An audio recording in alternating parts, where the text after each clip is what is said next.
welcome you to the second day of the Asia Rugby Emirates 7 Series 2025, the second leg, brought to you live from the Racecourse Stadium in Colombo. Ayubowan, we're going to use the traditional Sri Lankan welcome because we're absolutely proud to bring you these pictures on the Papare. We had an action-packed day one yesterday. This is the second leg of this series. The first leg was worked off in China, and the second leg, we're proud to bring it to you from the heart of Colombo, the Racecourse grounds. Joining with me in the commentary box for the first couple of games is Laksisi. Good morning to you, Laksisi. Good morning, Abid, and good morning to everyone joining with us from all across the world. We will have two games which were initially scheduled yesterday night. Because of the weather conditions, we had to postpone those games to today morning. So the final two games in the men's section of the tournament will take place right now. And we were originally supposed to begin at 10 a.m. but we had to begin at 9 a.m. because of the two games. So the final two games will begin shortly. And most of the teams have been confirmed already. Hong Kong, China and Japan going through as the top two teams from Group A and Group B in the men's category. And the third place and the fourth place yet to be determined, because whoever wins in that game between Sri Lanka and China will qualify as the top team of Group C. And the other team, they'll have to wait and see what actually happens. That will depend on the result, because Philippines, they have made a strong case to become that fourth team as well. So everything to play for is the home team, the men's team of Sri Lanka, gearing up for that all-important game against China, and Uzbekistan facing Singapore in this opening game of day two. Now, Uzbekistan had a great first day, we can say. Nathan did manage to push Sri Lanka quite a lot in that first game. So let's see whether they can push Singapore in this first game of day number 2.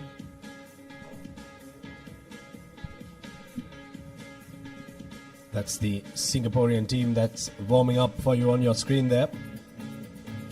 You'd want to have a look out on the weather for the day. The weather is what stopped play yesterday. It's cloudy right now around the racecourse. Yesterday it was sunny in the morning, Laksisi. There was a lot of sunshine that really dried up the turf, and it was a turf that was filled with water yesterday. When we left the racecourse, it has dried up. The soil has sucked in all of that water, but the sunshine is absolutely essential, because this turf, the racecourse turf, when it does rain, it tends to become very slippery. Exactly. I think it was the right call from everyone, the officials, the organizers, to make sure that the final two games were going to take place today morning, because one of those games, especially the Sri Lanka vs China game, is a very important one. So because of that, I think shifting it to today morning was the right call. And the weather forecast, as you can see, it's going to be cloudy throughout the day, and hopefully when it comes to the final few games today evening, we won't have rain like we had yesterday, because of course yesterday the games were supposed to go till like 10:15 p.m. But today the final is scheduled to begin at 6:50 p.m. So hopefully there won't be any rain. Now these are the results from day one and the women's 7th series. India had a great start against UAE, winning that game 17 points to 7. Japan, they have dominated throughout the day. If you can see that graphic, with 73 points to nil, 69 points to nil, and 43 points to nil. And then Kazakhstan beating Malaysia 22 points to 10. Kazakhstan, of course, winning 2 games out of 3. And China winning that group. They managed to beat Kazakhstan in that all-important counter, 22 points to nil. And when it comes to the home team, they had a very disappointing day, we can say. They lost all their games.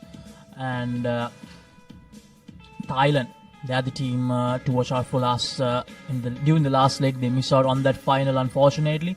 They ended up taking that third place, but they have managed to come here to Sri Lanka and continue that fine form. So they'll be looking to make a case to become one of the finalists in this women's 7th series. Japan seem to be the strongest team in this section. No one has scored past their line so far. No scores against them. They only have points for, no points against. So they are the team to look forward to. And of course, Thailand have made a really strong statement in the games that they've played against Sri Lanka and Singapore. So it'll be interesting to see how it pans out in day 2 in the women's section. When it comes to the men's section, we had some close games, especially in the latter parts of the day. And to kick things off, Malaysia managed to beat Korea 19 points to 7. And then Hong Kong continuing their domination, 33 points to 12 against Philippines, 50 points to 0 against South Korea, and 38 points to 10 against Malaysia. South Korea, they'll be really disappointed with because as we all know, they have been a side just been in the top 3-4 most of the time when it comes to the Asian Rugby 7 circuit. But yesterday they lost all their games and they'll be playing in that 9th place playoff. And when it comes to the other teams, Japan, they have dominated just like the women's team. They have not conceded any points during that first day. So they lost their finals to Hong Kong, China in that first leg. So they'll definitely want to make a case to become the champions and topple Hong Kong, China. And of course, the home team, Sri Lanka, 26 points to 14, 22 points to 5. Not the most convincing wins, especially against Uzbekistan. But that game against China, they'll want to make a case to showcase what they can really do here. And China, 24 points to 0, 29 points to 0. They have not conceded any points here as well. So everything to play for, especially in the 2 games which are coming up. Yes, that Sri Lanka-China game is the one that you would want to look forward to the most. The 3rd and 4th place teams in the first leg of the Asia Rugby Emirates Men's 7 series that was played in China. But also the Sri Lanka scorecards and the Philippines scorecard is something that you would want to keep your eye out on as well.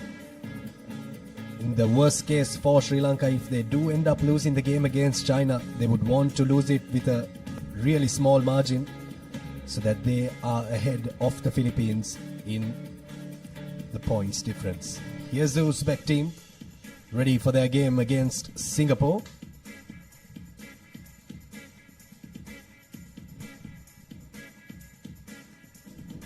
This is the China team who will take on Sri Lanka in that all-important clash. It went right down the wire in China in that first leg. It was 17-all at the end of the 14 minutes, and then it went to sudden death. And China managed to get that all-important try to finish the 3rd place. So Sri Lanka, they'll want to get redemption here, and China, they'll want to continue their good run against Sri Lanka. So they expect to see a thrilling game to kick things off on day 2. Interesting warm-up there, Laksisi. Nothing fancy from the Chinese, just small little pop passes. It's exactly what you'll need in this kind of weather. But this is how the women's stand in their respective pools. Pool D, Japan, 3 played, 3 victories and 185 points the difference, 9 points to their name. And India, of course, with just the 2 wins and that 1 loss against Japan. In Pool D, UAE, just the 1 win against Indonesia, and Indonesia finished that pool winless. In Pool E, China got 3 wins, 85 points difference, and they also booked their place in the semi-finals. Kazakhstan, just the 1 loss against China. Philippines, the 2 losses against the top 2 teams in that pool. And Malaysia, the 3 losses against the teams above them. In Pool F, it was a bit close there. Thailand winning all 3 games that they played. Hong Kong just losing to Thailand. Singapore once again losing to the teams above them, and of course a disappointing end to day 1 for the home team Sri Lanka with no wins. And those are the standings in the women's front of leg number 2. Japan, China, Thailand and Hong Kong, China are the teams that will go through to the cup segment. And these are the men's standings. Hong Kong, China again right up at the top, 9 points, unbeaten team. Philippines, a much better result for them compared to that first leg. They ended up taking the last place, so they'll be really, really happy that they're still in contention to qualify for the Cup semi-finals. Now that points difference, it's -4 at the moment. It's -4 at the moment. So Sri Lanka, now when you look at the numbers, Sri Lanka, they'll have to realize that they need to make sure, even if they lose that game against China, they need to make sure that they don't lose with a margin of 34 points in that encounter. That's all Sri Lanka has to do to qualify for the semi-finals. And when it comes to the second group, the Group B, Japan, very convincing. 148 points the difference. As I mentioned earlier as well, they have not conceded a single point in this series to win this second leg so far. And Thailand in second place. They won't qualify for the cup segment, unfortunately. And UAE in third place with 5 points. Chinese Taipei with 3 points. They couldn't reach a single win in Group A. Korea, as I mentioned earlier as well, they'll be really disappointed with just 3 points. They lost all their games. Malaysia, they started well beating Korea yesterday, but then lost both their games. And Pool C, 2 games still remaining. China right up at the top because of the points difference, and Sri Lanka in second place. Singapore minus 41 points. Uzbekistan minus 43 points. Both the teams surging for that first win of the second leg. Interesting stats on their screen there. The Japanese seem to have dominated it the most, but Hong Kong, China are a very, very strong team. That was the finals in the first leg. Hong Kong, China emerging victorious on that occasion. Things really didn't click for Hong Kong, China early on in their game against the Philippines, but they managed to scrape through and get a couple of tries towards the latter part of the day to win that game. So all to play for in the men's section of the Asia Rugby Emirates 7 Series leg number 2. Now these are the opening fixtures for day 2. These are the confirmed fixtures in the opening 6 games. The 2 Pool C encounters, Uzbekistan taking on Singapore and then China taking on Sri Lanka. And then the semi-final encounters, the 2 9th place semi-finals, Philippines and Indonesia in the women's category, Sri Lanka versus Malaysia.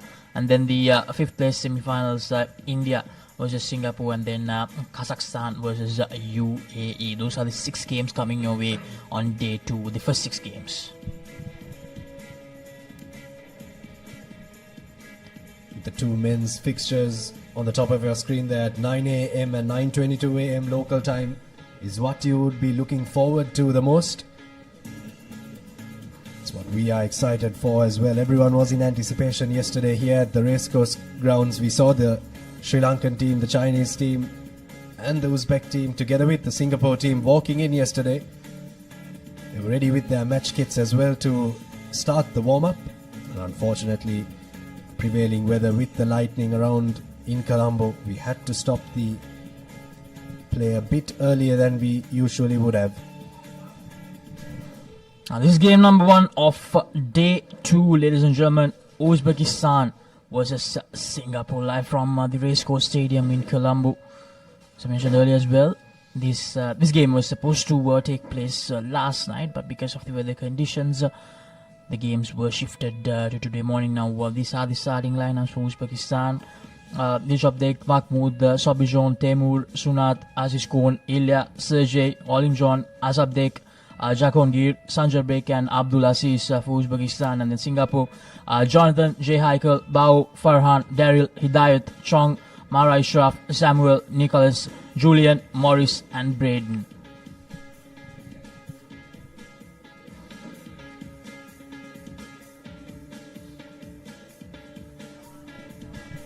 Now, yesterday we did have a decent crowd up, so hopefully on day 2, where all the important games will take place, we will see a lot more people turning up. Especially for the next game, we might see a good crowd Sunday morning, and most of the time the rugby crowd tends to show up quite a lot, especially during the weekend. So let's see now the 2 teams come out for game number 1 of day 2 in the second leg of the Asia Rugby Emirates 7 Series 2025. Singapore and Uzbekistan, both the teams searching for that first win of the second leg. Both these teams would not want the wooden spoon in their respective group. This is a Pool C encounter. Thank you. Both teams winless so far, losing games against Sri Lanka and Hong Kong. Referee for this game is Top Dek Dani, experienced referee. Got an important job to do in this game, and this is going to be a fixture that these 2 teams would have been looking forward to. They would have known that the games against Sri Lanka and China would have been tough. So this is the win that they are searching for. Here's the kickoff from Singapore. Uzbekistan looking to spread the ball early on, pumping their legs and trying to get up to the 10-meter mark there. Here's the ball now into the hands of Ibrahimov, but it has ricocheted off his hand. Some good defense coming in from Singapore. Did a bit of an early meal for all the teams and for the spectators as well. If you can have a look at the underfoot conditions there, not too great. Looks a bit of a skiing track here, but here's Uzbekistan now trying to create some one-on-one opportunities out wide. Nurilev on that occasion for Uzbekistan. And now Ibrahimov finds some space on the outside for his man in the number 3 jumper. It's Bakhti Iror who's got the space for Uzbekistan. And unfortunately looking to get the offload in there, but doesn't stick for them. A solid attempt from Uzbekistan to kick things off in this encounter. They won the attack, they won the move from the word go. It to be a bit creative, Uzbekistan. Just like yesterday, they tried to be creative against Sri Lanka and China as well, but unfortunately the execution factor was not there for them. And even today, that last offload just not going according to the plan. And it's going to be a storm in favor of Singapore.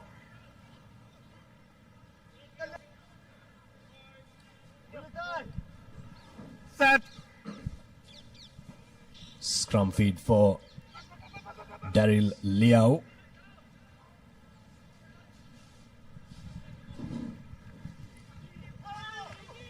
Here's Singapore from their own 22 through Julian Liao. Who takes them out of the 22.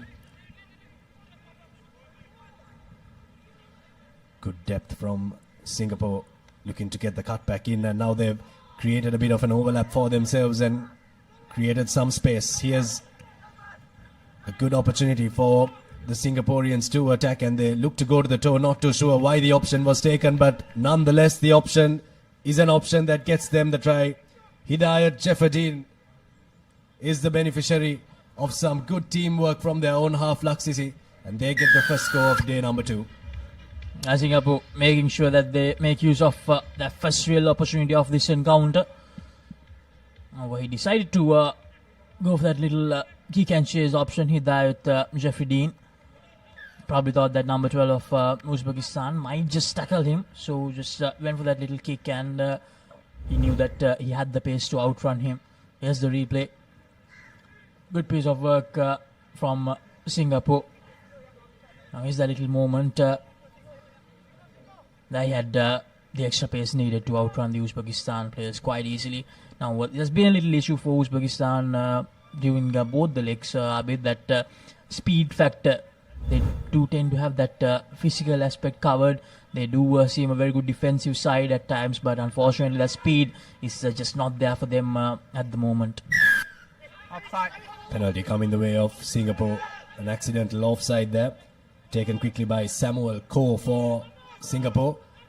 Switches back to the short side. Nicholas Yao. Now swinging it from side to side, Singapore. Here's a try scorer, Jefferdine.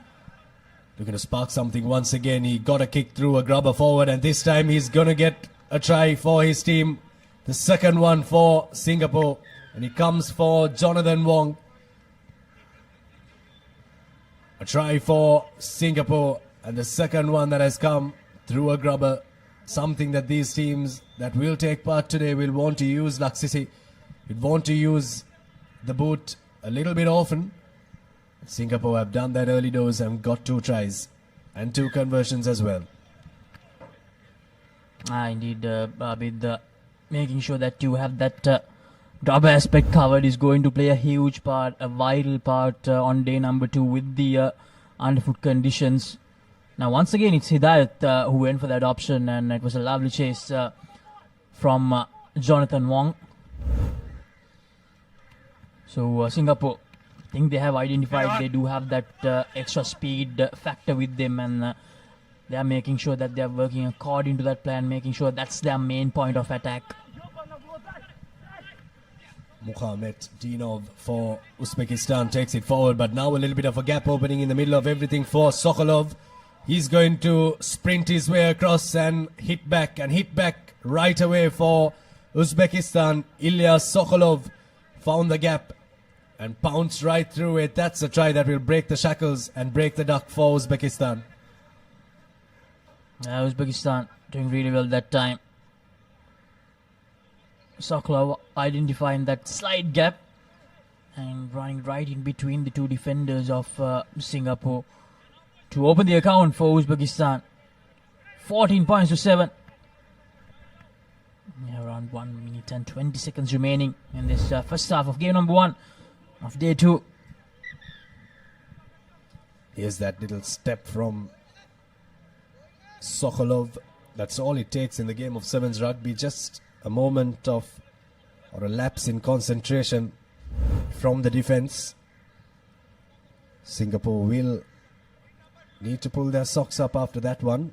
They played some good rugby so far in the first half. Sokolov has had his game has been taken off early, and the sun is out here at the racecourse. That's a knock forward from Uzbekistan after restart. Not what they wanted after scoring that try, Abid.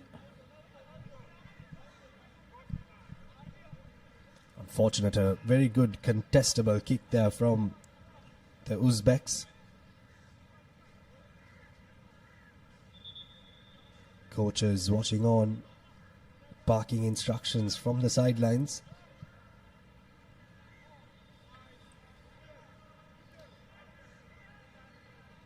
Probably the last set piece of the game that Daryl Liao will feed into, but he knocks it on.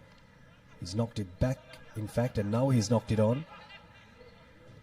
Here's the ball for Uzbekistan, and somehow it comes out for them, even though the passes don't stick. So we go back for the knock on from Singapore. So Uzbekistan, probably the last move of the first half. With an opportunity to attack, to make it all even, going into lemons in this first game.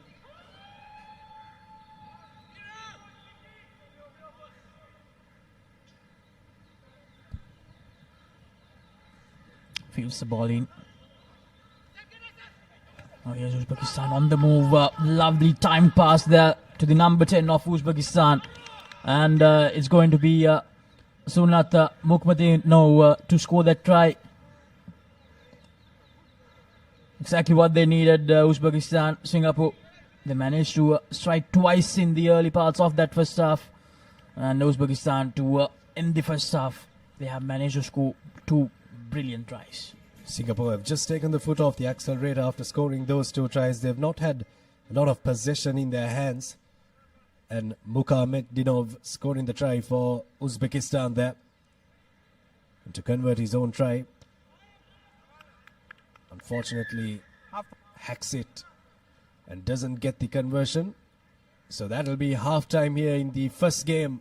A game that was scheduled to be played yesterday, but we are playing it early on today. So at half-time, it's 14 points to 12. Singapore lead Uzbekistan.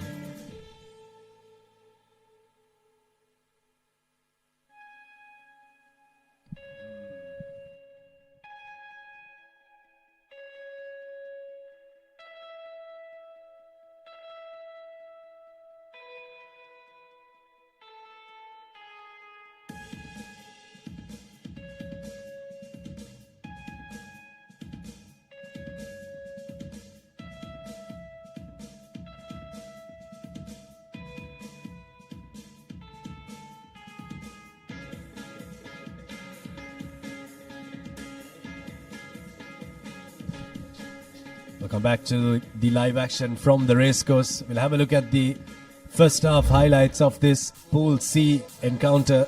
Uzbekistan taking on Singapore.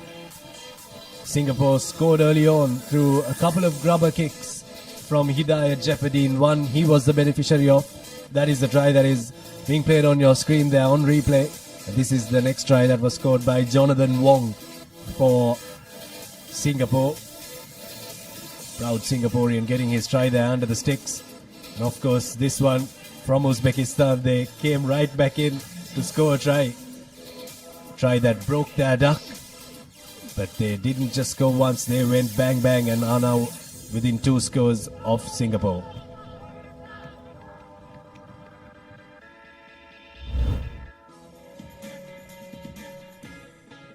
Coming up next, the home team, Sri Lanka, taking on China, the third place team and the fourth place team from leg number 1, the all-important clash to decide the group winners and possibly the best second place finisher in this second leg. Sri Lanka, of course, getting that spot in the first leg as well. Now they'll want to do one better. Now here's the first kick off the second half. Now Singapore on the move straight away. Here's the dangerous Jeffrey Dean. Jeffrey Dean tries to evade that tackler. Gives the offload out right on time to his number 8.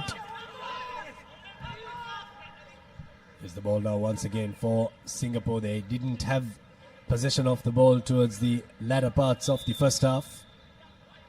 Wong takes it out of the 50-meter line for them. Good physicality there coming in from Uzbekistan. Good line speed as well, but now they need to drift across and try to get their defense in. That's where the physicality comes into play there. Look at the Uzbek players just holding them up, and the ball is unplayable. So it'll be a scrum in favor of the Uzbeks. Uzbekistan doing really well. It's very important that as they are trailing by 2 points, that they get the first try here of the second half. Because if they do let Singapore maybe get at least a try, even without the conversion, that means they'll have to get a converted try to be on even terms with Singapore. So it's important that Uzbekistan they get that first try of the second half. Something that we were worried about was if the underfoot conditions would hold after the big torrential downpour yesterday. Seems like it's still a slippery turf out there, but the sun is out, so that is some good news. Illegal scrummaging there from Singapore, so Uzbekistan have the penalty.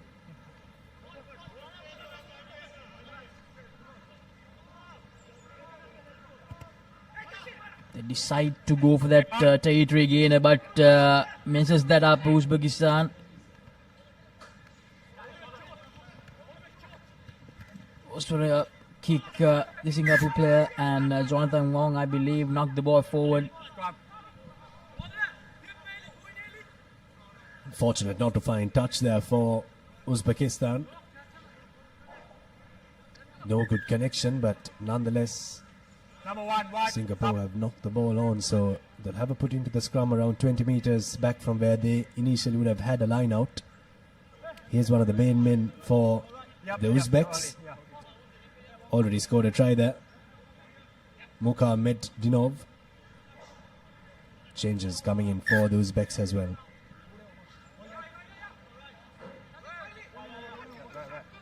Push. Bye. Still a 2-point game here. Singapore leading Uzbekistan. These teams will either play the 5th place playoff or the 9th place playoff. That is what they're fighting for. The loser of this game will be on the bottom of Pool C, but here's Uzbekistan trying their best not to be the bottom place team in Pool C. Quick ball for the men in green. Now looking to run this Singaporean defense.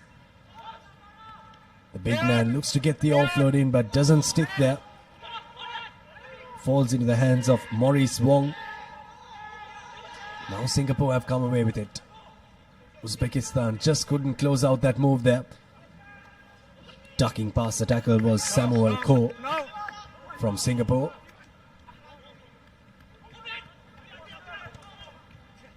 Now Jefferdine goes to the boot. He's got 2 tries already for his team through a boot ahead, and this time he's got his team some very, very good territory. Fantastic kick from Hidayat Jefferdine there.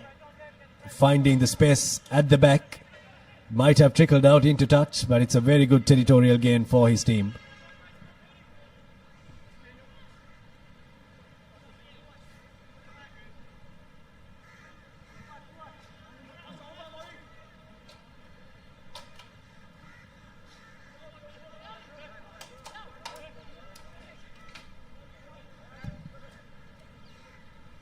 Uzbekistan secure the line out. Interesting to see what their exit strategy would be, and their exit strategy seems to be to run it out of their own 22. Here's pressure coming in from Singapore at ruck time. Looking to use the physical advantage on that occasion. Bakhtiyorov for Uzbekistan. But it's a knock forward from the men in green, so it'll be a scrum for Singapore, and now a really good attacking opportunity. Here's the one for Singapore. It's been a quiet first half. Couple of errors creeping in from both teams, lapses in concentration. But what that has done, it has really set up a really close final 2 minutes, just 2 points separating the two teams. With the scrum to Singapore, 22 meters away from their line. Here's the opportunity to try and get ahead and move away from touching distance from the Uzbeks. Roush. He's played a good game there, Samuelko. Bye. Being Set. called to the bench. Substitutions coming in for Singapore. Now options on either side. They take the option on the right side of the pitch. Taking it forward is Nicholas Yao. 5 meters away from the line now. Singapore. Got an extra man on the outside. Jonathan Wong takes it up to the line and gives it to Hidayat Jeffedin, who puts in a bit of razzle-dazzle and gets his team a score. That'll get them 19 points to 12 ahead. And that score is a score that Singapore really, really needed.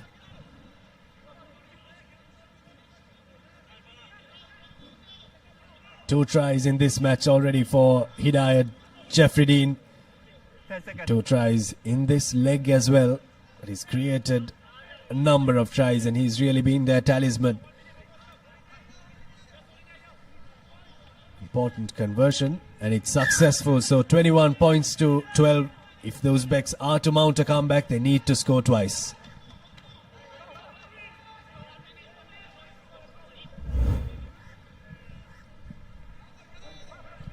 Here's a replay of that try once again. Have a look at the razzle-dazzle, the little step from Hidayat Jeffedin. First fake that he was going on the outside. And then a huge step off his left boot. Singapore have their first go of this half.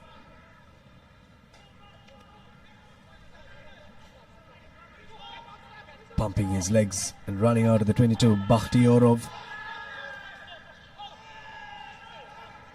Player not supporting body weight. And whoopsie daisy, it's a knock on from Uzbekistan.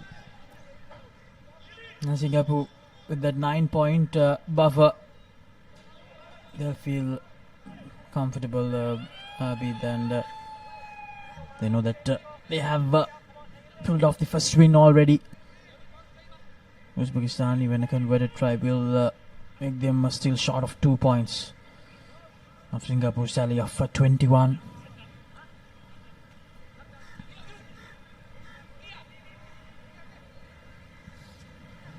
Now Singapore trying to add some more points here.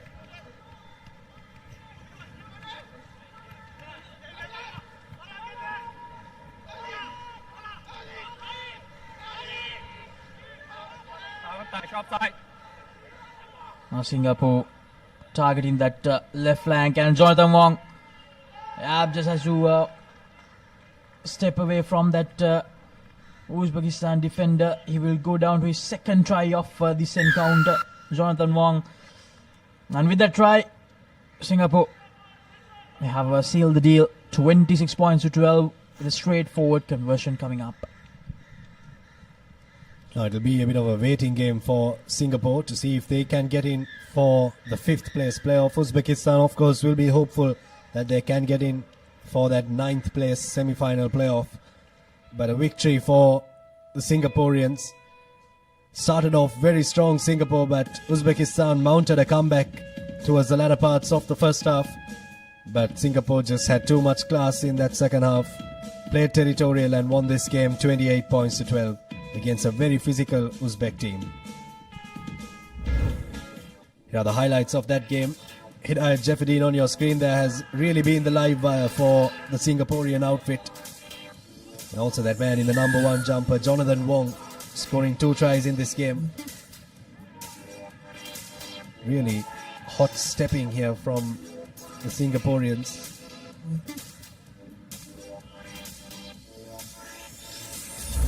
Also the wet turf not really helping the cause of the Uzbeks. Here's the big clash. China taking on Sri Lanka. A clash that we anticipated to play yesterday, but we'll be able to witness today as both teams come out into the middle. The home team on your left in their traditional white strip, and the Chinese in their traditional strip. Important fixture for both these teams. The 3rd placed team and the 4th placed team in the first leg played in China. Sri Lanka will be looking to try and get a big win here, or even if they lose this game, worst case scenario, they'd not want to lose it and lose it within 34 points. Ibuki Tetsuka from Japan will be our referee for this game. A huge moment, a huge game in the second leg of the Asia Rugby Emirates 7 Series 2025. Can Sri Lanka get their win back against China, or will China make it 2-0 against Sri Lanka in the 2nd series for the year 2025? Here's the kickoff. Target C in part of the field. Chandra Soiza unable to gather it cleanly, and Sri Lanka with the penalty advantage, taking their time. Takes the tap. Johnson gives it to Jantu Dilshan. Here's Dinale Kanayaka searching for gaps here. Here's Srinath Suryaband, Akash Madhushankar. Back to Jansen. Chatura Soisa. Skipper Kavindu Pereira. Kavindu Pereira goes straight into contact, gives a lovely offload out to Chatura Soisa. Kavindu Pereira. Sri Lanka still inside their 122. Here's Jantu Dilshan, gives it to Dinal Lekanaka. Dinal Lekanaka with a lovely step. Needs to give the offload out. Here's Srinath Suryabandara. Srinath Suryabandara, will he have enough pace to go all the way? Yes, he will. His 4th try of the series. Srinath Suryabandara begins day number 2 with a bang for the home team. Very patient stuff from Sri Lanka in the early stages, really stretching the Chinese defense. Good work, I thought, from Dina Lekanaik on this right-hand side flank to step past the tackle and also get the offload in. Srinath Suryabandara gets the first try of the day for the Sri Lankans. And he had to outpace Ma Chong.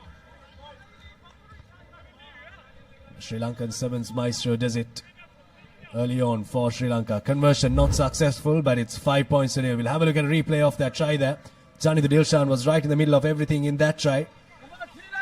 Dina Lekanaika stepping through Bao Wong's tackle. And then it was a sprint from Srinath Suryabandara to outpace Ma Chong to score Sri Lanka's first try in this important fixture. A lovely assist from Dina Lekanaika to create that try for Sri Lanka. Here's the restart, an important moment. Sri Lanka have not been that good when it comes to the restarts. Very well collected. Now China with an opportunity to attack. Chandra Soisa, the lovely tackle. China on the move.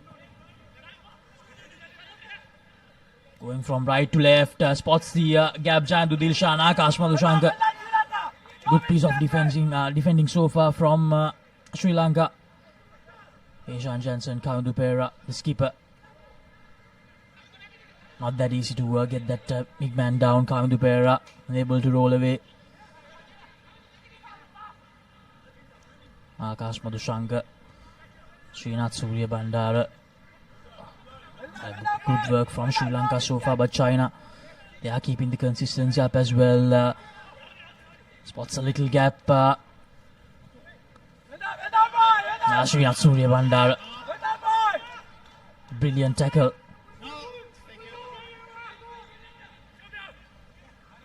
Back to the halfway mark now. China trying to stretch the Sri Lankan defense. Loose pass there. Brilliant, absolutely brilliant. Once again, I believe that's Srinath Suryabandara again. Tackled into touch. Fantastic defensive effort there from Sri Lanka, really shutting out all the options for China. Ma Chong was trying to create some stuff for them. Have a look at this. Another big tackle coming in. Huge tackle on Yi Ji-wen. It was bundled into touch. So first set piece of this game, already 4 minutes gone. Sri Lanka secure it off the line out. Jansen, Kavindu Pereira almost fumbles it. Needs support here. Oh, Hishan Jansen manages to clear things up for Sri Lanka. Very well collected, but Chatura Sois unfortunately just at the last moment fumbles it. It's going to be a scrum. Holding on, penalty there as well. Scrum first.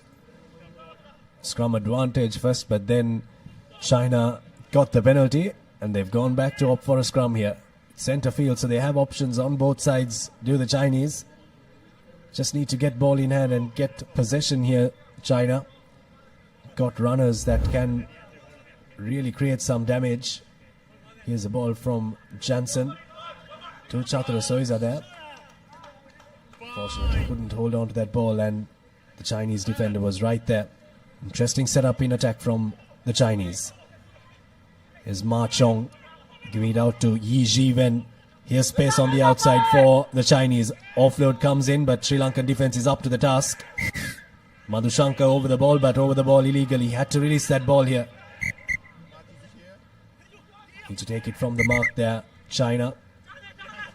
Hu Jinye. Come on, Sri Lanka! No mistake, Sri Lanka! Anxious Chinese officials watching on.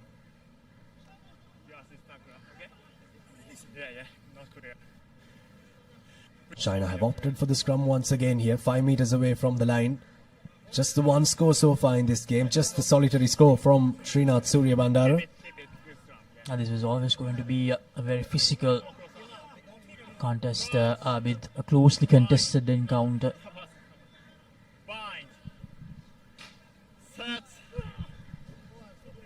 With the feeding, China, an opportunity for them.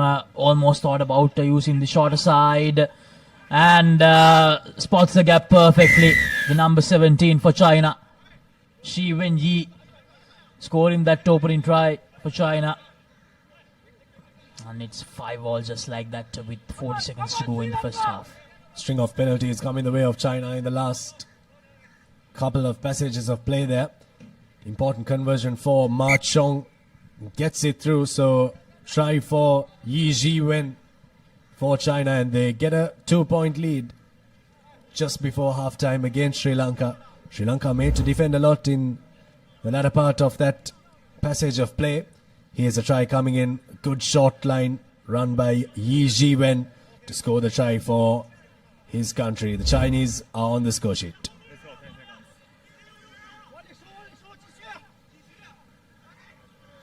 That will be the last play most probably in this first half. And decides to go a bit long that time. Chatura Soisa gathers it cleanly. Goes straight into contact. Ekanayaka, Jayantu Dilshan, not quite sure that was the right option. Dinale Ekanayaka. Sri Lanka being pushed back here. Here's Akash Madhushanka, Kavindu Pereira. Kavindu Pereira steps away. Akash Madhushanka do manage to gather that and the tackler not releasing that time. Hishan Jansen, Jayantu Dilshan, Dinale Ekanayaka, Chatura Soisa. Searching for options. Chatura Soisa spots a little gap. Jansen, Akash Madhushanka. And Akash Madhushanka that time not the best of offloads. Wonder how vital that error is going to be. Holding on, penalty in favor of Sri Lanka. Srinath Suryabandara takes it quickly. Needs support here. The support arrives in the form of Dinale Ekanayaka. Hishan Jansen looking for options. Lovely stepping from Hishan Jansen here. Gives it to Chatura Soisa. Now Ekanayaka again. Jayantu Dilshan spots a little gap and Jayantu Dilshan He will sprint all the way towards that try line. Absolutely phenomenal. A much needed try for Sri Lanka just before Lemon Zabi. Really not taking the foot off the accelerator there, Sri Lanka. They could have just tapped it and kicked it out into touch there, but really enterprising stuff from Srinath Surya Bandara. And Johnny the Dilshan has been on absolute fire in this second leg. And in the entire 7 series, conversion for Srinath Surya Bandara to take Sri Lanka with a 5-point advantage into the half-time huddle. Good performance from Sri Lanka in patches in that first half. China as well had a couple of good phases of play in patches. Some good rugby dished out all round from both these teams, and really what we anticipated this game to be. At half-time, Sri Lanka lead the Chinese 12 points to 7.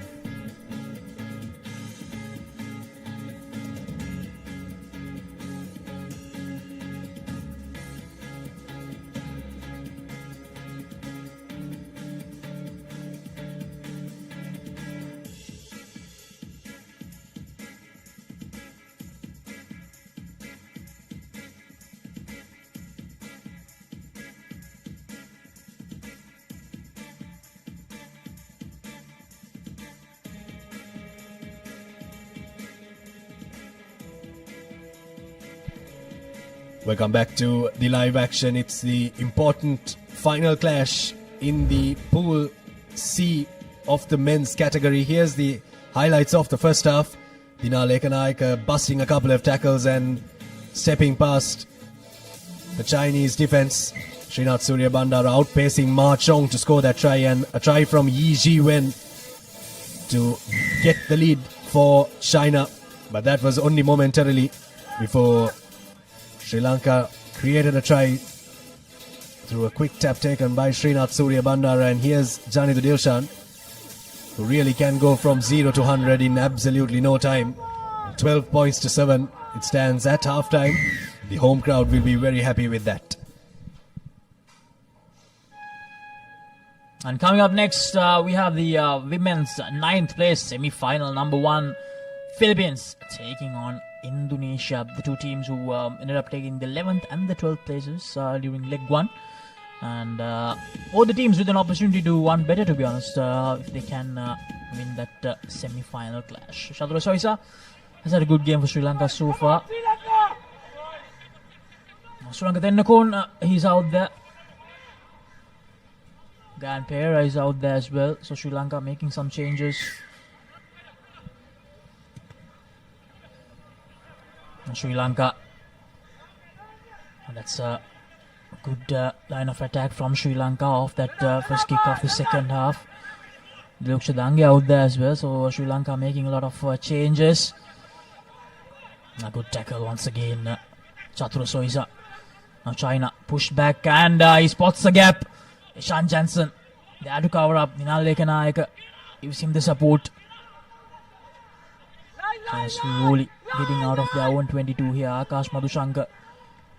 Dan Pereira. Akash Madhushankar. Captures the number 12 of China, who came straight into contact.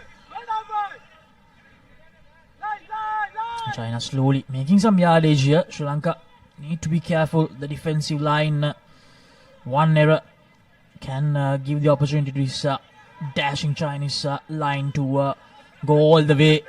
Now that decoy runner creating some pressure there for the Sri Lankan line. Still at the halfway mark, but they have been consistent, and a slight slip up there. The Lukshadange up to the task. And he loses it forward. Good tackle, good teaming up from Gan Pereira and Suranga Tennakon. Lukshadange unfortunately gives a forward pass. But I believe the referee will come back for the scrum. I thought when Jia Bao was gone for all money on that left-hand side corner, but good defense coming in from Sri Lanka. Really putting a huge shift in defense. They know that they have to dig deep if they are to win this game, and they really are digging deep here in defense. Look a bit more fluent today, Sri Lanka. Took a little bit of time to click yesterday. Generally a very fluent seven-side generally known as the Asian Fijians. They really do play like the Asian Fijians when they get into sync. Here's a scrum for the Sri Lankans with options on both sides of the park. Tennakon with the feed in. It's Hishan Jensen. Hishan Jensen goes for the kick and chase option. Yes, Dinal Lekanayaka coming in. But China, they do really well. And that's holding on. Brilliant. Dinal Lekanayaka inserting a lot of pressure. And Dinal Lekanayaka straight away taking that quick tap. Hishan Jensen. Akash Madhushankar gives a long cutout pass to Gayan Pereira. And Gayan Pereira will dive over for the third try for Sri Lanka in this fixture. And they take a 10-point lead, the home team. Well, that try was manufactured by Dinal Ekanayaka in defense and in attack. The ability to know where and when to take the quick tap. Setting up one ruck, and the cutout pass from Akash Madhushankar was picture perfect. Suranga Tennakon. Good connection, but has a bit too much of hang time on that kick. 17 points to 7 already. Sri Lanka have taken a 10-point lead. Here's that cutout ball from Akash Madhushankar to the youngster Gayan Pereira. Just 20 years of age and already donning the Sri Lanka jersey. Really big prospect in the game of 7s rugby and 15s rugby for Sri Lanka. 3.5 minutes remaining on our clock. What have China got to dish out to the Sri Lankan team? Only time will tell us. Some space opening up for China, but Chatro Soisa once again there to do the job for Sri Lanka. Suranga Tennakon joins with Hishan Jensen, and brilliant. Suranga Tennakon gets the penalty for Sri Lanka. He takes it quickly, decides to go for the kick and chase option. Suranga Tennakon, and that will be a penalty try most probably.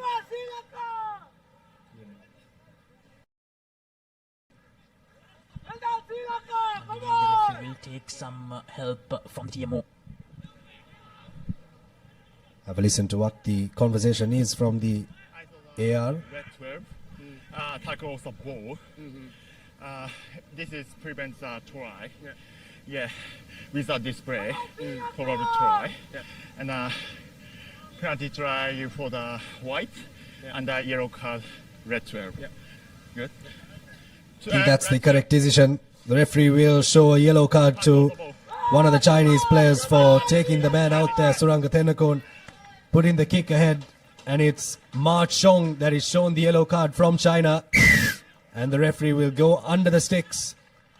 The Japanese referee will raise his hand for a 7-pointer for Sri Lanka, and it's 24 points to 7. Now Sri Lanka a lot more calm, a lot more composed to begin day 2. This is what they missed out. Suranga Tennakon going for that little rubber. We talked about how this is going to be very important, and as you can see the replay, Suranga Tennakon was clearly in front. He had all the time in the world to probably attempt another little kick or to make the collection, and that's why the referee went to that decision of a penalty try and a yellow card. Now here's the restart. Now again targeting that little space, Sri Lanka again going deep. A good defensive work again. Good rush defense from Sri Lanka, but the referee believes it was a high shot. I think even Suranga Tennakon agreed as well. He went a bit too high.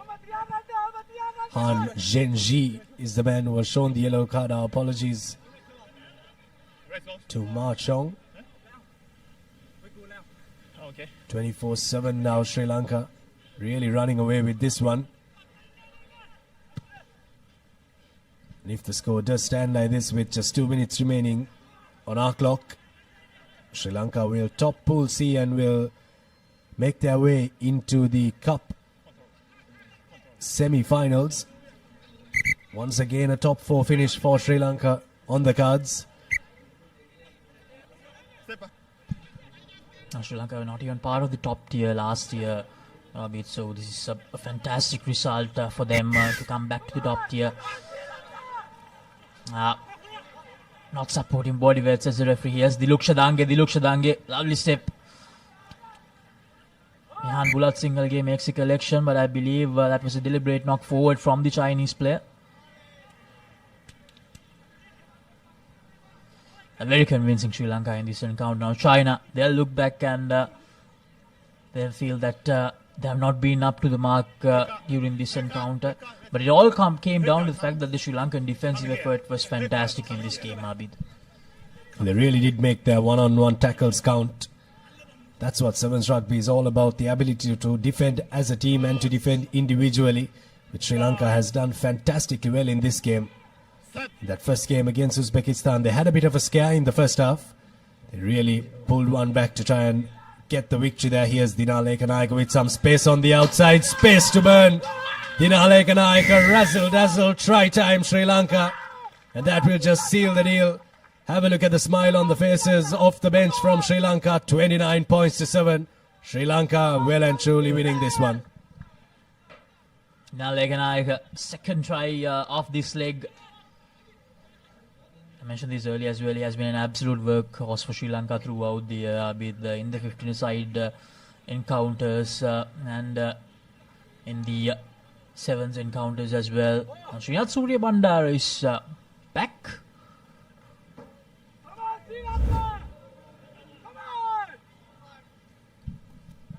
There's a replay of that try from Srinath Surya Bandara. That's the stop and go there to fox the Chinese defender.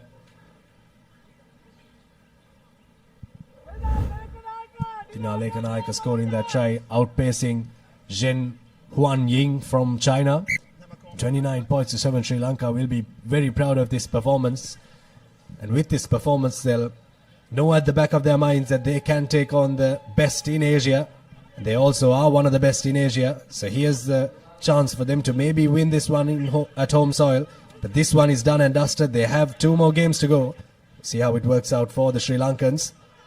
Here's Bulat Singhal again. Another youngster in the Sri Lankan team gives it out to the other youngster. The 2 20-year-olds linking up there. Here's the maestro in sevens rugby for Sri Lanka, giving it to Dinal Ekanayake. And a little too easy this one for the Sri Lankans. Another try. You really have to commend this Sri Lankan performance, Laksisi. Absolutely brilliant from Sri Lanka. 34 points to 7. Dinal Ekanayake with his second try. They absolutely love that combination. The 2 20-year-olds with the more senior statesman of the side. And then Dinal Ekanayake just chipping in. 34 points to 7. Jan Bulat Singhal will try to add 2 more points. Won't be an easy conversion from this angle. But nevertheless, what a performance. Sri Lanka will now face Japan. Oh, Jahan Bulat Singhal is so close. So that's it. 34 points to 7. Sri Lanka. They beat China. They take that win back after losing to them in that third place playoff in the first leg. And now they will face Japan in the semi-finals. So it's going to be an interesting clash, Abid.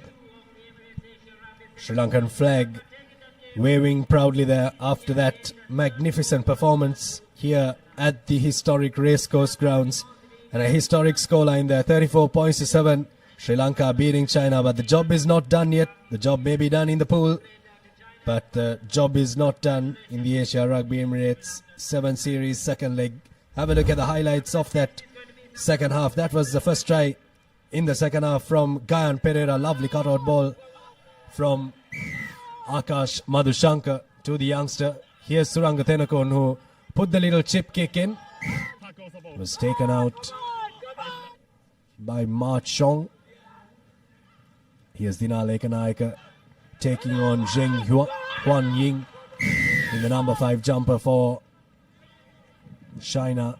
This is good work from the youngsters to get a score for Dinal Ekanayake. Good continuity of play, getting Sri Lanka a big win in the second game of day 2.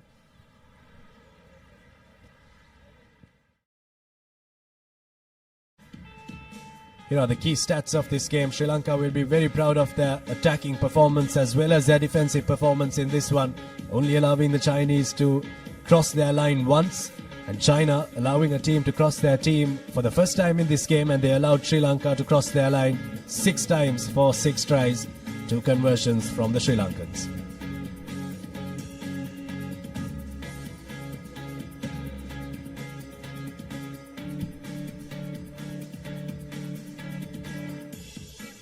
What this would do is Sri Lanka will play Japan in the semi-finals. China will go ahead as the best second place team. The Philippines would have hoped that Sri Lanka would have lost this game with a 34-point margin if they were to make it. But Sri Lanka putting on 34 points against China, which means that the Philippines have been knocked out of contention for the top 4 spots. So the top 4 teams in the men's category will be Hong Kong, Japan, Sri Lanka and China. So the same 4 teams that were the top 4 teams in the first leg in China will play as the top 4 teams in the second leg here in Sri Lanka. Now the women's teams, Indonesia, warming up for their next match. They're playing for the 9th place playoff in the women's section. In the women's category, there's the Philippines on your screen, both teams finishing 11th and 12th in the first leg. Here's a chance for them to maybe become 9th and 10th. Sri Lankan officials watching on.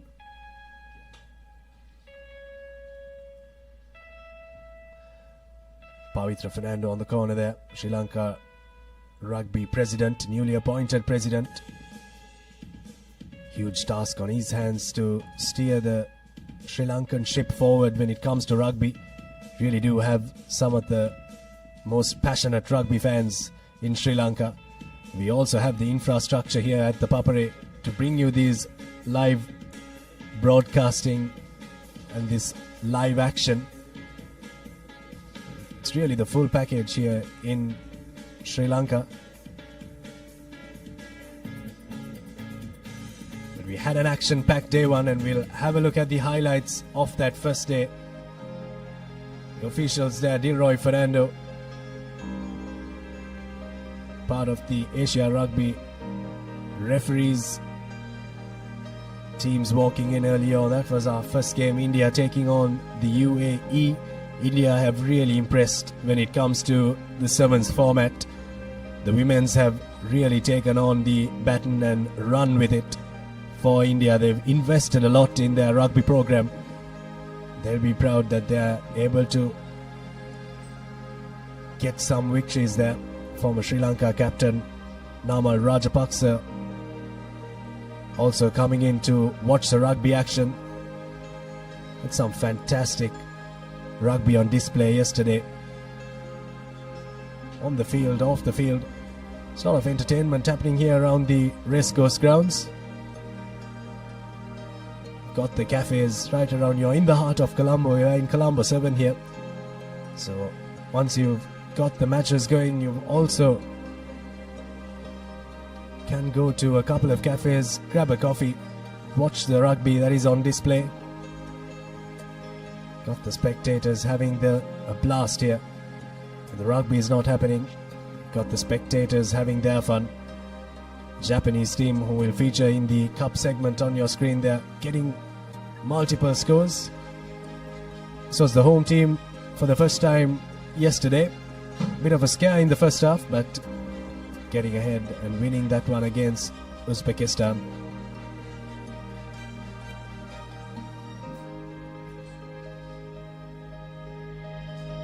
Sri Lanka and their coaching staff will be proud of that previous performance against China and look to try and continue it going on into the next couple of games that are coming up. Potentially 2 games for Sri Lanka. The women's standings after day 1 in the Colombo leg of the Asia Rugby Emirates 7 series. In Pool D, Japan are the top seed. 3 games played, 3 victories, 185 points the difference. Putting on big scores against the teams that they played against for their 185 points, beating India, UAE and Indonesia comprehensively. Indonesia finished winless in the Pool D, so they will play for the 9th place. UAE just getting the 1 win, and India will be very proud of their performance. They were unfortunately grouped with Japan, so just the 19 points difference there, but they'll be proud that they are really climbing up the ranks when it comes to women's sevens rugby. In Pool E, China really played some fantastic rugby. They are in contention for the cup with Japan and Thailand, the top seeds of Pool D, E and F, but China really seemed to be the deal in Pool E with victories against Kazakhstan, Philippines and Malaysia. Malaysia winless in that pool, Philippines just the one win against Malaysia, and the Kazakhs getting victories against the Philippines and Malaysia. You get 1 point if you lose a game here, that's why you have 3 points for the teams that are in 4th place. If you win a game, you get 3 points. And in Pool F, Thailand also in contention for the cup in the women's standings, in the women's segment rather, with 93 points the difference. 3 victories against Hong Kong, Singapore and Sri Lanka. Hong Kong will not be too happy that they couldn't topple Thailand. A very close game there, but Thailand running away with that one in the latter parts of the game. Towards the end of the day yesterday, Singapore the victory against Sri Lanka, and the home team Sri Lanka finished winless, so they'll have to play in the 9th place playoff. So all to play for in the women's section and the women's category rather of the Asia Rugby Emirates 7 series. It's a lovely morning here at the Racecourse Grounds in Colombo, the historic Racecourse Grounds where we've played rugby for over 100 years. Sri Lanka, a proud rugby playing nation. We're really honoured to open our arms to all of our international rugby playing friends in the Asia Rugby region to play some rugby with us and to play some rugby on our soil. Fixtures that are coming your way: the 9th place semi-final playoffs. Philippines taking on Indonesia. Both teams finished right at the bottom in the standings in the first leg. Philippines and Indonesia finishing 11th and 12th, so they'll play against each other at 10 a.m. That's the next match that you would want to look forward to.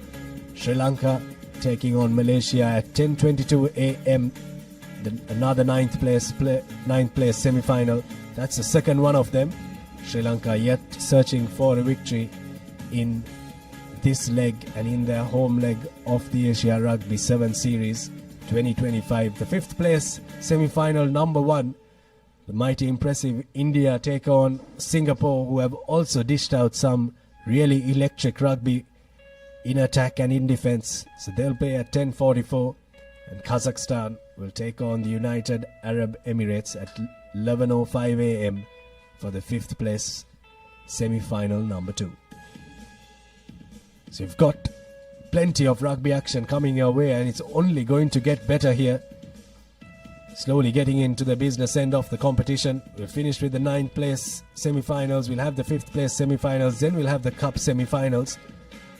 So it's a lot to look forward to in terms of rugby action. Couldn't finish the men's category yesterday because we couldn't finish 2 games in Pool C. But now we have the final men's standings after the first round in the Colombo leg of the Asia Rugby 7 Series. Hong Kong, the champions of the first leg, comprehensively winning their pool. That's Pool A. Victories against the Philippines, Malaysia and Korea. Very good victories for Hong Kong. They'll be not too proud of the points difference because they are a really better team than that. But they really did click towards the latter part of the day. So they'll look to take that forward. That game against Korea was just one-way traffic here in Colombo. So Hong Kong will only look to go from strength to strength as they will play China in that semi-finals. In Pool B, it was Japan who really dominated proceedings. The Japanese 148 points against no points when it comes to points given. Thailand just losing that game against Japan. The UAE losing to Thailand and Japan. Chinese Taipei finishing winless. Couple of years back, Chinese Taipei were really the team to look out for and a team that Sri Lanka dreaded playing against. or loved playing against because it was always a close tussle. Chinese Taipei just dropping to 4th position in that pool. And they will also have to play for the 9th place in the Colombo leg. In Pool C, Sri Lanka topping that pool. They'll be very proud of their performance there. 3 games played, 3 victories. The first win wasn't the most convincing. The next win they really improved on their performances and they really peaked when it came to that Chinese game with an all-round performance in both defense and in attack. China just losing the game against Sri Lanka, and Uzbekistan and Singapore finishing off that table. The next game coming your way is the 9th place semi-final, number 1. It's the Philippines taking on Indonesia.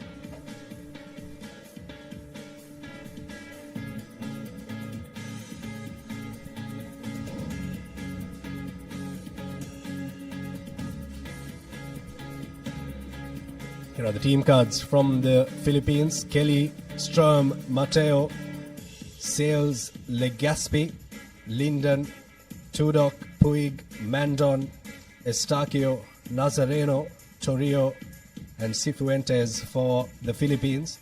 And for Indonesia, you have Indira in the number 2 jumper, Nadia, Audiska, Sheila, Dinda, Wardana, Nurul, Judith, Monique, Sabrina, Rahma and Shalza.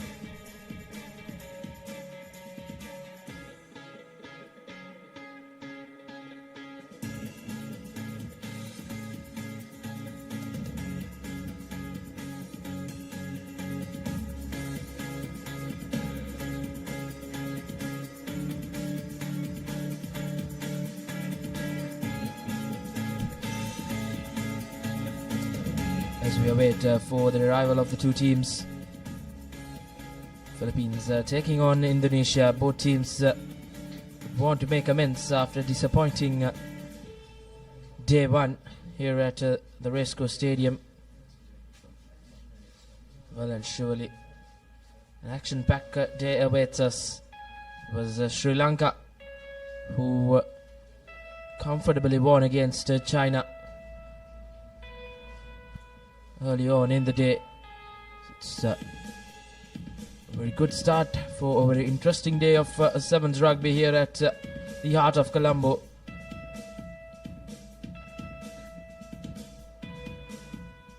Scheduled play to kick off at 10 a.m. The Philippines and the Indonesian games. Both teams haven't had the best of outings on day number 1. As I did mention, they'll really want to make amends. It is all important day 2 and finish on a high and come on top in the campaign. Philippines, Indonesia did go down to Japan in that opening game of the campaign, 73 points to nil, and then they lost to India 50 points to nil, and UAE as well 31 points to nil. So Indonesia still yet to get off the mark in this tournament, and then they'll really need to play well against this Philippines outfit, who has had quite a similar run of form into this encounter. They did lose to China 46 points to nil, and then they lost to Malaysia as well in a closely contested affair. Nevertheless, they actually won that game against Malaysia 12 points to 10. So really coming into this game with a lot of positives will be Philippines, and the referee to officiate things in this 9th place semi-final 1 will be referee Shankar Bekun from Sri Lanka.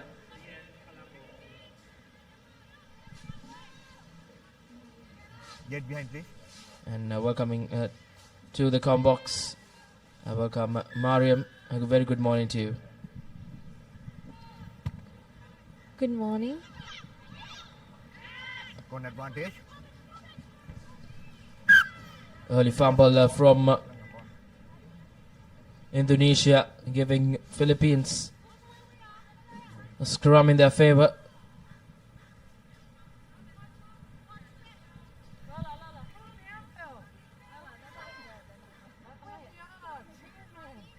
Crouch. Bye. Set. Good feed in from the Philippines. Coming into this game as favourites, will really want to make justify to that tagline, but early fumble from Indonesia. Too early couple of fumbles have really put them in the back foot.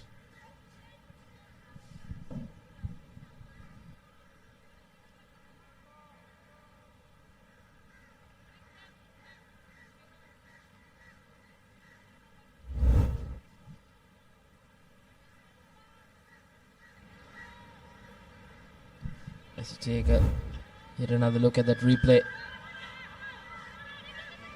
Surface can be quite tricky. We had plenty of showers later on yesterday. Conditions will surely come into play as the day goes on. Now Philippines looking to run at this Indonesian defense.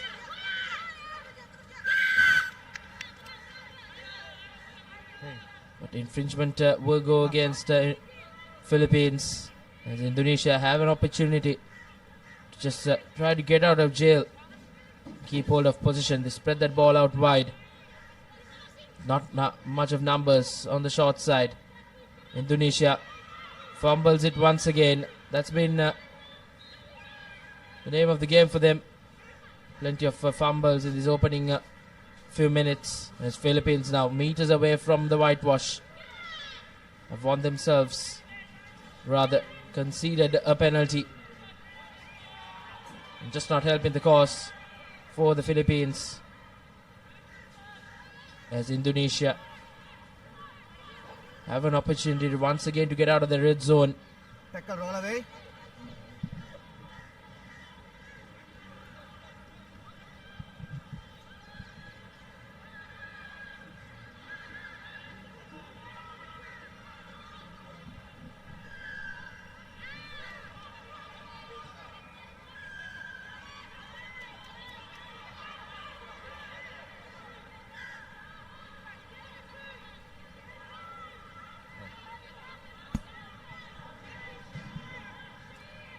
Indonesia taking ball forward.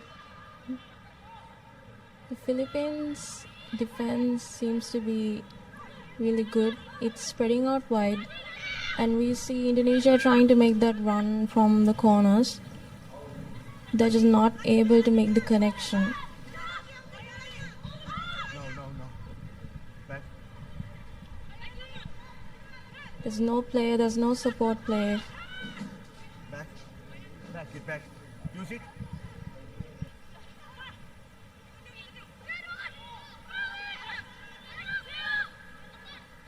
Seems to be no depth in the Indonesian line, as Philippines try to defend.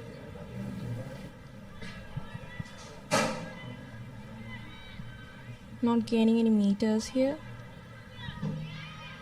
And that's been the case for Indonesia. Just not able to get out of jail. I think it's been a brilliant defensive effort from Philippines to just push them into that red zone.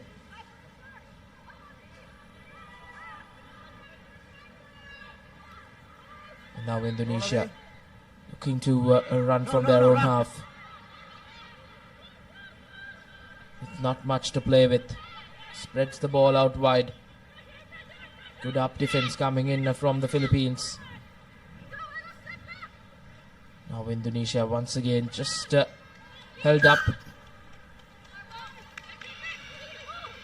That will be a penalty coming Philippines' way. Indonesia have done well to just keep Philippines at bay, but can they do enough to just see this first half off? Indonesia just haven't been able to really play more rugby in the opposition half. They've had position in their own red zone, which can really come back to bite them. Bye. He's up. Nevertheless, Philippines with the feed in.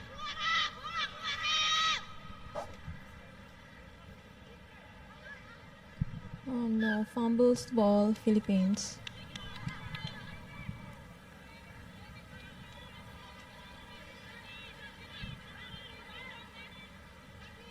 Surely those conditions will come to play. It will be quite slippery, the ball, because of those heavy showers we had later on yesterday.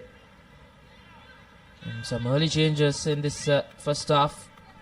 Around a minute left on our clock, as Philippines just looking to shuffle the pack, possibly trying to change their fortunes heading into that halftime break. Bye. 9. Indonesia with an important feed in to try and get out of jail. A good counter-ruck coming in from Philippines, but a bit too much, says referee Shankar Bekod, as the penalty coming Philippines' way. Once again, a fumble. That's been the talking factor in this ninth place semi-final. Both teams have found themselves guilty in dropping that ball cold. That will be a major talking point from the two coaching staffs. Try and keep hold of position and really run at the opposition defense.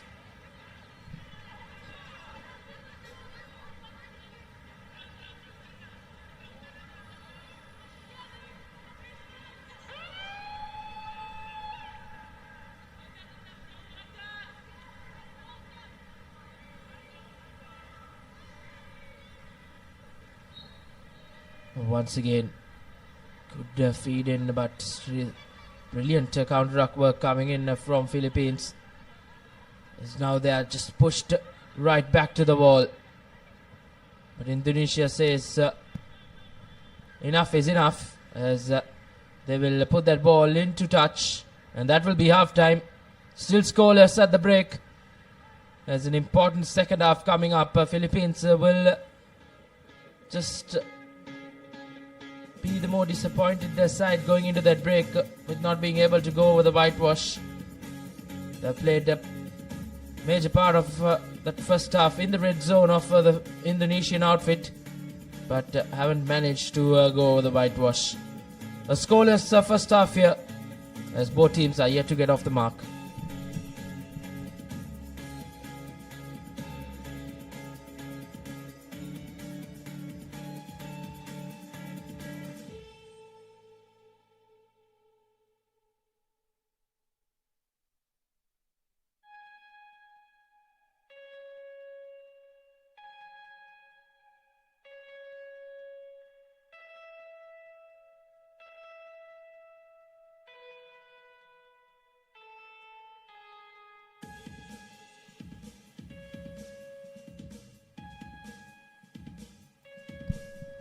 Welcome back.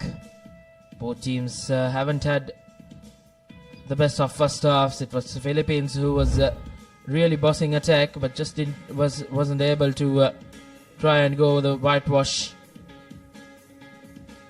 They were inches close, but those cardinal errors of fumbling that rugby ball have really not helped both sides. Next game coming up. It's yet another women's game in the 9th place semi-final. It's host Sri Lanka taking on Malaysia. The 9th place side, Sri Lanka, who finished 9th in China, will take on Malaysia, who finished 8th. And that will well and surely be a very interesting matchup. A Sri Lankan outfit failed to register any wins yesterday, but they'll well and surely hope that their fortunes may change on day 2 here. They'll really want to impress the home crowd and try and salvage a win and make amends after yesterday's defeats. Philippines being bundled into touch by Indonesian defense. We saw them spending most of the time in the first half in Indonesia's red zone, just weren't able to score that try, that much needed try.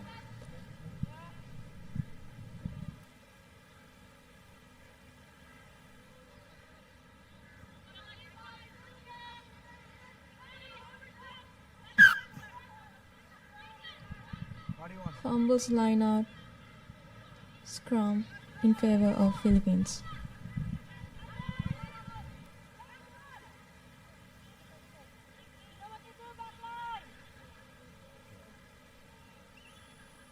Crouch. Bye. Sit. Taking the short side, we see Philippines running around. Release. Advantage.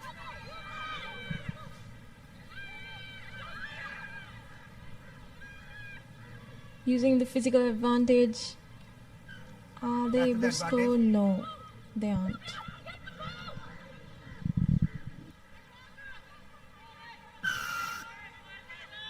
Stay on the line. Stay on the line. Quick tap taken. Philippines will be looking to score the first try, and yes, they do. That was well and surely coming. They were really knocking on the door in that first half. And this time around, early on in the second half, they have gone over and registered a score. A much needed try for the Philippines. And the Warriors will mount on this Indonesian outfit as they will be reduced to 6 players. As one of their players was sent to the sin bin. Taking it quickly, that big number 1. And she goes over with ease. 5 points to the good for Philippines. As Indonesia will have to come from behind, as they have done. They have been in similar positions throughout yesterday as well. Still yet to get a score in the Indonesian women's outfit. But Philippines have really worked hard to get that point, to get that try. And they'll really work hard to keep this slender lead of 5 points. Angka දෙක තමයි නේ අතන හිටියේ නැත්තේ. හරි. Scrum. Okay. Scrum. Concerning looking Philippines dugout coming into this game, they were well and surely the front runners to win it. And currently leading the game 5 points to 0 with around 3.5 minutes more in the game. A decent feed in from Indonesia. And a fumble once again. That's been the name of the game for Indonesia. Plenty of fumbles have really costed them. And really not able to just play more rugby on the opposition half. Once again pinned right back in their red zone. Philippines with the feed in. Opts to go from the short side. Good tackle coming in from the Indonesian outfit. And this time around it's Philippines with the fumble.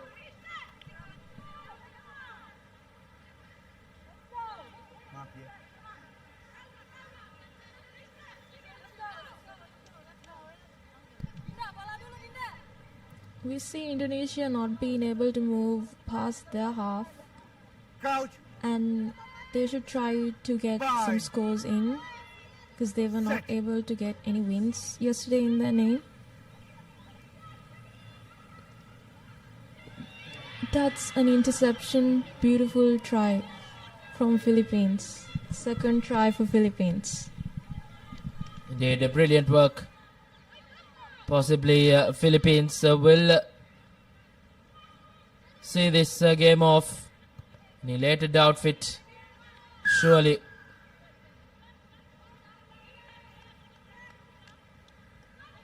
10 points to the good. As you take a look at the replay once again, a brilliant interception. And she managed to hold on to it and go over. It's 10 points to nil.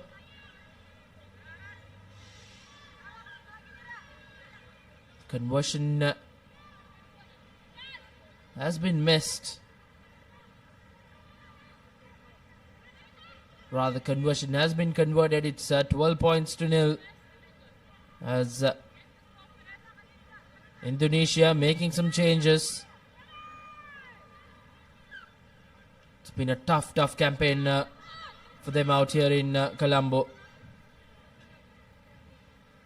Yet to get a score win. They've conceded many points as well. Mark here.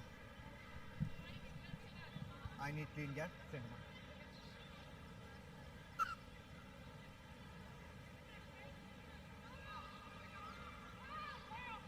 White number 2, blue number 1. Off.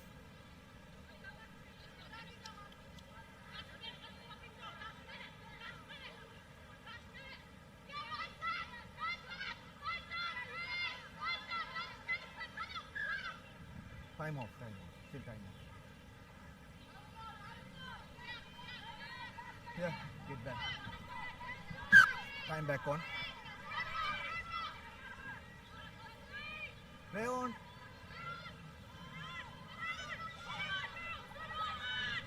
Once again, Philippines. Time off. Not fine. Blue. Referee Shankar Abekon having a word with his assistant. Not 5 meter. Back. A short arm penalty Okay. for the Philippines. At the brink of full time. Can the Philippines go in for yet another score? Fends off one. Gives out the offload well.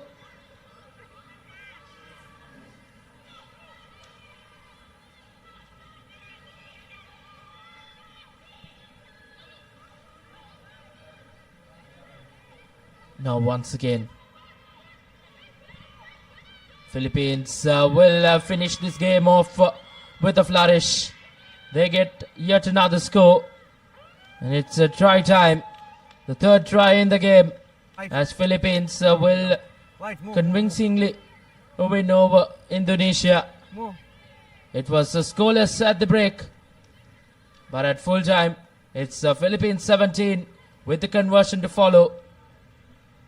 No. Time The off. conversion doesn't go through. 17 points to the good for Philippines, as Indonesian worries will come to an end. A disappointing campaign for them, but nevertheless, the Philippines will go through after a convincing performance in that second half. 17 points to nil, as the full-time score reads. Coming up next is going to be the Sri Lanka women taking on the Malaysian women. Game number 2 in the women's segment for today. It was Philippines who really had to work hard. Went into the break scoreless, but they really came out all guns blazing in that second half and really put on a good performance to clinch a convincing win over Indonesia. 17 points to nil. And these are your key stats from that game. 3 tries and just the 1 converted try. Indonesia, nothing to speak of. Philippines win 17 points to nil.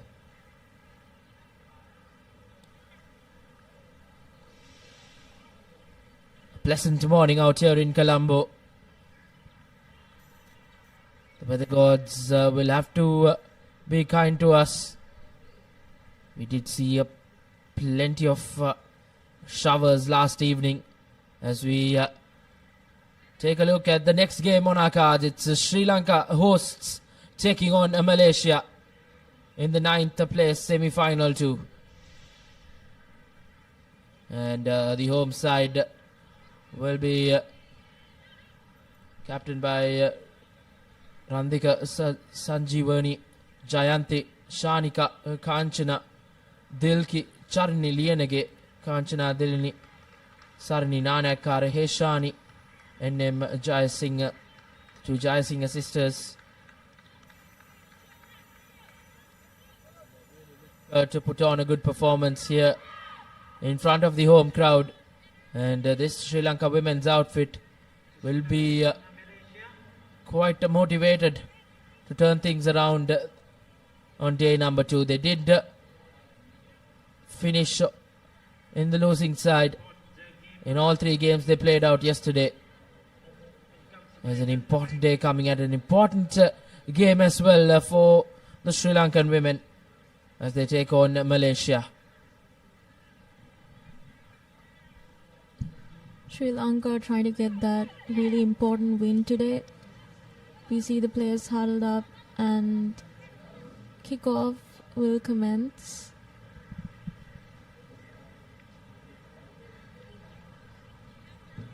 Ready, Captain.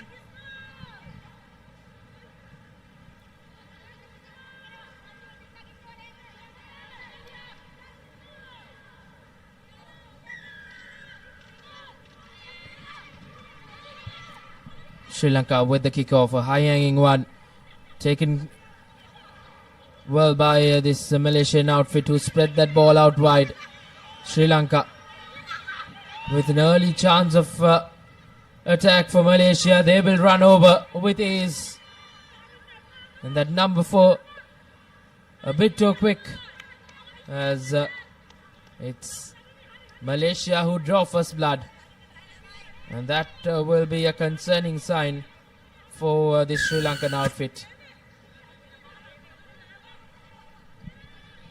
The Sri Lankan defense not being drawn out wide. The Malaysian player ran around as most of the players were stuck defending in the middle. There was just no one to stop her. She just ran past them. Indeed, the kick doesn't go through for Malaysia, but that try was brilliant from the kickoff. A good, calm and collected stuff from the collection. And they spread that ball out wide to their speedster in that number 4 jersey, who goes over the whitewash right under the post to give them the first points in the game, as Sri Lanka now will look to bounce back.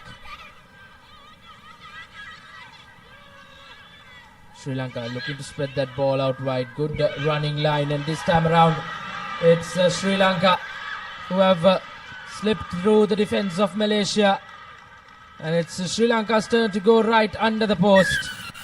A brilliant response and a much needed one from the home side.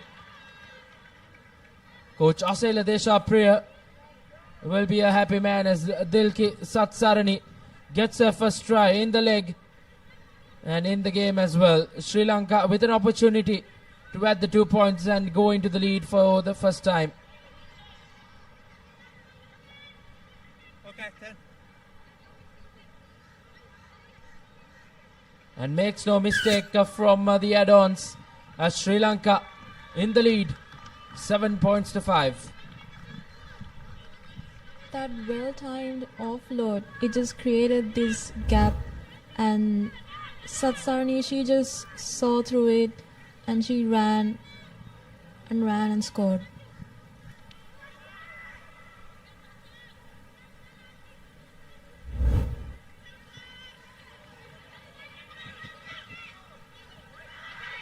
Once again, a good collection from the restart for Malaysia. They've done really well in those high-hanging kicks. And now good up defense, some pressure from the Sri Lankan outfit, but Malaysia have managed to once again to spread that ball out wide and give it to their speedsters. And it's Malaysia who will go over for their second try in the game, and they'll snatch that lead once again and make this a 3-point game. 10 points to 7 in favor of Malaysia.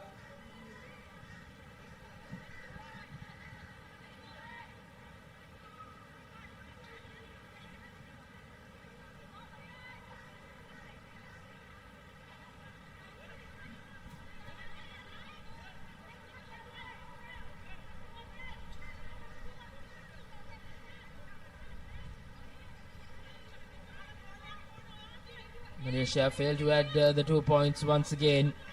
Still with a slender lead of 3 points. Malaysia will really look to try and keep hold of a good defensive effort to try and keep Sri Lanka at bay. Sri Lanka really did well to respond after Malaysia scoring quite early on in the game.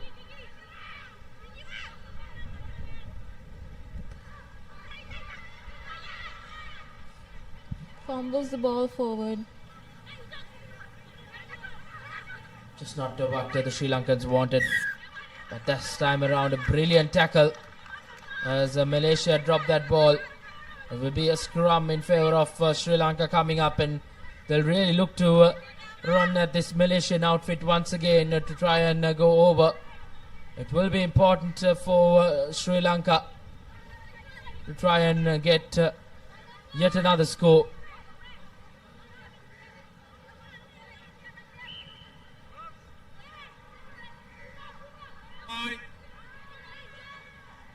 Now Sri Lanka with the feed in.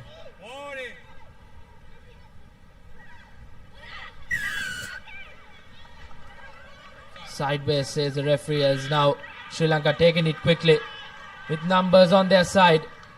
Opts to go out. Sri Lanka fends off one, but eventually she's brought down as now Sri Lanka wins back a penalty, taking it quickly once again from meters out. And out for Sri Lanka. And the referee will go into the pockets as the Malaysian try scorer, the first try scorer in the game, will spend a couple of minutes in the sin bin, and that will be a major setback for Malaysia, as Sri Lanka will really look to pounce on this opportunity to try and go over, but looks like it's not the number 4 who will go into the sin bin. Nevertheless, Malaysia down to 6 players. Sri Lanka with the advantage, with an opportunity to try and get back the lead. Feeds in the scrum, gives it out wide, but into no player's land, as now once again Sri Lanka have really been put into the test in attack. Good defensive effort coming in from Malaysia with just 6 players on the field, and a big tackle, and it's Sri Lanka who fumbles it from meters out. Malaysia inside their own red zone have a scrum in their favour.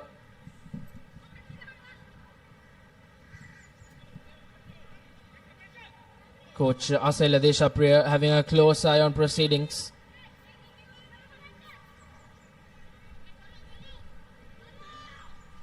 With less than 30 seconds to go, Sri Lanka should really try to score because they have the numbers advantage.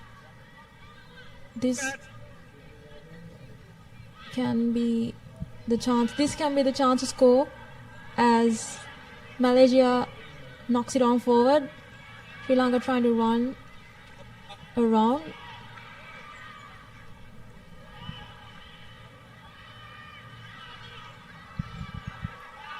Working the ball to the corners. And yes, do we see Hemakumari scoring? Yes, we do. Sri Lanka for their second try. Indeed, a brilliant work from Sri Lanka, and some smiles in the dugout as well. Sri Lanka at the brink of half time will get the lead, and just a 2-point difference between the two sides in that first half. A closely contested first half nevertheless. Sri Lanka will go into the break with a 2-point cushion, with a conversion to follow as well. Hemakumari gets a second try in the leg, and the conversion doesn't go through. It's 12 points to 10 as Sri Lanka snatch back the lead at the brink of half-time. Half-time score confirmation: Sri Lanka 12, Malaysia 10.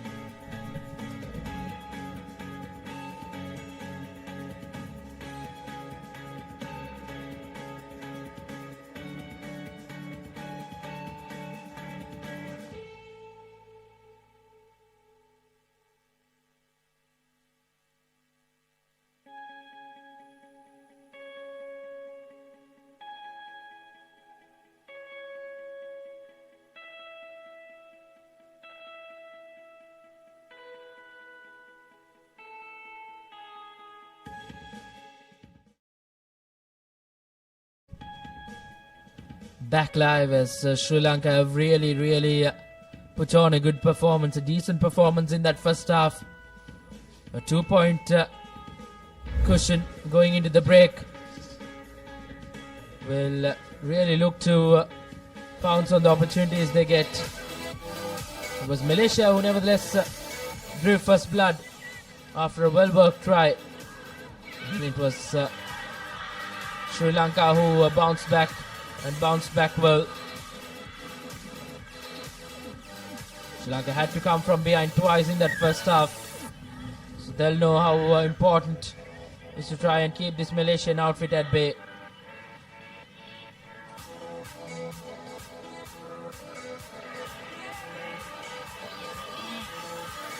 That was the try at the brink of half-time.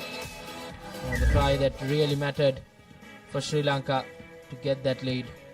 Malaysia with the second half kickoff and a good collection from skipper. As now Sri Lanka will look to keep hold of this 2-point lead.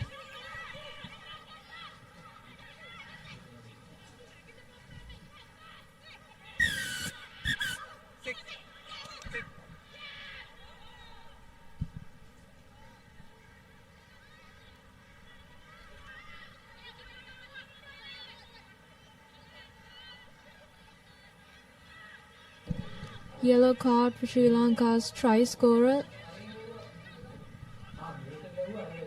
Malaysia using that as an opportunity to score.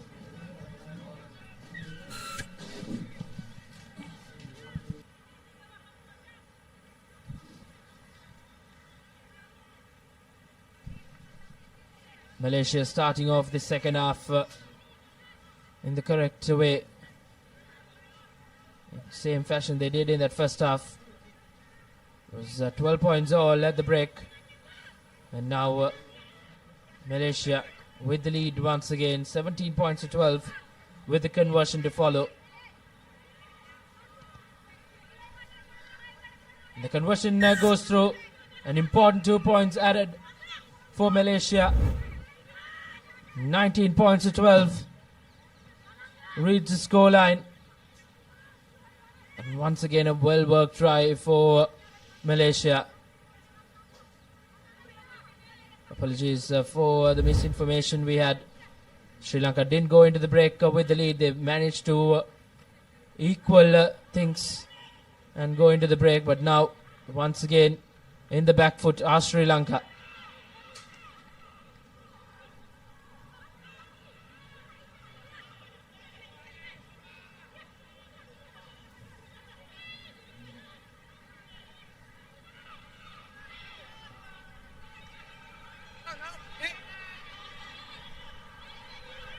Sri Lanka now once again under a lot of pressure.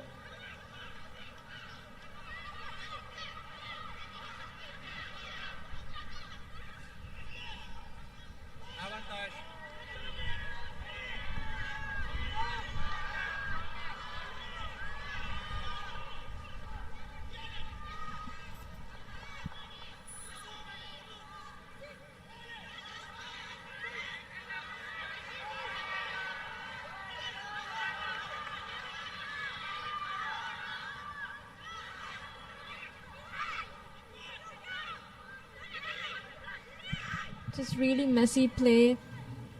There's no support at the breakdown. We see them trying to make a connection. There's space.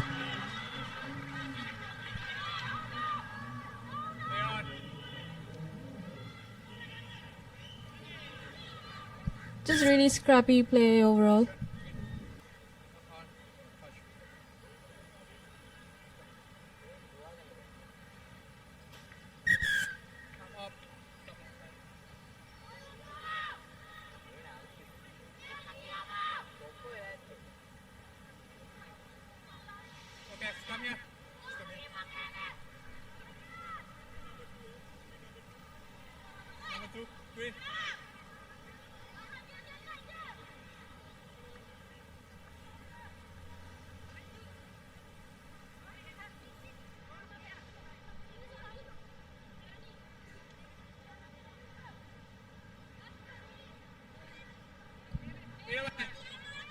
Scrum in favor of Sri Lanka coming up. It will be important for Sri Lanka to get things right from this scrum. They'll have to score and convert to once again just to equalize to Malaysia's 19 points.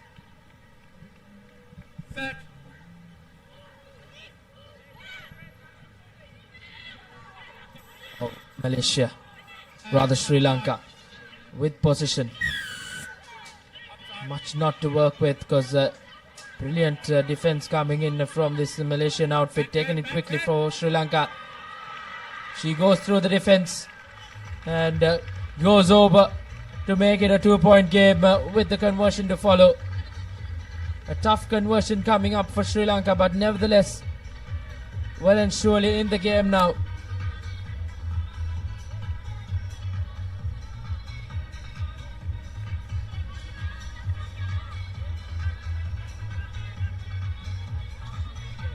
Sharon Lianage to add the 2 points. She makes no mistake. It's 19 points all. As once again Sri Lanka have managed to come from behind and equalize proceedings. And a brilliantly worked try. Individual brilliance from Sri Lanka's number 4. All to play for in this final 2 minutes. Sri Lanka 19, Malaysia 19. Charini Renegade with the restart. Doesn't travel the 10 meters as it will be a short-term penalty for Malaysia to follow.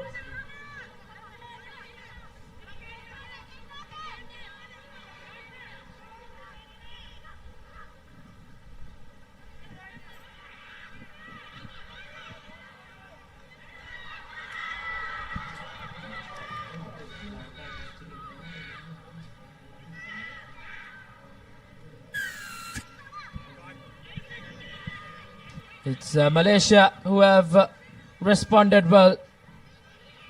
Sri Lanka just got napping in defense.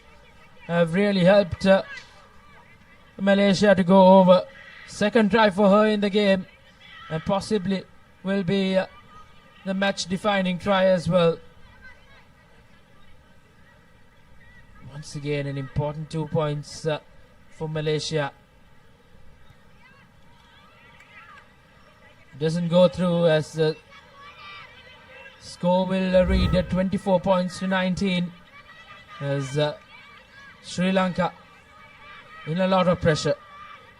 Once again a brilliantly worked try. It was important for Malaysia to go over that whitewash. Heading into the final minute of this game, Malaysia with the lead will look to run that clock down. A good restart kick, a good collection as well. As now Sri Lanka want to spread that ball out wide, but knock back, says the referee. As Sri Lanka now looking to respond, and if Sri Lanka manage to go on and score and convert, they might finish on the winning side now. But Sri Lanka have really been pushed back by this Malaysian defense.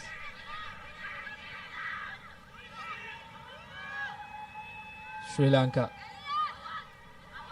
with time running against them. Our clock has run out as Malaysia win themselves a penalty.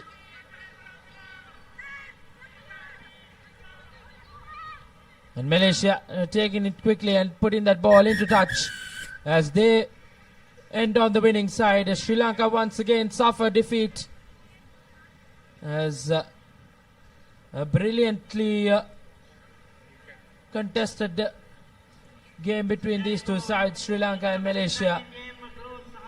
Sri Lanka's disappointment will continue as the full-time score reads Malaysia 24, Sri Lanka 19. It was an action-packed second half where Malaysia got the better of Sri Lanka. They did go over for the first time, then Sri Lanka responded in quick time. Converted that try as well to get back proceeding to 19 points to all, but then this try was well and surely the decisive try in the game, where she managed to make it 24 points to 19. Sri Lanka once again go down as they suffer their fourth defeat in the campaign.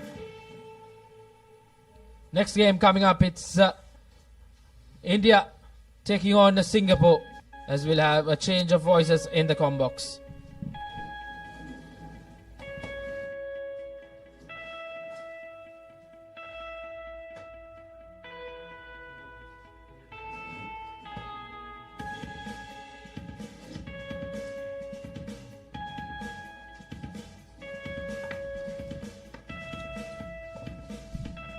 So we're into the fifth place playoff segment now, as we have India taking on Singapore.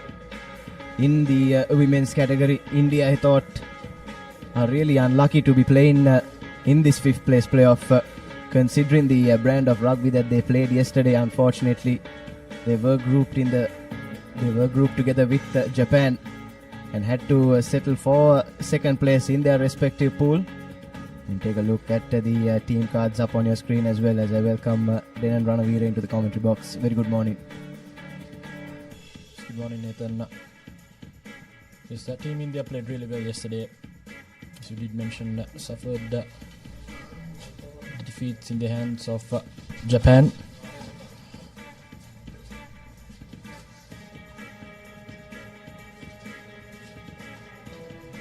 We're just moments away from commencing proceedings here. Slight overcast conditions as well. We'll surely be expecting a bit of rain later today. It was surprising yesterday that play was allowed to continue for so long before we eventually had to halt things due to the weather. Hopefully we can get a similar bit of playing time today. Both teams in their final hurdles before this all-important fifth place playoff for them. And the man under pressure in the middle will be Ayman Jiji from Saudi Arabia.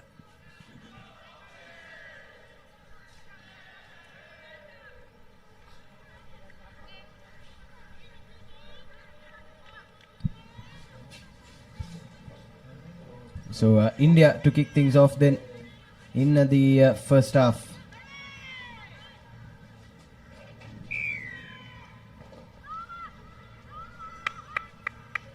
It's a high hanging kick collected well by Singapore. And now we're looking to work it out of their own 22. Just running it straight away to the lateral spaces. Good cover tackle coming there by India.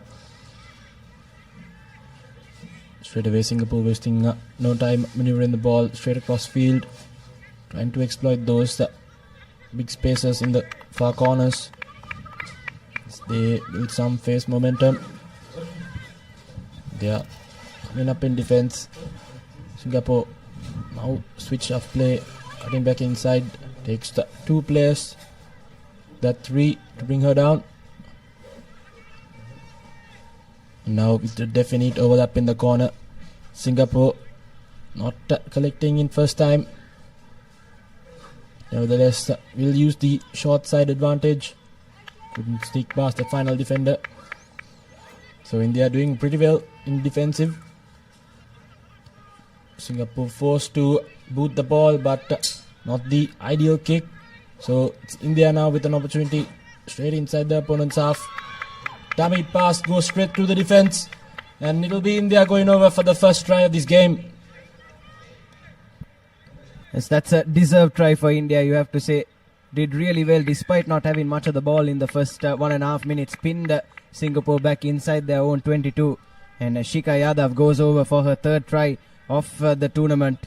But like I was saying, pinned Singapore back, forced them to go with the kicking option. And eventually had someone sweep in to collect that and go through uncontested. And the conversion is through as well. So an early advantage to India. So waited for the opportunity and capitalized the maximum can see Singapore forced to kick the ball to boot. Just a slight dummy of play and straight through the Singaporean defense with ease. There's the other going underneath the post. Nope. Singapore has gathered the restart. Bad pass coming in there, but nevertheless it's an offside advantage for them.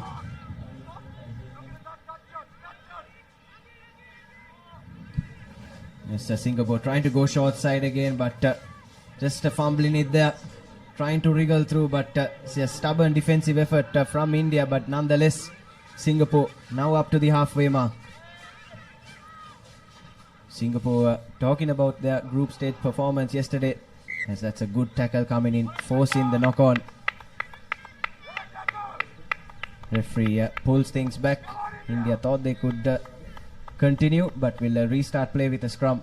And coming back to Singapore yesterday, missed out in their first two group games, but got a close win over Sri Lanka last night, 22 points to 10, and hence they find themselves vying for that fifth position. So a mixed bag for both these teams yesterday, and they'll be hoping to get into that fifth place final to have some consolation from this second leg of the Asia Rugby Emirates 7 series. As India straight from the back of the scrum create that overlap on the right hand side. Drift defense on that occasion is decent though from Singapore, but that leaves the inside channels open. And wayward pass pushes them back a couple of meters, but that's picked up by the number 13 for India. No one sweeping in defense for Singapore, and that'll be the second under the post try for the Indians. Kalyani Patel goes over to put her side 14 points to the good. She's been in red hot form, hasn't she, and 4 tries so far in this tournament, and 1 more in the kitty now. So yet again India making full use of the opportunities they get, just making them count. Their defensive efforts have been quite commendable. As you can see, just knows exactly what to do with the opportunity they get, exploiting the small tiny gaps and cheeks in the armor of the Singaporean defense. So bad restart collect by Singapore as India capitalizes with maximum. They'll go over for another easy try. It's the number 4 Aarti Kumari who go over. Right. Yes, this time straight from kickoff, Aarti Kumari gets her first try in this leg, and it's going from bad to worse for Singapore, isn't it, Denon? It's indeed not the restart they would have hoped for. If they were to keep this game alive for themselves, they'll need to at least get the next one right and continue from there onwards. But for Team India, conversion attempt not the best, but nevertheless it's a 19-point buffer between them and their opponents. Let's have a look at the replay. It's the pressure brought in by the defense which has ultimately won them that goal.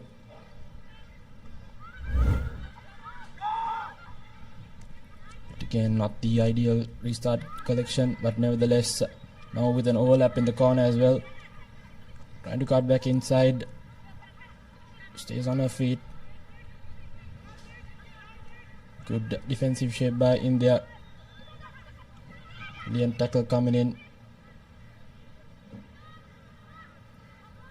Wayward pass. Singapore now in the back foot just outside their 5 meter. Still not settled as India defense come in, but bit of lateral space in the corner. Tries to burn past the defense. Good cover defense coming in.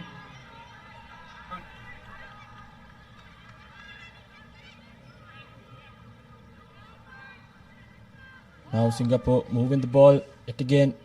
Finds the overlap. Bad pass, but nevertheless still has position. Good rip in that instance by the Indian defense as the number 11 tries to cut through. Gives the offload away to number 6 of Team India who go over. It's Sandhya Rai who go over for the try right before half-time. Yes, a try for Team India right on the hooter. And yet again, it's a fourth try that has that they've scored in this first half, and the fourth try that they've got as a result of their mounds of defensive pressure that they've applied on Singapore. Singapore, in this entire first 7 minutes, have really failed to come out of their own 22. Conversion is good as well. So it's 26 unanswered points to Team India in this first half.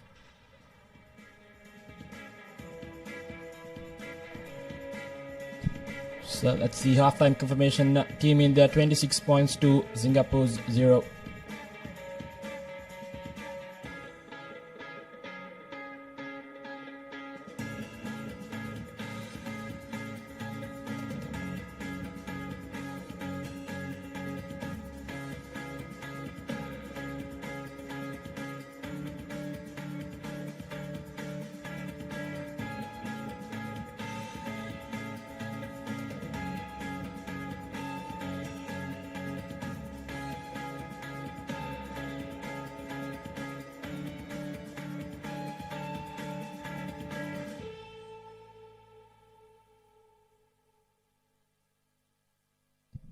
Yes, so welcome back for the second half of this first semi-final in the fifth place playoff for the women's segment. Taking a look at the highlights just before the break, we are talking about how good India were defensively.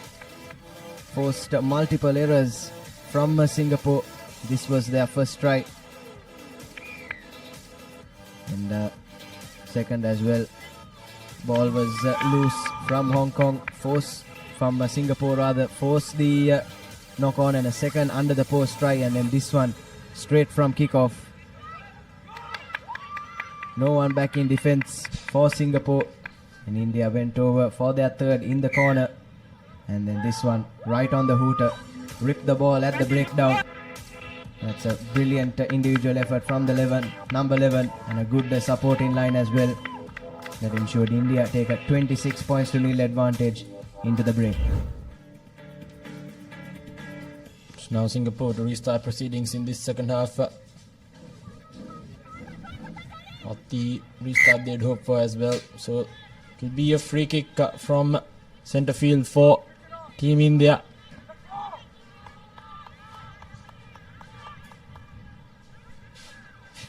So if Singapore were to keep this game alive, they'd need a score, and sooner the better for them.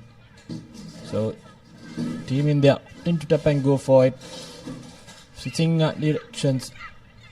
They have a small overlap in the corner. Cutting back inside is that number 13, the try scorer. Singapore trying to apply some pressure. They're trying to use the linear channels. This time overlap in the corner as Team India runs artillery. Here we go. Number 6, final defender to beat. Good cover tackle coming in. It's a knock forward. So Singapore can see they're pumped up with that defensive effort. Hopefully now, with a bit of momentum in their hands, they'll get a score in. It's a tall mountain to climb for Singapore, isn't it? Just 5.5 minutes or so left on the clock, but finally managing to pull their socks up in defense. And winning a scrum as well, and there you have the Singapore men's team cheering on their counterparts. Point. Set. Hold. Slowly but surely filling up the race course here in Colombo on day 2 of this Asia Rugby Emirates 7 series. And now here comes Singapore creating that overlap in the corner. But again, good drift defense from India. Defending has been on point for them so far in this game. This time though, half space opening up, but just managed to get that ankle tap in. And Singapore now with the ball on the right hand side. One man to beat. Opts for the inside pass. And now up to halfway. This is much better from Singapore attacking. And now goes straight down the middle. Does the number 2, but again, good cover tackle coming in from India. Making Singapore go through the phases. Advantage for offside coming their way as well. Have an extra man out wide on the left. Does she have the gas? Yes, she does. She'll run right round. Will Jane Chanjingyi Full touchdown for Singapore's first try in this clash. Singapore did quite well there. Had the continuity of play, kept the offloads going, didn't let the Indian defense settle. The scramble Indian defense just couldn't find themselves the right positions, couldn't recover on time. And for the first time, Singapore has crept past their defense. So it's 5 points with a conversion to come for Singapore. All started with that good defensive effort, as I mentioned earlier. Go, please.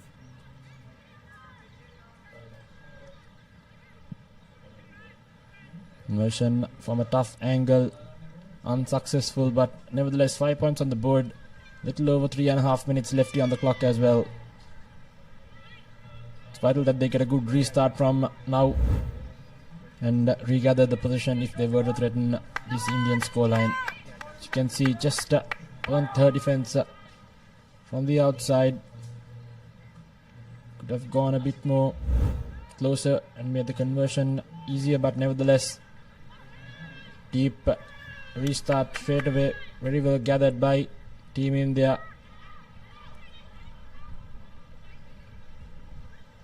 Here we go. Trying to create that overlap. Does so with ease. Cutting back inside. Good defense. Straight away, spotting the gap, the number 4. Trying to go past, but it closed as she moved closer. Nevertheless, again, Team India now. The good face movement. Trying to change directions and use the short side. Singapore holding on in defense. Ball squirts out, but very well regathered by Team India. The number 2 breaking through the defense. Has the try line at her distance. Will accelerate and go underneath the post. So yet another try coming in for Team India. That's Yadav who will go over for yet another try. It's a second in the game as well. So brilliant stuff. Good efforts by Team India, identifying the small gaps and creeping past the defense with ease. Yes, Shika Yadav, what a game she is having both defensively and in attack. Goes right through for her second. But I thought where Singapore faltered there was then, and they went for a deep restart straight after scoring. And when you're chasing a game, that's never the best option, considering the pace and the skill that this Indian side have in their attack as well. Allowing them this much possession, it was only a matter of time before this happened. Went straight through the gap, did Yadav. No one sweeping for Singapore. And easy as you like, untouched over the try line for India's 5th try. So as you can see, good restart by Team India, kicking it deep, trying to get that territorial advantage, and yet again good juggling work as well. So they've won over the penalty, and straight away it was Yadav the try scorer, so showing great work rate as well, proactive in offense and defense. Now Team India has opted for a scrum in prime position. Just over a minute, under a minute left here on the clock as well. 33.5. Team India has dominated this game from the get-go. Singapore showed glimpse of talent and potential in this game, but nevertheless, it was Team India's defensive effort that has secured them this game. Set. Hold. So, Stand up, please. due to the adverse weather conditions, I think it's not the easiest scrummaging.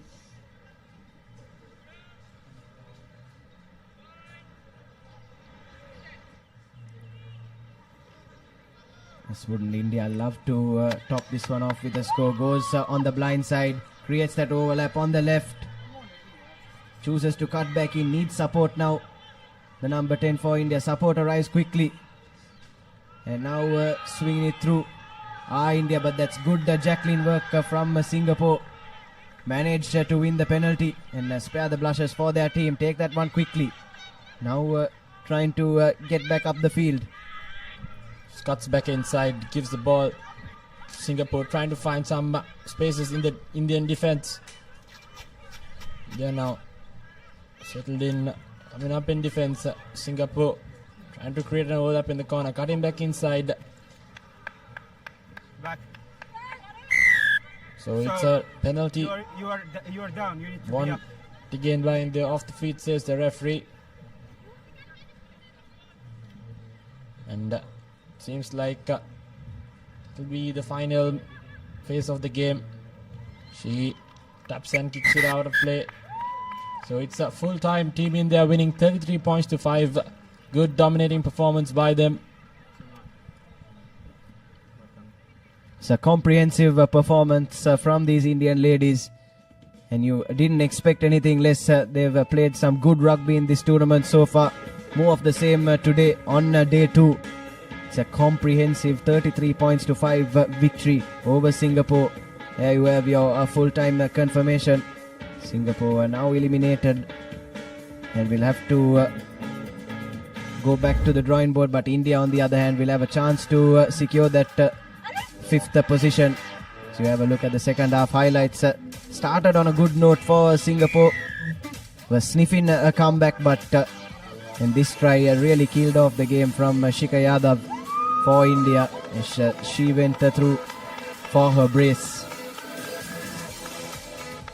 untouched, and she had a good game in attack and in defense as well, and has ensured her side are still in contention for that 5th position at the Asia Rugby Emirates 7 series. So coming up next, we'll have the United Arab Emirates taking on Kazakhstan in that second semi-final, and they'll be playing for the opportunity to play India in that 5th place final to try and go through. As we have a look at the 2 team cards for both these sides, United Arab Emirates and Kazakhstan. Kazakhstan as well got 2 pretty good victories yesterday over Malaysia and the Philippines, but unfortunately missed out against China, and hence have to play in this 5th place playoff. As for the United Arab Emirates, missed out against India and Japan, and their solitary victory coming over Indonesia in yesterday's 3 games.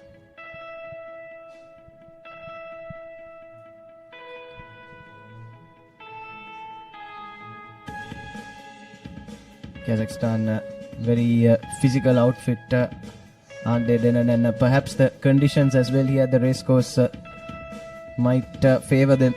Yes, and in the UAE ranks as well, we have Madison, Georgia Barber, Hannah. They've had a good day 1, and they'll be hoping to be the key players for the UAE.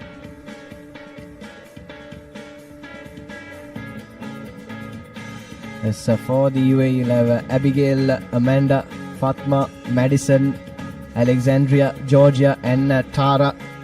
For Kazakhstan, Veronica, Alyona, Yekaterina, Amina, Irina, Anna, and Eva Becker. And the finishers as well. Hannah, Jessica, Sophie, Jade, Kira, and Catherine will be the finishers for UAE.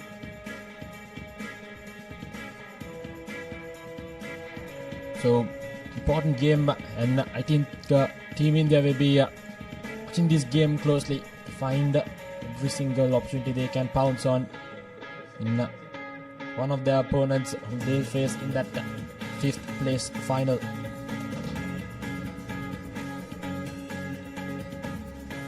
So there you have the UAE ladies. Probably Kazakhstan coming to this game as favourites, don't they, with 2 wins in their group fixtures. UAE with just the solitary win, blown away by both India and Japan. And our referee for this game, Christabel Lim.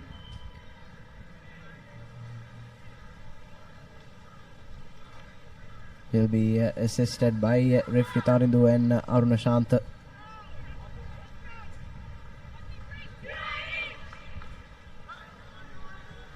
So it will be UAE from the right of your screen against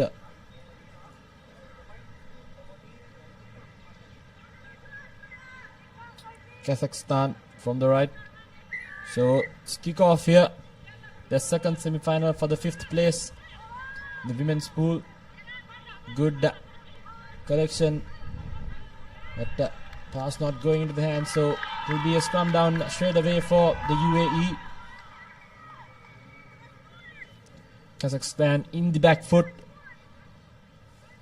The start they wanted. It's important they regather their composure. But UAE straight in the way of the 22-meter. Good scrum. They'll be hoping to get some points early on. Straight away runs through, cutting back inside. Good defense coming in by Kazakhstan.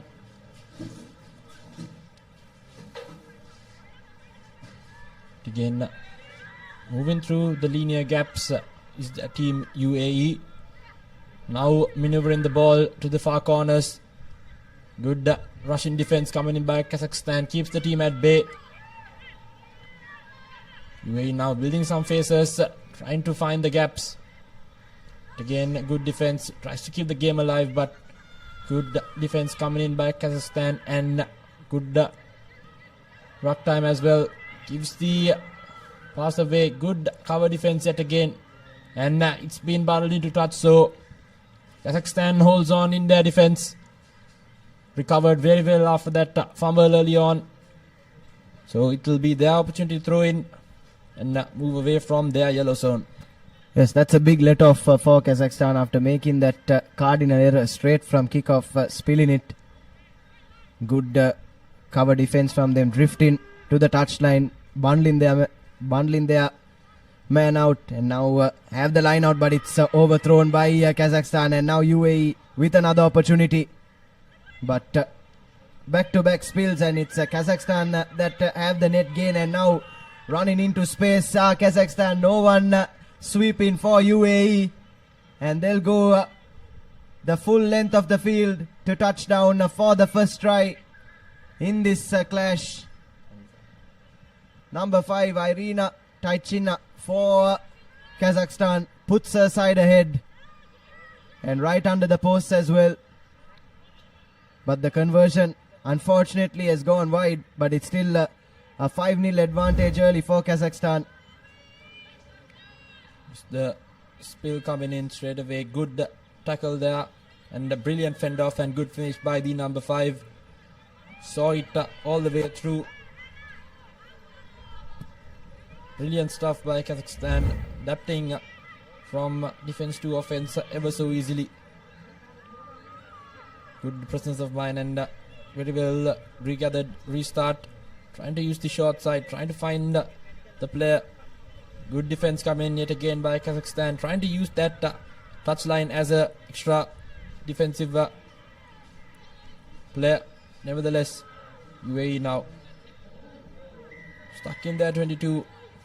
And Kazakhstan has won a penalty taken quickly.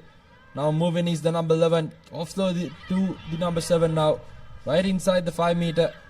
Spills off the ruck, but nevertheless, overlap in the corner as well. It will be surely a try for the number 2 of Kazakhstan. Brilliant stuff using the width of the field. It's Fatma who will go over for the try. Brilliant stuff straight away from kickoff. Applied the pressure, did everything right, and reaped the rewards.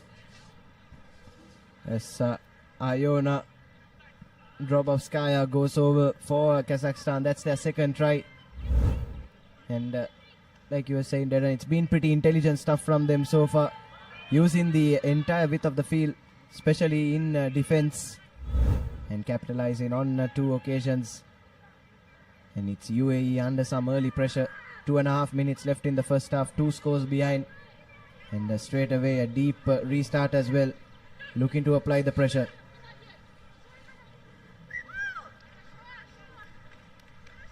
UAE not helping themselves. It's been lost forward yet again. Pressure seems to be getting the better of themselves. Now we'll have a few replacements coming in as well for UAE, who still not managed to play themselves in this game. Yes, had a couple of opportunities in attack, but Kazakhstan did well to turn things over. But now scrum inside the 22 meter. And the number 2 goes straight from base, and this will be her second try. Aliona. UAE defense just simply didn't read that one. And the scrum off with another excellent try for Kazakhstan, and that's their third one in this first half. Sniping through the defense. Second try this game and in this leg as well. In quite a brilliant game, Zaliona sniped her way through, finding the gap. UAE's defense not linking. Has spotted the gap straight away, sees it and snipes through. Brilliant stuff and good individual performance there. UAE opting for boot, kicks it out straight away.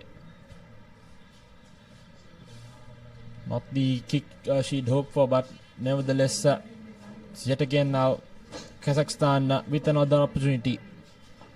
UAE needs to get possession of the ball if they were to at least get a score in before half time.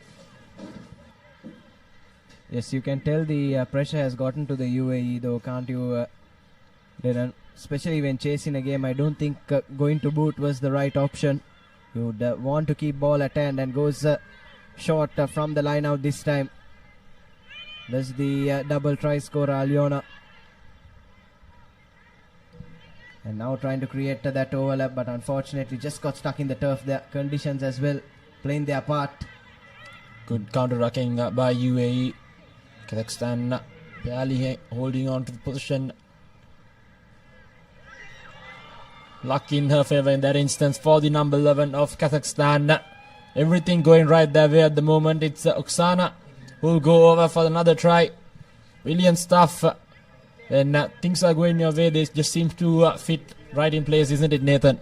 Yes, sir, certainly, Denan. But the idea was right. There was no one sweeping back, and Oksana Shadrina had all the rights to go for that grubber. And the conversion is good as well. 24 points to nothing as the referee blows for halftime. Take a look at that. Idea was right. Execution not the best, but luckily for her, she had the rub of the green in her favor. Fell nicely back into her bread basket. And she went over under the post for the fourth try in this first half for Kazakhstan. There you have it, your halftime confirmation. UAE have really failed to come to the party so far. So it's 24 points to nothing in favor of the Kazakhs.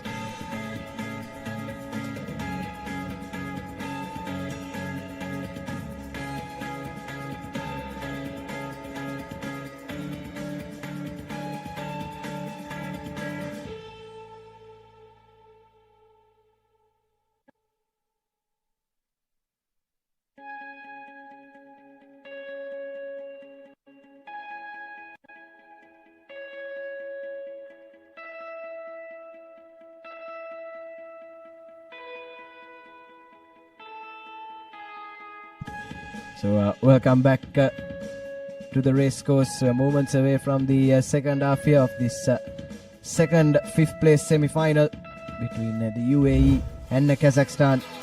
And what a performance it was for the Kazakhs in that first half. Because their first try ran nearly the entire length of the field. They dot down right under the post. And then here again, the ball was loose from UAE. And the Kazakh players were there to pounce and use the width of the field to their advantage. And then this moment of individual brilliance from their scrum half. Spotted no one covering that 10 channel for UAE. She went through, and there was another try. Courtesy a lucky kick falling into the hands that ensured the Kazakhs took a 24-0 advantage into the break. It's a good restart it again by Kazakhstan. UAE managing to hold on to position. It's the ball bounce. You can see straight away the defense is right up there. UAE trying to find the direction they want to opt for. Uses the fire and to get good defense coming in by Kazakhstan, not letting. And here we go, overlap in the corner, beats the first man, has to sweep at a beat, trying to step past the defense, and does so brilliantly. The number 4 for UAE straight away. Will go over for yet another try for them. The first one in this game. It's Madison Mellish who will go over for the try. Brilliant stuff there. It's brilliant stuff from UAE. This is exactly the start they would have wanted. Within 1 minute after the restart, Madison Mellish goes over for her fourth try in this leg. She's been in red hot try scoring form as well. And the conversion is good, so UAE managed to pull one back and pull one back early in this second half. Just have a look at the replay there. Found the space in the corner. Did brilliantly to step past the final defense. So good acceleration and finished by the UAE player. They've just kept back in this game. So it's important that they move on with this momentum they've just gathered. Now Kazakhstan trying to get the reply in. Tries to show and go. Just brilliantly gives to offload. Overlap in the corner. Brilliant stuff. Good reply by Kazakhstan. Sweeper trying to get the defense in, but nevertheless it will be another try for the number 4 for Kazakhstan. It's Amina who will go over for the try. What a reply straight away after conceding a try, Nathan. Yes, that's exactly what you want to do after conceding one. Amina Tulajinova goes over for her first try in this second leg to restore that 4-score cushion between the two sides. And the conversion is a brilliant one as well from a tough angle. So Kazakhstan, after conceding, have walked back with all 7. Tatiana with the conversion as we take a look at the replay of that try. Desperate effort from the lady sweeping for the UAE. But Amina had the pace on her to go through. Now UAE have to play from far behind yet again.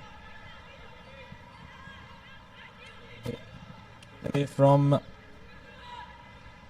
restart, good defense coming in by Kazakhstan. Here we go, trying to find the spaces, switching in play, finds a gap straight away through the middle, looking for options, steps past the defense, gives it to the try scorer. Melish now trying to get another one in. Good cover defense coming in by Kazakhstan. Some desperate defense and good contested ruck, but nevertheless now UAE with the prime position. Kazakhstan trying to regather their defensive efforts, desperately hanging on. Then offside penalty advantage now. The UAE with heaps of momentum behind them. Kazakhstan now in the back foot, switch in momentum as UAE now moves into the 22-meter of Kazakhstan, switching in direction yet again. Fends out the first one, finds the gap, the number 2. She tries to beat it, but good defense, some desperate defense coming in by Kazakhstan. Sniping through the linear fringes. UAE now looking for yet another try, trying to keep the game alive for themselves. Just less than a minute left, 2 minutes left here on the clock. Offload just not going into hand, so an unforced error has costed UAE another sure try, but nevertheless Kazakhstan desperately hanging on in defense. It's a golden opportunity for the UAE. They went begging. Unfortunately, that last offload just going a bit forward, and Kazakhstan managed to hang on. Few good tackles as well in that last sequence of play. And now they'll have to exit their own 5-meter area, will Kazakhstan. So here we go. Trying to run from their own 5-meter line.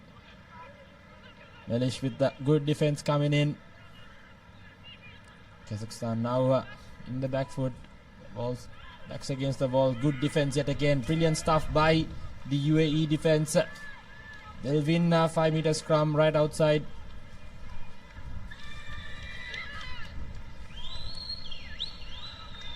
I believe that's a try scored by UAE, so brilliant stuff.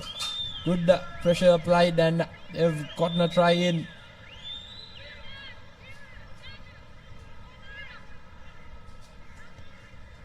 Conversion not successful, but nevertheless it's 12 points to 31. Less than 90 seconds left here on the clock as well. Have a look at that replay. Good defense coming in by the number 2 for UAE. She's done it brilliantly. It was Amanda who did it. Brilliant stuff. Has gotten the try in for UAE. Important restart coming in for them. Kicks it deep straight to the hands of the number 1 of Kazakhstan. Now with an overlap in the corner. Numbers on the outside. Just need to draw and pass. Now the number 5 trying to cut back in. Just steps on the touchline. UAE takes it quickly. Good defense coming in by Kazakhstan yet again. Rips it straight away from the hand now. Not the ideal pass, but nevertheless. Here we go. And to create an overlap. Straight away. Does it with ease. The number 8. As the whitewash in front of her will go over for another try. That's the Kazakhstan player. It's the number 8. Yes, Angelika Pichunjina goes over for Kazakhstan. But that try was really created by Tatiana, wasn't it? In that number 12 jumper. Her second try in this tournament so far. The 12 and the 8 combining beautifully for Kazakhstan. Conversion is through as well. So 38 points to 12. And that all but seals the deal for Kazakhstan as referee blows for full time. So it will be Kazakhstan that take on India in that playoff for the 5th place position here at the Asia Emirates Rugby 7 series. Your full-time confirmation then 38 points to 12. A comprehensive victory in favor of Kazakhstan. Let's have a look at the highlights from that second half. UAE did brilliantly to score first, but just not enough. Melson Melish there. A bit of individual brilliance for them. Straight away it was Kazakhstan which gave a brilliant reply. Brilliant try coming in yet again. Everyone in that team contributing with scoring and defensive efforts. Yet again it was Amanda for UAE. Rushed up in defense. Got the score in for the team. But nevertheless, brilliant, basic and beautiful rugby played by Kazakhstan has secured them this game with quite the comprehensive score margin. So it will be India versus Kazakhstan for that 5th place.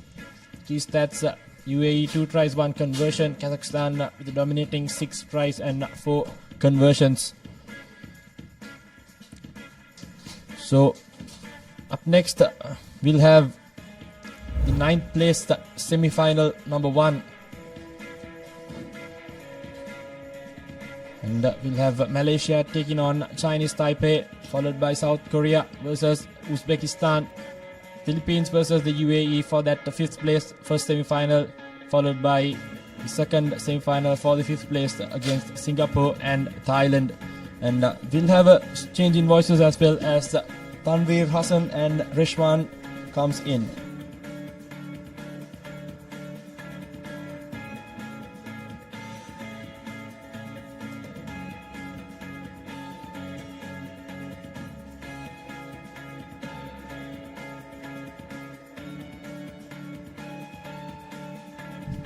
Thank you, Dylan. The next game on our cards, Malaysia taking on Chinese Taipei here at the Asia Rugby Emirates 7 Series 2025. The Sri Lankan leg live from the Racecourse Stadium here in Colombo.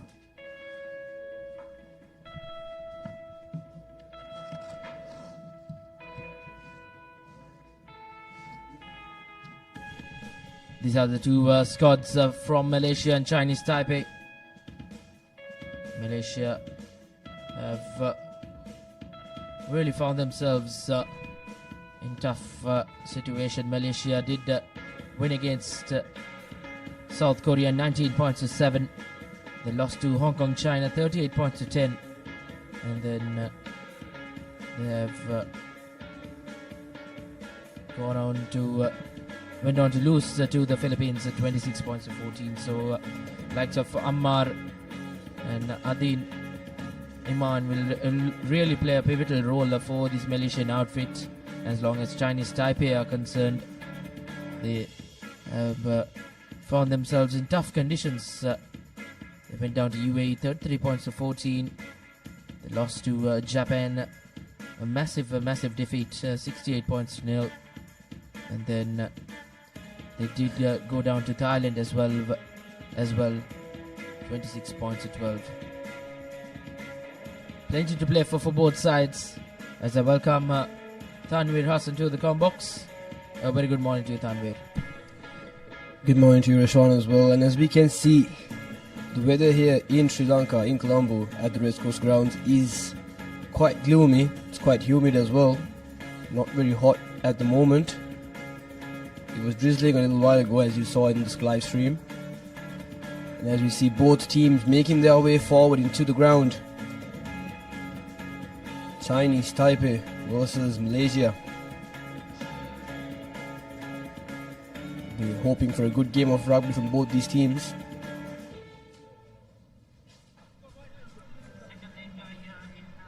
As we will kick things off, as we saw the women's games happening just before this. And the official for the match, Francesco Camisa, will be the official in this game as we start the 9th place semi-final one. It will be the third best team from the third pool and the best fourth team.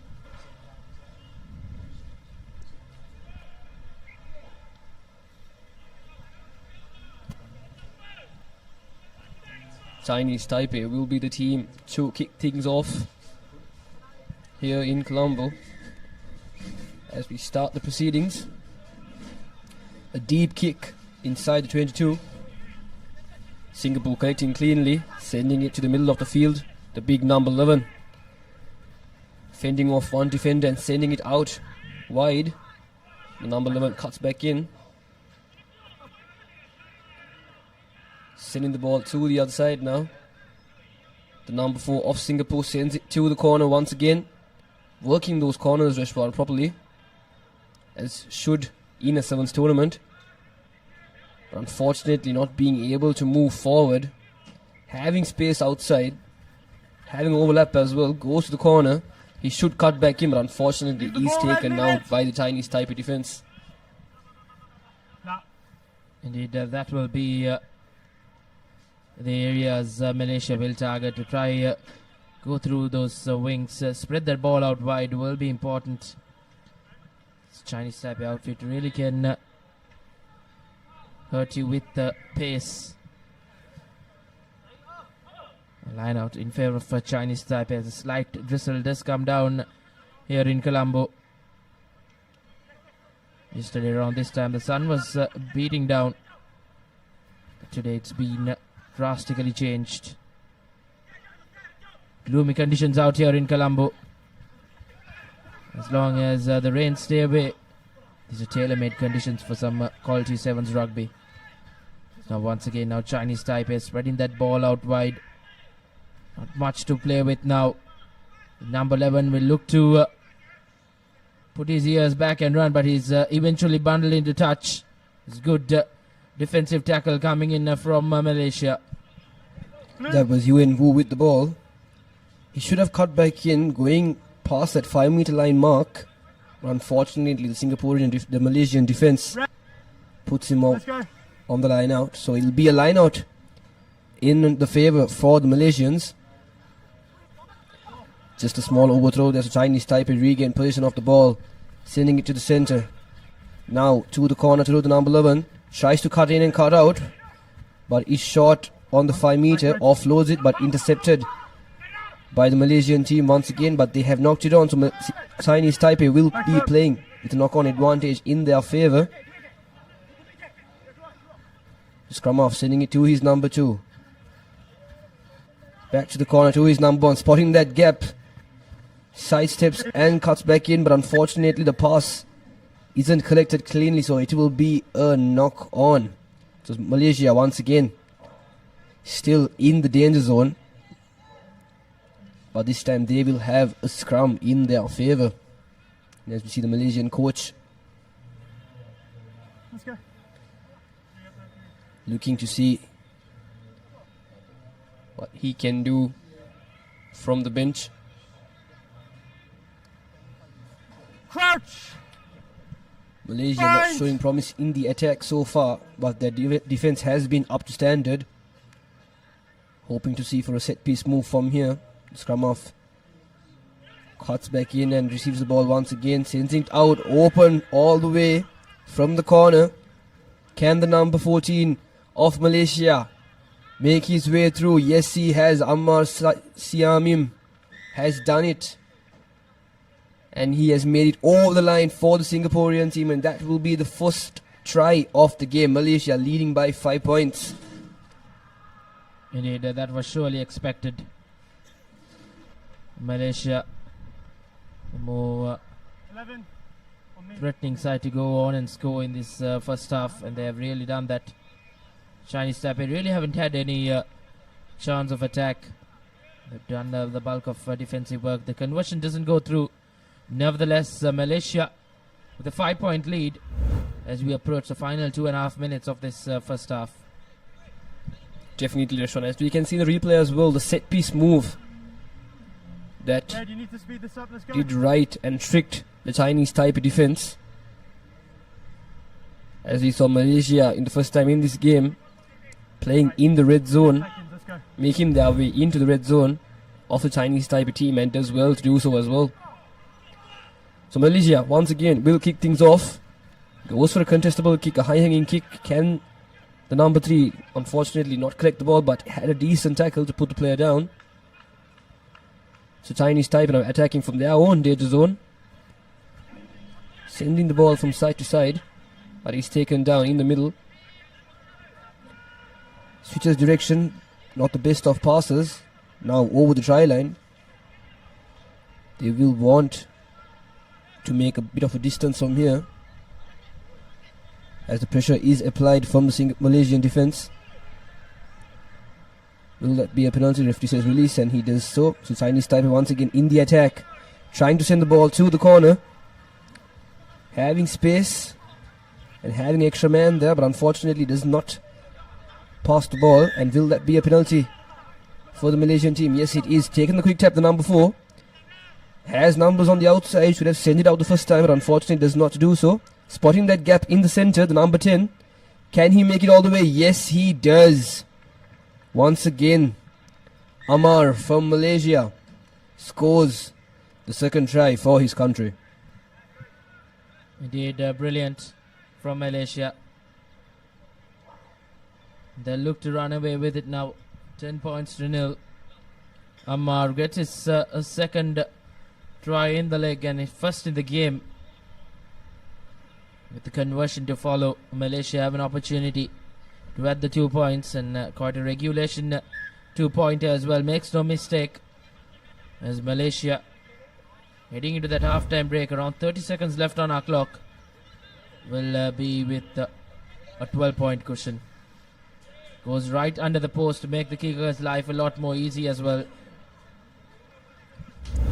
Definitely, Rashwan, as the vision from that number 10, spotting that big gap there and going right through it just to make his way right under the post. Ammar doing well there with his sight. So it'll be Malaysia once again with the kickoff. This time changing direction from the kickoff. Not collected cleanly from the Chinese Taipei team.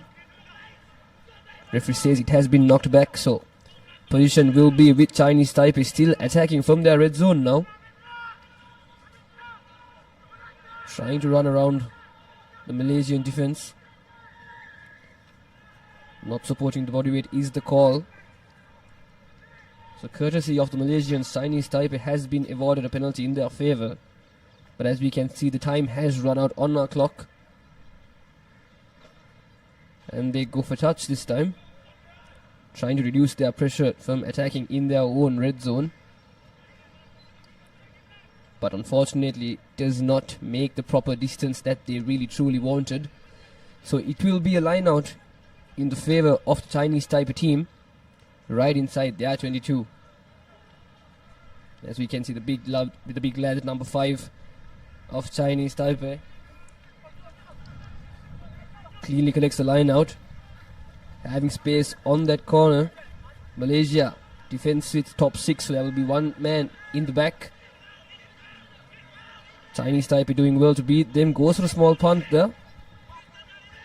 But the Malaysian number 10 collects it cleanly and just ends the first half proceedings, kicking the ball to touch. So that will be the halftime score. Indeed, it's a first half performance where Malaysia can really be proud of. They haven't let Chinese Taipei really settle into this game. Halftime score reads Malaysia 12, Chinese Taipei 0.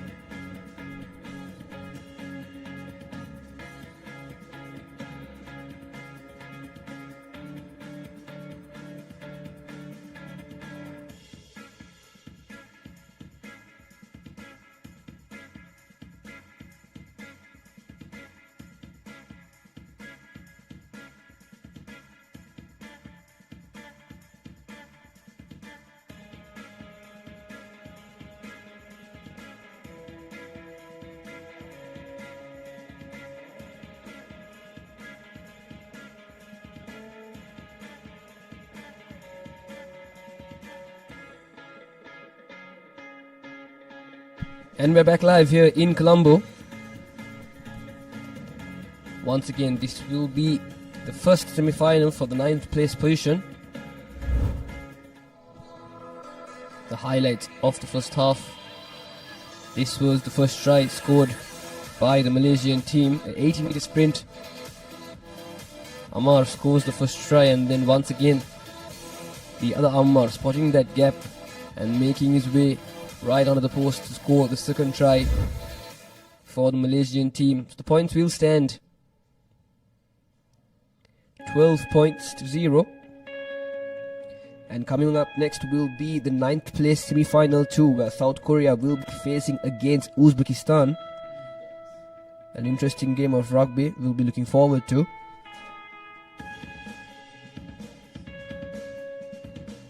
As both teams will make their way once again into the field to commence this second half. It will be the Malaysian team once again to kick things off. Over there, he was just on top of the body.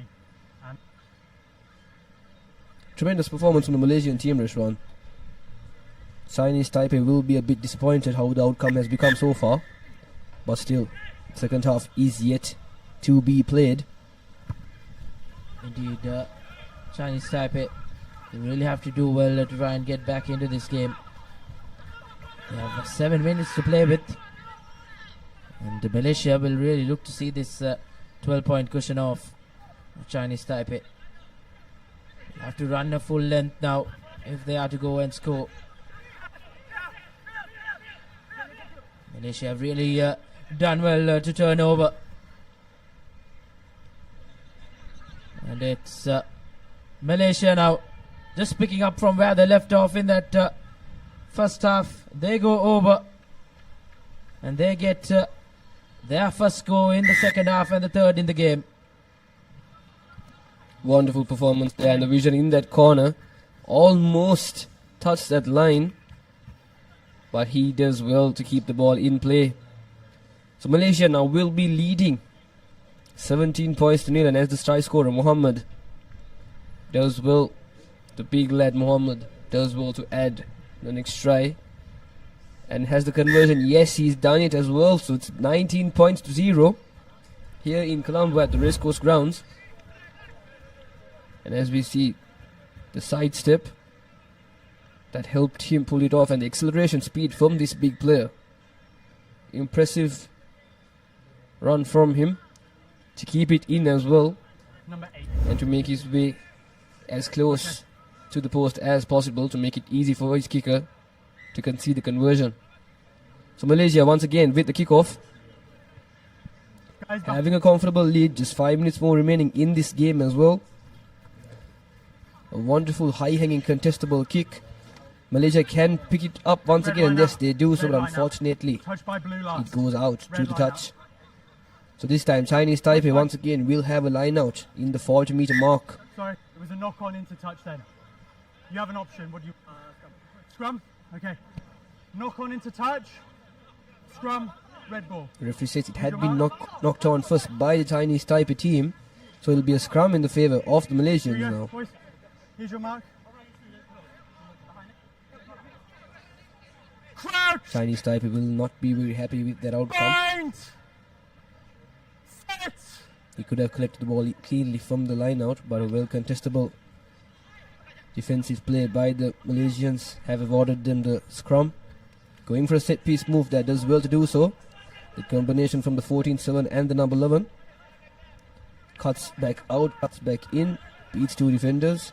Having space on the outside now, should send it out wide. Just one man to beat, but very well read defense from the number 3 of the Chinese Taipei team. Let him run. But they have considered a penalty, so Malaysia once again with the quick tap. Should have worked the ball to the wide. Having an extra lad in the corner, optimizing from the space. He tries to cut back in, but unfortunately his assistant player did not read that very well. So Malaysia once again have lost position of the ball, but they will have a line out in their favour as we see the coaching staff making substitutions from both teams. The previous try scorer Ammar from Malaysia has been bought out. Okay, Blue, here's your mark.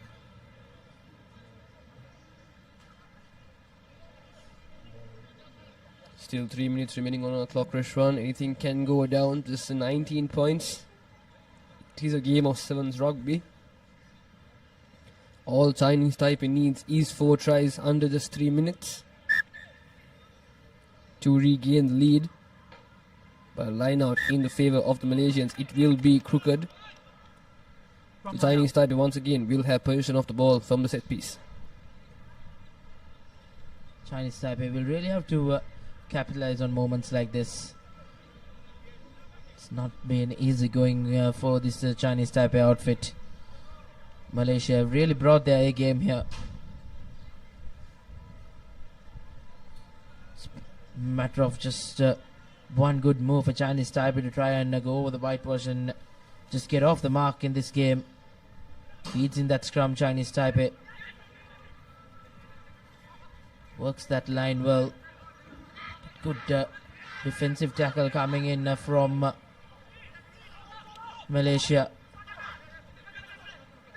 Now Malaysia once again opting to go on his own. But he's really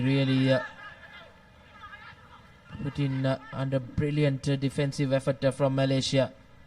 Chinese Taipei spread that ball out wide to the far end. Just one man to beat, but once again Malaysia have done well and won themselves a penalty as well in the process. A wonderful turnover by the Malaysian team. Putting his hands in the ruck legally as well, doing very well to do so in that moment. So Malaysia now with the penalty in favour for them. Let's go. It looks like they will be kicking to touch.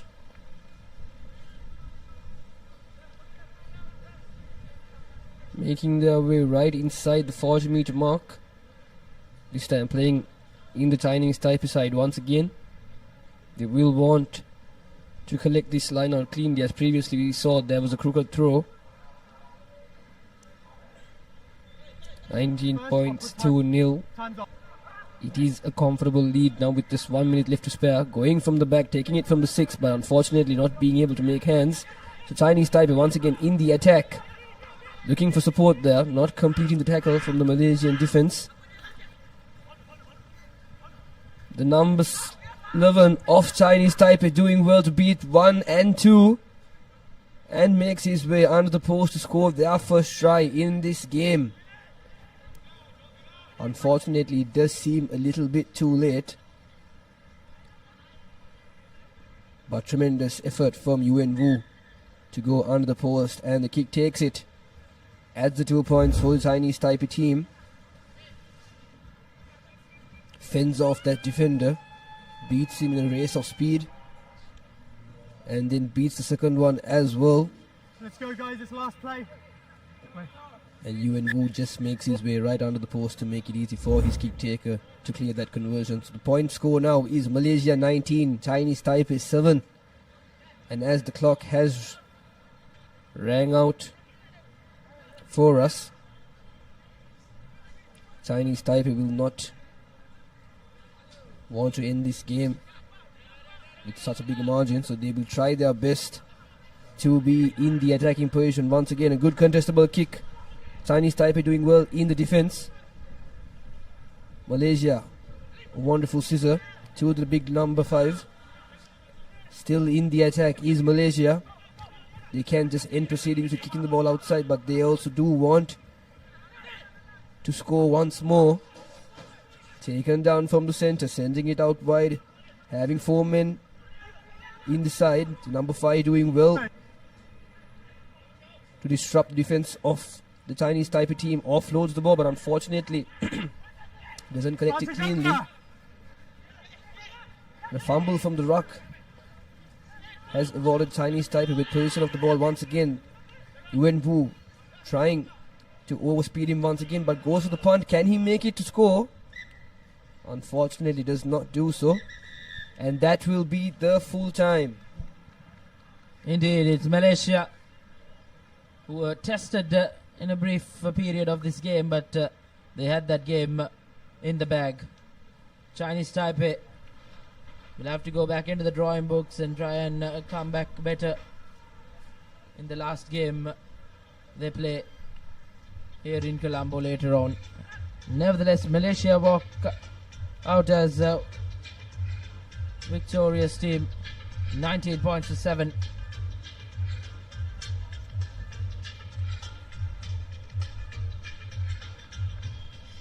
Convincing win at the end for Malaysia.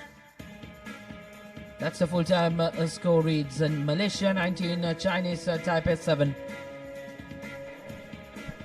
Incredible performance from the Malaysian team. Kudos to them. And as we see the second half highlights of this game, the big number 8 of Malaysia doing very well to score. The only try for his team in this game in the second half. And once again, number 11 of Chinese Taipei. A wonderful run, game of speed against the Malaysian defense. And it shows to be the better one to go under the post and score the try. What a game of rugby we've had here. And now, the second semi-final for the 9th place position, South Korea against Uzbekistan. The winner of this game will be facing Malaysia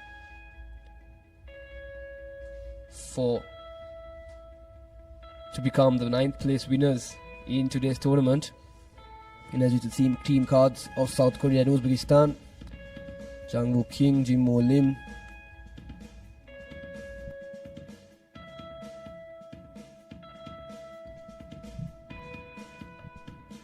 South Korea will really have to pick up well if they are to try and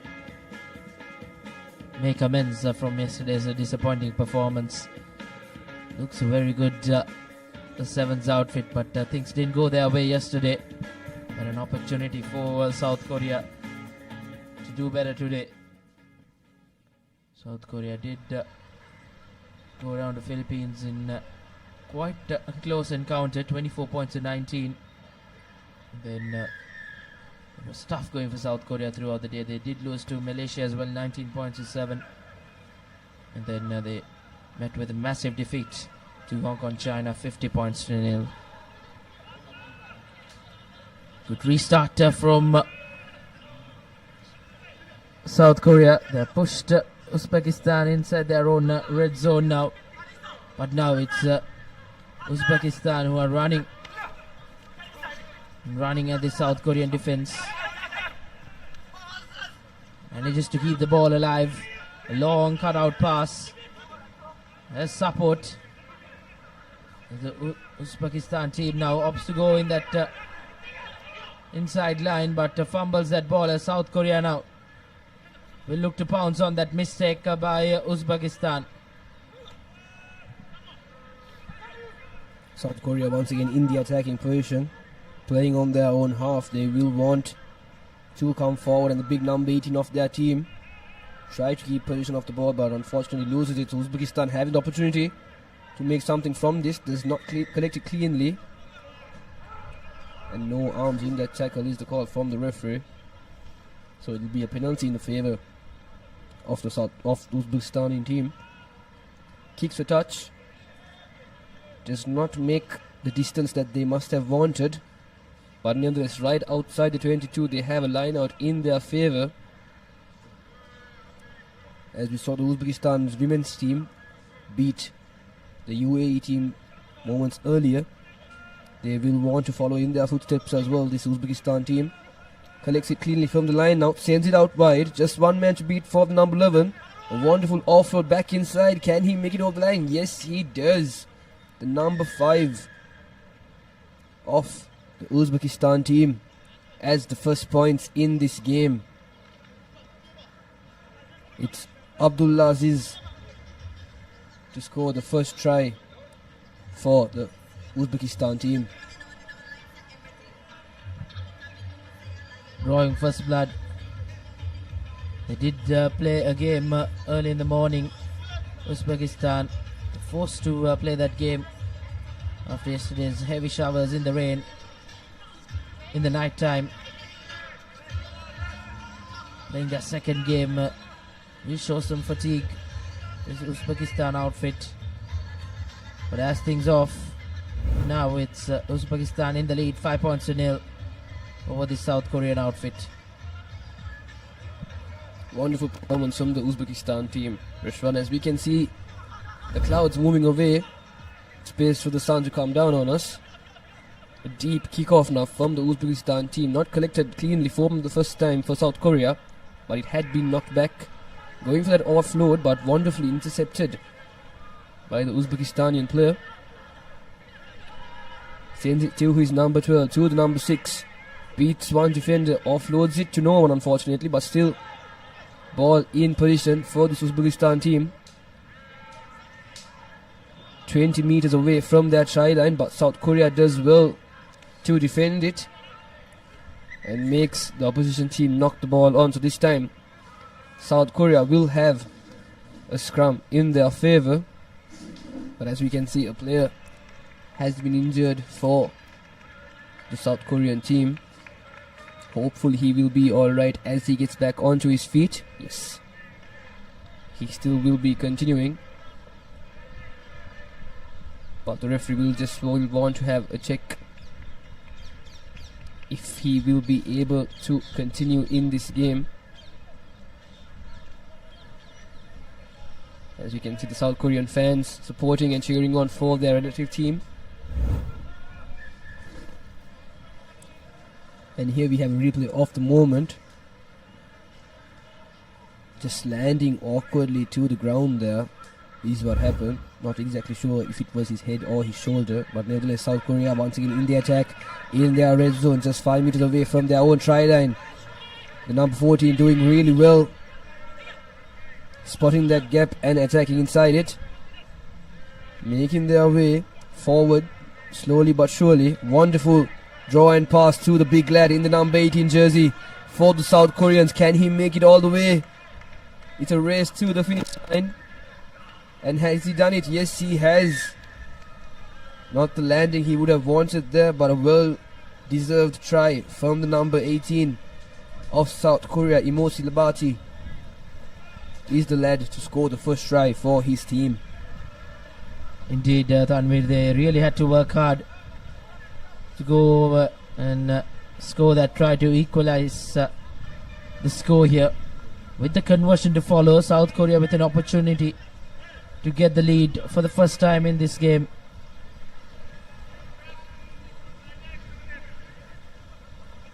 And the kick doesn't go through, so it will be 5 points all. And it's all to play for. A brilliant pass that just dragged the defender, and then that big man, the big number 18, just fends off one, and he goes over the whitewash.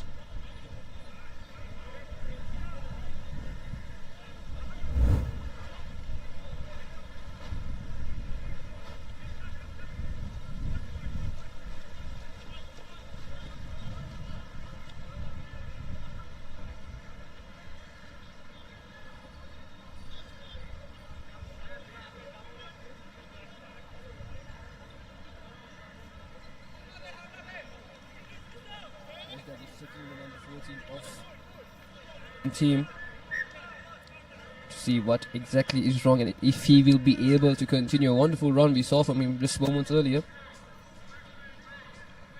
And once again, a kick off from the South Korean team. A high-hanging kick, again, quite contestable. But South Korea does well in the defense there. Should have collected the ball. But the reaction speed from the Uzbekistan team did come first. A well-line-speeded defense from the South Korean team. But this time Uzbekistan, number 8, spots that gap and runs away. But unfortunately is taken down with a well defended from the number 14 of South Korea, and they have regained position of the ball, running circles around the players and his own teammates, but still South Korea running forward now with passion. The big number 1 for South Korea doing well to gain a couple of meters, still in the attack, making their way forward slowly and yet steadily. But this time brought down by his own feet. Still in the attacks, the South Korean team. Not the best of clean rugby. But the referee will bring it back to the knock-on from the Uzbekistan team. So South Korea will have a scrum in their favour in the dying moments of this first half. They will want to go over the line one more time to just add to the score and to regain the lead in this game. As you see a replay of that moment.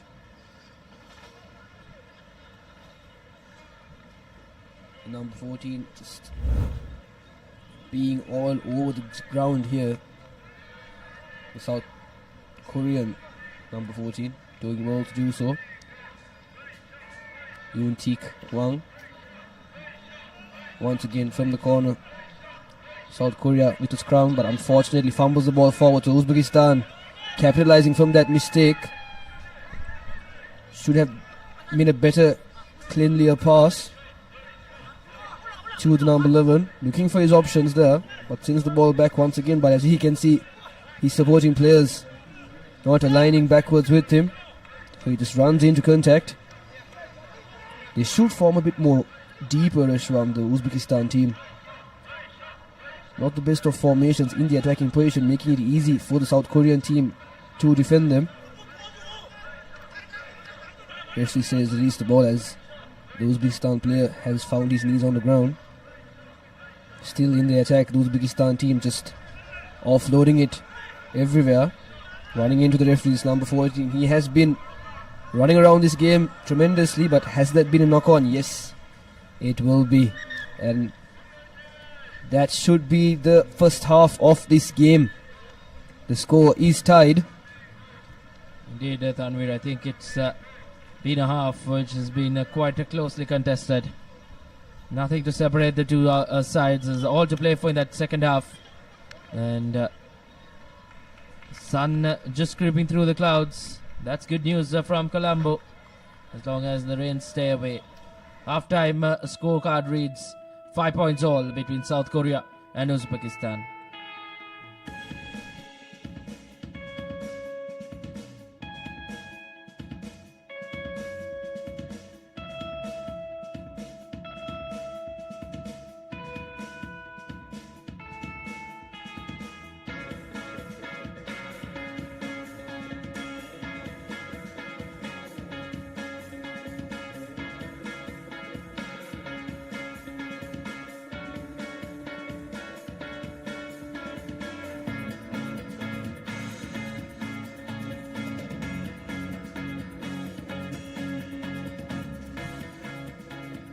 Welcome back to the Pictures Racecourse Stadium out here in Colombo.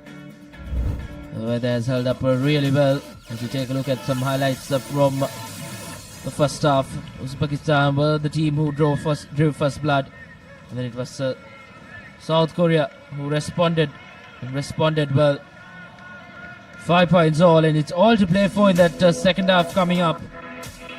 And both teams will be eager to try and finish on the winning side, as We have the next game coming up in the men's fifth place semi-final one. It's the Philippines taking on the UAE. The 12th place team up in China taking on the 5th place team. Yet another interesting game coming up. Next up. But before that, an all-important second half coming up here between South Korea and Uzbekistan. Uzbekistan will kick things off for the second half.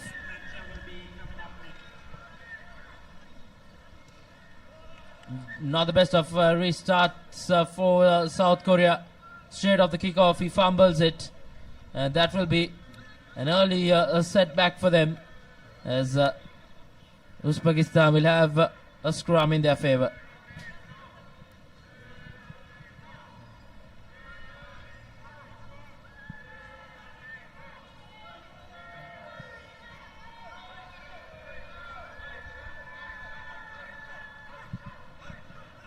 Good work from the scrum.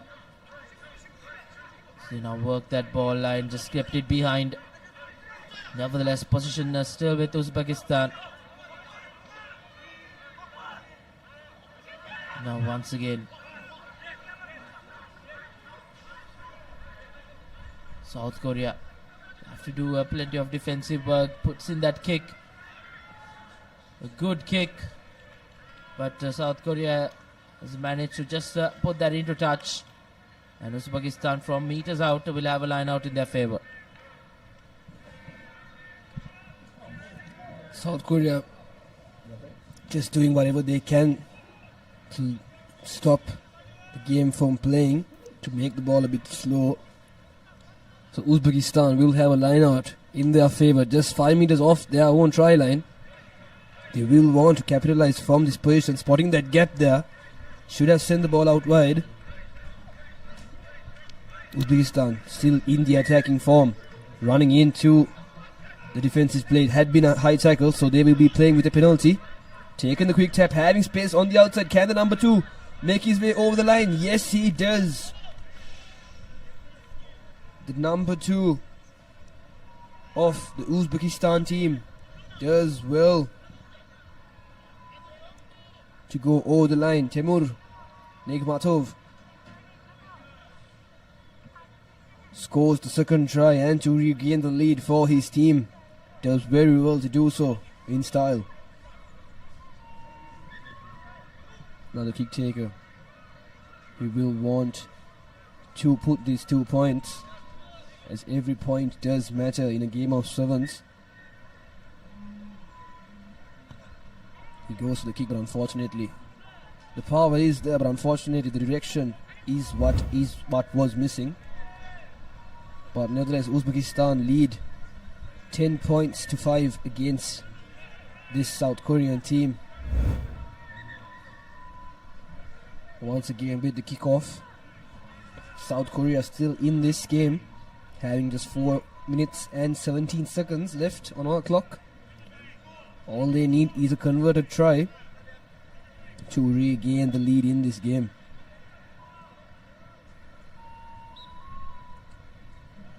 South Korea just making a few substitutions.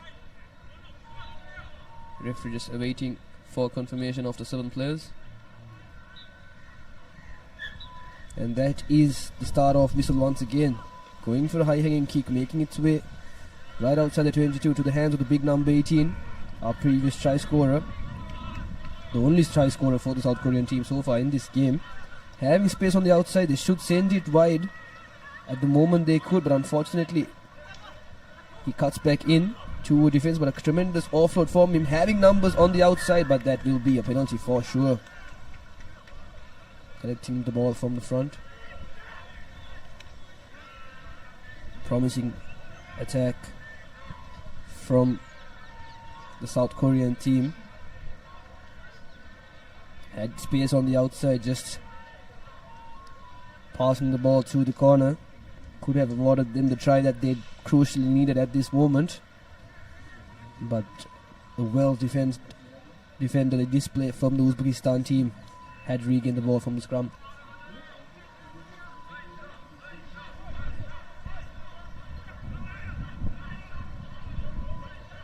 once again, Uzbekistan.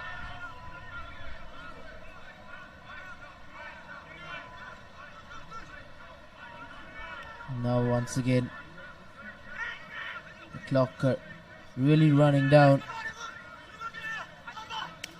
and running against South Korea. Just haven't been able to turn up. Important passage of play for both sides. As Uzbekistan have a player down in injury. So holding on to his shoulder.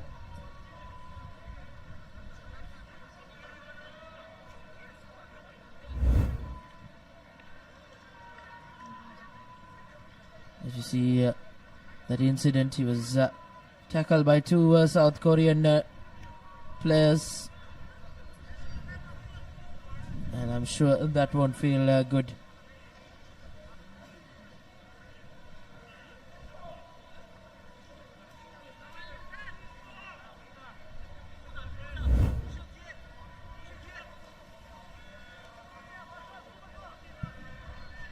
Back on his feet.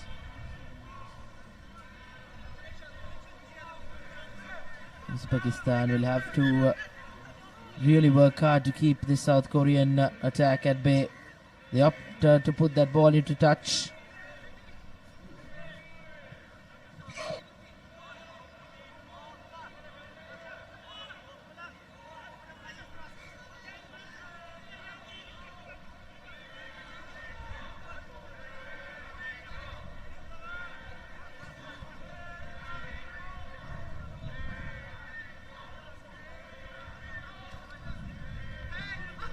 And a good line out work from Uzbekistan now.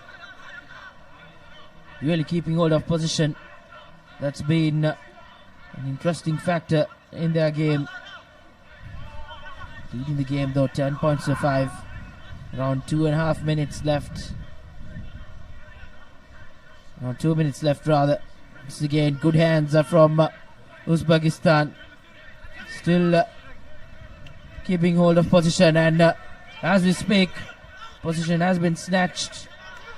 South Korea will now look to try and run at this defense. And conditions really coming into play. That's for the heavy showers from last night.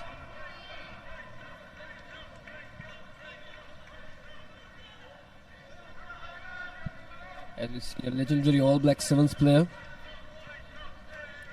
on the bench there.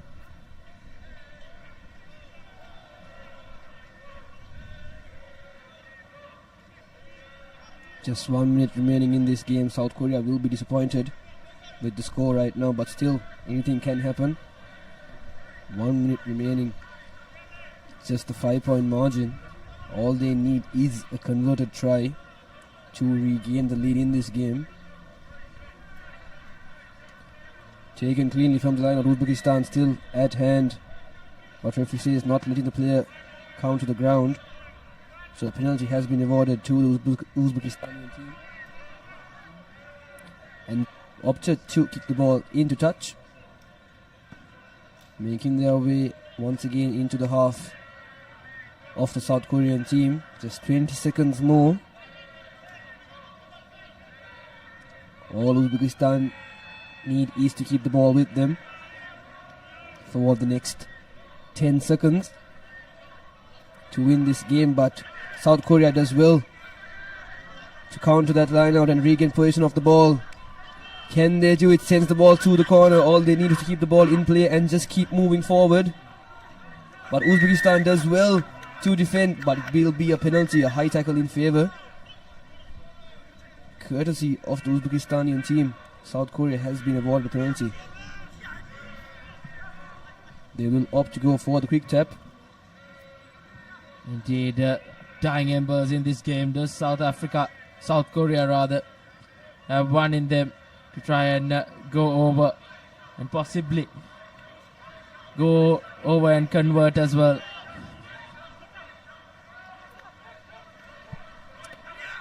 South Korea still in the attacking position. The number 13 spotting that gap, beating two defenders, looking for support on the outside, making his way into the 22. South Korea attacking well with determination, but unfortunately the number 16 of South Korea knocks the ball on, and that will be the game, Reshwan. Uzbekistan emerges victorious, 10 points to 5. Historic win for Uzbekistan. A game that they had to really work hard to salvage the win. And they have done that brilliantly well. As you see the full-time score confirmation, Uzbekistan faithful will be joyful as they have beaten South Korea 10 points to 5. And South Korea will be quite disappointed how things have turned out here in Colombo for them. That was the match winning try for Uzbekistan. A brilliant game for them, as we have yet another game coming up as the Philippines take on the UAE, and we'll have a change of voices in the comm box.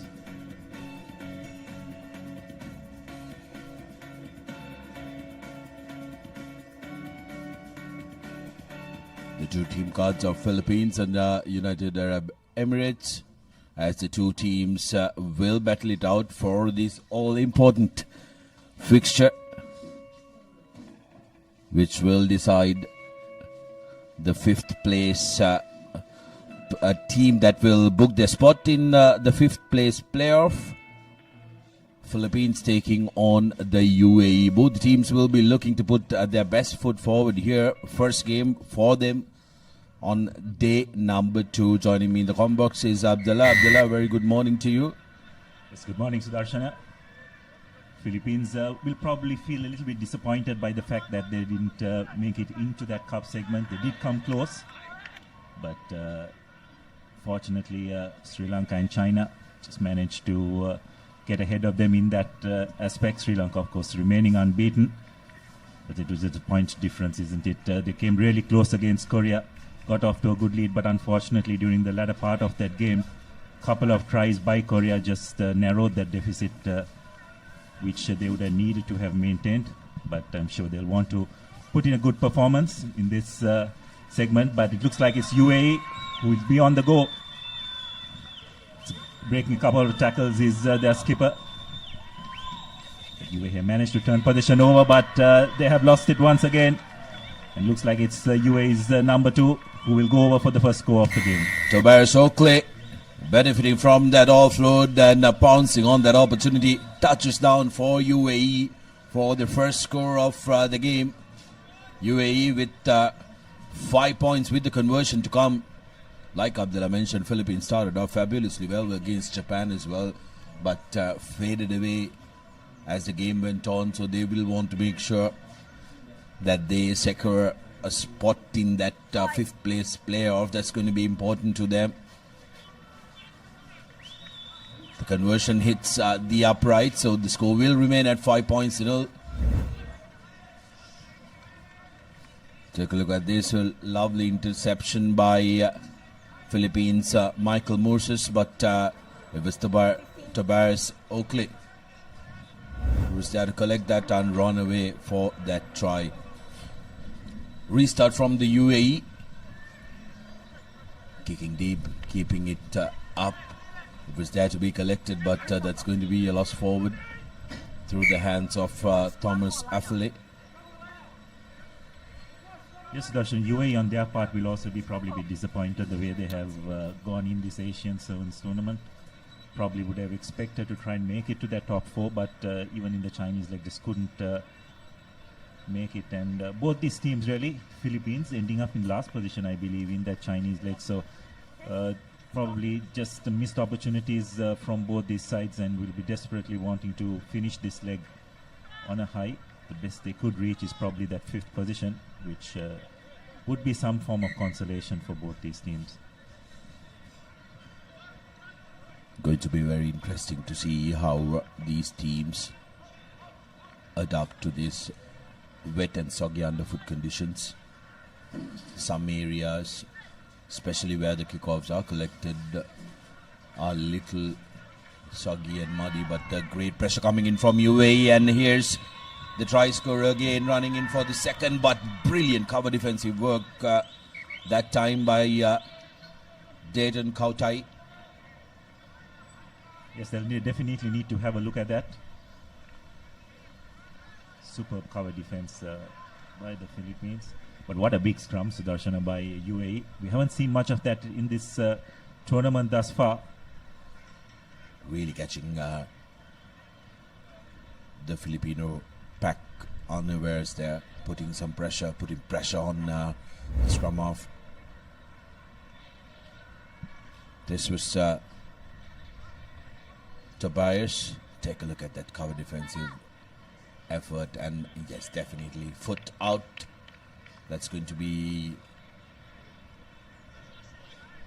a line out. There you go. Body making contact outside their touchline. It's a line out in favor of Philippines. Can they create something from their own try line? Space on the outside. Will he have the pace? Soggy underfoot conditions really making it difficult for the defensive teams. But Philippines now making their way up to the 40-meter mark. That pass really was going to the ground. Now UAE with another opportunity. Bola. Straightening up is Thomas. Bola to Muhammad Ali. Muhammad Ali changing direction. Now offloads to Affle. But that's a forward pass which has been spotted by the referee. 2.5 minutes to go on our clock. UAE will be delighted at the fact that they've managed to camp in this side of the field. Yeah, that's right, and they've controlled position as well, isn't it, Sudarshan? They've been forced to force the Philippines to make a lot of tackles defensively. And in sevens rugby, you don't want to be playing without the ball too often. Can take its toll on you in the latter stages of a game. But Philippines here with an opportunity, just trying to create something. Half break, holds onto the ball, offloads. Will they be able to go over? Good support play, but the Philippines cover defense, or rather the UAE cover defense, has been pretty good, but they've done really well to keep the ball alive. This is really good by Philippines. Got the numbers out wide. Unfortunately, the ball is not going to hand, but they've come back for a penalty. Philippines team really need to score from here. It's absolutely imperative that they score, because they will want to go into half time with scores level or possibly in front as well. Straightening in, one bounce in the corner is Eldon, but that's going to be a try. Beautifully scored just inside the try line, and the assistant referee is happy.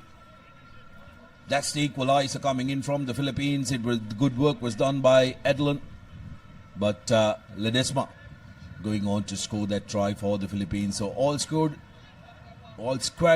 here at the race course, 5 points all with the conversion to come. And the Philippines will be happy at their effort. They took the chance that they got inside the opposition for the Abdullah, and that this is exactly what they need to do. Yes, definitely, and it's a timely score as well. Because they were under the pump for most of this half. Game was pretty much controlled by the UAE, so the fact that just about 45 seconds to go for the hooter and being on equal keel with UAE will make Philippines pretty pleased as we have a look at that once again. A lot of work done beforehand, keep the ball alive, and eventually showing good patience and composure did Philippines to get that right. So the last few seconds of this first half, cleanly collected by UAE. That's not the best of passes, and Philippines have pounced on it. Really good patience and understanding in defense by the Philippines. A brilliant work by Kauchai, who tracked that ball. Where's that lost forward? We will have to wait and see as the referees have a little chit chat, but the try has been awarded.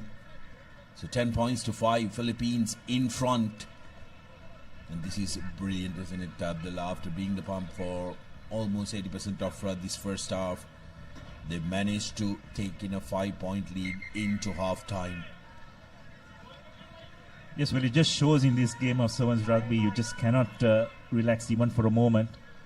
Probably of those 7 minutes, 5 minutes were dominated by the UAE, but it's Philippines in the final couple of minutes coming up with 2 tries, find themselves in the lead, 10 points to 5. Half-time confirmation, 10 points to 5, Philippines in the lead.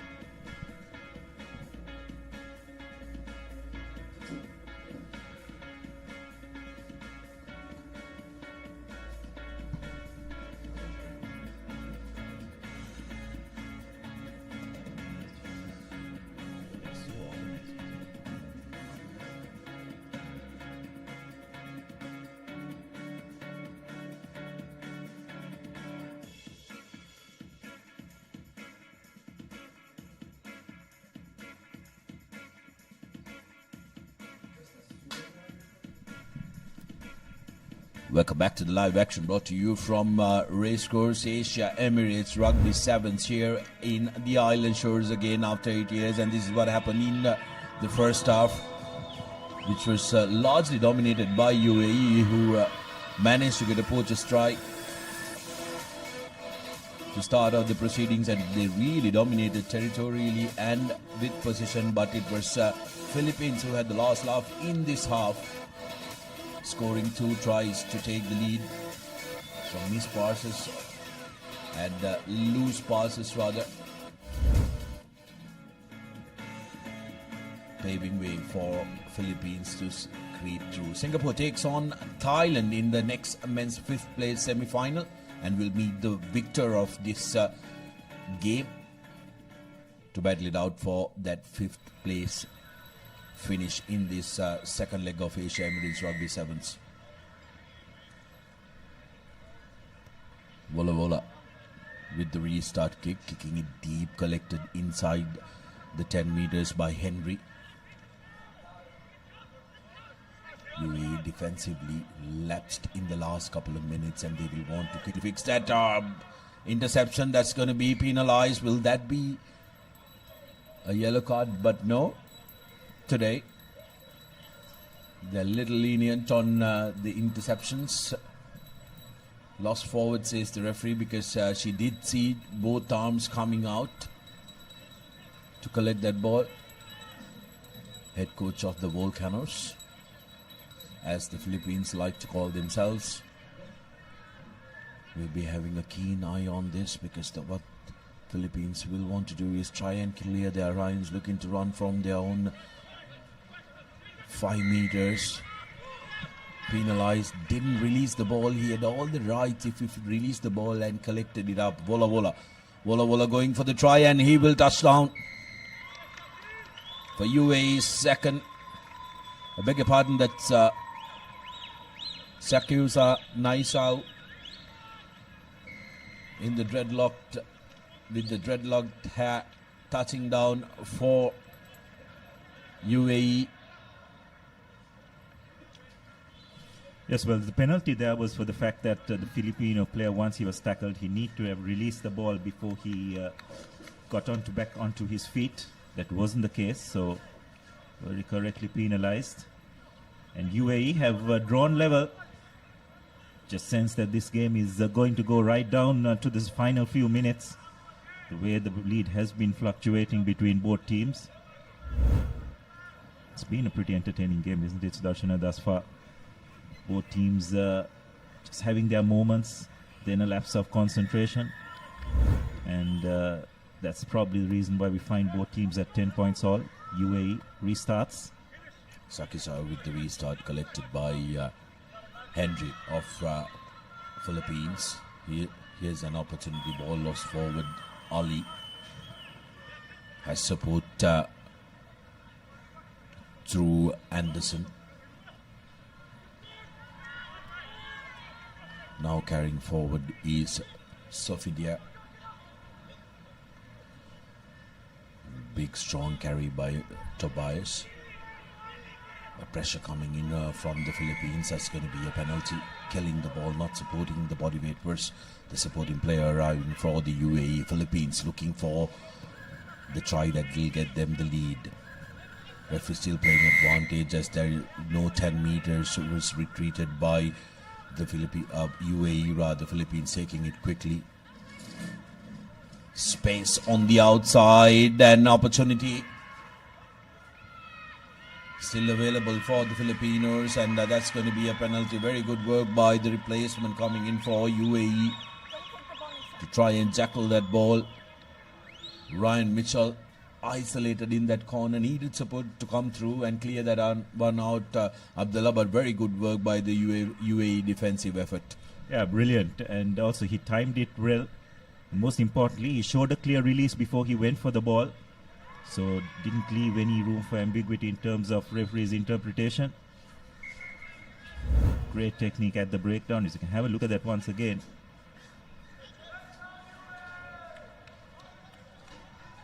He was not the tackler, so he had all rights to the ball, which he did really well. The arriving players, though, from Philippines could have done a little better, isn't it, Abdullah, to try and clear that man who was trying to jackal rather than falling over the ball and trying to get it out. UAE now with an opportunity to run from their 40 in their own half. Big carry yet again by Saif.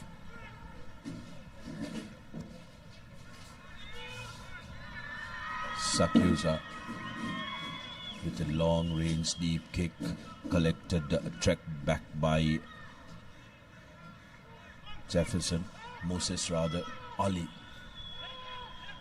Now UAE on the counter fully to Anderson. Quite a bit of ping pong going on here in this field. Both teams trying everything, but that's going to be a yellow card dished out for the number 5 from Philippines, Dayton Kautai.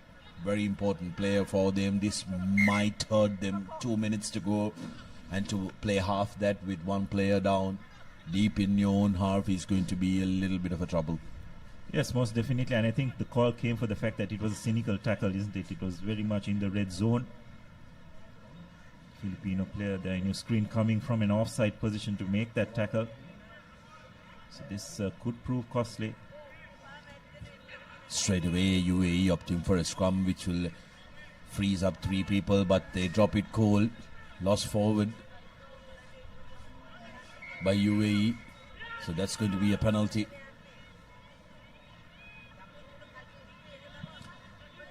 So we decided to take a short tap. Interestingly, they managed to get over that first line of defense. Philippines happy. Oh, that's criminal, isn't it? Referee still playing advantage. Intentional knock-on is the call. Philippines so far doing very well to try and manage with 6 players on the pitch. Now they've scored. Now they've called for a scrum. Interesting tactic, Abdullah, because when it comes to UAE, they're going to have an extra man they can use to defend. Yes, it'll be interesting to see what they're going to do from this scrum. That's the key fact. They'll just have 2 players out in the line.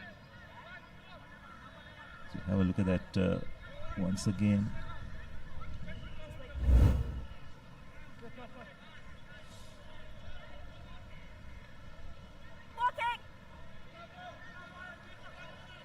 Probably see Philippines going to the boot, play the territorial game here.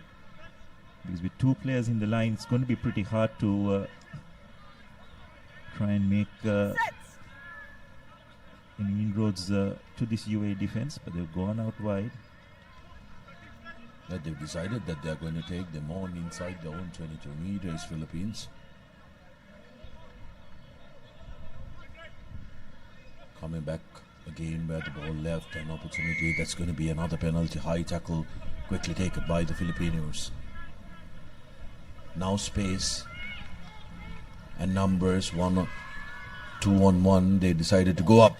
That was a beautiful offload which was left behind, but UAE will put the finishing touches and book their place in that 5th place playoff. Mohammad Ali with a poacher's try, and the UAE women's team are all celebrating, absolutely thrilled for their men's performance. How about that for some dance moves? As UAE celebrate their win, 15 points to 10 with the conversion to come, and could very well be 17 points to 10 with that easy conversion being put through. No problem there. Full time here in this 5th place semi-final. UAE booking their spot in the 5th place playoff. Yes, well, very entertaining game, you'd have to say. Unfortunately, we're talking about Philippines probably trying to do a bit too much in those last couple of minutes with a man down. And eventually possession was turned over, and United Arab Emirates just clinching it at the very end to make their way into that 5th place final. Just going through the highlights of the second half. It was UAE who scored first, and actually it was them who scored the only 2 scores in the second half. And this was the final try to seal this game in their favor. 17 points to 10. So this is the next game. The team that they will meet in that 5th place final will be the winners of Singapore and Thailand. Both these teams have had their moments. Team list on your screen now. Singapore did have their moments in the group with Sri Lanka and China yesterday, but falling short. It'll be interesting to see in this game, Sudarshana, how both these teams approach. Thailand do have probably the physical advantage, but Singapore definitely have some fleet-footed runners in their ranks. Will probably want to play the game in the outside channels as much as possible. That's your referee for today, Ayman, from the UAE. Both these teams, Singapore and Thailand, will be looking to have bragging rights over each other, both of them from Southeast Asian region. Not the best of starts by Singapore, not finding the 10-meter mark, so it'll be Thailand who will have the first opportunity with ball in hand. Restarts, I think, at the risk of sounding like a broken record, restarts are absolutely important, but are going to be a little tricky with the conditions in the middle of the field there, Abdullah, as Thailand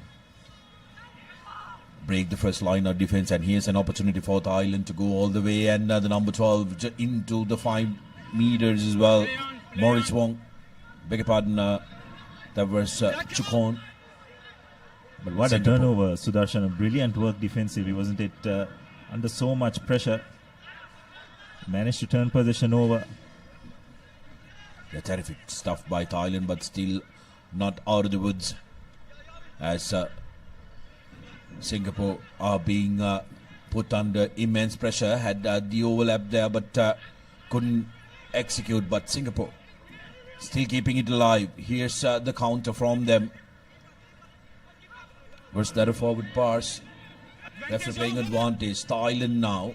This is looking to be an exciting game. Attacking the corner, he's the number 6 for Thailand, and he will score the first try.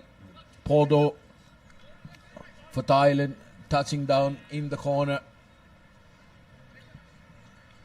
Yes, that's pretty unfortunate for Singapore. You'd probably have to say they've done all the hard work in terms of getting out of the 22 while keeping possession, but again, losing the ball in contact. And Thailand were clinical enough to move the ball hand to hand and go over for their first try.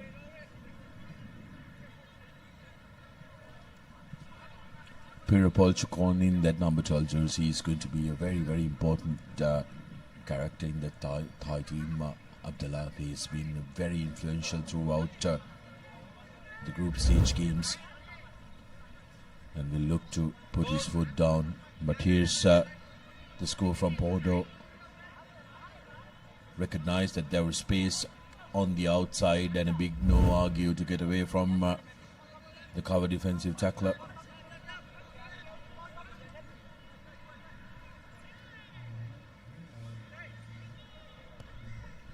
The restart, this one, a good high hanging kick. Singapore has to trek back to collect it. Singapore with ball in hand have looked absolutely brilliant, but it's the defensive aspect that has really found them wanting.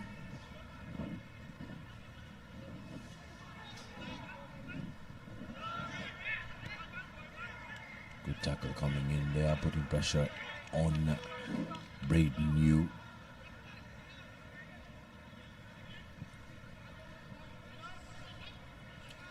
So the Thai camp anxiously looking on. It's interesting, Sudarshan, just watching the Thai women team. Seem to have made massive strides in the women's, with regard to the women's sevens outfit. The men's still finding their feet, you'd have to say.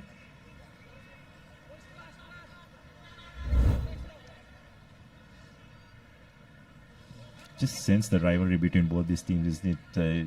Feel that they definitely lifted their performance when compared to yesterday.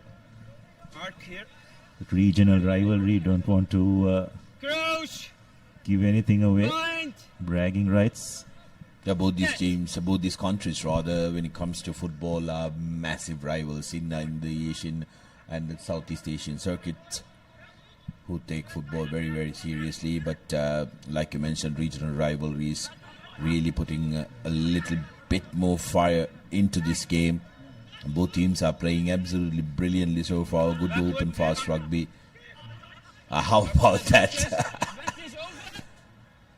Everything happening here, but Thailand has been the ones who are benefiting from this, running away for the second score. Is jersey number 3, that is Nopasit from Thailand, touching down for the second try for Thailand. 10 points to nil with the conversion to come, and Thailand are looking very, very dangerous every time they pounce on the ball. They may not have prolonged possession, Abdullah, but they are very good at turning defense into attack. Exactly, Sudarshan. I think both their tries coming from turnover possession. They were very clinical when they do that in terms of the execution, running against an unstructured defense. So conversion is not successful, but Thailand go on to a 10 points to nil lead, which means Singapore will need to score twice within the next couple of minutes if they are to get back into this game, as we have a look at the replay once again. The error was committed just before that replay commenced. Not quite sure what that Singapore player was thinking there. Well, Perapol will touch down for fun there. Letting the ball bounce, and the Thailand coach says, you have got in their head now. Let's steer away, let's enjoy our game. Because that conversion, none of the Singaporeans looked like they wanted to catch that one.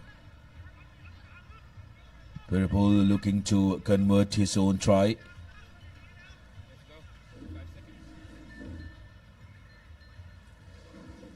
Not successful, so none out of 3. Nobody wanted that, and thank you very much, says Perapol, the same person who took the kickoff. Touches down for Thailand, who are in a very commanding lead here in this 5th place semi-final. Yes, and they will go on to meet the UAE in that 5th place final.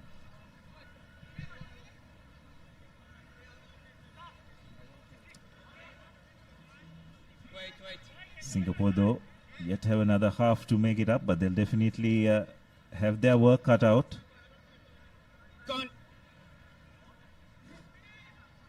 A try just before the breather will help.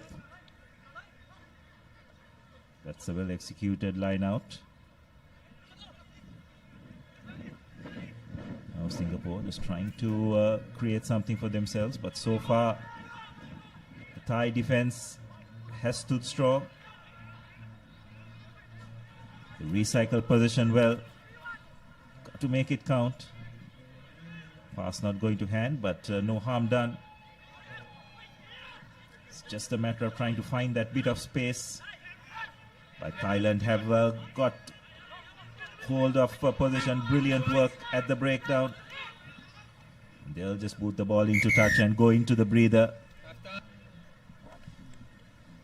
A brilliant half for the Thais. Executed really well. Made maximum use of the opportunities that presented themselves in terms of Singapore losing possession more than a few occasions. So Thailand will be really pleased with the way how that half had progressed for them. And your halftime confirmation is 15 points to nil in favor of Thailand.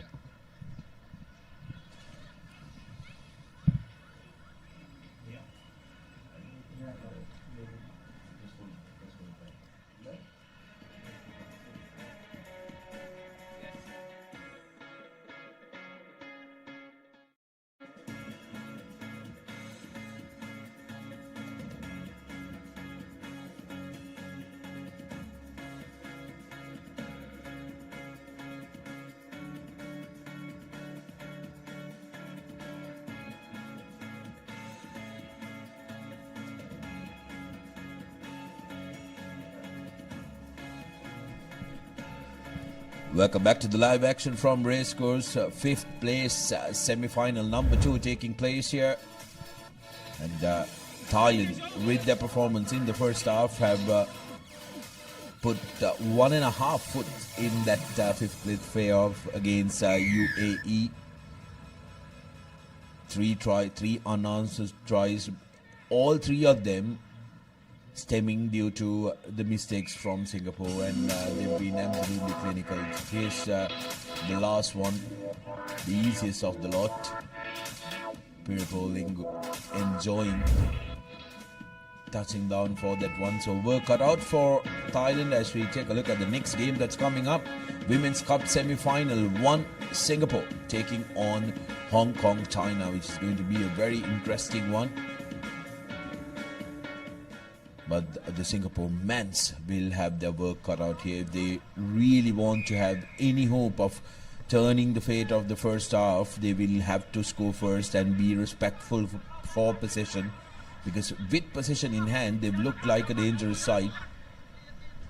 Sending it to the corner. Singapore gets Braden to go down with the ball. Now Samuel Coe going down but holding on to the ball, says the referee. This is what has hurt Singapore. Thailand will be looking to pounce on this now. Yes, once again losing the footing, and that's an area where Thailand have been really strong over the ball at ruck time. Just that physical advantage they're having is coming to the fore. So from Singapore's point of view, it's imperative that they keep the ball in hand and stay on their feet. Because if they do get into breakdown situations, and if they don't get enough players into the ruck in time, it's going to favor the Thais. It's fed in, going on the short side. That Mendo, unfortunately, losing the ball this time in contact. He's been their key architect in most of the games. Fortunately, on that occasion, just spilling it when making contact. Pardo that time, like you mentioned, has been one of those standout players for Thailand. Sports a traditional hairstyle of a Muay Thai fighter. And fighter he is on the field who creates a lot of opportunities all around the park for Thailand. Singapore now deep down in their own half, where they have camped up the entirety of this game, but good defensive work coming in from Thailand. Managed to win that ball back. Here's another opportunity, cutting back inside, breaks the first tackle and runs away from the second. And that's the fourth try coming through Julian Leo. Beg your pardon, that was Tankit Jakchai for Thailand. Yes, and they're once again getting into a breakdown situation. And Thailand absolutely brilliant right over the ball, turning it over. And again, off turnaround position is where Thailand have thrived in this game. From broken play, they've looked absolutely menacing.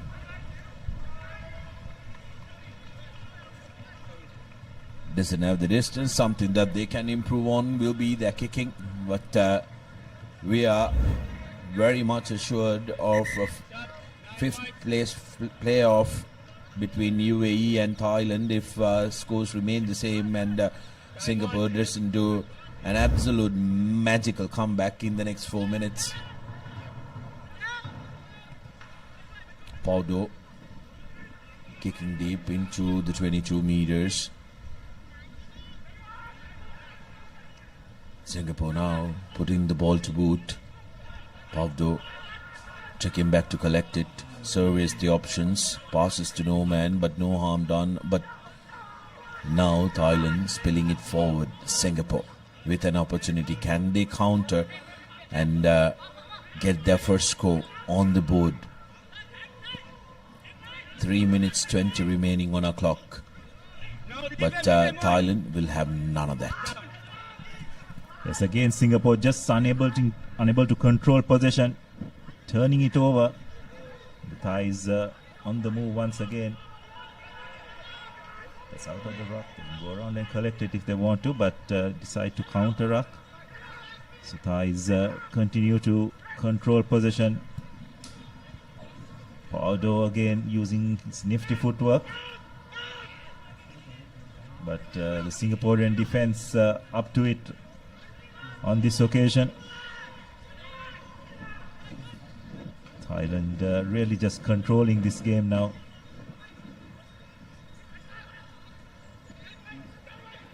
Pass seems slightly forward, but referee says go on, and Thailand evading a couple of tackles is their number 8. Sarjanda that time touching down. That will be the 5th try in favor of the Thais. 25 points to nil with that conversion to come as the Thailand officials are looking to empty their bench. They know they have the game in the bag. They will want to make sure that their ace starters are given the rest that they deserve. Sarjanda touching down for Thailand. Singapore not being able to really take control of the game. They started off really well yesterday against Sri Lanka, put Sri Lanka under pressure as well, but in this game they've really been swept away by this superior Thai outfit who are absolutely clinical in counter attack. Take a look at that pass and Zonda collecting it. Big no argue, and he says I'll go all the way, get my name on the score sheet, and once he does that, the team decides that he's done enough. Yes, well, at the start of the game, we are talking about the physical advantage this Thai team will have over the Singaporeans, and it has proved to be the case, especially at the breakdowns. Now, interestingly, Thailand going deep. Saw previously Sri Lanka using that tactic as well at kick-off time, forcing the opposition to run from their own 22, which on this occasion Singapore have done well. That's a really nice offload. Will they be able to go all the way? But looks like Thailand once again done brilliantly well to turn possession over. The technique over the ball when it comes to contact have been absolutely sublime, isn't it, Abdullah? They've really showcased to the referee that they're releasing the man, clear daylight shown, and then tackling the ball without putting their arms on the ground. They've done fabulously well. 40 seconds to go on our clock, but Thailand, privy to that, will want to race a couple of more seconds. The Singaporeans will be ever so slow to come and arrive at that scrum. some of these fresh legs who will come onto the field will want to showcase to the coaching staff as well. They are ready when the call comes. They will not want to just bow down despite having a 25-point lead. Thailand looking to run. Here's a new man putting his head back, putting his nose on, but has support on the outside. Cuts back inside, goes straight up. Toys with the Singaporean defense, and that's the 6th try for Thailand. Touching down that time was Tanchol Angching in the number 5 jersey. 30 points to nil, and that is a comprehensive win for Thailand, and securing their place in the 5th place playoff. Yes, well, what a way to finish the game. Thoroughly dominant performance, and finally a conversion going over. So 32 points to nil in favor of the Thais. They will make it to that 5th place final where they will take on UAE, and that's going to be a really interesting game. Two teams who have got good physical players in their ranks. That's the full-time confirmation for now.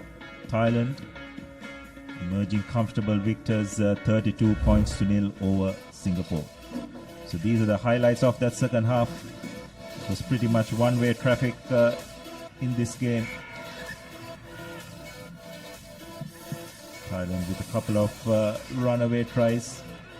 Most of the tries just coming from turnover position, where they were absolutely brilliant at the breakdown. Because this is the final try, which pretty much reflected of what went on previously. So we'll now move on to the women's semi-finals, and we'll have a change in commentary.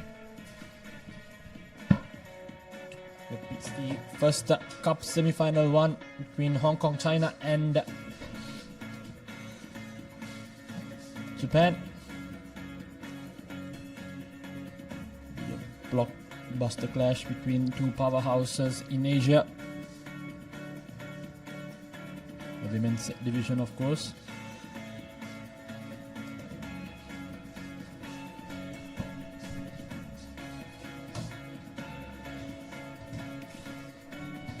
To watch out for in Japan ranks, it's all of them play quite brilliantly. Very, very glued and blended team.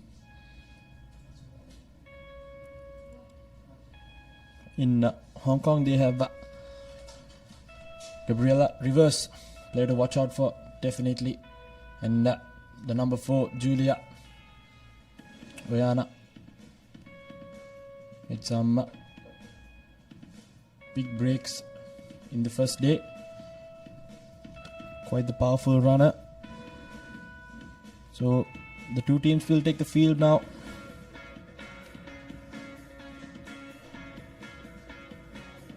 And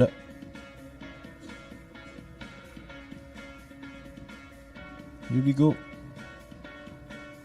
So it will be Hong Kong, China from the right of your screens against Japan in the left. The fans have turned up. Of support coming in at the historic racecourse grounds.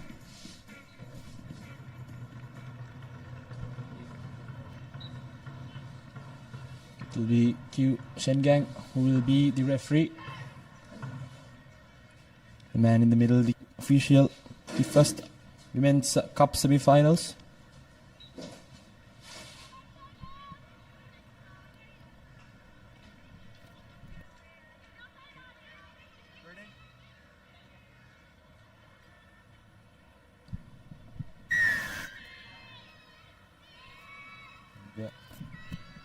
And we're underway. Good restart, very well gathered by Japan straight away. Going into contact, keeps the ball alive. Offloads it to the supporting player. Hong Kong, China shooting up in defense. Trying to step past the defense. Takes 2 players to bring her down. So now overlap in the corner there. Again attacking the linear fringes. Very well turned over by Hong Kong China. Throws the big shoe and go. So Japan has lost position. Now Hong Kong China with the prime position inside the opponent's half. Here we go, trying to move the ball to the far corners. Now it's up in the tackle now, moving the ball to midfield, trying to switch directions, takes the big hit midfield, desperately trying to rid the ball. Nevertheless, good defense so far by Japan, keeping it again, a good tackle coming in.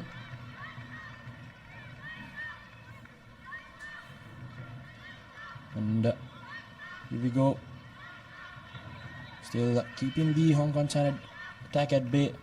Now trying to find some movement, running laterally. Again turned over brilliantly by Japan. What a contest there. Now she's knocked it on forward, so good tight contest for the ball, letting go of the pressure. Rising up to the occasion are both sets of players, quite evenly matched at the moment.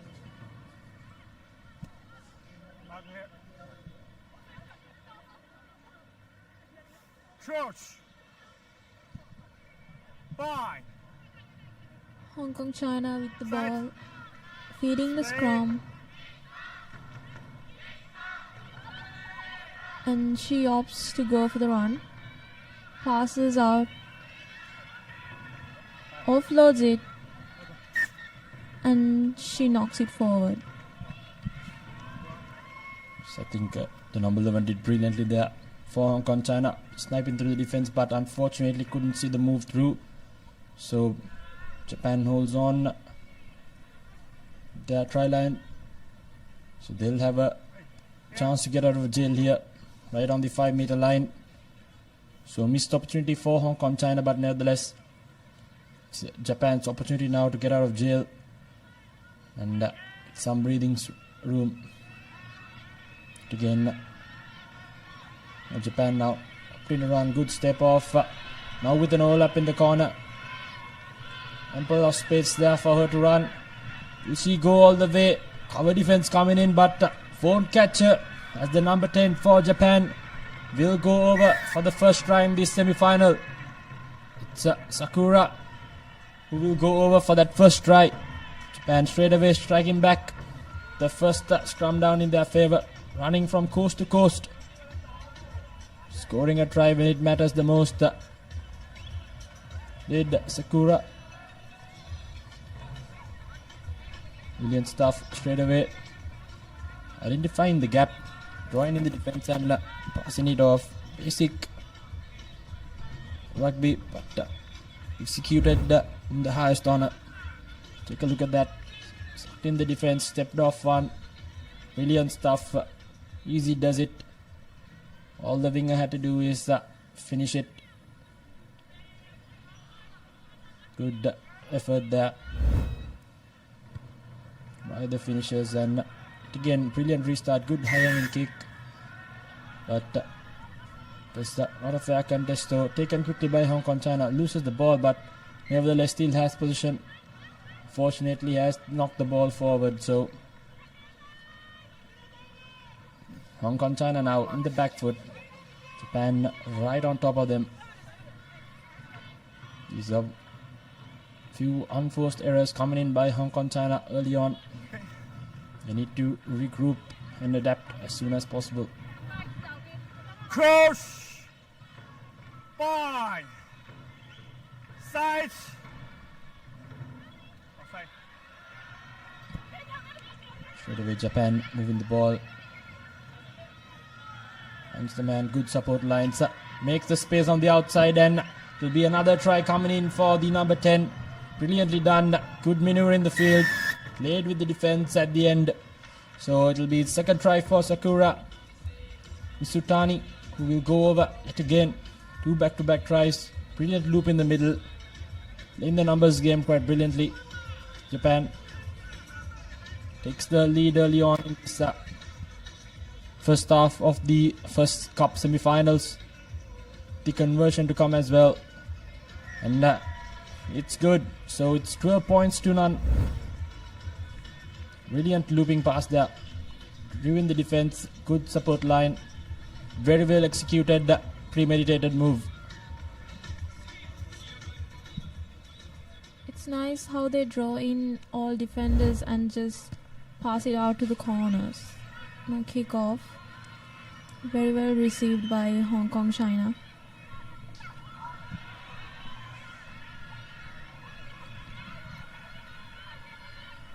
Now Hong Kong, China. Just over a minute left here on this first half. Desperate for a score, keep the game alive for themselves. Unfortunately, will denounces the referee. Taken from the wrong mark, so she'll have to come back. But nevertheless, Japan has dominated this first half. These have settled in quite brilliantly. Had a few unforced errors early on, but after that first try, they've been up there with the marks. Finding us why they were the leaderboards in the points table as well. So be scrum down just outside the halfway mark. Japan engaging in the defenders, drawing them in, moving the ball to the far corners. Quite a simple but brilliant game plan. The try scorer now trying to sneak past another one. Desperate defense coming in yet again, attacking those linear fringes, creating the space in the corners. And here we go, another overlap in the corner. The number 9 now trying to step past, good pass back inside, and yet again to be another try, the third one coming in for Japan with absolute ease. Brilliant stuff yet again. Playing basic but sublime rugby.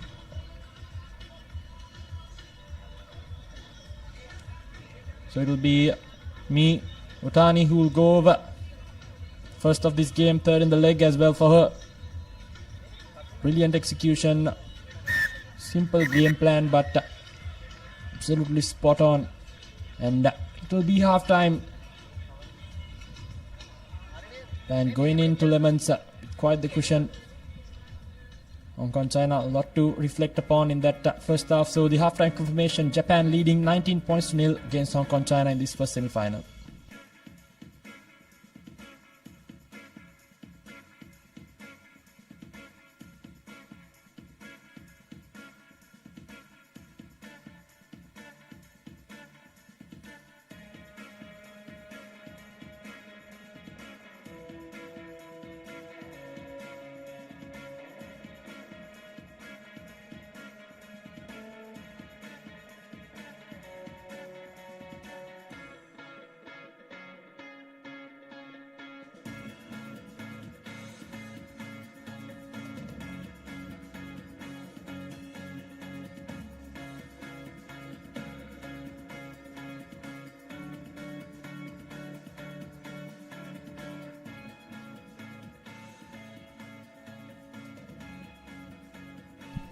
And welcome back to the live action from the historic racecourse grounds.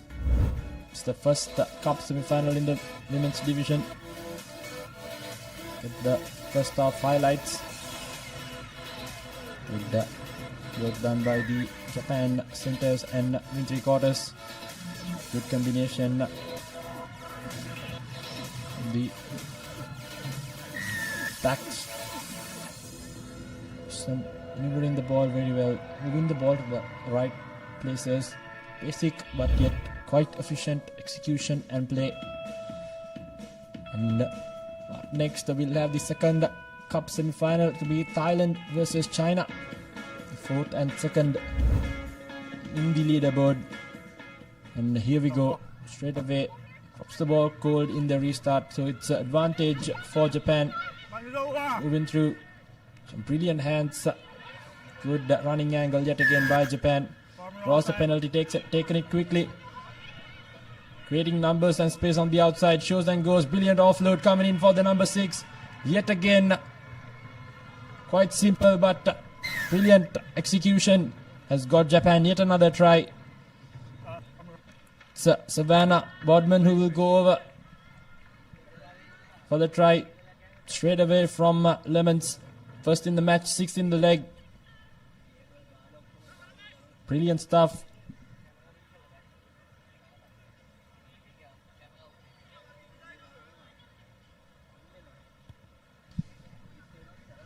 The conversion is through as well, so it will be 26 points to nil. Japan dominating this first cup semi-final with ease. Has executed quite well. Every single pass going their way. Minimal errors and brilliant execution. Here we go. Yet again, steals the ball from the kickoff as well. Oh, yet another overlap in the far corner. Sneak quick hands and they get it. Now the try scorer trying to get another one. Losers are stepping, but nevertheless Japan wasting no time whatsoever. Just trying to snipe through the middle. Hong Kong, China with the ball. Looking to pass it into the corners, but there's just no space for the finishers to execute it the way that they would like to.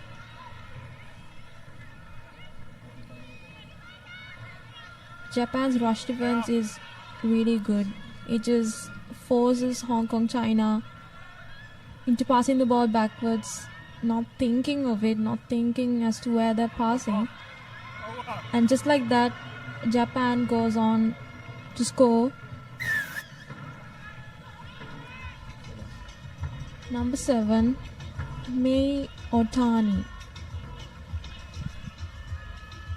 She's been brilliant so far for Japan. Okay, that's her second try this game and fourth in the leg. So rising up to the occasion is Utani. Yet again Japan bouncing on the loose balls, making Hong Kong, China pay for every single mistake they make. Look at the replay. Good defense has won them position off the ball, and they've executed the finish with ease. So Japan running right in this first cup semi-final. The number 1 on the leaderboard, showing them why they're there. Yet again, not the best of restart collections by Hong Kong, China. It's won themselves the penalty. Our first time attacking in this half. Trying to find the gaps, trying to snipe through. Defense coming from Japan. Hong Kong, China hoping for some continuity. Goes to the boot. A nothing kick rather. So, ball just funnels almost into touch. Kept inside play by Japan. Wayward pass not going into hands. Overlap in the far corner. They'll look to draw and pass as usual. Almost lost their foot in there, but Japan still with position. Keeping the ball alive, trying to snipe through the middle. Gives it back to the number 10. Number 11 rather. Waiting for support to arrive. Good counter-attacking by Hong Kong. China has turned over position now. They will want to use that overlap in the corner. Sniping through is the number 13, trying to fend off. But Japan number 11 hanging in a good tackle. Japan now scrambling in defense. Hong Kong, China in the front foot, running laterally, trying to make that cross kick in, but nevertheless, ball out loose.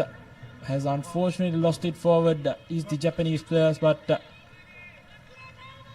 good adaptability shown by Japan there, pouncing on every single opportunity they get. Hong Kong, China showed a bit of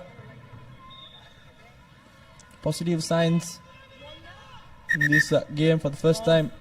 And he has hold of the game for a second there. Replacements coming in for Hong Kong, China.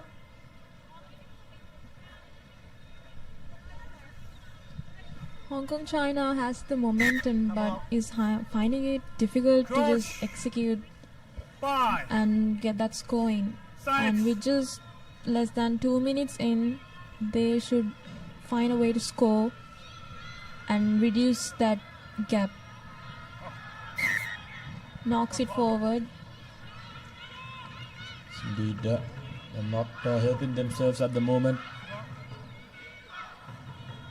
Japan making easy work of Hong Kong, China. Making a few unforced errors, which has costed them this game.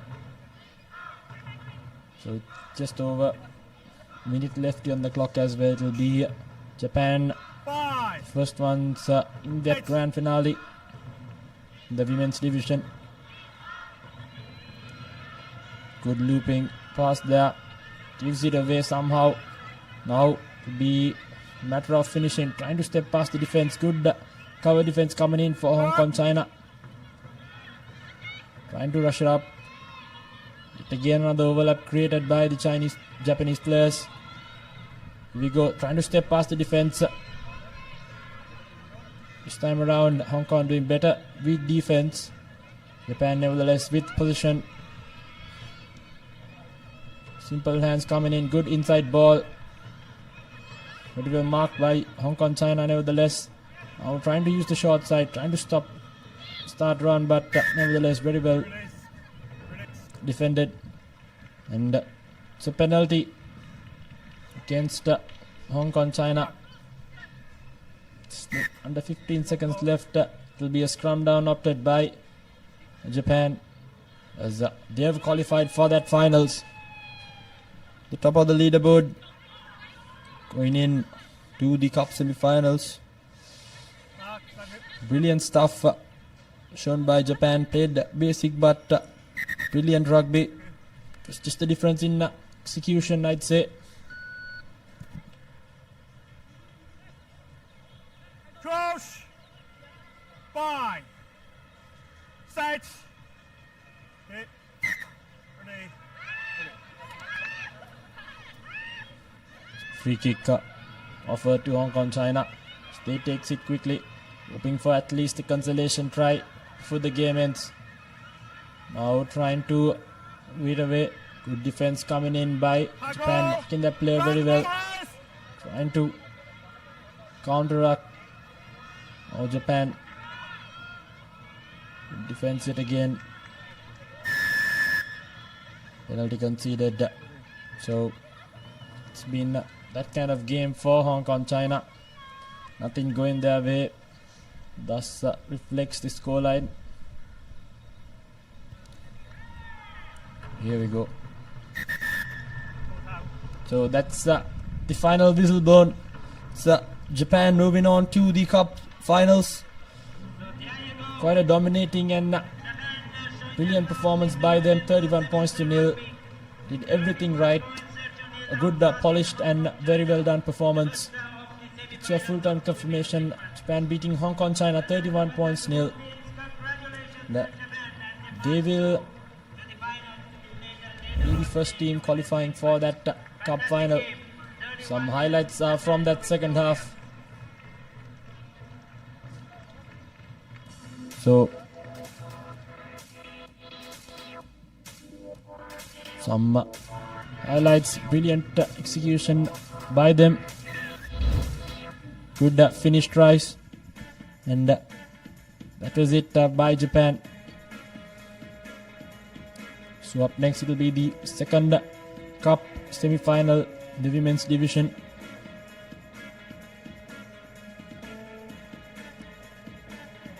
And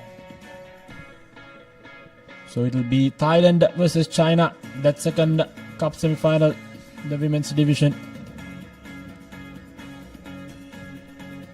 And let's see, Japan will definitely be having a close eye on this game, analyzing mistakes from both teams, trying to prepare for that all-important cup final as well.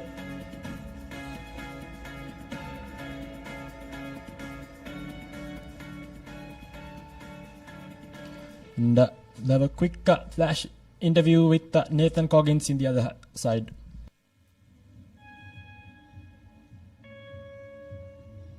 Hello, good afternoon everyone. And we're here with Mr. Hassan Singamansha, the tournament director and the point of contact for Asia Rugby for this 7th series. So sir, can you tell us a bit more about the organizing process of a tournament of this scale with 24 teams from 15 nations in Sri Lanka after a very long lapse? Good afternoon, Papare. Welcome. Thank you for giving the opportunity. Actually, Sri Lanka Rugby, after 6 long years, is conducting this huge event. Because 24 teams in 15 nations, men and women. This is after a lapse of 6 years since 2019. And if you take Sri Lanka Rugby in the last 3 years, we have been under sanction from Ministry of Sports and World Rugby. So we were restricted in participating at international events. But come last year, with the Malaysia Challenge match Sri Lanka won, we have come a far away. Without the elected body, we have raised sponsorship with a team of volunteers who have rallied round to conduct this mega event. So we as Sri Lanka Rugby fraternity is proud to conduct a tournament of this event. And we kindly, today Sri Lanka also is performing well. Now they are coming to the semi-final to meet Japan in the first semi-final in the evening. Last time in the first leg, Sri Lanka was placed fourth. This time we have a good chance to become number 2 or 3. So my team of members with Sports Council Chairman Priyantha Ekanayaka, Rohan Abekon, supported by my volunteer team, Group Captain Nalindi Silva, Imti Marika, Rear Admiral Uday Attiarachi, Romari De Silva, Uday Jasundra, and Ravindi Silva team formed to make this event a mega success. Thank you very much, Papare, for covering this event live. We, as partners with Papare, we have come a long way. Thank you. Thank you so much for your time. Go the second cup semi-final between China and Thailand. Fumbles it forward advantage now for Thailand as they'll go over for the first opening try in this cup semi-final. Number 2. Good execution and finish. Pouncing on that loose ball. Did the Thailand player. See number 5. Going over.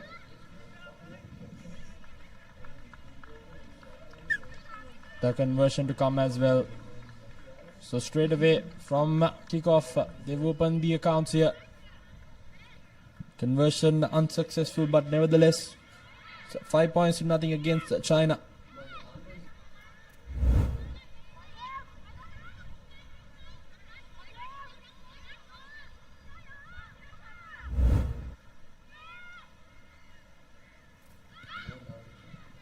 So Thailand to restart things.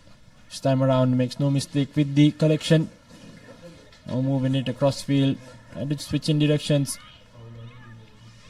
Quick hands now creating the overlap in the corner. Opts to cut back inside and does so brilliantly with the number 55 for China. Tong Chen will go over, and what a brilliant reply straight away after conceding that try. Goes underneath the post. With the under the post conversion to come as well. China strikes back the ease.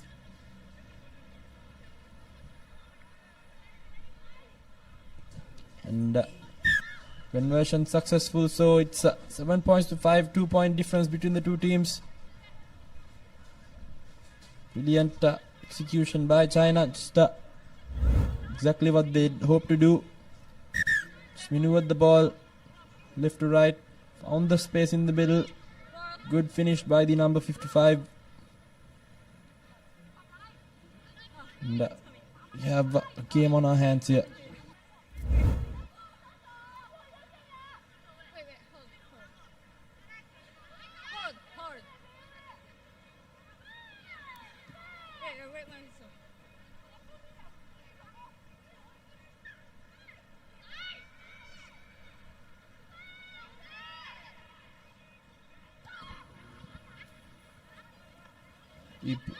Restart, very well gathered by Thailand. Moving it across field. Good fend off coming in by the number 6, who will charge away to the try line. So both teams just exchanging tries at the moment. And it's the number 6 this time around. Back-to-back tries for her. Brilliant stuff by Thailand. Striking back just after conceding a try as well.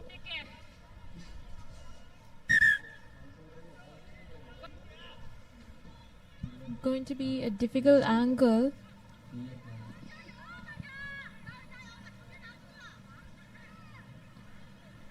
And she does not make it. it's 10 points to 7. Thailand with a 3-point lead. China will try to shorten that gap. So important restart coming up next for both teams. Just the 3 points separated in the two, and be a line out in favor of China. So it will be their opportunity now with the ball to get in a score in. Less than 3 minutes left on the clock as well. Important line out coming in. Overshoots it, gathered by Thailand, who will straight away try to use that crossfield, cutting back inside. Here we go, the try scorer. Good offloading, keeps the ball alive. Almost lost position there, but nevertheless, good rush defense coming in by China. Trying desperate to stay on her feet there. China now in the front foot. Thailand tracking back. Good defense coming in yet again. Still with possession, however. Now using the shorter side. Good fend off coming in there by the number 2 for Thailand. Seems like she'll go over for another try. That's Muxina who will go over for the try. Trying to cut down the angle as well. Did so brilliantly. So Thailand with back-to-back tries. Third in this half. With the conversion to come as well. Can easy work whatsoever at the moment. First in this game, 6th in the leg as well. So she's been quite the servant for her nation. 17 points to 7, 10-point difference. 2 try different. Have a look at that fend off. Did so brilliantly. It was the teammate which drew the defense. She saw the move through. So it's 17 points to 7. Thailand in the lead.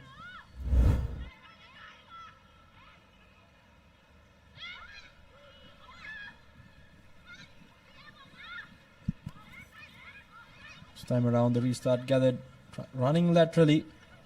Now changing in directions as well. Well up in the corner, moves the ball straight away. Keeps the ball alive to the number 65. Trying to get out of jail now. Just outside that 22 meter is China. Stepping back inside is the try scorer. Now with an overlap in the corner. Trying to draw and pass. Gives the long cutout pass. Skipping numbers. Staying on her feet. Brilliant run. But nevertheless, still good defense coming in by Thailand.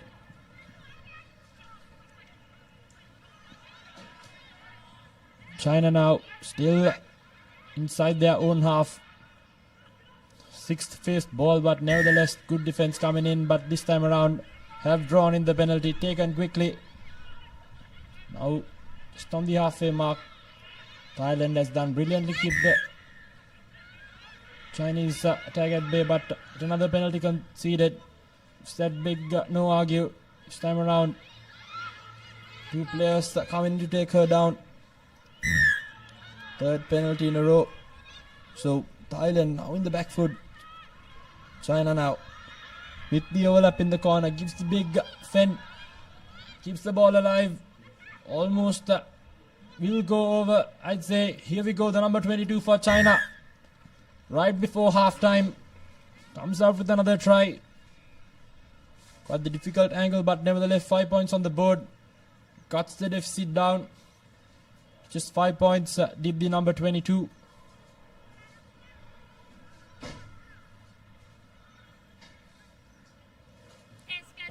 So China right before halftime, cutting the deficit down to just 5 points with the conversion to come as well. 5, 3, Thailand conceding back-to-back penalties at the end, conceding that try, which was a long time coming. So it's halftime here at Racecourse. 17 points to 12. Just a 5 point difference between the two teams. Thailand going in with just 5-point lead.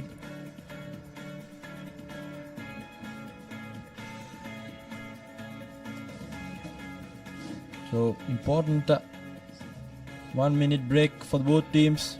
There we go, 17 points to 12. Thailand with a 5-point lead going into lemons.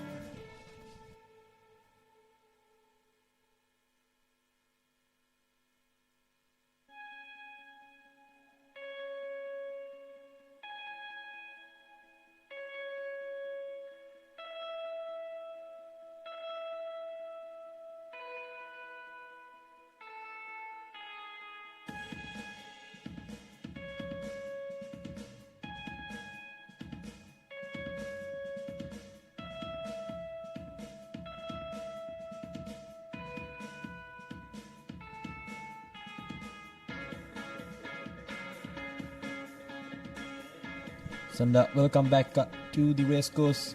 It's the second cup semi-final in the women's segment.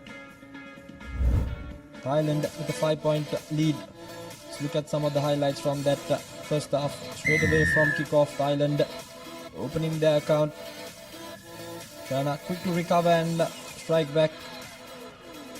Brilliant runs. A lot of potential shown by both teams. Thailand's handling skills have been quite exceptional, and the ability to beat defenders one-on-one has actually given them that 5-point lead as well. Again, the one-on-one contest has been fairly won by Thailand, which reflects on the scoreboard as well.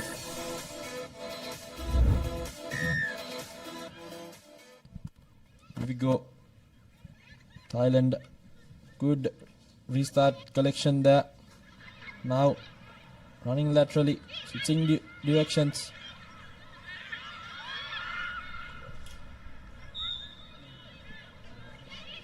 Good rush defense coming in there by China.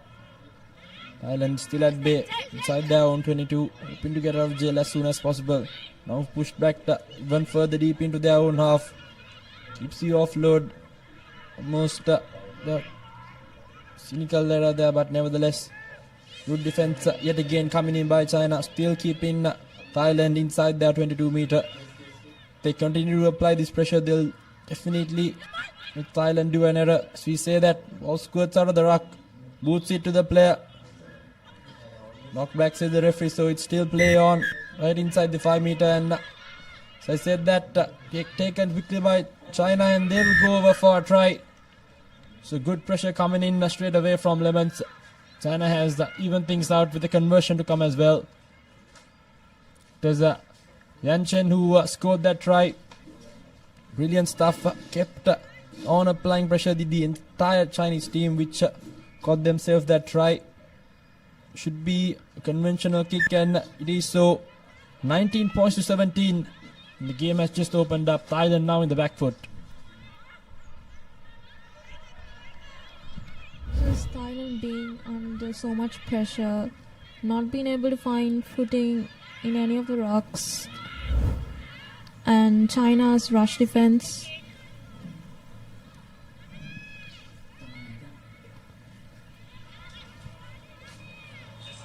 Now a deep kick coming in by China. Thailand inside their 22 yet again. Now the lateral space in the corner. They're trying to fend off the defender. Keeps the ball alive.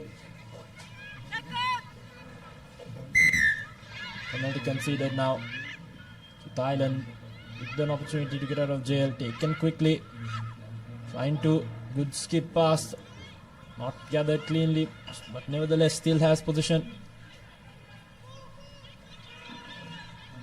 Good cover defense coming in by China. Thailand still stuck inside their own 22. Trying to switch directions. Cutting back inside. Ball squirts out of the ruck. And yet again penalty conceded. It's an accidental obstruction, says the referee. So China with position yet again. Now with the upper hand in this second cup semi-final. The scrum right on the 22 meter line. They'll be hoping for another try to seal this game. Just over 4 minutes lefty on the clock as well. Thailand have lost all momentum they had in that first half. Seems like the think tank of China spotted some cheeks in the armory of that Thailand line. And, so a few replacements coming in as well for Thailand. They've defended and attacked. It was just China's defense which has been quite brilliant so far. Straight away from the scrum goes the number 54. Running laterally, cutting back inside now.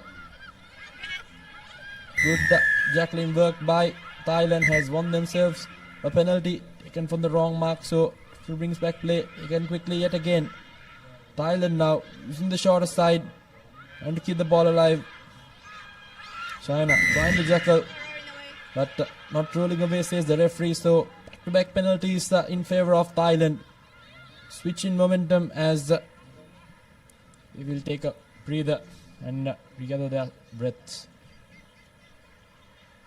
Thailand being behind by only 2 points. If they manage to score, it's going to be a really challenging play for China. They should really look to just keep the scores even and not let them score at all. This might be their chance to move forward. So Thailand taking the scrum, they'll try to score. Indeed, just less than 3 minutes left on the clock. The next score will define who will go to that cup final. Now Thailand trying to attack through midfield using the shorter side. Keeping the ball alive now. Overlap in the corner. Going through simple hands. Now with some lateral space. Trying to beat the man. Good one-on-one contest won in that instance by China. Now spills it forward. Taken the loose ball is the Chinese player now in some space. Good cover defense coming in by Thailand. Keeps the ball alive to the number 69. Offloads it. So good continuity shown by China. And brilliant jackling work by Thailand. Nail-biting stuff here. 2-point difference. Little over 2 minutes left on the clock. You can see some tired faces out there in the middle. Brilliant stuff it again by both teams. Thailand desperately hanging on. They'll need to get that ball back in hand if they were to at least put some pressure back on China, who has that slender 2-point lead in the moment. So time's been stopped as well. Seems like she gave it all in that final. Jacqueline work. Got the ball back for the team. Take a look at that replay. Brilliant stuff. Good technique. Good defense coming in by Thailand. 2-point difference between them. Now scrum down. No squirts out. Simple hands trying to create a face. Center field. Just outside their 5 meter. Looking for options. Chooses the short side. Gives the offload. Not going to the hands, but nevertheless Thailand. Some good desperate defense coming in by China. Again, now their backs against the wall. Gives the offload. Good defense coming in by China. Pushing Thailand one more deeper and deeper in. Good one-on-one contest. Fence off the first defense. Trying to push their play out into touch. Nevertheless, manages to stay inside. Good defense coming in by China yet again. Rushing in defense, keeping these Thailand players at bay. Now pushed back right into their 5 meter, but good fend off coming in by the number 6 for Thailand. Trying to step past the final defender. Now running into that space. Will she go over? Cover defense coming in for China. The number 16. Tired legs. Good defense. Brilliant save by China.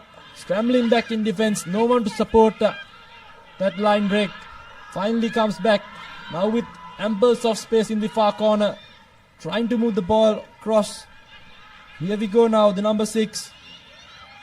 Good defense. China still holding on to that slender lead. Less than 30 seconds left on the clock. Penalty against China for finally coming offside. Thailand 2 point the difference. Time is almost over here on the clock. Final opportunity for Thailand. 2 point difference. What a brilliant second cup semi-final we have here on our hands. Opted to take the tap. Here we go. Final opportunity for Thailand.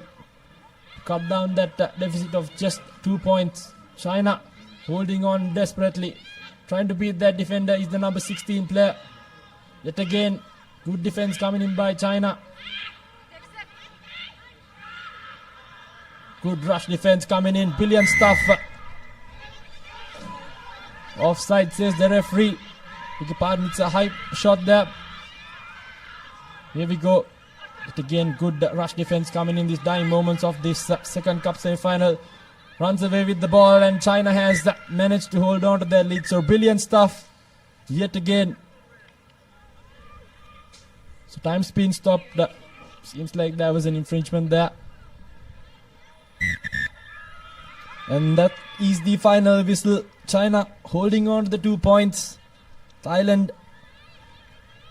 so close yet so far. So brilliant stuff here in the second cup semi-final between Thailand and China. Just a 2 point difference between the two teams. Here we go, 17 points to 19. It will be China and Japan in that women's cup final.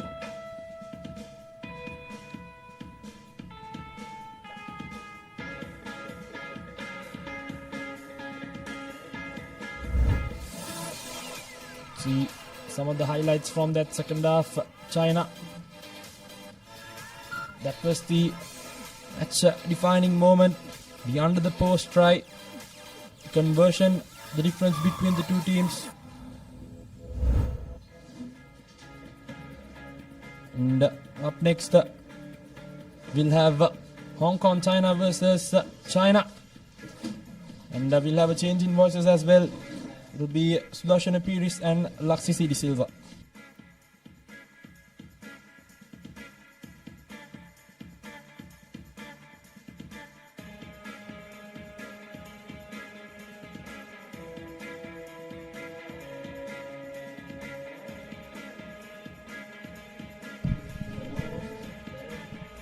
Business end of the tournament, Hong Kong taking on China in this first cup semi-final, and both these teams will want to make sure that they book their place in that final game of the day and not the one before that. Hong Kong have been absolutely fabulous throughout the tournament. They are extreme favourites to take the title, but China will be looking to bounce back from the heavy defeat that they had suffered at the hands of the host. Exactly, Sudashana. Hong Kong, China. Of course, the favourites coming into this encounter. Yuki Tetsuka from Japan will be the official for this first semi-final, the cup segment. China targeting that left-hand side of the field of Hong Kong, and they do manage to win the ball from the kick-off. But Hong Kong China defense just pushing them backwards, and a high shot, says the referee. They take it quickly, China. The number 12, good offload out to the number 5. Now here's China on the attack, on the move. Just few meters short now. Ma yet again. Now through to that number 14, China doing absolutely well to keep the ball alive. We're ever so close to that touch line. Clinical precision there. But the pass going astray. Hong Kong now with an opportunity, and they are dangerous in counter. Here's Julian. But the ball has been lost forward by Hong Kong.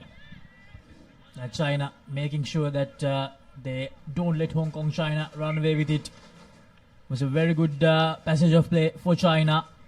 Chong Ma and Sheng. Some lovely piece of work to get them very close to the whitewash Sudashana. But Hong Kong China made sure that the defensive work was enough. But now, again, with an opportunity. Yeah, for the Chinese, a score there would have been absolutely fabulous, isn't it? They would have started believing that they can go ahead and do this and unsettle the Hong Kong team. Hong Kong team, of course, plenty of experience in their ranks. Combs, Phillips, Burren, and also Brienne, who's been fabulous in the last leg as well for Hong Kong. We have a very good program that runs in that territory. Chinese, of course, have come leaps and bounds in the past 5 years, 5 to 10 years. Laxi have always consistently competed for the third position as they go on the short side. Now China, once again, they come very close. Once again, they have targeted that left flank. Portion still with China, taking their time here. Tries to just slip away that time, the Chinese ball carrier. Now, they do shift their direction of attack, but the Hong Kong China defense still holding on strong. Now just 5 meters short, and very well done by the Hong Kong China defense. Brian Phillips, the much needed effort to make sure that China doesn't score that first try in this semi-final. China have opted for a very interesting tactic where they are looking to attack the closer channels and make it physical. And the Chinese team are big players as well, so they are going to take the fight to Hong Kong in the close quarters rather than trying to swing it out wide. They're trying to earn that right to go wide, Laxisi. The Chinese flag flying high and proud here at the race course. China, they'll be actually really happy about this start, Sudarshana. Now, especially Sheng and Chongma, the two players, they have shined quite a lot in the first 3 minutes of this game. And from the line out, Hong Kong, it's something unexpected when it comes to China. And they do have the ball now from their own 22. How will they handle this situation, Hong Kong China? Probably under a bit of pressure for the first time in this leg here in Sri Lanka. Not Hong Kong on the move. Some lovely offloads out, but that is a forward pass, I believe. Yes, it is. Yeah, Hong Kong showcasing what they're capable of, why they are the red-hot favourites to clinch the title. The continuity is absolutely incredible for Hong Kong.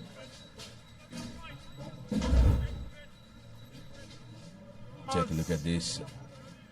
The players in support, the timing as well here. It was just because of that defensive work that the pass was laid, but opportunity for China now. China once again, here's the dangerous Chongma, but unfortunately China just unable to get it right. Obstruction, says the referee. Another opportunity missed by China. Now, when you're playing against a team like Hong Kong China, Sudarshana, they need to make sure that they make every opportunity count. Can't afford to do these unforced errors. Here's that replay. They are making contact with that player straight away. It's going to be penalized. Chongma had his ears at his back, thought that he had an opportunity. But Hong Kong, interestingly, have opted to go for a scrum. They are looking for a set move here. Keep an eye out for Liam Herbert, who can be devastating from situations like this. This is Brian Phillips. Brian Phillips gives it out to Fong Kit Fung. And Fung will touch down for the first try. And just like that, Hong Kong China, they get the first try of the first semi-final. That's why it's very important for a team like China to make sure they pounce on every opportunity they receive, Sudarshana. For a team like Hong Kong China, they pounce on the little opportunity that they get. Fong Kit Fung, built like a military tank, showcases the speed that he has as well. And Hong Kong China, just like that, getting into the lead, 5-0. You cannot give them so many opportunities, Laxisi, and not take the opportunities that you get in their red zone. And that set move textbook play, and they would have rehearsed this so many times on the training pitch and executing it to perfection. This Sayers and Fong combination has worked out brilliantly for Hong Kong throughout this tournament. Now China once again trying to pull out something from their own half after the restart. What can they do here? Now here's the big man for China, a powerhouse of a player. Has a lot of speed as well. He can surprise you with his speed as well.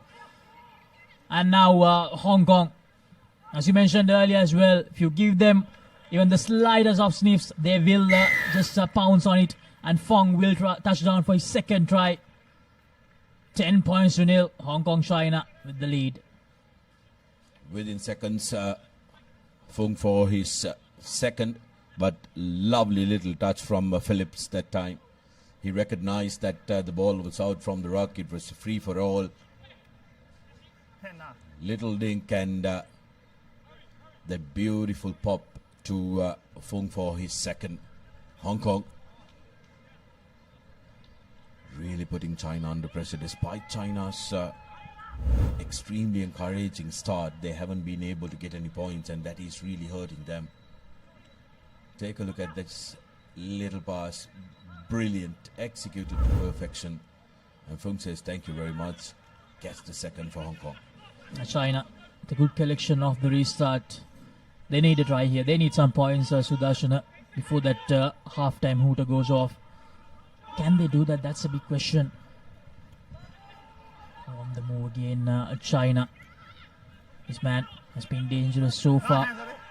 Probably needs a bit of more support from the rest. Chong Ma. Now, from left to right they go. Space is opening up. Now China. Will this be that first try? Yes, it will be. Shiwen Yi will score the first try.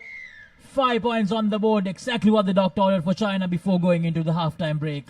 This game is live now. China showcasing that they can work with the depth as well, and showcasing some good runners with speed who can attack space with space. Third try of the competition here in Colombo for this man. Ren Yi. Can he make it a 3-point game? And the conversion is good. 7 points to 10. All to play for in the next half. China pulling it back for all that pressure that they put in the opening minutes, getting the reward at the very end. 10 points to 7. Hong Kong, China with a slight 3-point buffer in this first semi-final. Don't go anywhere, folks. We have the second half action coming up.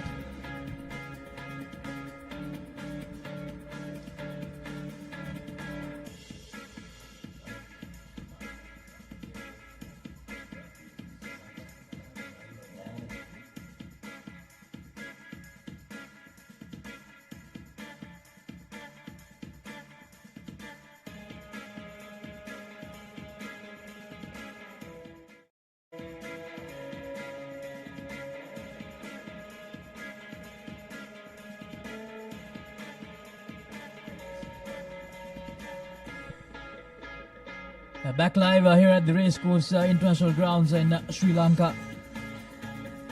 We are into the last few games of this second leg. The highlights from that first half, Hong Kong, China. They had to defend quite a lot in the opening exchanges of that first half. But then Fong managed to score that first try. And then Brian Phillips combining with Fong to create that second try. Both the tries were not converted. And then China had a lot of opportunities to begin. Finally had their moment in that first half, right at the end when Shi Wen Yi scored the try. And that conversion, how much of a difference will that conversion make, Sudarshan? It will be interesting to see. And coming up next, the second Men's Cup semi-final. The home team, Sri Lanka, taking on Japan. That will be another mouth-watering clash, Sudarshan. Yeah, the business end of the tournament is here.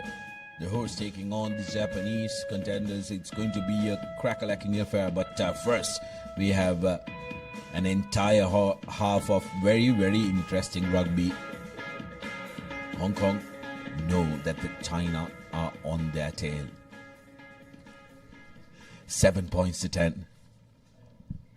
Just 3 points differentiating the two teams if China can score first here. But how about that restart? China unfortunately losing the ball forward. Hong Kong, China inserting a lot of pressure. They know they are under the pump for the first time. And they'll definitely want to create some sort of a bigger separation here. 3 points won't be enough for them to breathe a little easier. I think what Hong Kong has in their ranks is experience. Most of these players have played in a lot of competitions, so they will believe up until the final whistle they are in with an opportunity to try and dominate this game. Hong Kong, China, what a pass, and it will be James Christie who will go over to start the second half in style for Hong Kong, China. Absolutely brilliant from Hong Kong, showcasing all their class. Well, it may be James Christie that get the try under his name, but it was Harry Sayers who created that. How about that for a pass from the big man wearing that number 5 jersey? Long cutout pass, recognized the space, and Christie says thank you very much with the speed that he has. Conversion still not successful. 15 points to 7. China, though, will believe they're still in striking distance. Beautifully lofted pass to Christie, who attacks the corner channel and touches down with ease. There's the restart, and from the restart straight away, Liam Herbert. Hong Kong, China touching down for the 4th time. Unfortunately for China, they just can't get these restarts right, Sudarshan. Yeah, interesting, because in the morning Sri Lanka used the tactic of kicking deep, and here, while having very tall players, they are struggling with the restarts which are going high and short. So China have to take a long hard look at receiving the restarts, as Hong Kong now sail away with a comfortable distance rather. 22 points to 7. Take a look at that. That lift I thought was maybe unnecessary, Laxisi, because they didn't have the timing right. Would have been better for one of those players who were in the vicinity to try and collect that ball. And this is the separation that Hong Kong, China wanted to create very early in the second half, and this time goes the other way around, and he loses the ball forward. Had a golden opportunity, and Hong Kong on the attack again.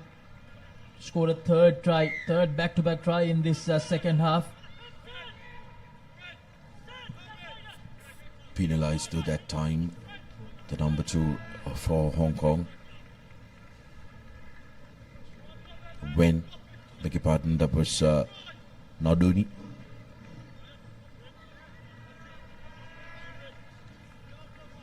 China may feel like they've been put out of the game, but will want to play for pride, Laxisi, because they know they have another game. Even if they are not going to make the cup final, they will want to finish third, which they did in their home leg. Opportunity for Sri Lanka, though, in the next game to finish higher, to secure a finish higher than they have.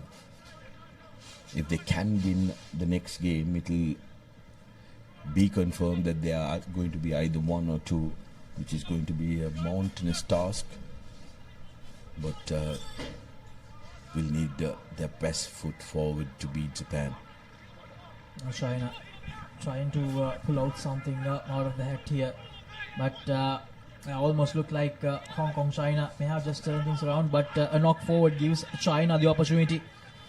At ruck time, probably needs to be a bit quicker. China now from left to right they go. Gives that long pass out.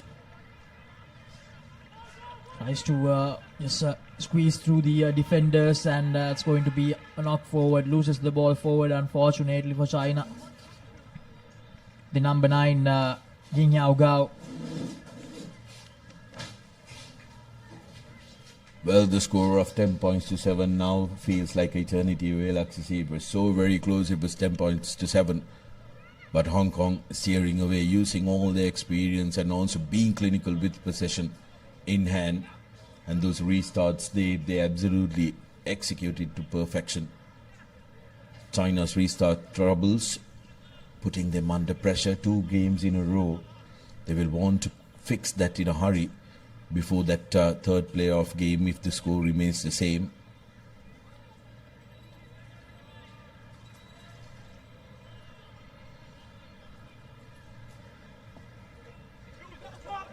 Strong to Hong Kong, China, and he uses the short side this time. Phillips and number 11 for Hong Kong, China, Sebastian Bryan. Now here's Christie, who scored that opening try of the second half. And China needs to release. Christie did really well. It was under a lot of pressure. Now here's Herbert, dangerous. Liam Herbert gives it out to Bryan, and Sebastian Bryan, he will just run away quite easily. A try underneath the post, and that will definitely be the nail in the coffin for China. Sudarshan. Yeah, Christie did that very well, but Bryan touching down for his first try this game. 27 points to 7, Hong Kong, China booking their place in the big showpiece quite comfortably, you could say, in the second half. But at the end of the first half, they were under pressure from some very good play from China. Sebastian Bryan scoring that try.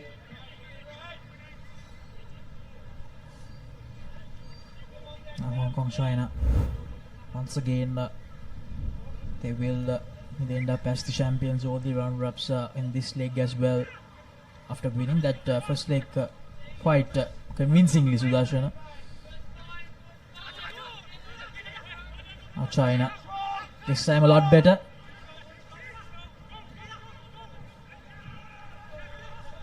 Better in the sense they managed to win the ball. So China have won the attack. Try to maybe just have some sort of consolation in this cup semi-final, and we lost the ball forward, unfortunately. They won the attack, but just couldn't hang on to it. Now Sebastian Bryan gives it out, and here's Max Denmark, the skipper.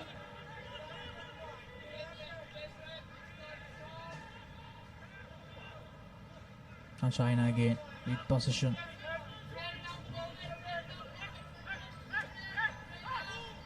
Hong Kong, China, although they know that the result will end up in their favor, they're still defending and not letting China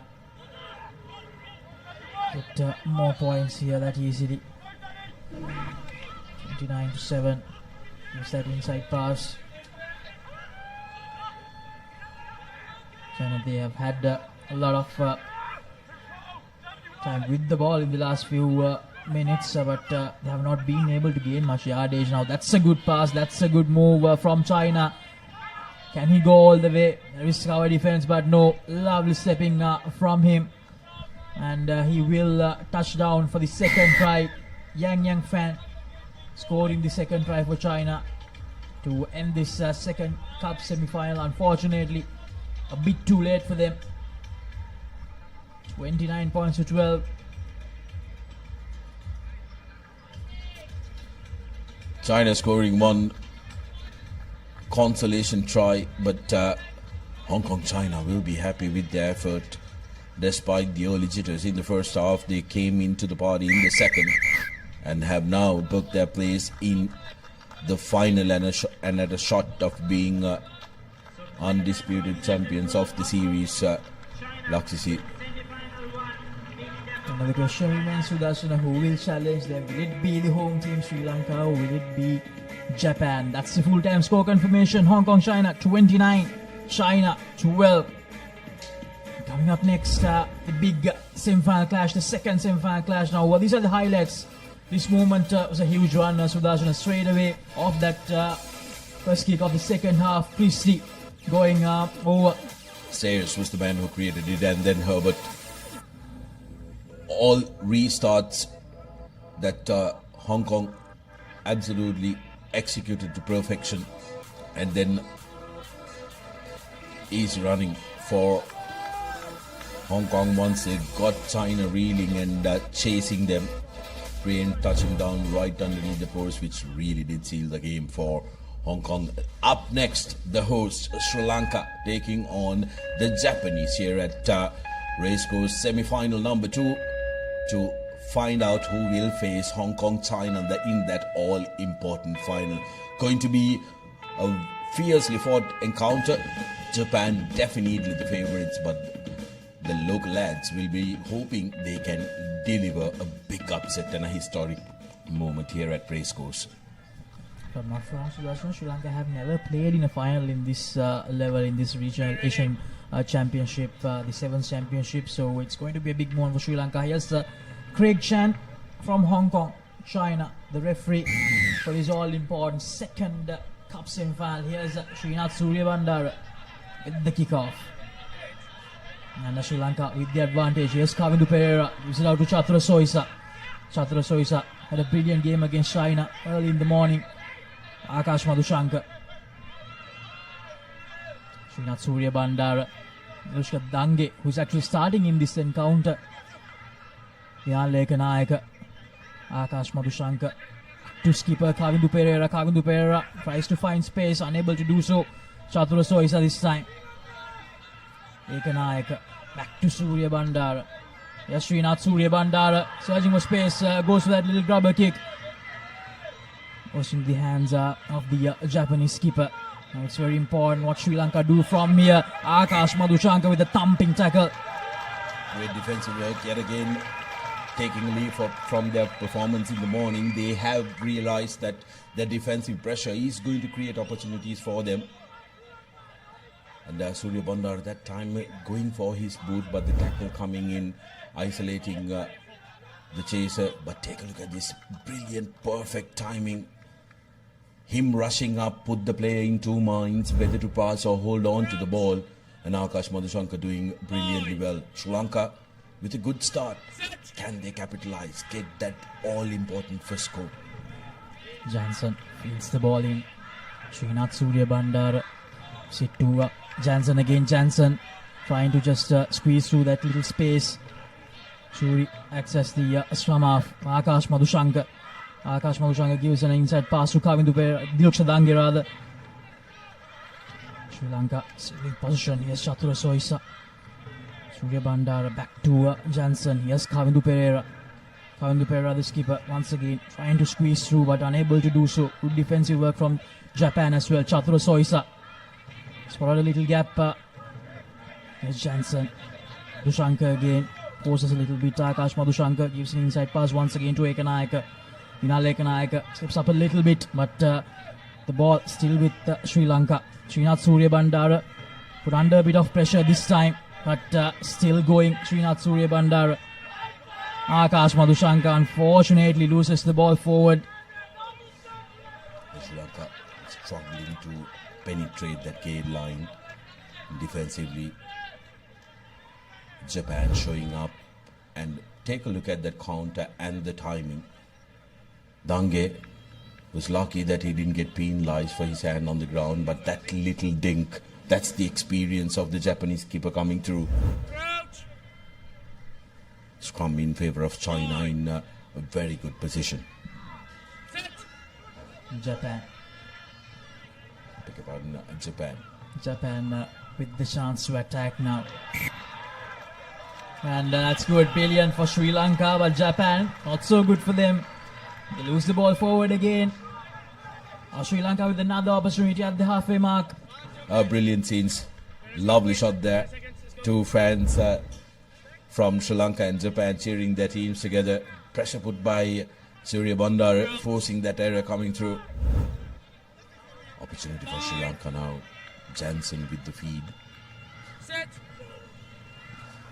An important scrum in the whole context of the game. Jansen gives offload out to Srinath Suryabandara. Suryabandara trying to find space. Good tackle that time from Japan, and unfortunately penalized for holding on. Now Japan on the move. Akash Madhushanka once again good with the defensive effort. The best of passes, and this keeper, Dilok Shadangi rather, the brilliant tackle that time. Searching for options, Japan, the big man, tries to squeeze through, but still the Sri Lankan defensive line holding on strong, and that's brilliant. Once again a turnover, Sri Lanka, they get the penalty. Yeah, it's the defensive work that Sri Lanka are banking on. All of them putting their hands up and making sure that they make the one-on-one tackles. Sri Lanka, though, will want to try and shift this possession to the opposite end of the field. They've been banked up in their own half for a little too long, as Soisa carries the ball for Sri Lanka, making it available. Quick ball available for Jansen, who takes a little bit time. Quick penalty awarded for holding on, quickly taken by Japanese. Now Japan, a golden opportunity for them, a gap opening up, but again brilliant. The ankle tap right on time, and again holding on, brilliantly done by Srinath Surya Bandara. He takes it quickly. Dilok Shadangi, the brilliant tackle. Now here's Akash Madhushanka. Akash Madhushanka fends off that Japanese tackler. Gives the pass out. Here's Dilok Shadangi. He needs support. The support arrives in the form of Akash Madhushanka. Srinath Surya Bandara to Chatura Soisa. Chatura Soisa to Heshan Jansen. Jansen gives it out to the skipper, Kavindu Pereira. Kavindu Pereira steps away, and Kavindu Pereira, he will touch down for the try. The first try in the second semi-final, and the home team, they get the job done, and it's the skipper, Kavindu Pereira. What a time to score his first try in this second leg, Sudarshana. Yeah, captain comes on to the party when it's absolutely important to offer him first try of the leg and first try of the game. This first score is always going to be important. Can Sri Lanka hold on to it and also try and double it before half time? We will have to wait and see with just seconds remaining. But Japan will be shaking their head because they had an opportunity, but the counter from it. Heshan Jansen that time really boshing the kick. 5 points to 0 is the score. The horse will be the happier lot. Take a look at the replay. Surya Bandara spreading it out wide. Good work was done by Jansen, straightening things up. And that pass to Kavindu Pereira, who is an out-and-out winger, cuts back inside. Easy as you like. The kicker would have appreciated an easier angle. But the restart from Sri Lanka collected by Japan, who will look to try and get a try. Big, strong carry with a big man coming in support as well. They will want some score penalty, as the Sri Lankan defender did not roll away. That time it was Chatura Soisa who was lazily getting up, interfering with the ball coming out. Opportunity now for Japan, who have called for a scrum. Okay, Sri Lanka prevent Japan from going over the line here. That will have a huge say in the final result of this game, Sudarshana. Japan, they desperately need a try here to push Sri Lanka back a little bit. Sri Lanka's defensive effort has been top-notch so far. Can they change that, Japan? In the past 20 to 30 minutes, sun has really come out here in Colombo after about 4 to 5 days. Like to see. Now here's an opportunity, the halfback for Japan. Space now in the corner, and they will go all the way, the Japanese, to Suka. Touching down for Japan for the equalizer. With the buzzer already gone, Japanese equalizing and making sure there is nothing separating the host team and them going into the second half. They can start afresh. Can they go into the lead with the conversion to come? But it was a very well executed move. That's why they wanted to go for the scrum. Luckily, everybody knew what was coming, and the halfback really making work difficult. Good attempt, but doesn't find the direction, Japan. So the scores will remain at 5 points all at half time, and all to play for in the second.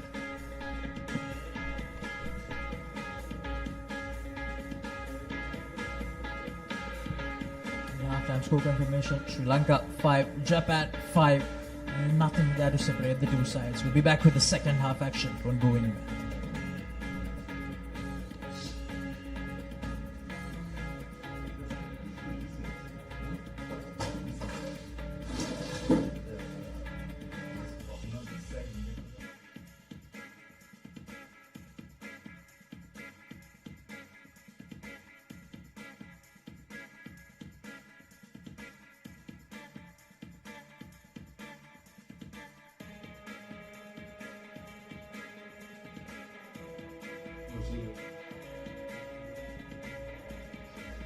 Welcome back everyone to the live action from the racecourse grounds here in Colombo.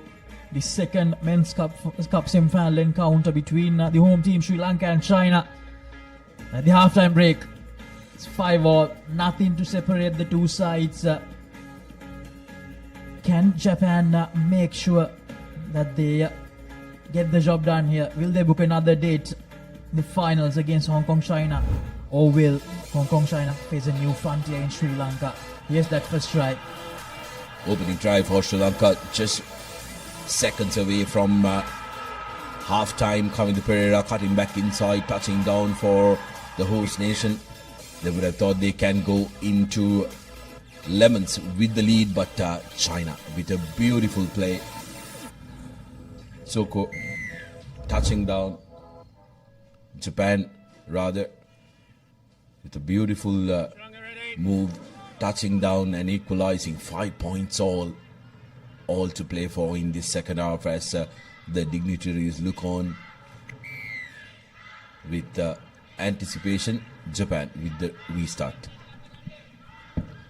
And Sri Lanka do well in that restart, almost lost it forward, and the tackler not rolling away. Sri Lanka with the advantage straight away. Diluksha Dange. Here's Akash Madhushankar. It's an inside pass out to Heshan Jansen. Heshan Jansen with that long pass to Dinal Lekanayaka. Dinal Lekanayaka. Dinal Lekanayaka goes to the rubber. The chase is on. Can Dinal Lekanayaka get it done? Yes, Diluksha Dange. Diluksha Dange needs to make the collection. And the Japanese player had no option to kick it out. It will be a 5-meter scrum. The opportunity still with Sri Lanka. Some very good play there. Well-born restart by Sri Lanka, and Dange coming on to the party. And then Dinal Lekanayaka recognizing that there was space on the outside, cut across. But Dange coming back in support is what created this opportunity for Sri Lanka. Suranga Tengnakon has been substituted and will want to try and make a change here. Sri Lanka with an opportunity 5 meters out from the try line. Jansen with that long cutout pass. Take a look at what Ekanayaka does. Goes on the outside and he knows he has the pace.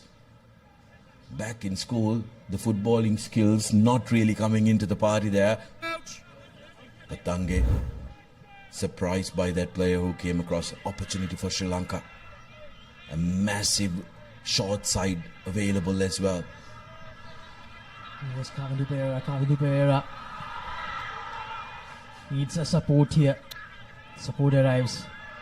Tennakon to Akash Madhushankar. Akash Madhushankar gives that out to Chatura Soisa. Chatura Soisa will be tackled and he uses the short side. Diluksha Dange, and Dange, he will go for the second try in this cup semi-final. 10 points to 5. Sri Lanka back in the lead just like that. Good work by the Sri Lankan side.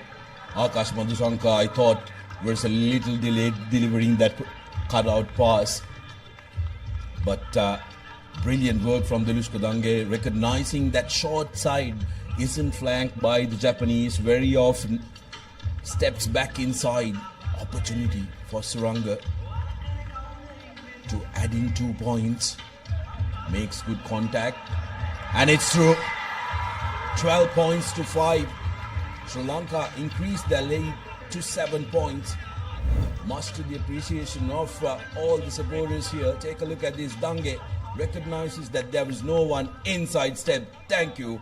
And big carry by the young lad who has returned to the national colours. Diluksha Dange, he can produce that physical ability for Sri Lanka as well. Now Sri Lanka once again going deep with the restart. Needs to make sure that they connect those tackles. Gayan Pereira with the chase. Suranga Tennakon with a lovely tackle. Sri Lanka, they need to recover here.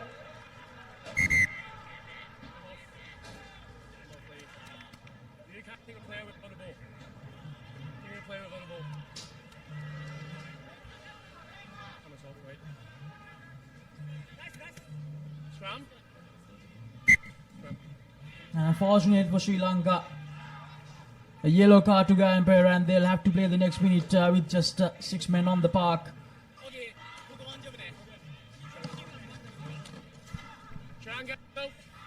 Sri Lanka under the pump now. The Japanese straight away opting for a scrum where they will look to put Sri Lanka under a lot of pressure. Bulat Singhal again has been brought into the mix. And like we discussed off the mic, the props need to really break quickly. Now the numerical advantage, plenty of space, and that's going to be the second. Japan strike back with another try of their own. Getting his second of the game was Shotaro Suko. 5 tries this leg, and he's been one of those go-to men for the Japanese. The conversion is not through. 2 points, slender lead still with the horse, which is why you can see a lot of Sri Lankan fans cheering that on. This restart is going to be crucial for the Sri Lankans. They need to make sure that they get possession and hold on to it. Some changes have come onto the park as well for the host nation. Japanese, those still sticking to large part of their starters. Here's the restart. Good collection. Very well done from Sri Lanka. Needs to release. Putting a lot of pressure. Japan, Akash Madhushankar. Lovely fend off there. Rehan Bulat Singhal again. Pulls it out. And that little opportunity to grab. And unfortunately, Bulat Singhal again needs to release the ball a lot quicker. Now Japan with the chance. Very well done, Sri Lanka. And now the numbers disadvantage again will play a huge part. Unfortunate for Sri Lanka, and that will be another try for Japan. Yeah, the hat-trick for Shotaro Tsuko. Touching down for his 3rd try this game and increases his tally to 6, and Japan just like that getting in front, 15 points to 12. Sri Lanka guilty of not being respectful for the position that they have. They're trying to be a little over-eager. Now restored to their original number. Can Japan increase the lead to 5 points with this conversion? A difficult one for them. And the conversion is not successful as well, so 3 points.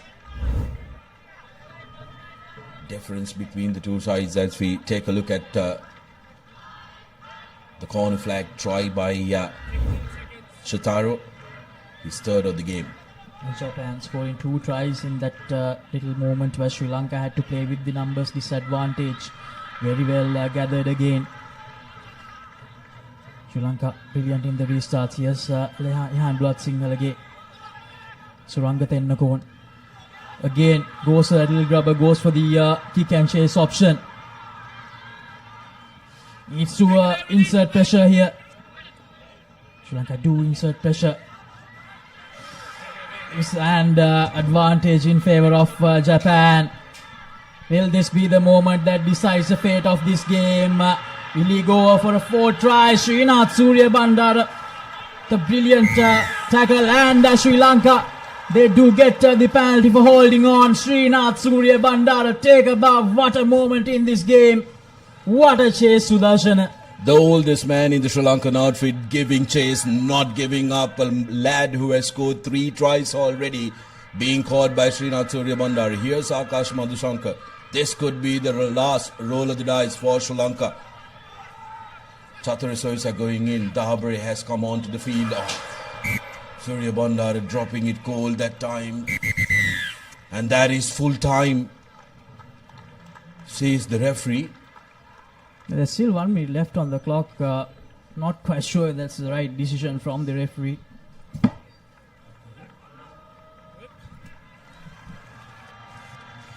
One minute left on our clock, and full time comes suddenly as Japan. It won't even go off, Sudarshan. That's a big problem.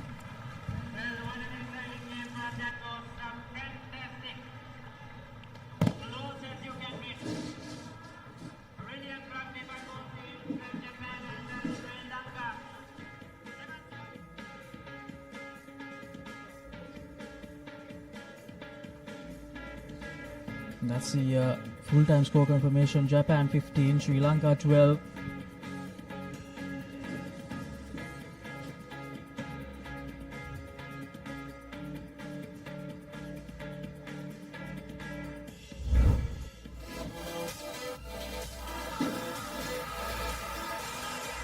And these are the highlights. Tiluk Shadange.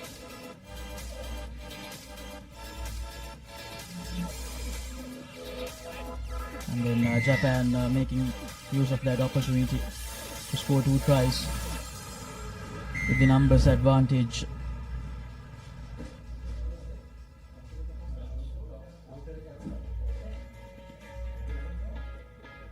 So the next game is between Indonesia and Sri Lanka.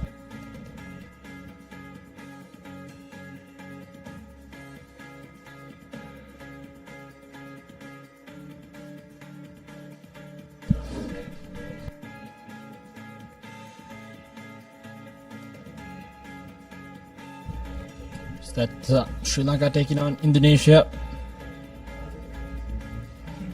for the 11th and 12th place in the tournament.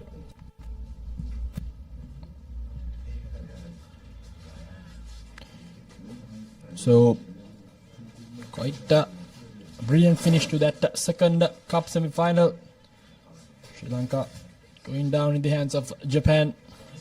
So it will be the cup finals in the men's division.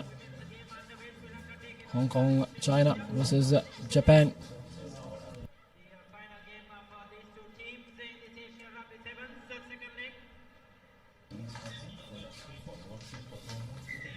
So it will be Sri Lanka to kick things off from the left side of your screen against Indonesia.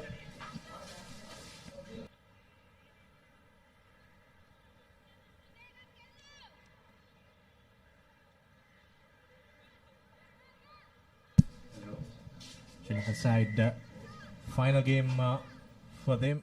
It's been a tournament to forget. They can in this 7th series on a high with a victory over Indonesia. They also been another team still winless in this tournament.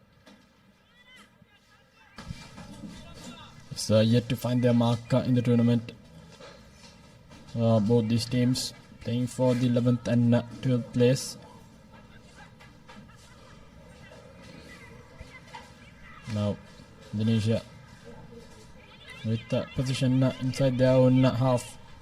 Moving it straight away back deep. Good rush defense, but missed tackles coming in.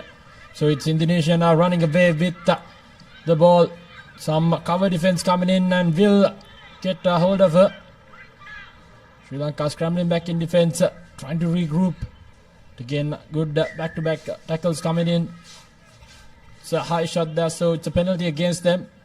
Now Indonesia with the opportunity to open the scoring. Rush defense coming in by Sri Lanka with an overlap in the corner now. Draws and passes. It's time for the number 8 of Indonesia to finish it through, but good defense coming in yet again by Sri Lanka. It's now in desperate need of some good defense. Indonesia attacking the short fringes. Picking and going. Drawing in as much as defense, but so it's a penalty yet again against Sri Lanka.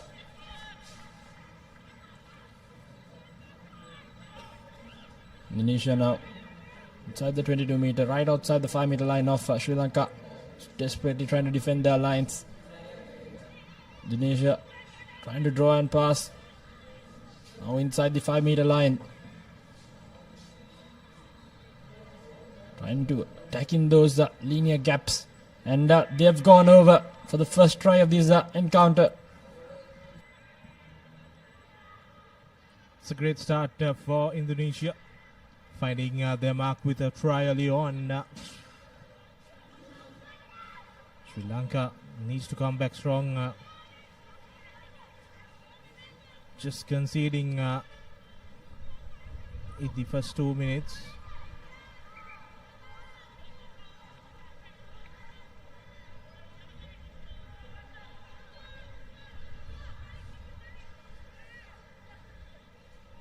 Rajdhani.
For the host, and they take a slender 2-point lead.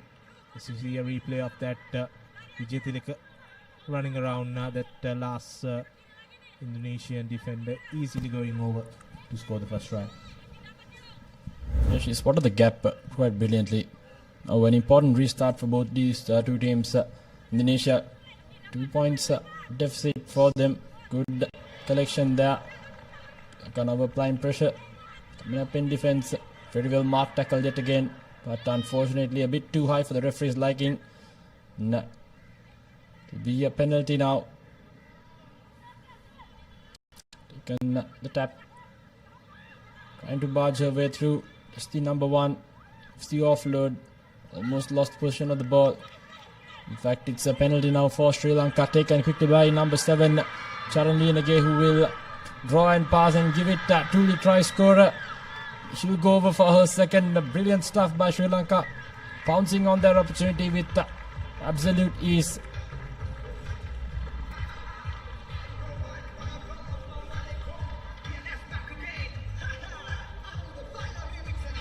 It's another try for Sri Lanka. Very important one scored by Dilki Satsarani.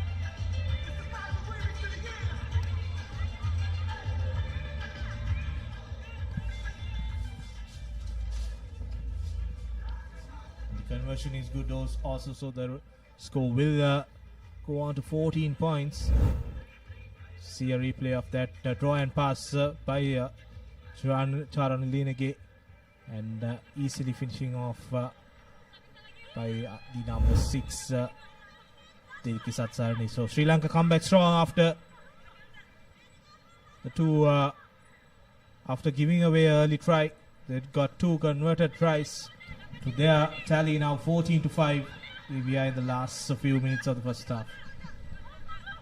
Did manage to get the ball from that restart, but turned over well by Indonesia. Is now trying to get out of their own 22. As the 12, pardon, 9-point deficit as well.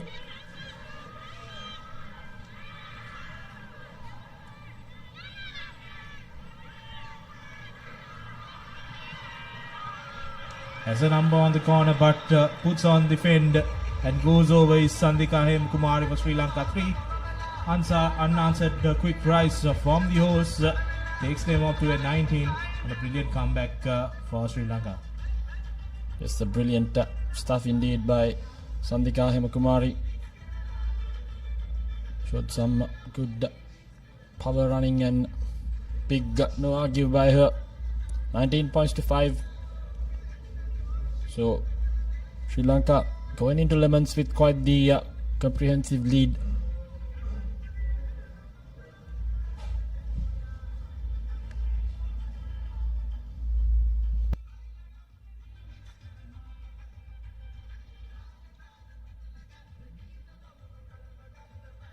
Conversion is not successful, so the score will remain at 90-5 as we head into half time.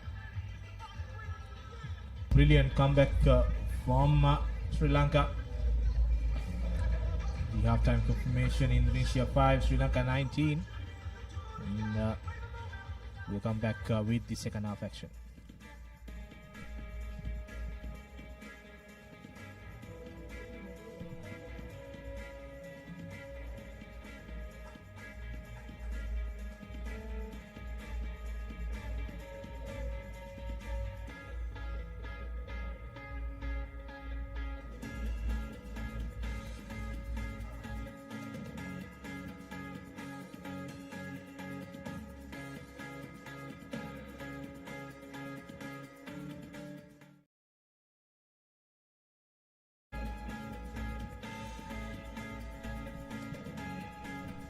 Back live from Racecourse. First half highlights.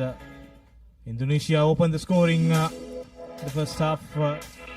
Sri Lanka then came back strong with tries. 3 tries for them. First one came from Vijay Tilaka. She went over. And then Satsarani going over. In quick succession just before half time. They managed to get their third one, and this a brilliant try from Hemakumari in that wind, showing her power and going over. So a 14-point lead, Sri Lanka, as we are all set for the second half action. It's Indonesia now. Important restart for them. It's vital that they regather, but opted to kick it deep. Didn't grab it first time around, so it will be a scrum down now in favor of Indonesia. Exactly what they wanted. Right inside the 22 meter of Sri Lanka. They'll be hoping to get a score in.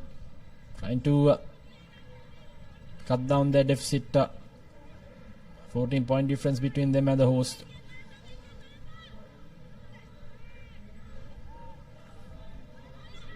Here we go. Indonesia now trying to create some space in the far corner. Does the number 8 with ease, just burns past the defense. Straight away goes over for the try. So good comeback from Indonesia in this second half.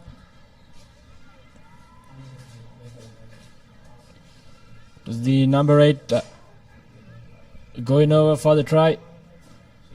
Just clear mismatch in pace in that instance. Yeah, beginning the second half on the right note, Indonesia just wanted to score and stay in the game, and they have done that through their number 8, and the conversion is no good, but 10 points to 19, still in the hunt as you see the replay of that. She had the pace to outrun the Sri Lankan defender there and easily going over for the second try for Indonesia. 10 points to 19. Deep restart collected by Sri Lanka. Now Sri Lanka on the attack. Goes to one offload is good. And Sri Lanka making inroads into the 22 meter mark. Just keeping the ball alive now is Sri Lanka. Finally brought down by Indonesia. Now with an overlap in the corner. Just a simple draw and pass would do it for them, but big number 13 says that just do it myself. Goes right underneath the post. So second try for Hemakumari as she goes right underneath the post. It will be 24 points with the conversion to come as well. We'll have some substitutions coming in for Sri Lanka as well. Second in this game, fourth in the leg. Hemakumari did quite brilliantly. The overlap was there for Sri Lanka to exploit it, and Kumari had another player for her support, but just didn't need it as Sri Lanka converts a try. Here we go, another replay of that, giving the ball to Kumari and going through that gap, and no one will catch her as she dodges down the ball under the stick. So good reply from Sri Lanka. 7 points with that conversion. 26-10.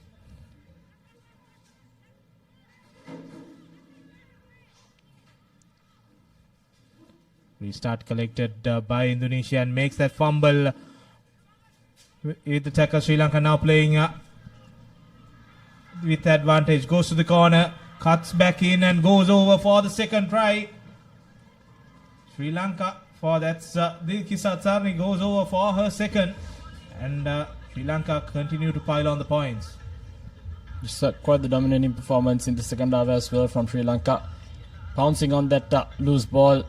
Can Indonesia pay for their mistakes with dividends with the conversion to come as well? Sri Lanka secured that 11th place in the tournament.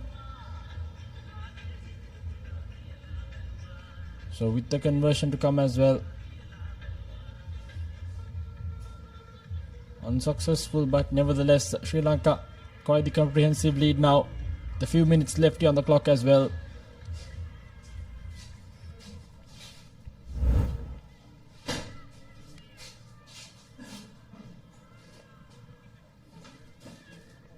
The replay of that try, Satsarni scoring.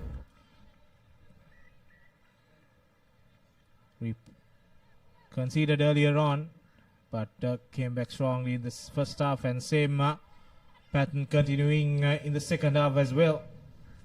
10 points to 31, commanding win for Sri Lanka. 2 more minutes more for them to end this tournament on a high. They were 9th in China, but this time have to settle in 11th place after that narrow defeat for Malaysia. Now Indonesia making strides, still going strong. She's brought down near the 40-meter mark. Sri Lanka trying to make a counter-attack, but no good, and she's isolated with 3 Sri Lankan defenders, but still they managed to take the ball out. And now there was 3 against 2, and Indonesia comes back with a scrum as Sri Lanka makes a knock forward in that ruck. It's a bit of a scrappy passage of play in that instance, but nevertheless Indonesia now with an opportunity to get out of jail, get some consolation points at least on the board. They started this second half as well as they did in that first half, but just couldn't hold on to the position. Sri Lanka's natural power and strength just couldn't be maintained and controlled. Nevertheless, Indonesia now with an opportunity to find a gap. Sri Lankans piling on that player. Still on her feet is the big number 1 for Indonesia. Some tight competition for that ball. Offloads it to the supporting player, and it will be Charan Linage who will dive over for another try for Sri Lanka. 36 points to 10. The conversion to come, and a little over 30 seconds left on the clock here as well. So Sri Lanka well and truly secured that 11th position. A brilliant supporting run by Charan Linage, and rewarded with that pop pass, and she just needed to dot down the ball. So that's the 6th try for Sri Lanka. Conversion looks good, and that goes through, so that's 2 more points, and we'll have a restart as the clock comes down, and this could be the last move of the game. Indeed. So time's run out here on our clock, so could be the last move of the game. Final restart perhaps, and it'll be Sri Lanka to get things underway. Indonesia with some last minute replacements, hoping for some consolation points.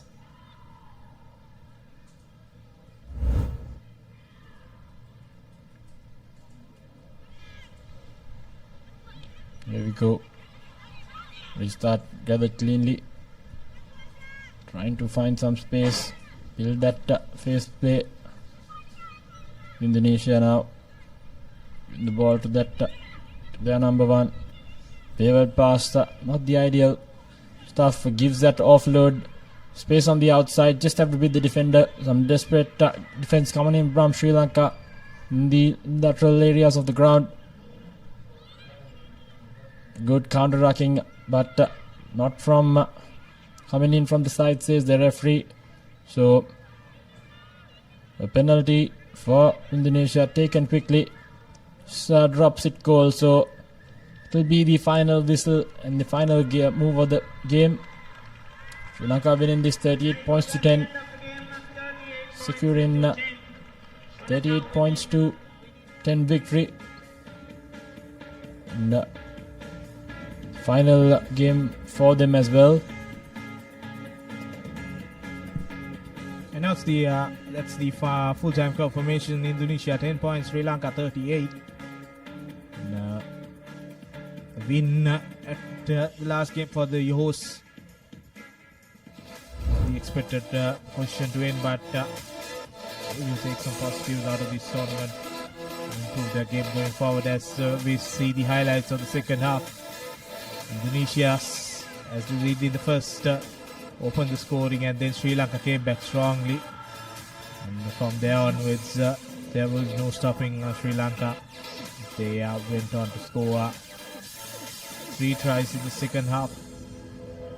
Beautiful cutback in try from Diliki. And to end the game, Charnilianage going over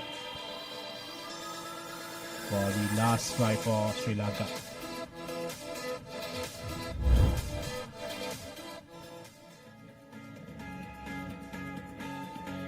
Coming up next, Philippines taking on Malaysia. The ninth place final. Two teams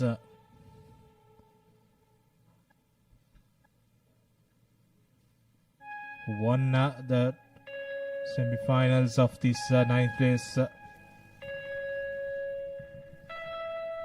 The two teams, Philippines and Malaysia.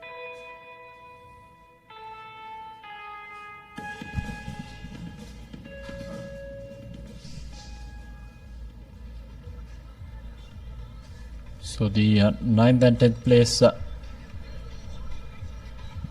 they're off, and it's Shankar Bekun to officiate this game.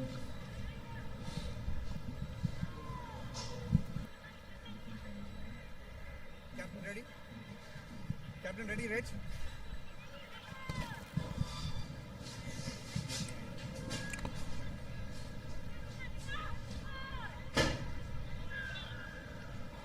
So we're moments away from kicking things off.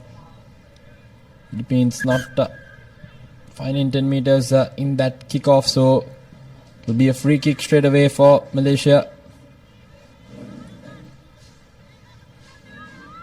Good opportunity for them. They can quickly and to find some space there in the corner. Found the overlap, couldn't give the pass away. Now Philippines now came in from winning the penalty as well. Taken quickly. Running straight into the gap. Good offload away. Now with some space in front of her. Cut it back inside is the number 11. Good offload away to the number 1 of the Philippines. Good defense coming in. Some desperate defense. Some coming in for Malaysia, but nevertheless it's Philippines who scored the try. So, Pearl Vanessa, who's gone over for the first try of the game, opening up the accounts for the Philippines.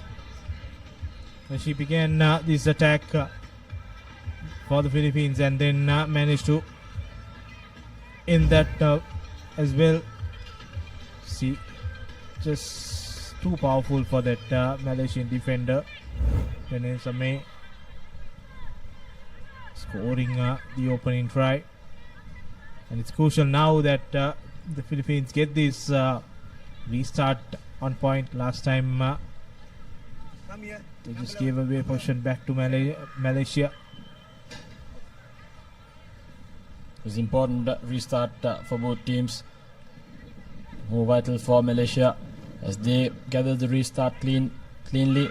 Now wasting no time whatsoever, spots a gap in the middle, overlap in the corner, chose to throw the dummy and run, and does so brilliantly is the number 7, Nura, who will now touch down. Great reply by Malaysia, straight away coming back with points, spotting that defense, burning that defense straight away outside the corner, accelerating and seeing it through. So brilliant stuff by Malaysia, good response. They needed a response and they have come back strong. That's Nuralia scoring the first try of the game for Malaysia and his second in this leg. Important conversion coming from Nur Azua. Goes wide, so it will be a 5-point each deadlock. Crucial that Malaysia came to see a replay of that try. Just cutting back in and finding space and then offloading it and going around that last defender to score for Nuralia. Some brilliant work from Kajon Jenzin that allowed Nuralia to go over. Now the restart collected well by Philippines now. Looking for a gap, sends the ball out. And the interception goes. She tried to make the interception, but unfortunately she gets a yellow card for an intentional knock-on. The try scorer trying to create another miracle for Malaysia. Sticks her hand out, but the ball just doesn't stick on her hand. So she'll be sitting out for the next 2 minutes, and Malaysia will be down a player. So Philippines find themselves in quite the favourable position as well. As you can see, just couldn't hold on to the ball. Now Philippines with a numbers advantage on their side. Number 15 trying to get the big fend off. Good defense coming in, trying to use that touch line as another advantage. Referee says otherwise, so it's a penalty now. Taken quickly by the Philippines. All up in the corner, trying to find some space. Referee will bring back play. Advantage now be turned over to Malaysia. Playing with a man down. Spots the gap straight through, goes the number 1. Brilliant stuff by the number 1 of Malaysia, who'll dot down for another try.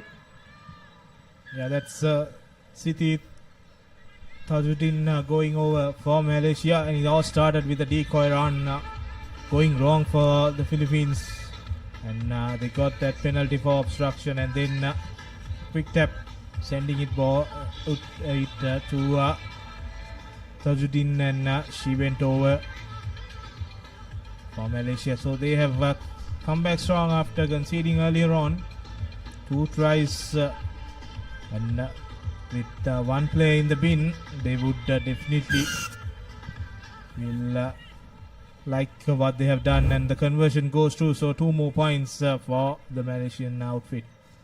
Just being a player down as well, not giving up, showing that grit and brilliant finish whatsoever by them, and give it up to them, and finding that gap straight through, creeping past and making a full advantage of the opponent's mistake, the Malaysian team. With a restart, very well gathered by Philippines. It's now down to 7 points. Who just fends off the defense is the number 15, trying to run around Malaysia, tracking back in defense, running laterally, impulse of space, trying to beat that final defender. Brought down finally. Now with an overlap in the corner, attacking the fringes, there's the number 11. Impulse of space out wide, deciding to use the short side. Some desperate defense yet again by Malaysia, trying to stay in this game. Now, receive overlap in the corner. Heaps of lateral space, but cutting back inside is the number 13 who will go over for another try straight underneath the post. That's the Lauren of the Philippines, cutting back that deficit. It's just a 2-point difference with the conversion to come as well. 30 seconds left on the clock. Brilliant reply by the Philippines, using that advantage to their best fit. Here we go, the conversion now goes through, so it's a stalemate. 12 points all, as we just have a couple of seconds here left on the clock.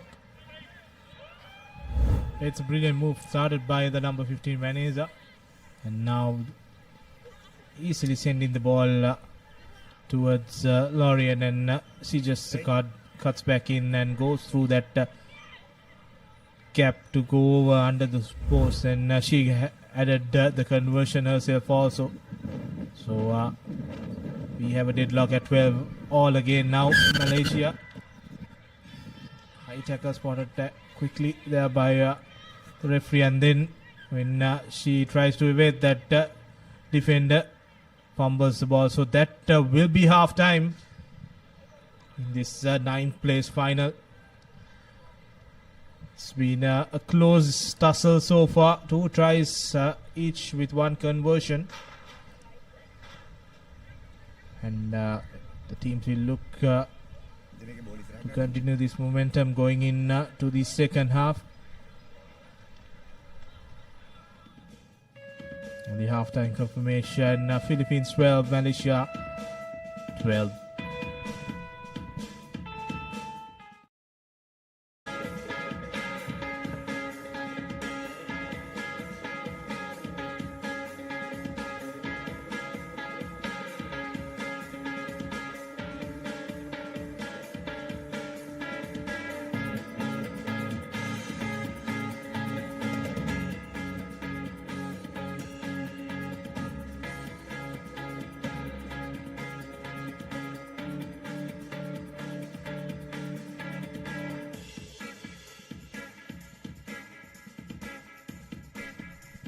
Back live from Racecourse. Let's take a look at the first half highlights. Philippines opened the scoring, and then Malaysia replied straight away through this brilliant run from Malaysia. And again, when they were one man down, the number 1 just ran through that gap.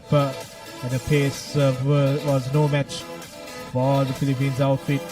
They had a 7 points gap, but just before half time, Philippines replied to Lauren going over under the sticks, and she converted the try also. And we are underway in the second half, and Malaysia straight away turning the ball around. Have numbers to the corner if they want to use it. She goes through and tries to offload, but good work from the number 4, bringing that ball into contact now. Have numbers, but good rush defense from the Philippines. This number 8 has been a player that Malaysia depend on. Unfortunately this time she gives away the penalty.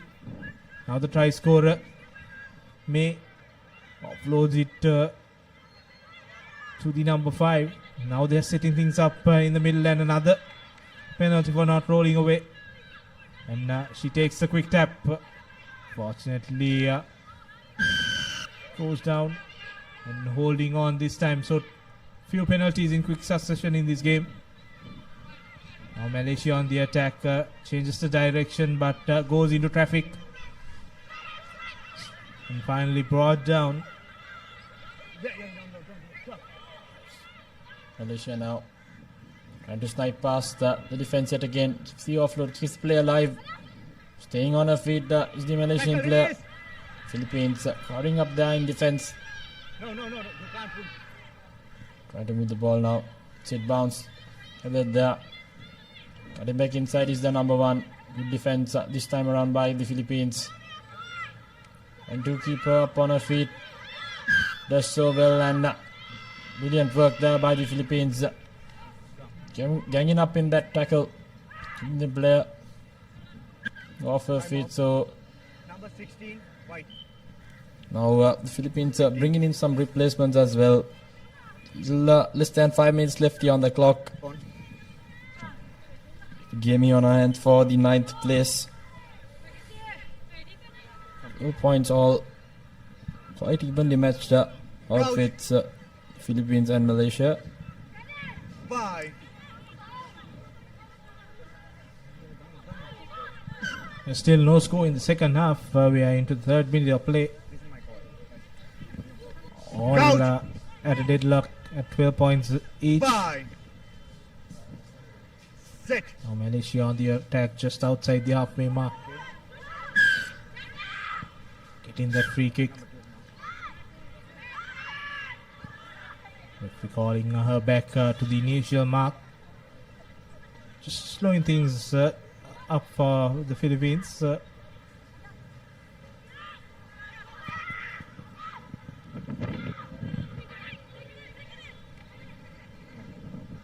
Playing in close quarters now, needs to spread this ball wide, but the number 13 decides to cut back in. That's Lorian, the try scorer. So Malaysia with some good defense now, with some space there in the far corner. Cutting back inside, trying to push her into the touchline. 3 players now getting up there. She manages to stay inside play. Coming up in defense does the Malaysians. Trying to offload. Good no-look pass. Still alive. So now the Philippines breaking past the first tackle. Desperate defense coming in by Malaysia. And Philippines have come up there with the position of the ball. So brilliant stuff. Penalty now in fact. Taken quickly by Malaysia. So the referee will bring back play because it wasn't taken from the correct mark. But nevertheless, some good defense coming in by Malaysia. Time off. A little over 3 minutes left here on the clock as well. Yeah, that's some brilliant work there by the Malaysian number 8 Noor Azua scored a try, and to see another replay. Put in that desperate tackle, and then Sitin Sadujin turning the ball over. And we did not have any advantage, so if we wanted to bring back play. Seems like there seems to be a slight injury concern there for number 1 of Malaysia. Seems like a small ankle roll. Nevertheless, time's being turned back on, so it'll be a scrum down now. Inside the 22 meter, Malaysia opted to run. So just less than 3 minutes left here on the clock here as well. Both teams stalemate of just 12 points each. It's a free kick now for Malaysia, taken quickly. Taking the spaces now, finds herself in a good gap. Accelerates straight past through her defense. No one is gonna come cover, stop her, so she'll go over for the try. That's the number 7 for Malaysia. Brilliant stuff yet again by Nuralia. Second try in this game has been the difference between her team and the opponents. Brilliant stuff. Second in this match, third in the leg, so she showed up when her team needed it the most. Just over 2 minutes left here on the clock. Spotted that gap brilliantly. Quite identical to the first try she scored as well. Good acceleration and finish. The conversion successful as well. So 19 points, 12. Yeah, there we go, a replay of the try from Nuralia. Conversion went in, so that's a very important 2 points for Malaysia. So they get their lead back of 7 points. And just 95 seconds remaining in the clock. And the restart is crucial. Kick, no one is there to collect it. The Philippines will have a line out. The Philippines are now chasing the game with somewhere around 70 seconds left on the clock as well. We're hoping to at least get a converted try and draw the game and force in an extra time game. Here we go. Traveling the 5 meters, nevertheless Malaysia now with position. Good counter ruck coming in there by Malaysia. Free kick awarded for them, taken quickly. Now with an all up in the corner. Will she replicate another try? This time around gives it back, cutting back inside. Good defense coming in by Philippines. Trying to hold on. Concedes another penalty as well and barges her way through is the number 6 for Malaysia. Brilliant stuff, and seems like they've secured this game with his Nur Iza, who is the lady who has gone over for the try. First in the game, third in the leg. So Malaysia has just secured that 9th position in this overall points table for Malaysia. Brilliant performance by them. Capitalized on every single mistake the Philippines made. And they've walked away with quite the comprehensive victory. 24 points straight with the conversion to come as well. Unsuccessful, but nevertheless. So the 9th place winner is Team Malaysia, 24 points to 12. Brilliant performance by them.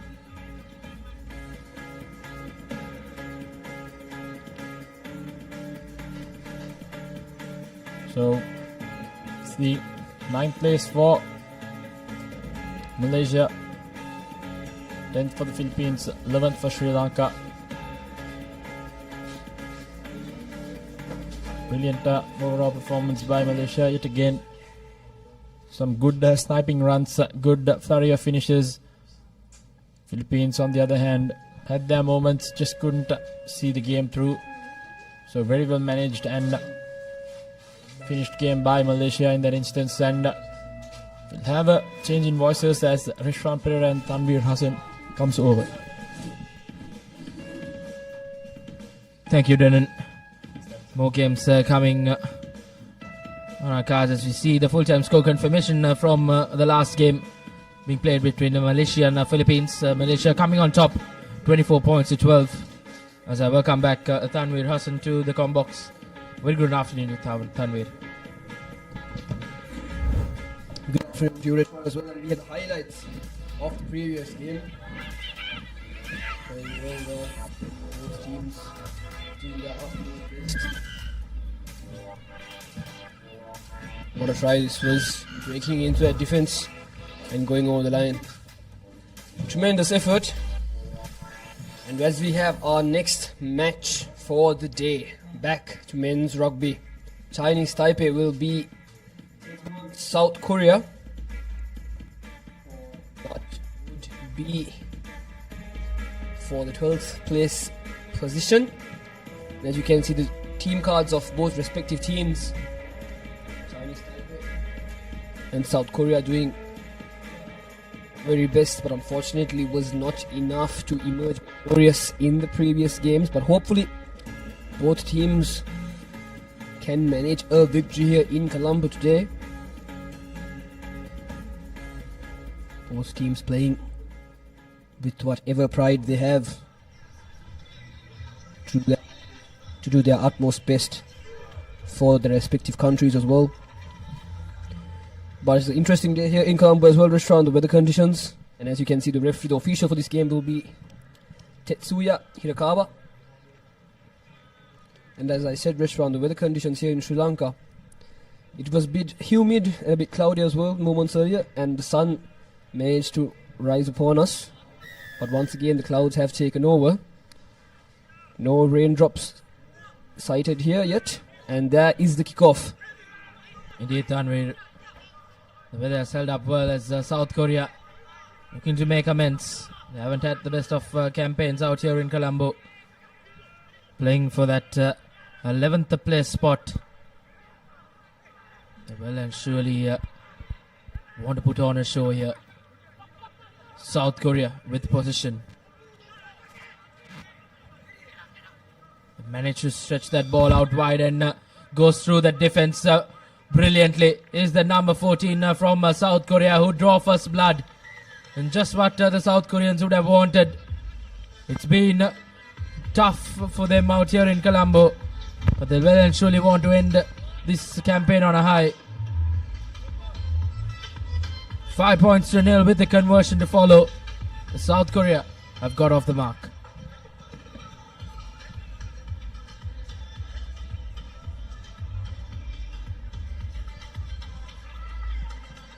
And converted cleanly. Converted cleanly for South Korea. So they will be leading by 7 points. And here is that try from the corner. Steps back in. Beats the defender. And makes his way right under the post to make the kick taker. Converted cleanly as well. So South Korea will be leading in this game.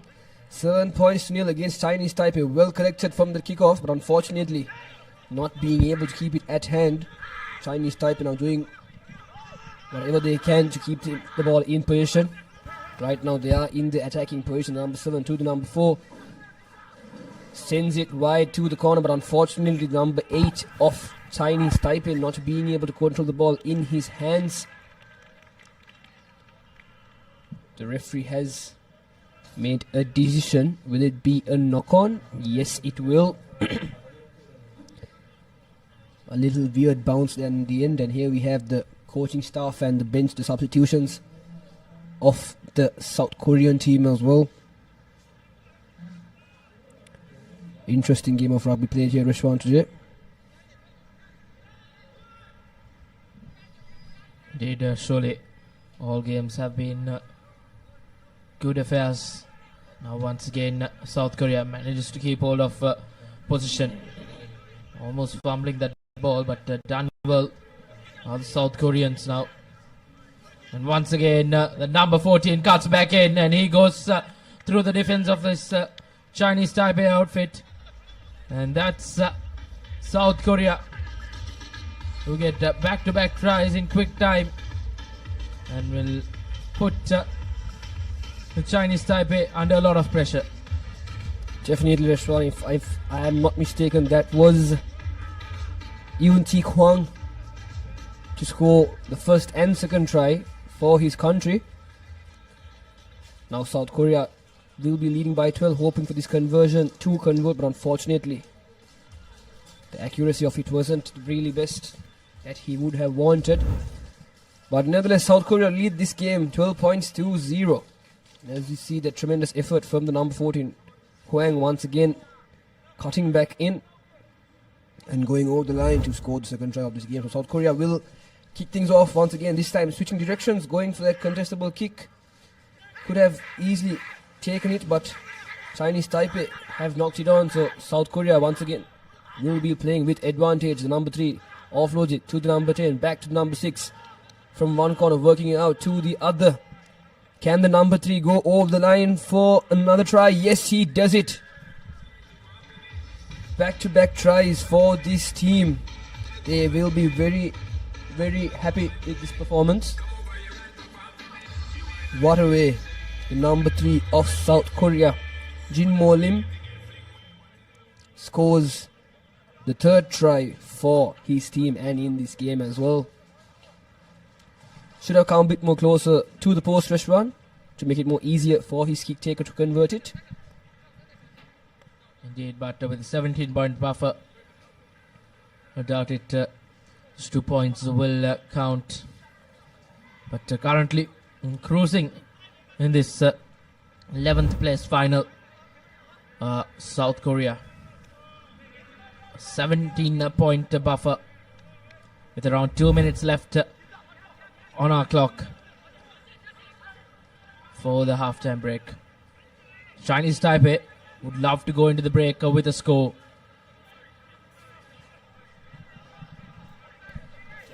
Definitely Reshwan, Chinese Taipei now in the attacking position, something we haven't seen yet in this game. Goes for a small boot there over the South Koreans' heads. He thought the ball will bounce back to his position, but unfortunately it bounces the other way that he expected. So South Korea once again in the attack. But a little fumble there. Not sure exactly what happened, but it seems that South Korea has knocked the ball on. So once again Chinese Taipei in the attacking position, right on the 40-meter line. They will be very happy with this outcome, and they will also want to score before the halftime whistle is blown.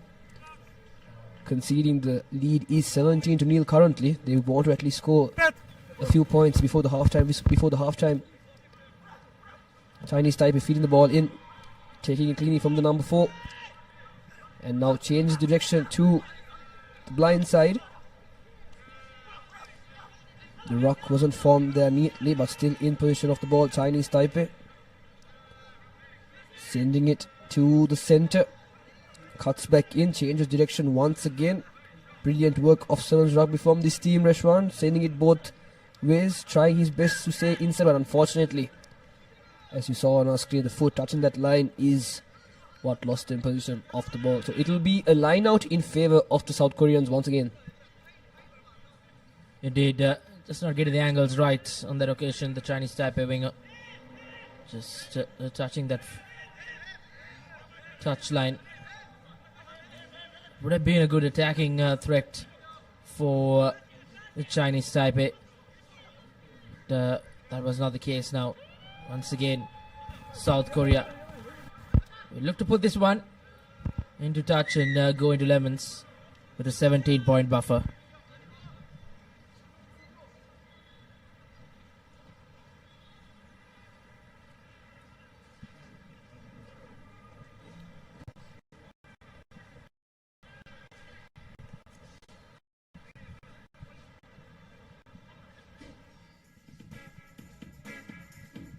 Been a tough 7 minutes for Chinese Taipei, but South Korea have really played well. 17-0 reads the score at halftime.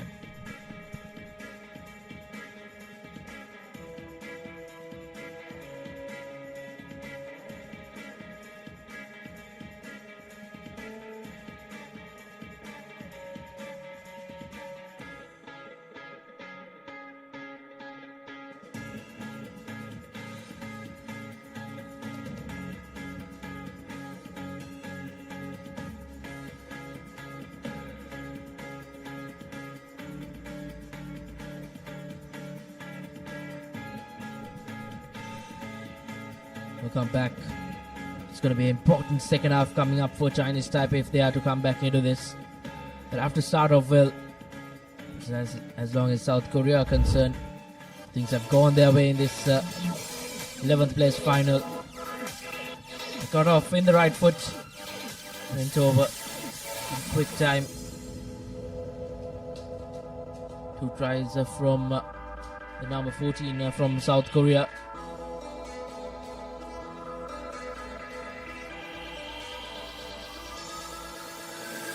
Being best of campaigns for the South Koreans.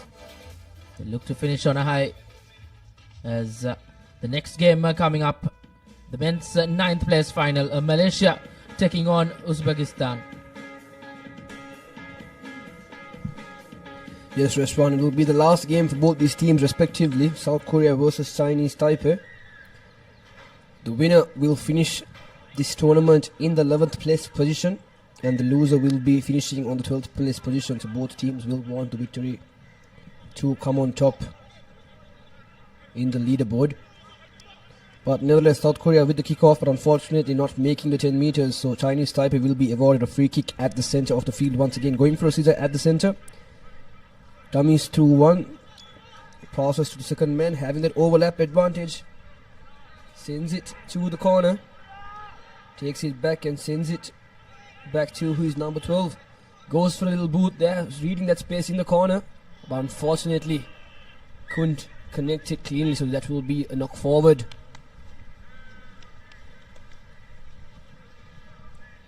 He just tapped his hand, is what the referee is saying, but unfortunately for the attacking team, Chinese Taipei doing well at that moment with that boot as well, spotting that space in the corner restaurant for his wing to the and his centre to collect, but unfortunately a little wedge fingers, buttery fingers is what lost them the ball. So South Korea will be very happy with the outcome, having a scrum in their danger zone. They will want to run it forward or maybe kick it to the back once again. Let's see what they have in store for us. Going to the corner is the previous try scored, number 14, now beating two defenders. Just one more man to beat. Can he make it all the way? Cutting in, running in crisscross. Doing his best, and has he made it over the line? Yes, he does it once again. His third try in this game restaurant.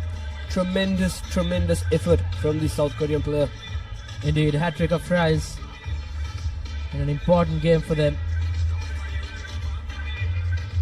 He scored 4 tries in the leg, and 3 have come in this game against Chinese Taipei.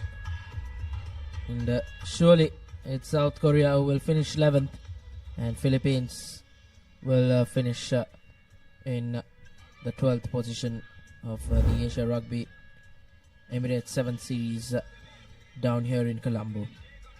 Conversion doesn't go through, but a 22-point cushion will be enough for South Korea to see off in the next 4.5 minutes.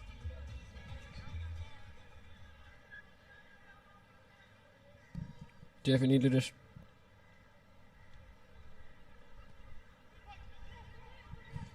South Korea once again with the kickoff. Chinese Taipei not being able to collect it, but still managed to regain position of the ball. Chinese Taipei doing well now, still on his feet. The number 6 still on his feet, but finally is brought down by the South Korean player Su. Doing well in attack. Going for the boot once again to the back, spotting that no one is there to collect, but unfortunately there are no chasers in screen. But someone has made his way to the number 11 of Chinese Taipei. Can he do it? Yes, he does. Is the grounding clean though? The referee will just want to see with the TMO.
So the referee has made his decision, and it will be a try.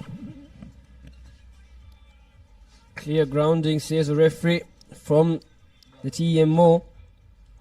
So Chinese Taipei, from the courtesy of their player, have scored their first try in this game. So they will have 5 points to their name following their conversion. Have they missed it? Yes, they have, unfortunately. But nevertheless, now 5 points to 22. Switching the time back on. South Korea 22 to Chinese Taipei's 5. So Chinese Taipei will restart proceedings once again. Kicking it deep this time inside their 22. The South Korean team trying to do their best to drop back for support. Forming in a flat line this time, not forming deep enough. So Chinese Taipei doing well to defense, making it easy for them as well. Will that be a penalty? Yes, it has been. Holding on is the call from the referee. Chinese Taipei taking a quick tap there, but it unfortunately was at the wrong mark. So this time they will kick to touch. Right inside the 22 restaurant.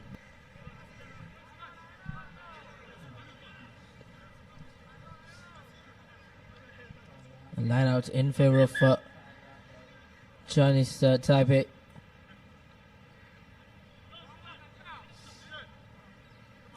South Korea, more happier bunch. 22 points to 5. Probably will be untouchable from here on.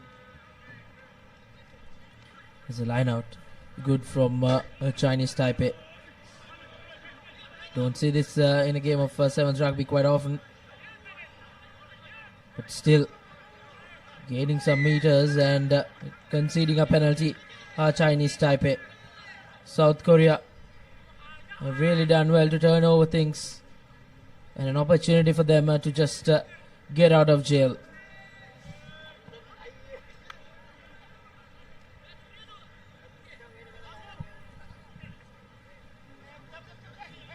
A line out now in favor for the Koreans. Getting that get out of jail opportunity after opportunity in courtesy of the Chinese Taipei team. Just 1 minute and 50 seconds remaining on the clock in this game for the 11th and 12th place position. Chinese Taipei once again in the attack, forming flat still.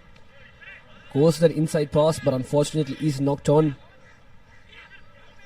Chinese Taipei once again in the attacking position. They will want to make something from this, but unfortunately still not being able to decide what to do. So he runs into the gap, having a number on the outside, the number 8, but has he had his foot on the line? Yes. The assistant referee spots that.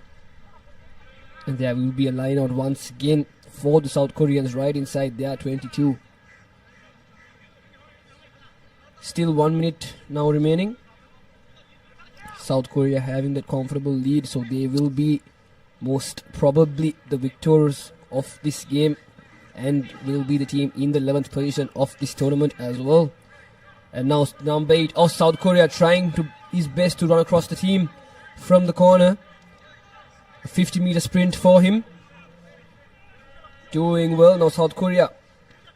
They should run it straight and pass the ball, and the big number 18 that we've seen previously in this tournament. Just one man to beat, having space on the outside. The number 12 gives it to his big number 1. Cuts back in, beats 1, 2, 3 defenders. Looks for support, finds it, passes it to the corner. No one to beat, easy for the number 8, and he does go over the line once again, and this will be the final try for this game to South Korea. 27 points for them, with Chinese Taipei just scoring one unconverted try. And the try scorer Kim will be very happy with that, as he brings his team and the end for this tournament as well. And that will be the final whistle blown as well from the referee. South Korea in the 11th position of this game, and Chinese Taipei will be in the 12th position of this tournament. And this is full-time confirmation. South Korea 27 points to Chinese Taipei's 5. And the highlights for this game is shown to number 14, scoring 3 tries in this game. Tremendous effort from him, running that zigzag crisscross position. Should have gone under the post, but the defender from the Chinese Taipei didn't allow it, and this was the try that was awarded from the referee. And the final try of the game to seal the victory for South Korea. And this will be the key stats. Once again, South Korea 27 points, Chinese Taipei with 1 unconverted try. South Korea scoring 5 tries, only considering 1 conversion. This is the view we have today here in Colombo of the racecourse grounds. But coming up next, Malaysia will be taking on Uzbekistan for the 9th and 10th position of this tournament, live here at the racecourse grounds in Colombo. The team card of both teams, Malaysia, the last game for the tournament for both these teams. They will want all the glory they can take back home with. Some brilliant performing rugby players from both these countries that we've seen for the past 2 days, Rashwan. Indeed, Tanvir, likes of Ammar from Malaysia, he's really been in the thick of things whenever they do something good.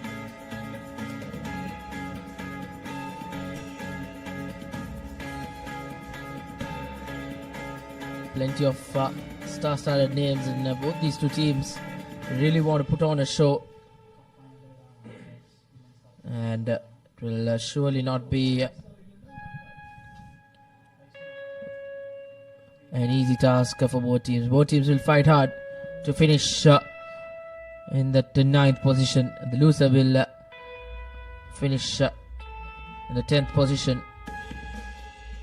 So all these games coming up are to be played 4 places, and as we approach the business end of the tournament down here in Sri Lanka, the conditions have just been brilliant. The rains have stayed away, and everyone will hope that it does continue to stay away, because whenever the rains do come down, it's not the easiest of playing fields out here at the Racecourse Stadium in Colombo. Definitely, Rashwan. As you can see, some mud patches on the ground, but the view here in Colombo is tremendous. Spectators were here a few minutes ago but have left their ground for their lunch break. But what a day of rugby we've had here today in Colombo, Rashwan.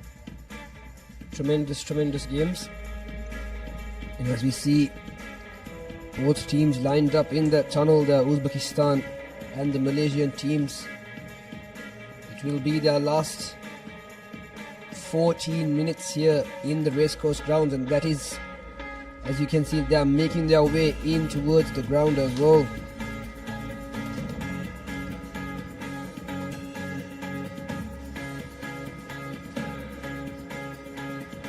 The big lads from Malaysia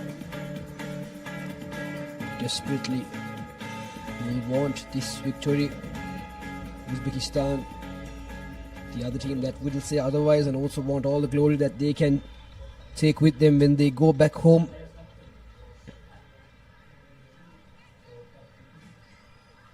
And our official for this game, Francisco Camisa,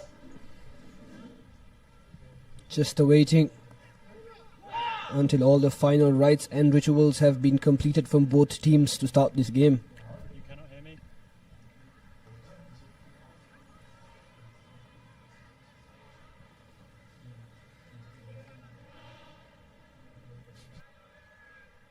Malaysia will be the team to kick off proceedings, and that's the initial whistle. And Malaysia with the kick-off, a high-hanging kick right outside the 22, could have contested it. Was that ball knocked on? Nope. The referee says tackler had not released the player. So just within 10 seconds of this game, Uzbekistan have a penalty in their favour, and they will kick to touch, as we have seen previously in this tournament as well that they have done. They will bring the game back to the halfway point in a line out in their favour.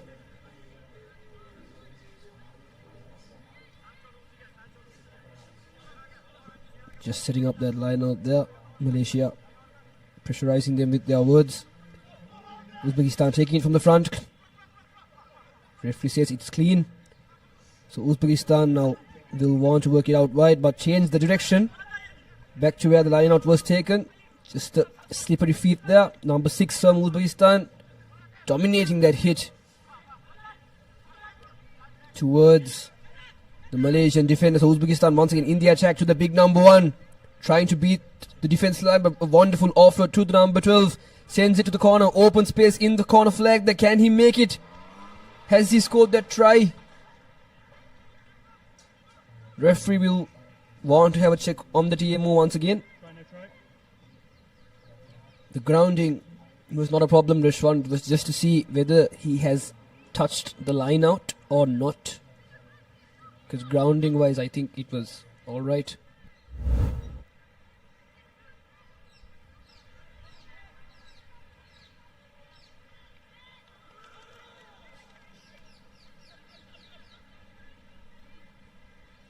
Fran, I have a decision.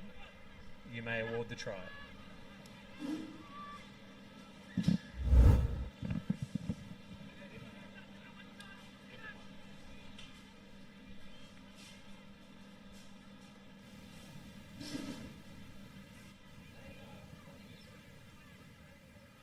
And that will be the try confirmation for Uzbekistan, and quite a difficult kick. But has he done it? Unfortunately not. The power was there. Unfortunately the direction and the accuracy of that conversion was what was missing. And this was the replay. Tremendous spotting from him. His line of vision. Determined to go over the line and just to be careful not to go outside. And he does well to do so. Once again, restart the game. Uzbekistan with the kickoff, but this time not being able to find 10 meters.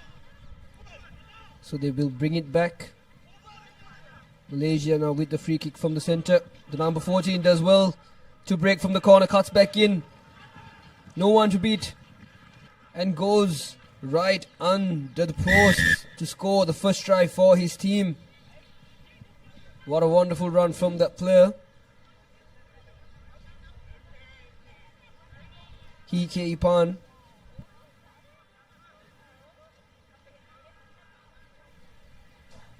does very well to score that try for the Malaysians, and a clean, easy conversion for his kick taker.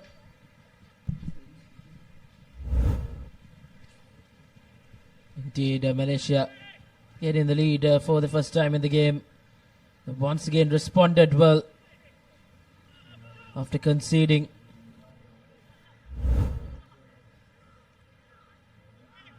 Seven points to 5.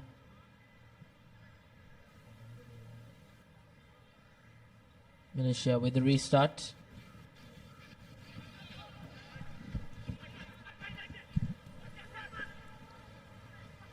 From the kickoff and receives possession of the ball once again. Malaysia doing well to do so. Once again, number 4 switching the direction of the game and finding that gap in the center. Just one man to beat the number 6, but is taken down, but offloads it right before. Still in the attacking position, the Malaysians right behind the 20, right outside their own 22. And yellow card.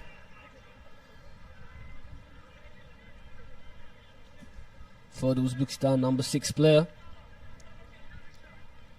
So Malaysia playing with 7 men, Uzbekistan playing with only 6 men in the game. And somehow Uzbekistan has done it. They have regained position of the ball. Still in their danger zone, 1 man short as well. All they need to gain this lead is just 2 points. But unfortunately, a tremendous run from that big lad, but the offload wasn't collected cleanly. Butterfingers from this Uzbekistan player. But still, all hope isn't lost, Rashwan. 2 minutes and 15 seconds on the clock. And a scrum down for the Malaysians.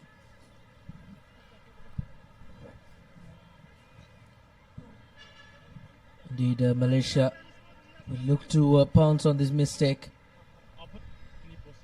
They had to come from behind, and they have done well after scoring as well. They managed to keep Uzbekistan silent. Uzbekistan playing with just the 6 men on the park. Can Malaysia pounce on that advantage? Opts to go from the short side, and the Malaysia number 10 will go over for an important score in the game. Right in the far side. Will be a tough kick to convert, but well and surely elated Malaysian dugout as they increase their lead to 7 points. So 12 points to 5, a 7-point buffer for Malaysia, and getting that man advantage into good effect and making Uzbekistan pay. The conversion doesn't go through, but still in the lead are Malaysia. A 7-point buffer. Uzbekistan will have to come from behind. They'll have to score and convert as well. A well-worked try by the Malaysian number 10. Straight off from the scrum. Up to go from the short side. And he applies the finishing touches brilliantly. Malaysia with a restart.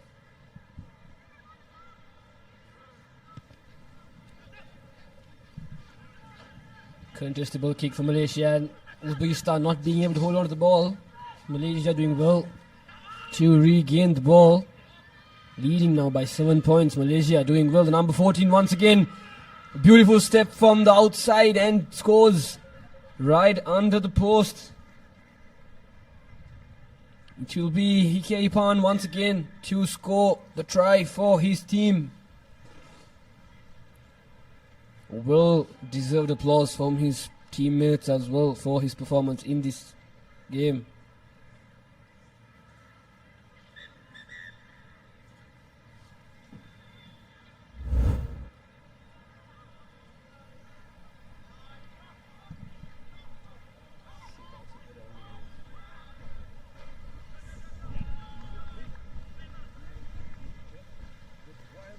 Apologies, it was not KIKI, it was Ammar Siamim to score the second try in this game. What a well done performance from him. And nevertheless, that will be half-time confirmation. Malaysia 19 to Uzbekistan's 5 points.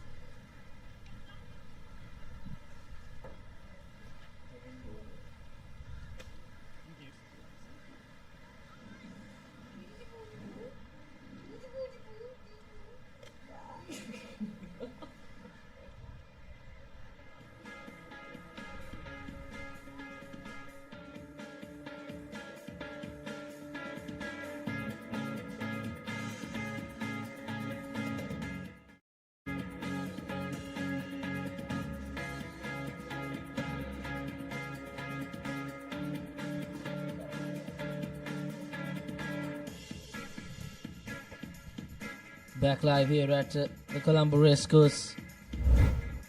It's been a game where it's closely contested, but then it was Malaysia who just ran past freely in the latter part of that first half. In Uzbekistan's yellow card really did pay them a lot. 19 points to 5 at the break. And Malaysia will really look to see things off from here on. There was that final try, that long cutout pass, and then it was just bread and butter stuff for the Malaysian number 14.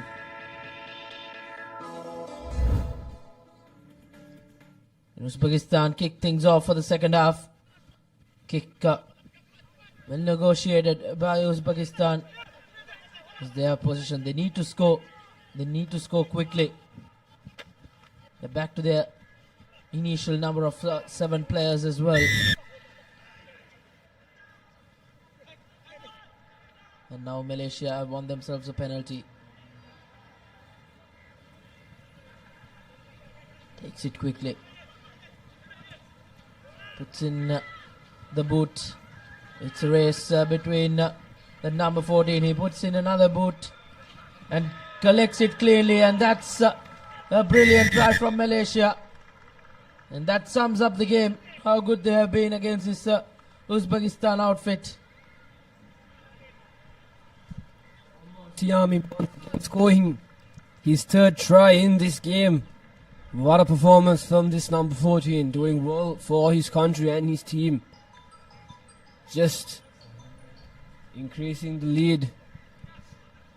15-point lead, adding 15 points in this 24. What a round of applause he deserves. And the conversion to come, unfortunately, is missed from the kick taker of this Malaysian team, and this was the replay. Just a kick and chase from him, and the ball bouncing on his favour for a clean pickup and to go over the line to add his third try. A hat-trick of tries for him. Now Malaysia once again with the kick-off.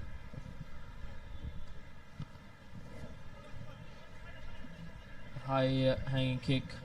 Kicked it deep into that Uzbekistan half. They'll have to do the hard yards. Uzbekistan to try and go over. Will be tough nevertheless. Malaysia managed to turn over things. And spreads that ball out wide. But this time around, just couldn't get to the end of it. 24 points to 5. With around 4.5 minutes to play, I think Malaysia have surely sealed their spot, as they will finish in 9th in this Sri Lanka leg of the Asia Rugby Emirates 7 Series 2025. Definitely Rashwan, and Malaysia picking that ball from the line out, and is it a try? Yes, it is. The number 8 of Malaysia scoring their 5th try in this game. Muhammad Zul Hisham. Quite a big lad he is, as we saw him on the ground moments before the match commenced, Rashwan.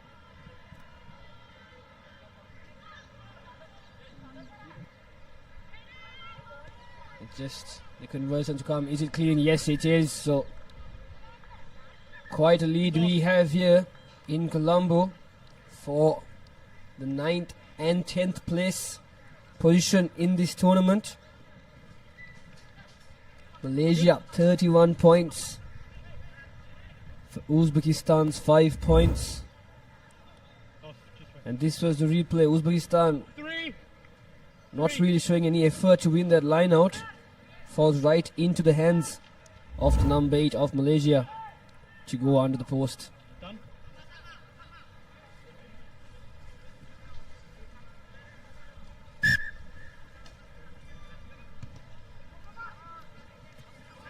And seeing Malaysia once again with the kickoff, and somehow finds position of the ball once again.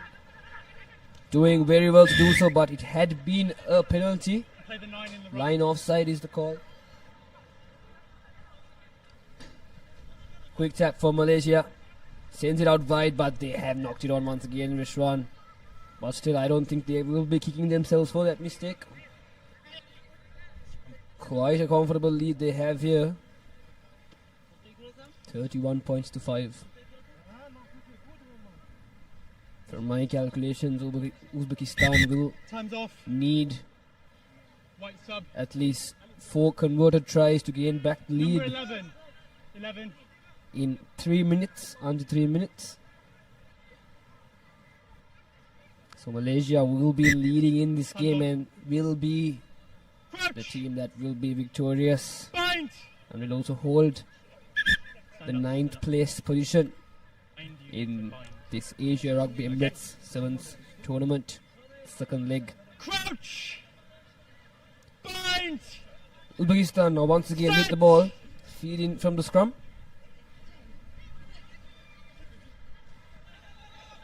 The scrum half takes it and tries to go from the blind side, but switches his direction and sends it to the line who was inside. An offload there, not making the man a first time, but after a bounce, Uzbekistan collects the ball, now making their way into the 40 meter, passes it to his number 7 in the corner. Almost dropped it. What an incredible offload that was, but unfortunately knocks the ball on. Malaysia now kick the ball into their own They just have to make the line there, but late tackle and referee says it was all right. It was legal. But Malaysian players will not be very happy with that. So it will be a 22-meter dropout for the Uzbekistan team.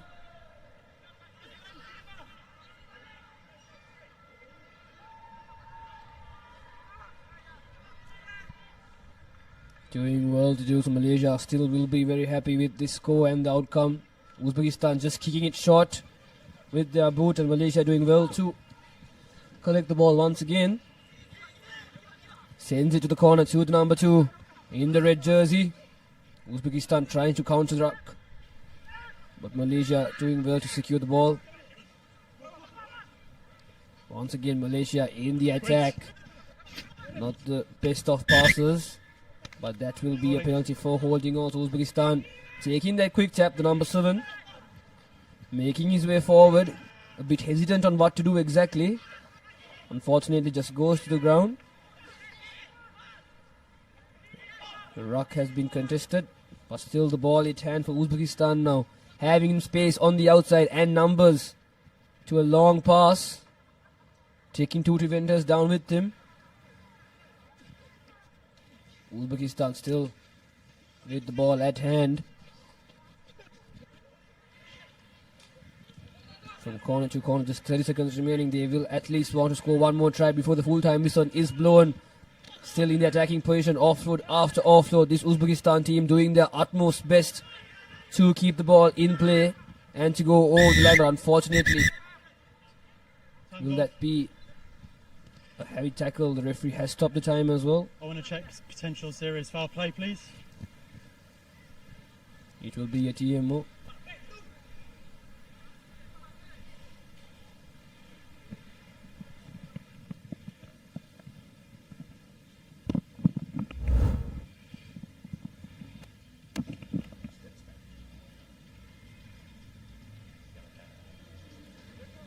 Fran, I have a decision. There's foul play by Malaysia 2. Yep.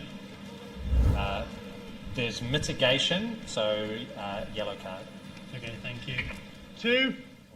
2, Malaysia. Head contact, but mitigation, yellow card. Scrum. A yellow card for the Malaysians for a high tackle there. Good decision made by the referee.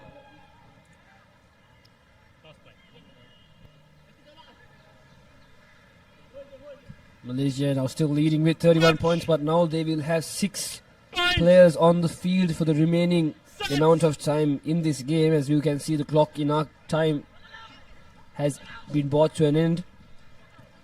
So Uzbekistan will try their best to score at least one try before the full-time whistle is blown. And the number 2 of Uzbekistan doing his will to run forward. But the Malaysians, what an impressive counter-rucking skill there with the turnover. And they have considered a penalty, taking the quick tap and kicking the ball out. And that will be the game. Malaysia, 31 points to Uzbekistan's 5 points. Malaysia will be the team to end the game in the 9th position, while Uzbekistan will be the team to end in the 10th position of this tournament. And here is full-time confirmation. Malaysia 31 to Uzbekistan's 5. And Rishwan, this is the highlight graphic. Indeed, was a convincing win for Malaysia. They did concede first, but they had to come from behind, and didn't they just continue in their merry way. Brilliant game for Malaysia. And next up, it's the women's segment, where Singapore and UAE will battle it out for the 7th spot in this year's Asia Rugby Emirates 7 Series second leg.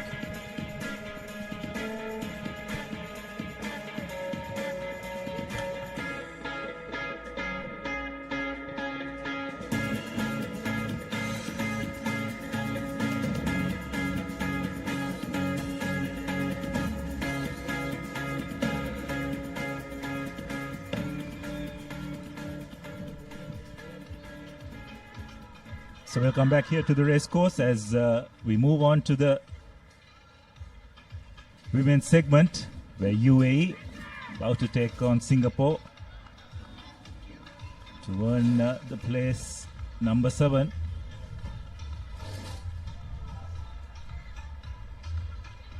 Probably have to say that UAE will go in as slight favourites into this game.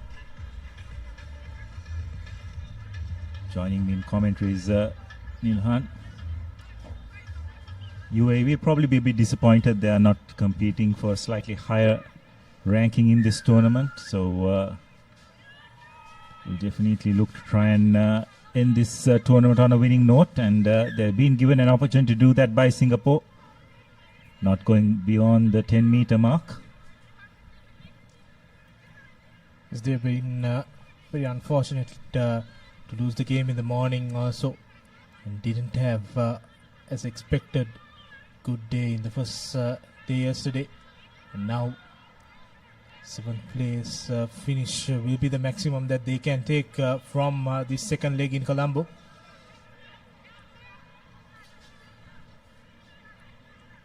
Now UAE are looking for options, but fumbles the ball in the process. So hands over position back to Singapore. For Singapore, they will take this second leg with a lot of positives. They will go back to playing for the 7th place last time around. They were in that 9th place semi-final, so they have come up a position in this second leg in Colombo.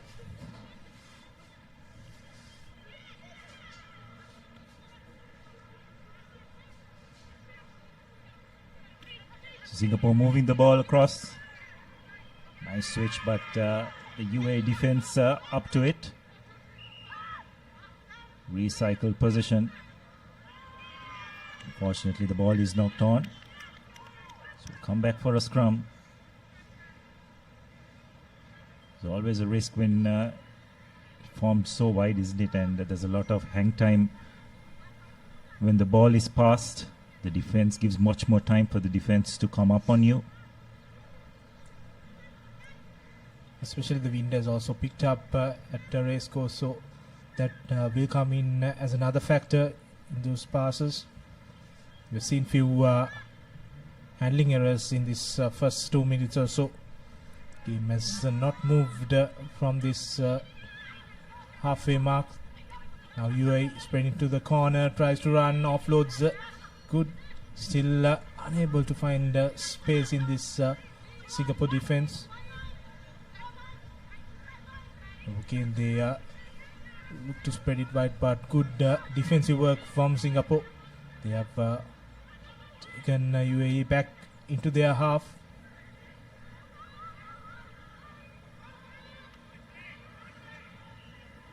Good pressure on the ruck, but the number 5 breaks through and looks for her support, and the offload goes into the hand, but finally the fumble ball is dot down by UAE, and they open the scoring in this 7th place final.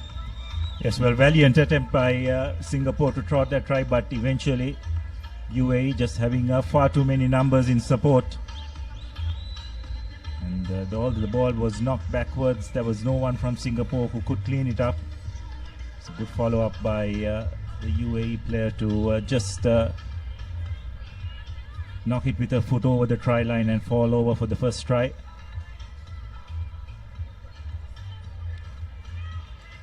Conversion is successful, so UAE will go to a 7-0 lead as we are halfway through this first half. The ball was knocked back, as you could see, and good presence of mind by that UAE player to just kick the ball ahead and dot it down.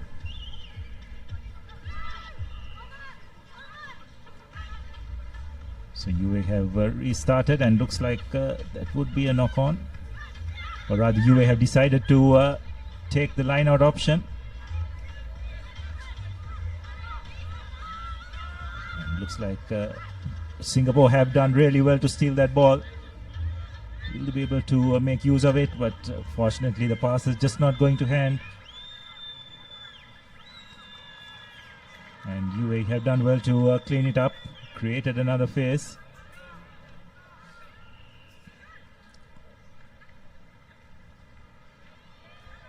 Again, both teams just unable to get over that first line of defense regularly enough. Good swarming defense now. UAE find a little bit of an opening. Oh, lovely inside pass. Could this be the second try? Amanda Heyman going over for UAE's second try. Some good supporting running lines, wasn't it, Dinhan? Yeah, brilliant supporting lines finally being rewarded for Amanda Heyman. She goes over for the second try. So quick tries, 2 tries in quick succession for UAE. They have increased their tally up to 12 points with that try. Conversion to come. This will be a tough one. And that does not gain any points. So the score will remain at 12. So we see a replay of that try. Brilliant supporting line run by Amanda, and she went over for the second try for UAE. See, gasping for breath, but having scored the try, they'll just make her feel so much better as the UAE recommence. This time they go for a bit of distance with regard to the kickoff. Singapore spread it wide, but the UAE defense does have it well covered. Position has been recycled. Short ball by Singapore, just taking it up, but UAE do have it covered. Penalized for not rolling away. So that's a nice short pass. It looks like Singapore are going to pull one back here. With just a few seconds to go to half time. It's Jane Yi who will get Singapore on the board. This is her third try of this tournament.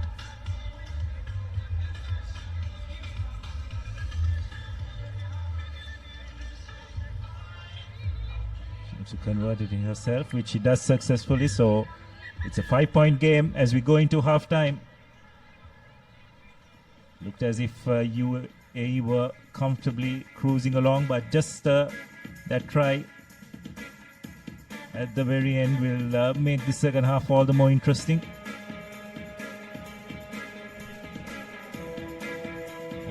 That's the half-time confirmation. Singapore 7 points and UAE 12 points. 5-point game going into the second half.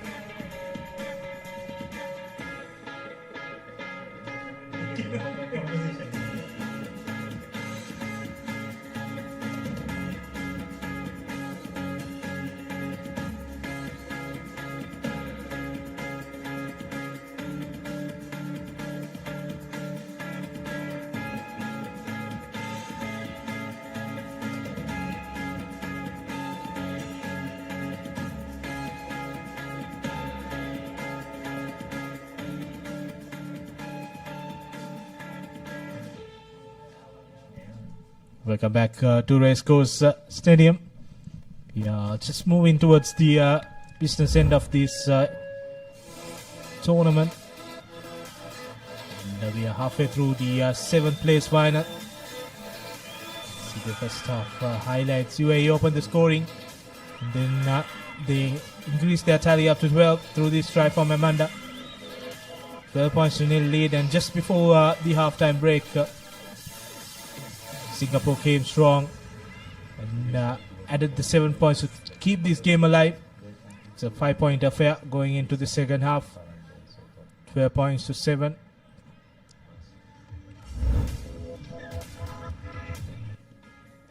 Coming up next, India will take on Kazakhstan in this 5th place final. India finishing second in that group against Japan, but not able to finish the best second team. So they fell into that fifth place playoff semi-finals and won it, and now they will take on the Kazakh outfit in the next game. Second half underway here with Singapore with possession deep in their 22 meter and fumbles the ball. And now UAE with the opportunity to set things up in the first attacking move of the second half. And all that delayed and setting their line goes in vain as they fumble the ball. Yes, but I think the referee was playing advantage for a knock-on. So he'll come back for a scrum in favor of UAE.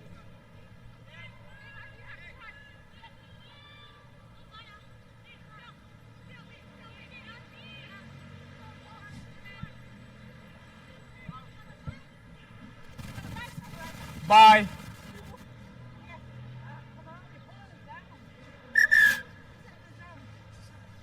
Okay, you're over. You're up. Okay, one more. Crouch. Bye. So UAE with the feed. Set.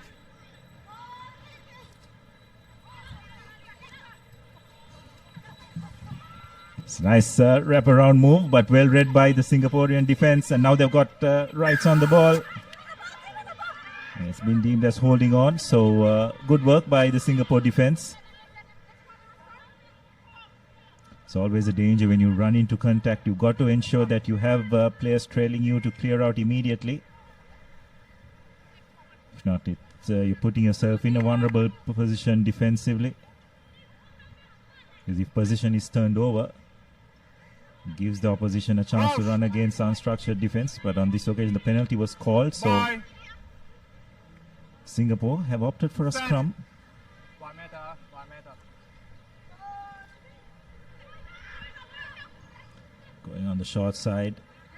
Given a bit of a difficult pass to collect. It has been knocked on, so it will be advantage in favor of UAE.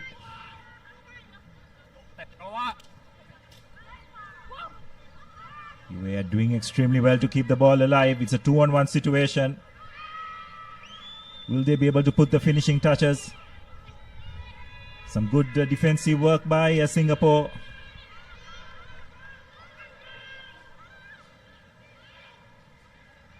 Did extremely well to get into a good position and play the ball.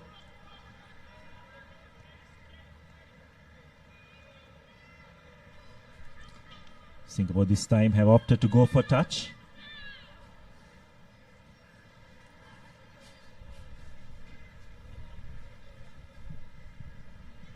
Yeah, they gave away that knock forward, and they've redeemed themselves with that penalty. Still in their half, opted for that line out, and that hurts well. Just need to spread it wide and find some space in this UAE defensive line. She tries to run around, but 3 defenders there stopping them now. Changing the directions to the other side. Pass does not go into hand, but still position with Singapore, an advantage for a high tackle, and the penalty given by the referee. Not taking that tap from that initial mark, and to come back to that mark this time. Not going for a scrum, taking the tap penalty. Changing the direction, tries to run and finds a gap. Is the number 12 for Singapore, and she will go down to score the second try. Jane Yi. She scored the first one for Singapore, and now with this try, the points will be at 12 all. An important conversion to come. Yes, that's just Singapore playing to their strengths, isn't it? All this while they were going into contact, but now just using their pace out wide. Jing Yi definitely had a bit of legs on her opposite number. Looks like she's going to do the conversion herself, which will give Singapore the lead with just about 90 seconds remaining. It is successful, so 14 points to 12. Crucial last few moments. You'll have to say the team that scores next will probably take this game. They were patient in that build up to that try. They spreaded the ball to the left and then came back again to the right. In the next phase, they found that space to run around, and Jianyi just went through that gap to score. Hands up! Now UAE with possession. They need to come back, but the pass is not good. Finally in the corner, the number 15 collects it, but not rolling away and giving away a penalty. Quick tap taken by the UAE. Unfortunately, they have knocked the ball in the process, so giving away a possession to Singapore. Few seconds remaining, and this could possibly be the final move of the game. Yes, Singapore, just interesting to see how they're going to control this. Could look to run the clock down. Okay.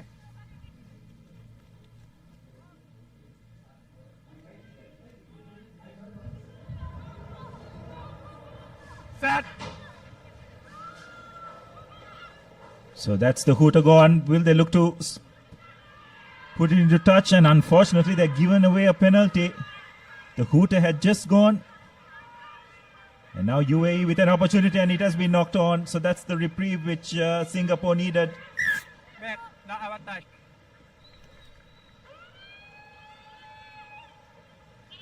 And it looks like referee has said that we will have one final play. So all Singapore need to do is just win this scrum and put the ball in touch, and this game will be theirs. Yeah, they just need to do that. They played well in this game. And the player who scored all the points, Jenny, puts the ball into the stands. And this is a great result for Singapore. They finished 7th in this second leg in Colombo. And UAE's woes continue in this second leg as they will end the tournament at 8th place. Yes, a good win for Singapore. They're under a lot of pressure in that first half, but they hung in there, waited for their opportunities, used their speed to good effect against probably a physically superior UAE outfit to clinch this 7th place playoff. And that's the final score for you: Singapore 14 to UAE 12. Highlights of the second half. Jenny went through the gap. This was the match-winning drive for Singapore. They were trailing.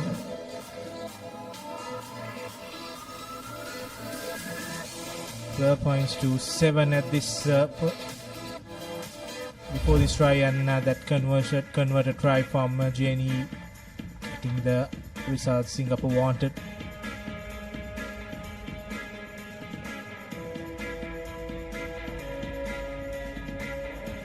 Coming up next, India takes on Kazakhstan in the 5th place final. Two teams that finished second in the group. Lock-ons in this game. For India, we got Patel, Yadev, Ramdas, Kumari, Shukla Rai, Amandeep, Naik, Marandi, Nirmala, Kumari, Tudu and Patil.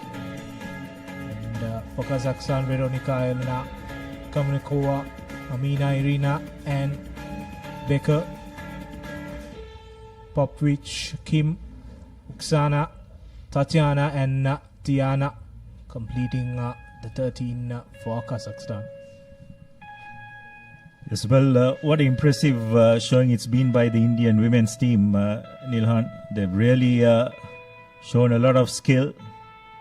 To give a lot of credit to their program in women's rugby. They really put on a good show and given some of the top teams in the Asian circuit a real run for their money. Obviously, a lot of investment and planning has gone into the rugby as a whole. And we're seeing the benefits of that now. So, sure, they'll dearly love to end this tournament in 5th place. But they'll be coming up against a very experienced and seasoned Kazakhstan women's outfit.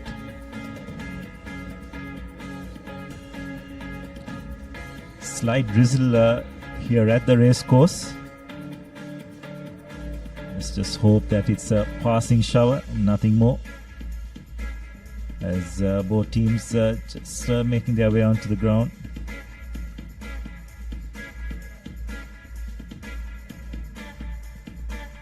We had few passing showers throughout the day. It's the time of the day that rain gets heavier in Colombo in the past few weeks. We hope that this moves out and we can have those 4 big games coming up. The 2 cup finals and the 2 third place finals. All set for this game.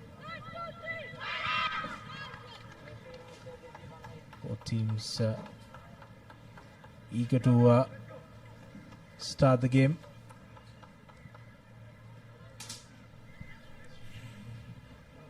Christopher Lim from Singapore will officiate this game. And we are ready to kick off as India puts the ball high and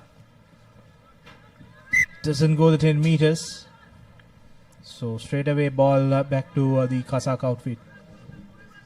It's not the start India would have wanted.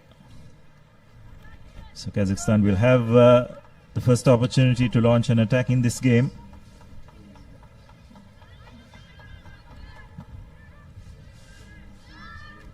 So tap has been taken. A couple of switch moves. But that's really well done by the Indian jackler. Brilliant work at the breakdown. Just identified the opportunity and went for it. They managed to win a penalty as a result.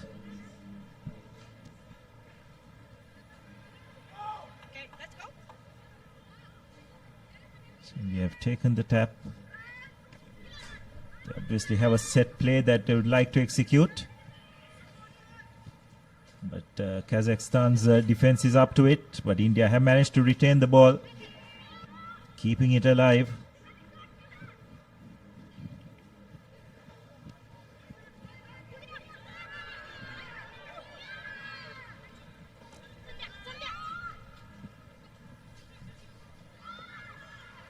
Again, ball retained. India not making much headway. They are keeping hold of possession though. Release. Thank you. Once again recycled. Now giving the ball a little bit of width.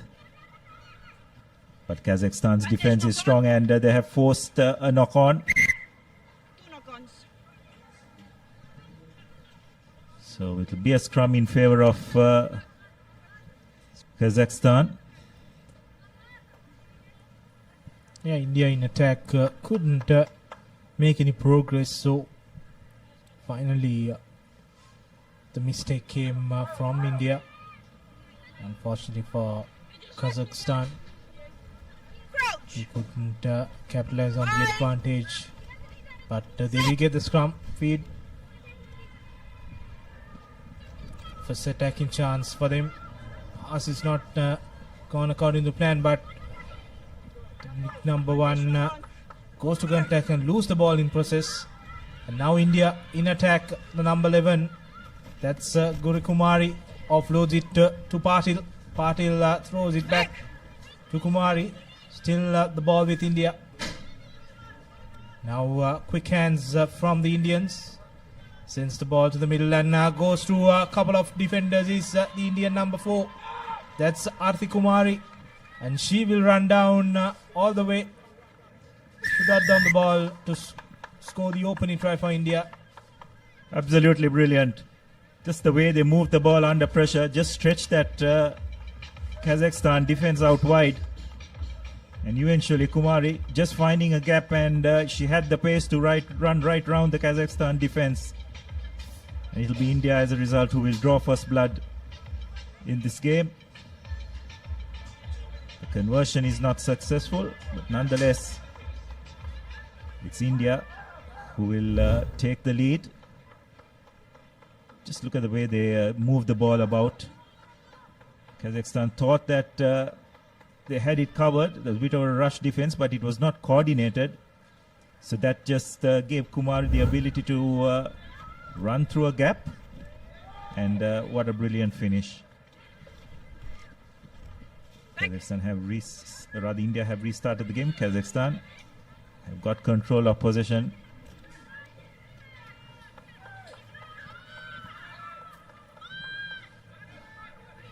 Now spreading the ball out wide.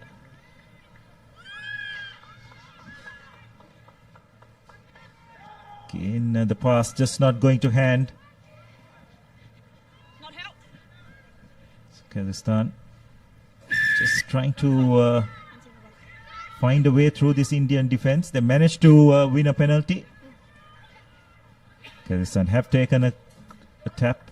Now they look to try and spread the ball out wide. It's a good pass, but again Indian defense has come around well to nullify that attack.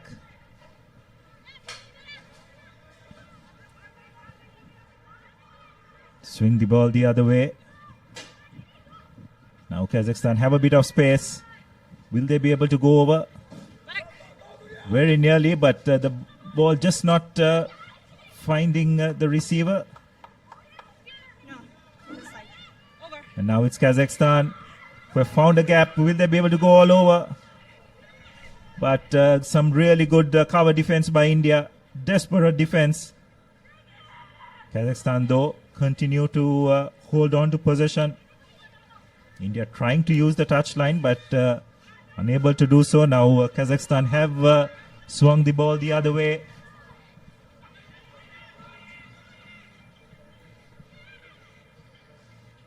This is really good by Kazakhstan. Good control of possession. They're really testing this Indian defensive line.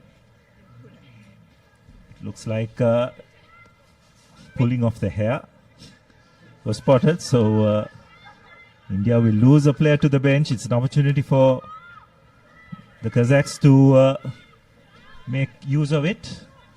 Taken the tap, but India just hanging in there.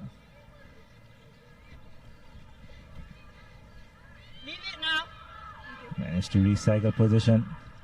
Going on the left side in Kazakhstan, just breaking in and eventually being isolated. Brilliant defensive work, you'd have to say, by the Indians. Down a player.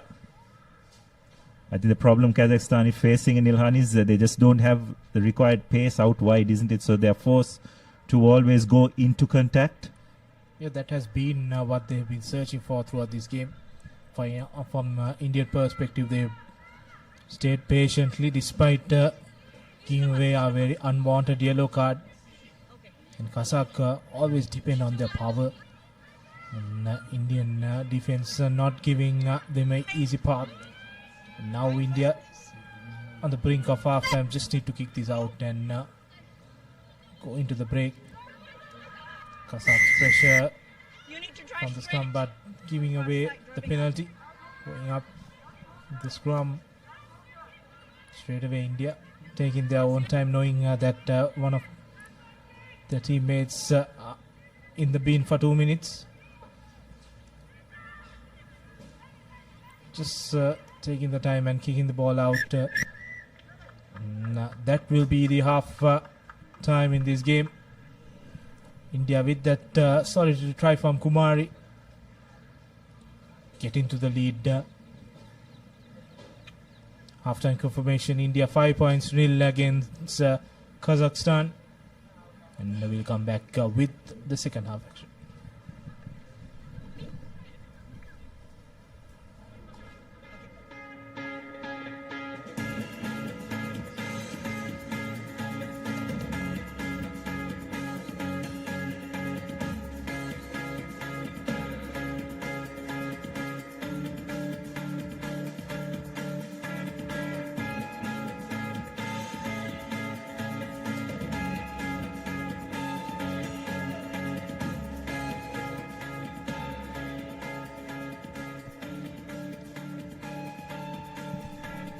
So welcome back here to the race course as we await the commencement of the second half. But before that, just one try in this game. Kumari just identifying a gap in that Kazakhstan defense and using her pace to good effect to put the Indians ahead 5 points to nil. Coming up next in the men's segment for 7th place, Philippines will take on Singapore. So it will be an improvement for both teams who ended up in 12th and 10th place respectively.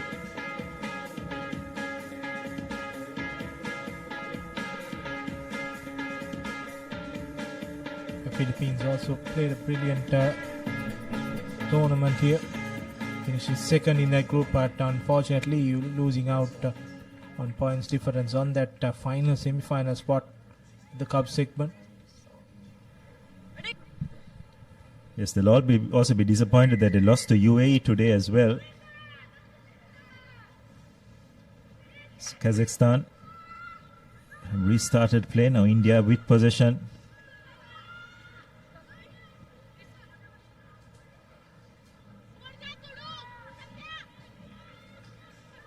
We are just trying to get through that gap, but Kazakhstan have done well to close it out. Now a loose pass. This is could spell trouble for Kazakhstan, but or rather for India. But fortunately for them, player not rolling away, so a penalty has been won. And now India losing possession. This is an opportunity for Kazakhstan. Will they be able to spread the ball out wide? They have numbers. Someone's got to straighten out. But running across is not going to help. And brilliant defensive work by India, you'd have to say. The number 4, couple of desperate tackles. But Kazakhstan yet having possession of the ball. This is some brilliant defense. You'd have to say they've driven them behind the 22.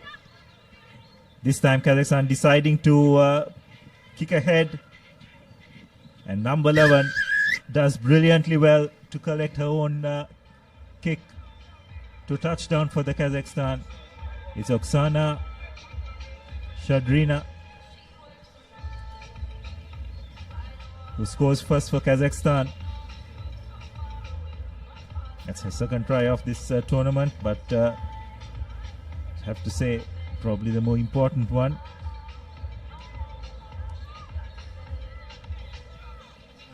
Crucial conversion to come, and that does not go through the sticks, so the score will remain at 5-all. And India doing all that defensive work, and finally they did not have the gas to outrun Oksana there. And, she collected and up down the ball in white wash. So it's also play for in this last 5 minutes in this 5th place final. 6 more games remaining in this second leg in Colombo. Now the restart from the Kazakh outfit. No one collects the ball, so India will get a throw in. Just gone to a shell in this second half. India doing a lot of defensive work in the first half also. So they will wait for their opportunity to come. And knock forward from the Kazakh line out there, giving the ball back to India.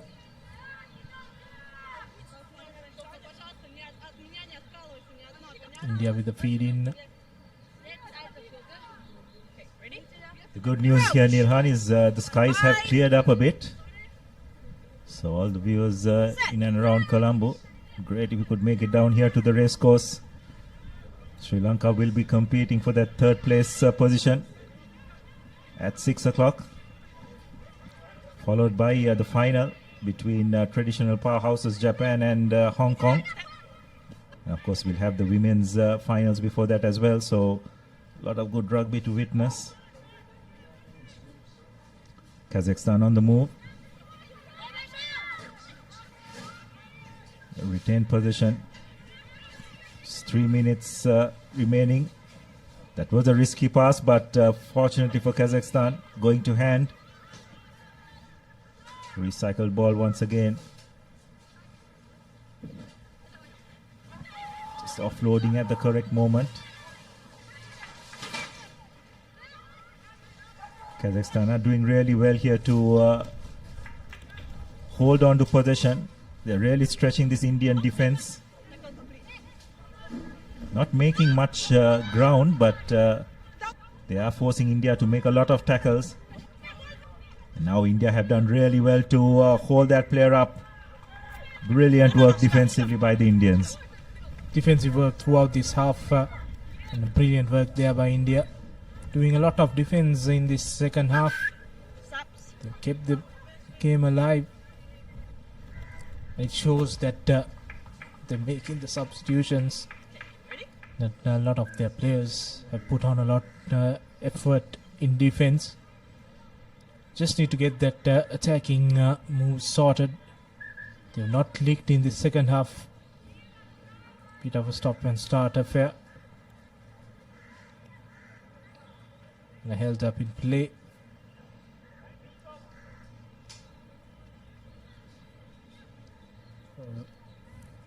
Indian player down. That's the number 2 for India. Waters off, please. Waters off. Waters off. Waters off. That's Yadev, but she's up and running now. Very important passage of play. Just 2 minutes remaining, and India with the possession. Pressure from Kazakhstan on that scrum, but India comes through the ball. She goes through, and the new replacement and sending it wide to Patil. Patil breaks through, brought down near the 22 meter. Now looking for recycle ball. Goes towards the shorter end, not sending it wide. Ball pops out of that ruck and goes into the hand of the Kazakh player. And she will go down now. Kazakh has numbers in the corner. Just need to draw and pass, and brilliant tackle there by India. Delaying the Kazakh attack. Still the ball with the Kazakhstan outfit.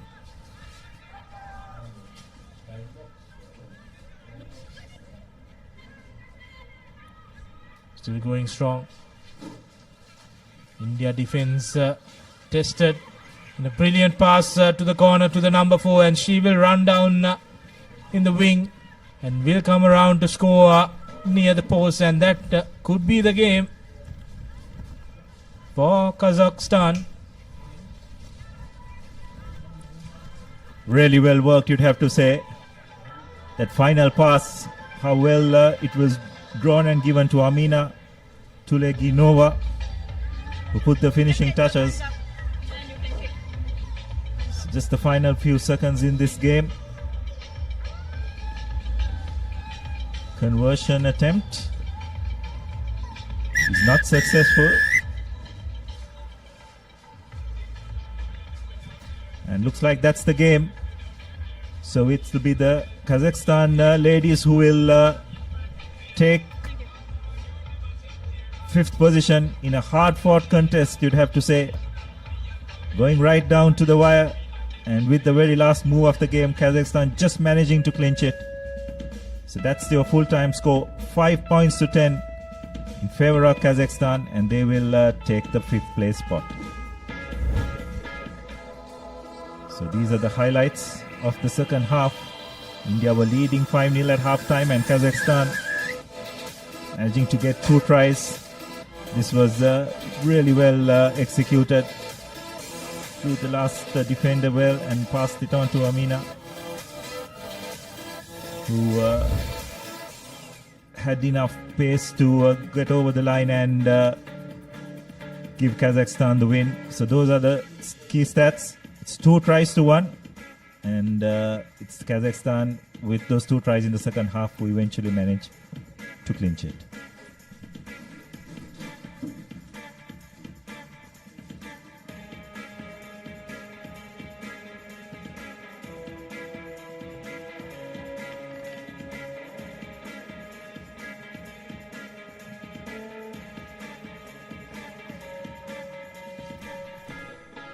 Next up, Philippines take on Singapore in this 7th, 8th place playoff game, which is going to be an interesting one. Both these teams will want to make sure that they finish off without the wooden spoon, because their tournament hasn't turned out the way they would have hoped for. Philippines and Singapore did put out some very good performances but couldn't finish the games, which is why they find themselves in this position.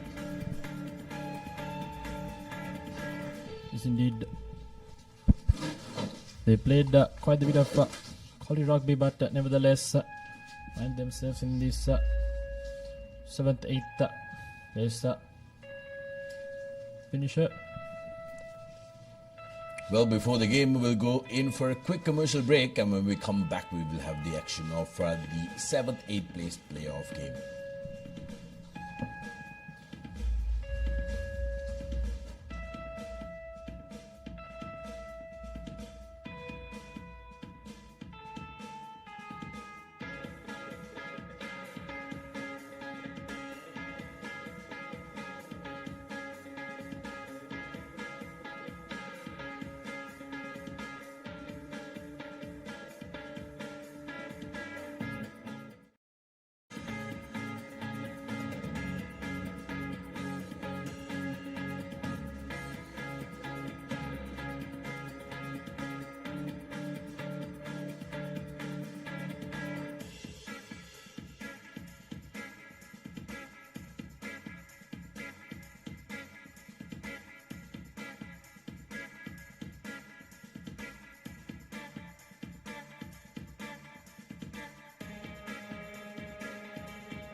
Welcome back to the Racecourse Stadium here in Sri Lanka.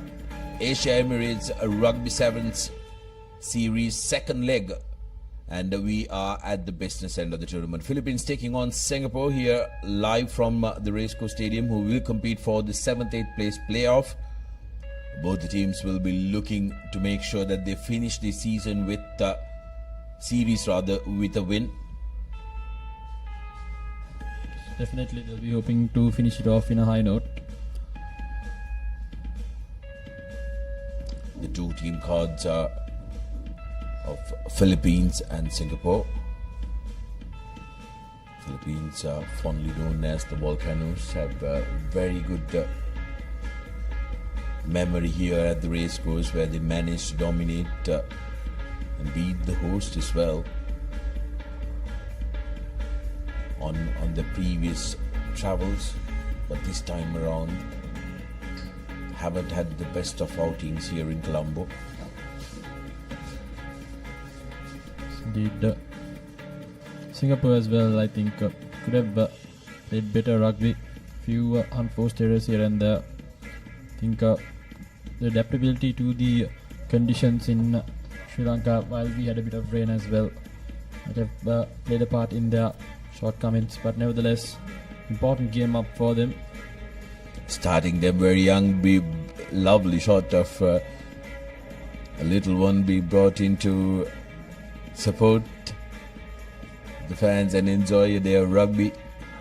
Rugby is always a community sport, and with the community, only with the community can rugby grow and dominate in the country and also in the region, where Asia Rugby especially is looking at ramping up the coverage when it comes to the overseas ball game. Being the largest continent in the world, it's only fitting if it can become a superpower in the overseas ball game. Yes, indeed. Even for players, I suppose playing in front of a large crowd would definitely up their game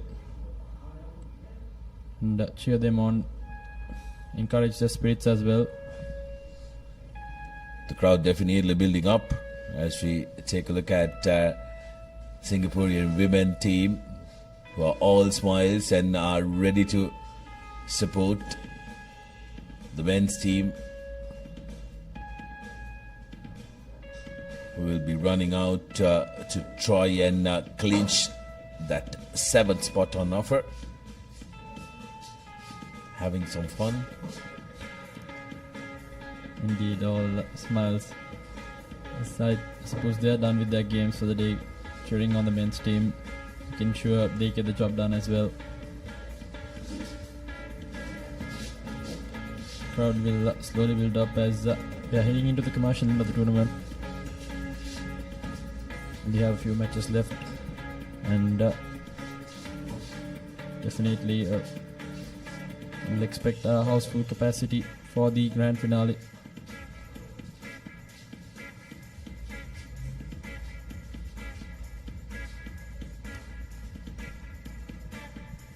Well, after a little bit of landscaping that had to be done on the pitch, we are ready to go with the game. Singapore will be kicking off from right to the left of your screens in their white kits, and the Volcanoes or the Philippines in the blue kits from left to the right.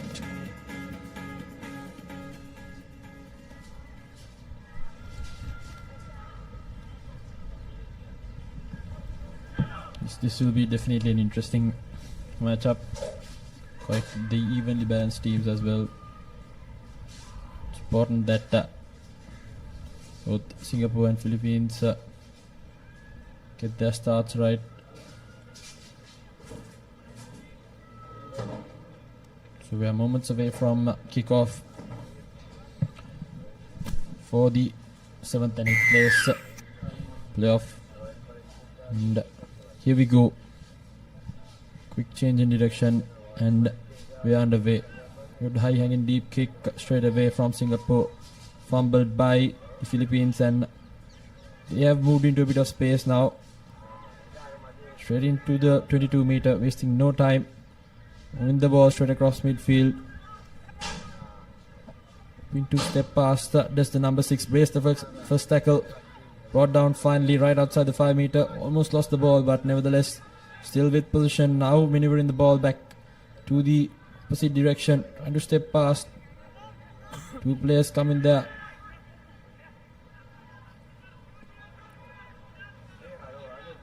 Now moves it away to the left side. Cutting back inside. The man ready there waiting for him. Still Philippine defense have kept them at bay. It's only a matter of time until they find a gap. We go still good defense yet again from the Philippines, pushing them back out of their 22, holding on to the territory. Singapore still not managing to find a cheek in the arm of this Philippine defense. What Singapore have done brilliantly well is holding on to possession and looking to create opportunities. That kick though, not very well thought. Philippines equal to the task, win back possession. And here's Philippines looking to run from their own 22 but decides against it, putting the ball behind the defensive line, and that's a very good territorial kick. Despite Singapore not getting headway, it's always jittery, when you start a game to be bogged down in your own 40. Quickly taken by Singapore. Here's the number 1. Making it available, not releasing the man, so penalty in favour of Singapore. Quickly taken by Liao. Now to the corner. Straightening it up is Yao. Yao through the defence and has the try line at his mercy. First try of the game. Once he touches down, that's Nicholas Yao.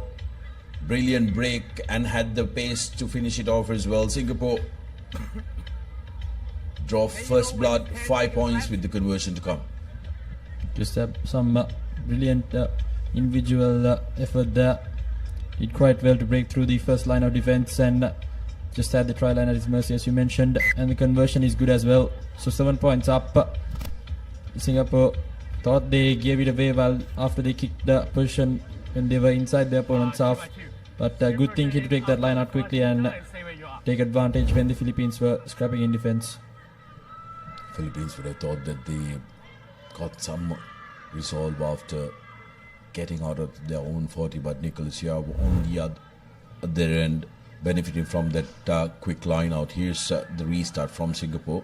Philippines looking to run and taking it forward with a brilliant hit and a break is Kautai. Kautai on the foot race, changes direction but will not be stopped.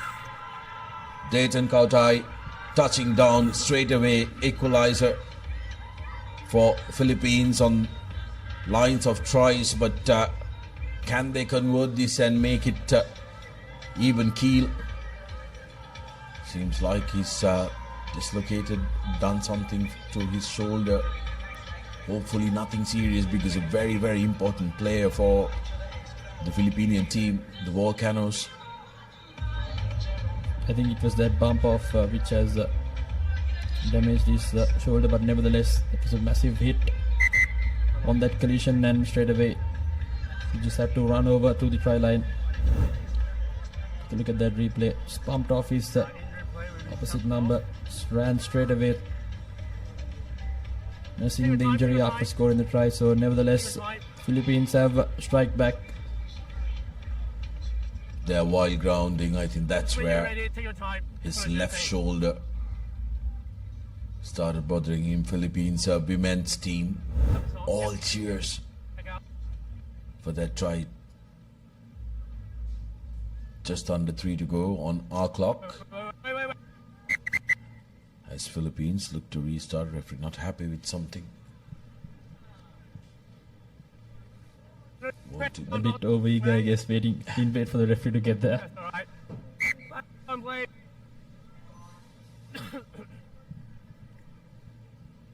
Ryan Mitchell with the restart. Deep high hanging kick, well collected by Singapore. He's one of the danger men who look to create, gets through the first line of defense, build brilliant offload and support. Out goes Jasper. Jasper, I beg your pardon, that's Ko still available for Singapore, but Philippines managed to scamper that opportunity for them to strike in this broken line of defense for Singapore. Tyler surveying his options, finds Henry. Now Edlund to Ledesma. Back to Henry. Singapore winning the penalty for holding on, and opportunity for them. Ko play on, says the referee, and still a tussle.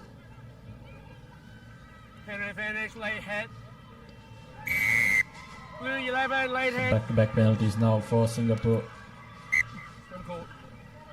Philippines need to be very careful. They don't want to be on the wrong side of referees' books. Couple of penalties back-to-back. Referee will tell them to try and calm it down. I think the effect of a yellow card was well proven in that cup semi-final between Japan and Sri Lanka.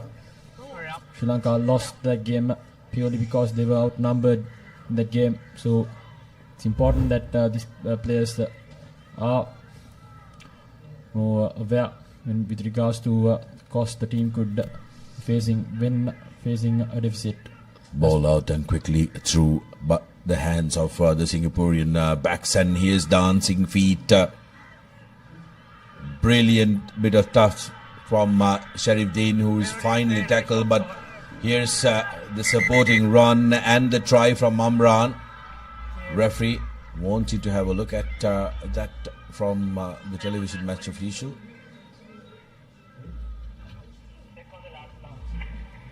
It's referred it to the top. Great. We can't check what was under our protocol. Can you watch big screen? I'm then gonna get the red. Can you play one more time?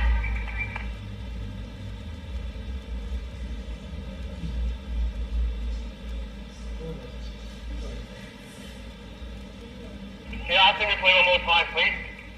Before that.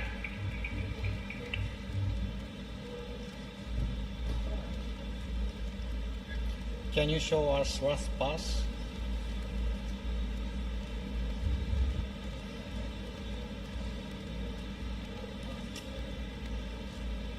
Forward pass for me. I got no try.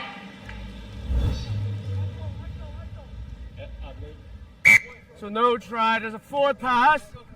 Scrum blue. The last offload has been adjudicated as a forward pass after the referral from the referee. So Philippines will be a big sigh of relief. Singapore, on the other hand, they will look to put pressure on this scrum, especially because the Filipinos are deep down in their own half. So Singapore still has that territorial advantage. It's important that they don't let the Philippines take the exit, as we say that. Philippines managing to get it out through the hands of the center, the number 2 jumper. Here's an opportunity. Brilliant bit of handling, and out goes Henry. Still on the run, offload collected by Joniel. And here's Ethan Tyler to Mitchell. So his options, 2 men running at him, and opts for a Ledis Mouse with a dancing run. How about that offload to Ethan Tyler? Ethan Tyler goes underneath the purse, and just like that, Philippines get on to the lead, 10 points to 7 at the stroke of half time, and could very well make it 12. Ethan Tyler, the man touching down for Philippines. But very good work by Ryan Mitchell, creating that try, and the extra sided as well. 12 points to 7 as the referee blows for half time. Philippines coming at the death of the first half and clinching that lead.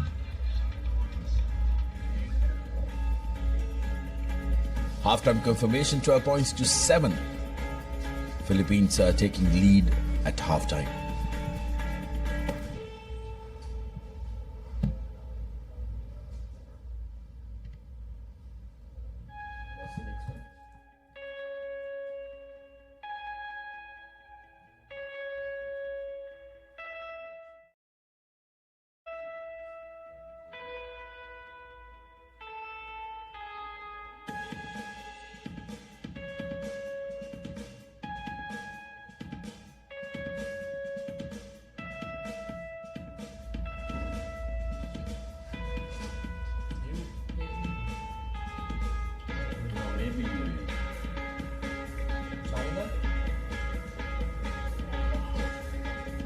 Yep, and we're back. The second half action. Philippines scoring right at the beat of half time. Some highlights from that first half. In Singapore did quite brilliantly in the beginning of the game. Found Philippines snapping right after that clearance kick. But some good individual performances have brought Philippines back into this game. The last try in particular kept the game alive, had the continuity, reaped the rewards right before lemons.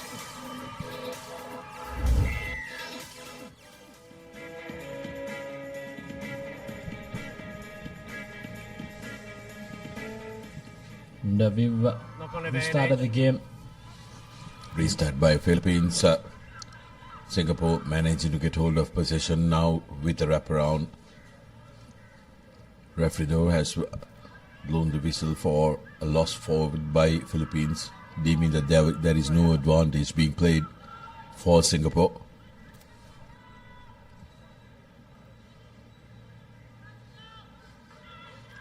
Philippines women's team enjoying themselves.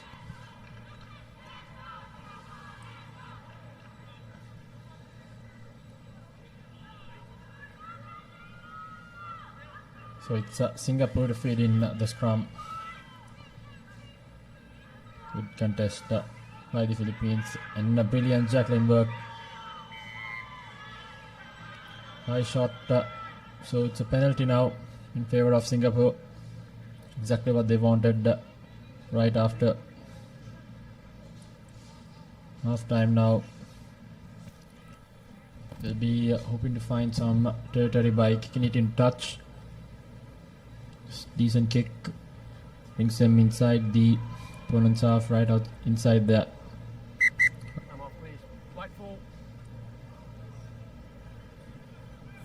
So important passage of play now for Singapore.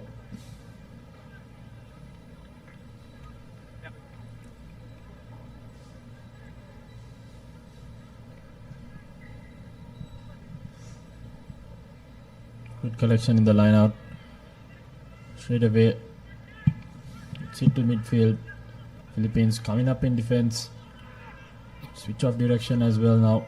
Small overlap in the corner. Looking to stay back inside.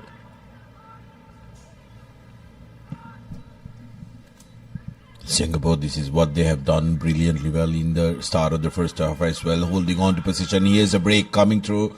Needed support. Players overshooting him.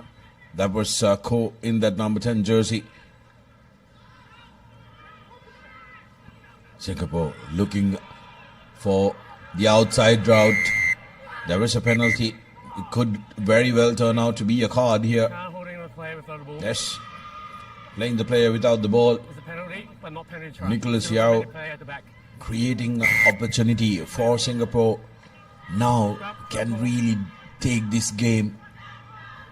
6 against 7. Singaporean team becoming loud. They know they have a real opportunity. Chong Yong Teng looking to offload, but the player was held. That was Ethan Tyler. Made that cardinal error. So Singapore now, the numbers advantage. A scrum inside the 22-meter. Brilliant opportunity. Numerical advantage with them as well. Singapore with the feed in. Here's the halfback trying to snipe through, creating space. Brings in a fend off and running around is Daryl Leao. Gets the try, but referee wants to have a look. Singapore have already gotten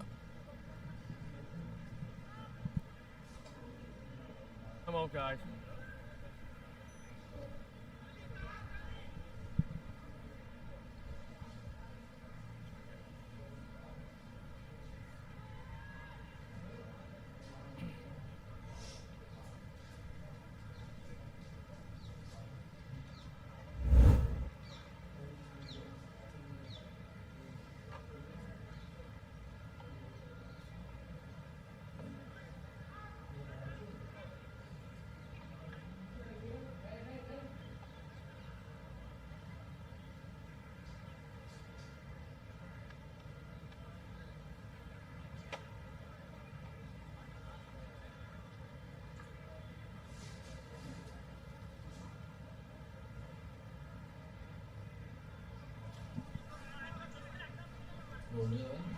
I think the referees are satisfied with. There's nothing for the foul play, but try still send.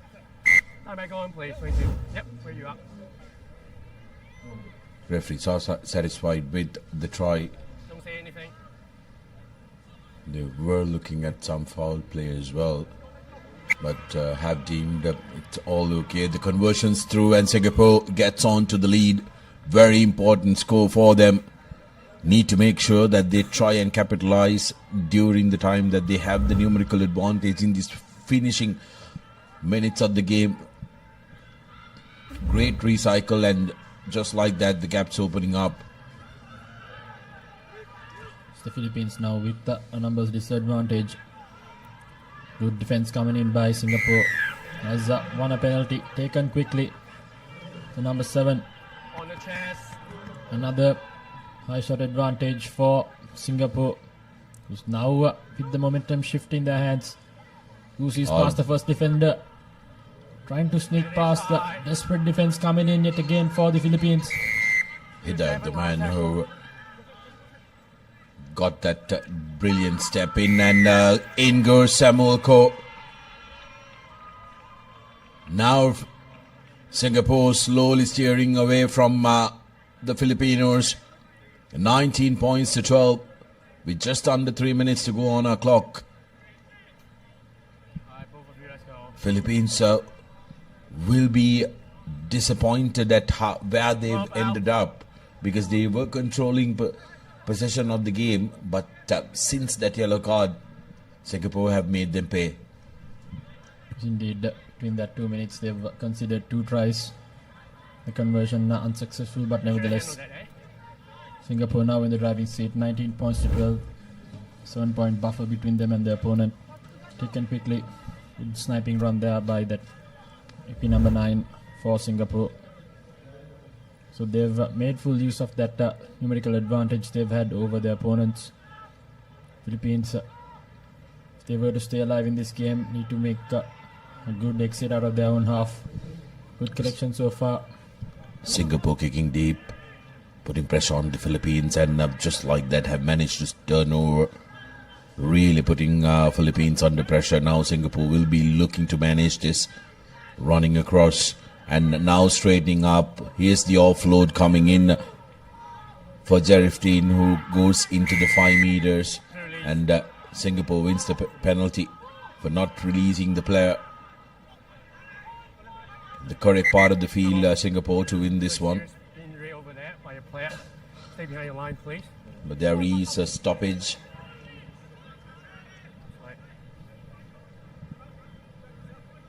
Seems like there seem to be an injury concern for Ronald Henry, who's on the ground there. Do you want to stretch up? Nevertheless, Singapore, Sarid mentioned momentum shift, and they seem to be on top here. Still less than 90 seconds left on the clock as well. Seems like as for now they've secured this game with ease.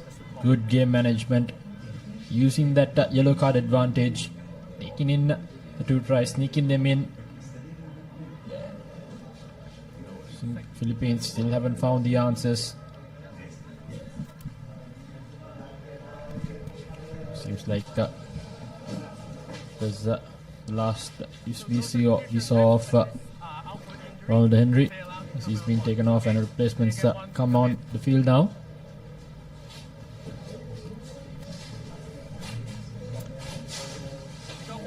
Singapore with the penalty deep in the opposition half will fancy their chances to win this one here and secure that 7th place of the competition. There are some real dark clouds that are converging around the race course. Really do hope that the skies will hold, because yesterday we did have some heavy downpour. Stay where you are. No charge now. You can stay where you are, but no charge. Here you go. Singapore doing something different, opting to go for the post. 3 points. I'll let you know when 10. Yeah. Make sure that they're secured. Even with a 7-point score, they will have a 3-point lead. Good game management, isn't it? Because they're sucking up couple of more seconds as well, and getting that cushion and buffer. Under 1 minute to play on our clock. Penalty coming through for Singapore. 22 points to 12 now, the score. It's a 10-point buffer.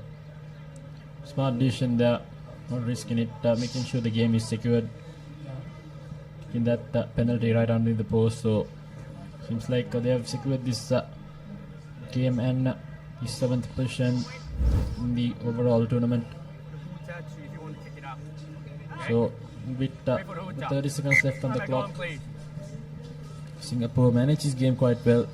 So first try itself took full advantage of that yellow card and seem to be victors of this Again game. kicking deep, Singapore. Philippines deep down in their own half have to go end to end now. Puts ball to boot. Brilliant kick, but manages to collect it and offloads. That's going to be a penalty at a minimum, as Philippines look for that one try which will make this game very close. So holding on penalty now considered by Quickly taken again by Yonel. Now Philippines changing direction, looking for options. Here's Ethan Tyler. Tyler stepping in, stepping out. Back to Edlin. Edlin straightening it up for Philippines. Drags in 3 defenders. Still a penalty in favor of the Philippines. Not rolling away. Quickly taken by Philippines. Looking to go to the corner. Cutting back inside is the number 4, Ledesma. Seems like he lost it forward, and that's going to be full time.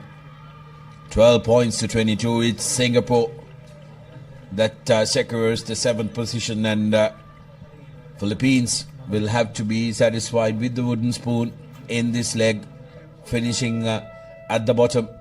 But kudos to Singapore for putting out a valiant effort throughout yesterday and today as well.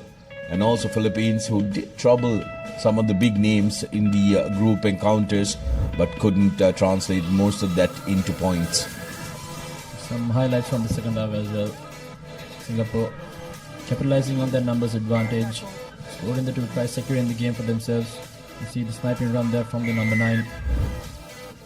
Good overall performance, good game management as well. And up next we'll have the UAE versus Thailand for the 5th and 6th place encounter.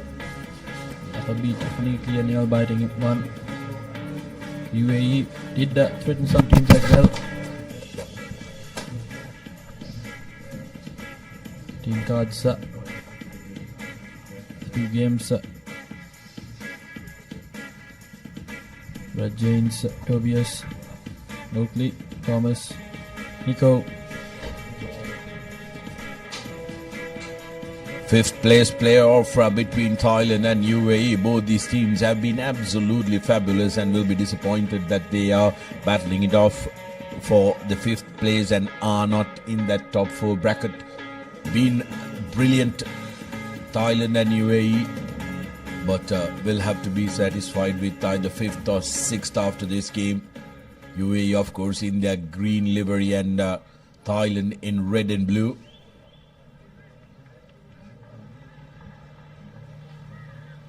Referee for the game, Ibuki Tetsuka from Japan Rugby Football Union. And the game will be kicked off by the UAE skipper.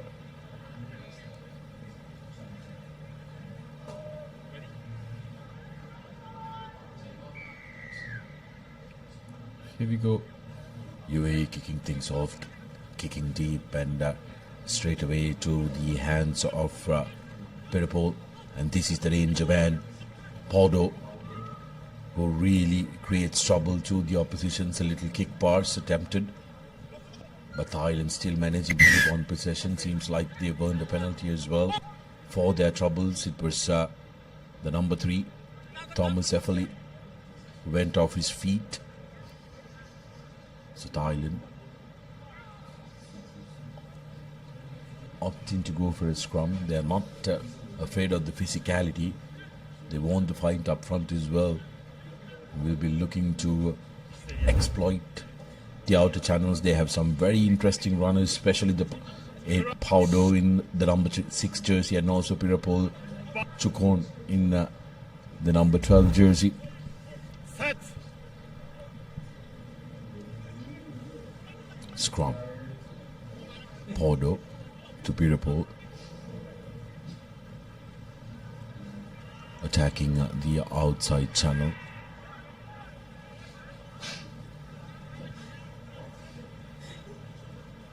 Wavered pass that not gathered cleanly, but nevertheless we win the ball straight away across field, trying to find some lateral space. Is the Thailand team, but good defense coming in by UAE. As for now, they have conceded a penalty as well, so again not being able to roll away. Very good work by the Thai support players who trapped that tackler in between the ball and the supporting player. Interestingly enough, Thailand wanting to find touch on that. Not very often do you see in sevens rugby teams opting to kick at touch.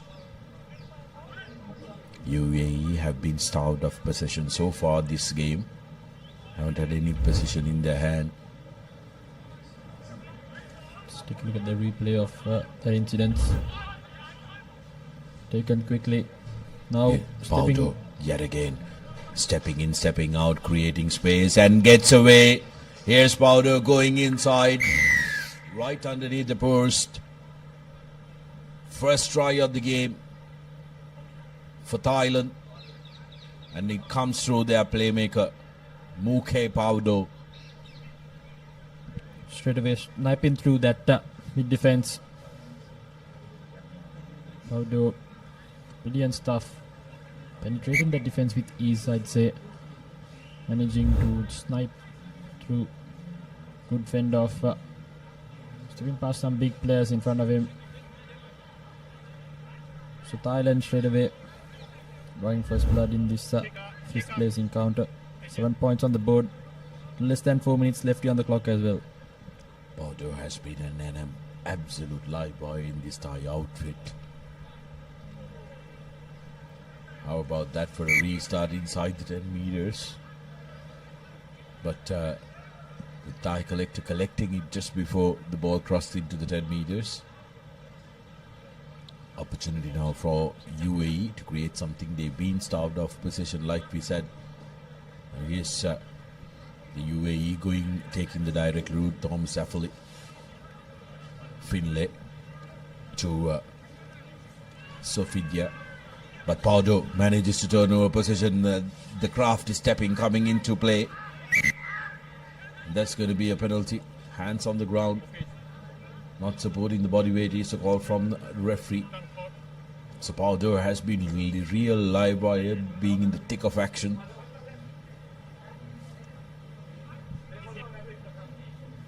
And Thailand yet again opting to go for the scrum. They know they have plenty of set moves that they can execute.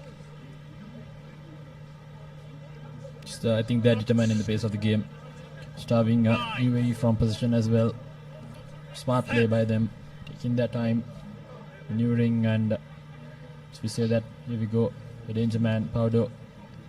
Little dink, and in chase is Pirapol. Taps into Paudo's hand. Paudo has a man on the outside. With the try line beaming, in goes Sarujanda for Thailand's second.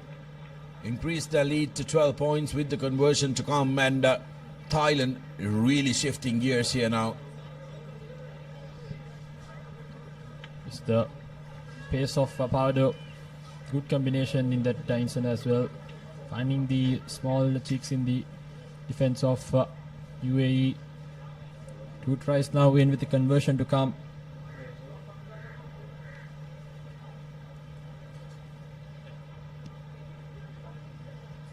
Conversion unsuccessful, but nevertheless 12 points up on the board. I think UAE only got that one chance with the ball. So Thailand managing this game quite brilliantly. Exploiting the small cheeks in the arm of the UAE defense, and this time around good deep kick straight away. I think it bounced. with the UAE captain. We go straight into contact. That good juggling work. No, unfortunately couldn't release it. Taken quickly yet again. UAE now in a rush. Good offload in straight away to the number 2. So looking to run away from it. And we'll go over for the try. So brilliant stuff by Tobias, who's gone over for the try right before half time as well. We have just little over a minute left as well. So 5 points now. Good response by UAE. Tobias Oakley getting his third try off this leg, and the first of the match for UAE. 5 points to 12 with the conversion to come. They'll be very much relieved that they've gotten a score. Opportunity for the skipper to try and cut the deficit to just 5 points, and his kick strikes the upright. Zakir Sanaisao, and that was the offload by the skipper, and Tobias Oakley sprints away to the corner. 5 points to 12 is how this first half finishes. But beg your pardon, there is a little bit more time. Well, now it finishes at 5 points to 12. Seconds were remaining for that restart, but Thailand says we think we've played enough. Halftime confirmation, 5 points to 12 in favor of Thailand, and we'll be back after the break.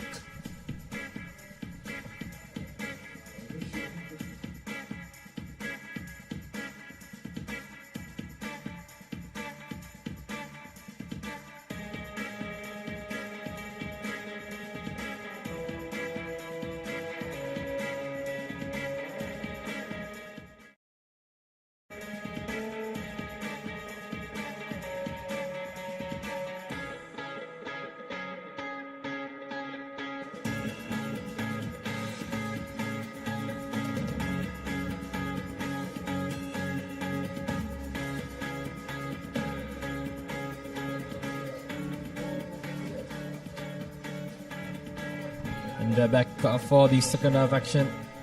This fifth place encounter between United Arab Emirates and Thailand. So it's Thailand with a splendid lead of 7 points against UAE, who just managed to score right before halftime. Thailand dictating terms in that first half. We'll be hoping to do the same in the second as well. So UAE will be hoping for a good restart. And we'll be hoping to score as soon as possible when this game is underway again. If they were to clinch that fifth position. Next up, women's third place final, Hong Kong, China taking on Thailand in what's going to decide number 3 and 4 of the second leg of Asia Emirates Rugby 7 Series 2025. Thailand kicking off proceedings from right to left as the skies have opened up and the rain straight away getting in on the act. Lost forward inside their own 5 meters, and Thailand now with an opportunity to strike early in this second half and take real control of this game. 7-point gap between the two teams. So not the start UAE would have hoped for. Just knocking it on right outside the 5-meter line. So free kick straight away. Ratchanon takes it quickly. Ratchanon will go all the way. And touchdown for the third try for Thailand. 17 points to 5. And Thailand are really making a case to become number 5 end of this leg. So keeping the mistakes to a minimum is what Thailand is doing. I think their handling errors and penalty count must be really low, considering they have dictated the pace of the game as well. Managing Chakun with the conversion, and it's a good one as well. So 2 more points for good measure, 19 points to 5. Thailand really taking control of the game. Take a look at that, quickly taken by Ratchason. And going in for the try, just like any good nippy scrum half would do. Paudo with the restart again, recognizes a massive gap in between the players. UAE now, Sakisau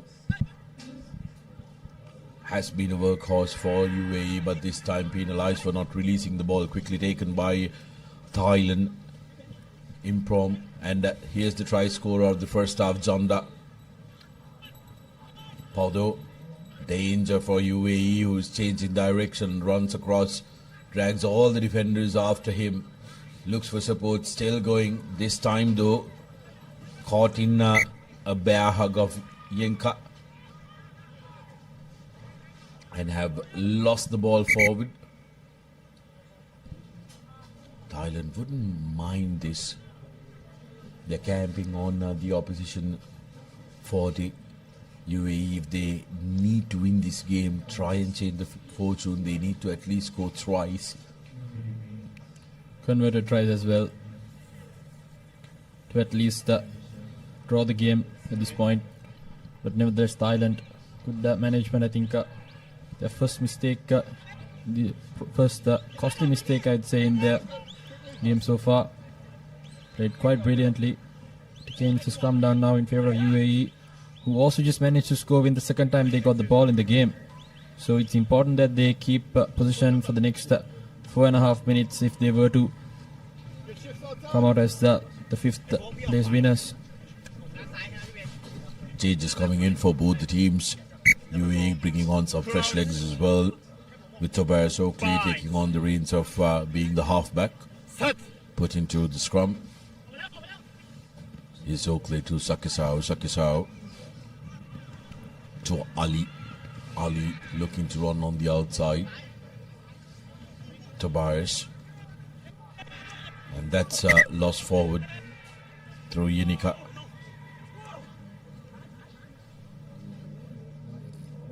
Playing out perfectly for the Thai team. But again, an unforced error caused by UAE has given Thailand the position back.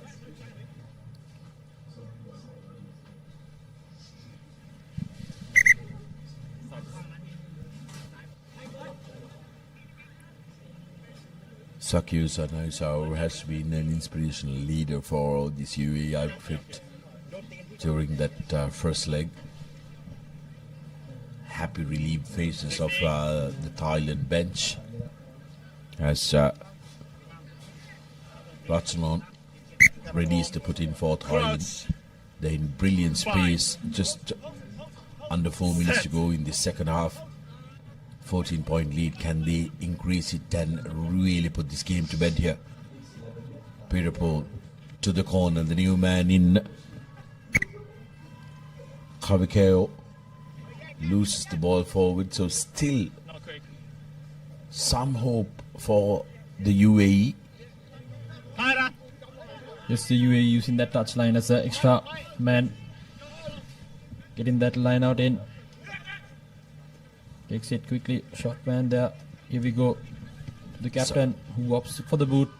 Sakisau putting the ball to boot. And take a look at Ali.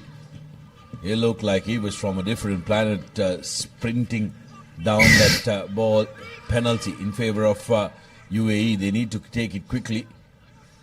Tobias taking it quickly. Here's Ali. Steps back inside. Takes contact. Finlay. Off to Thomas Affley, and has he touched down? UAE women's team is celebrating. Referee having a word with the assistant referee, and that has been lost forward.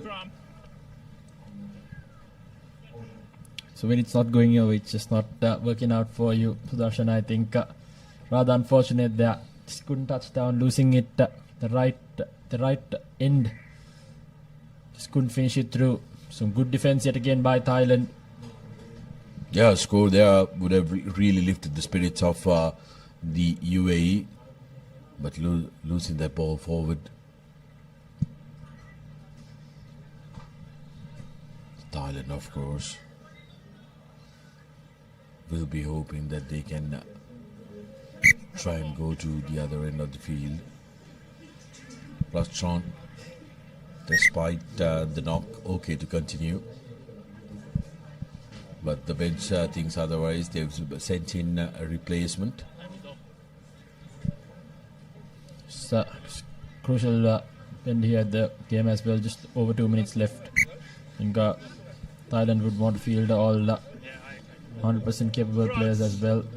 Right, even though they have positioned their back against their wall. And here we go. Straight away. Trying to run from their own try line now.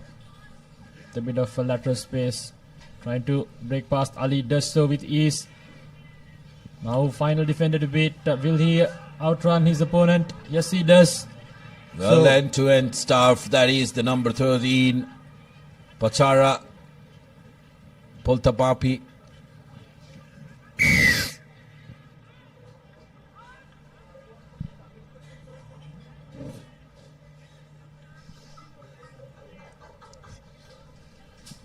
Pachara Poltapapi getting his first score off the leg in the dying minutes of this game and really putting this game to bed for Thailand. Running down the flanks, end-to-end stuff from their own in goal. They managed to get the try that will really seal the deal for Thailand. Take a look at that. Ali that time though, trying to tackle, took a boot on his face. Don't think he's going to be able to continue, and he's walked off the field. But great pace shown by the new man in fresh leg. UAE now really playing for consolation, under a minute to go on our clock.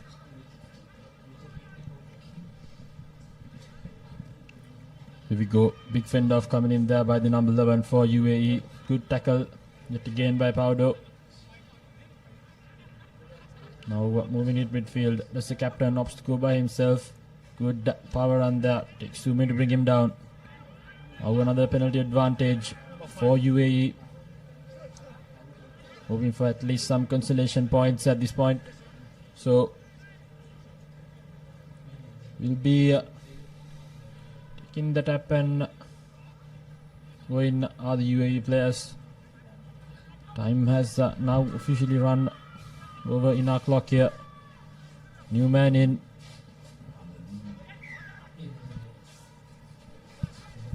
Penalty after penalty. Now it's the number 1. Taking in 3 players to bring him down. Still on his feet.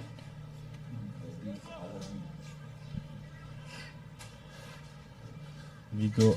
UAE now. Just loses the ball forward. Pardo kicks it out. Straight downfield. Now 3-foot race here.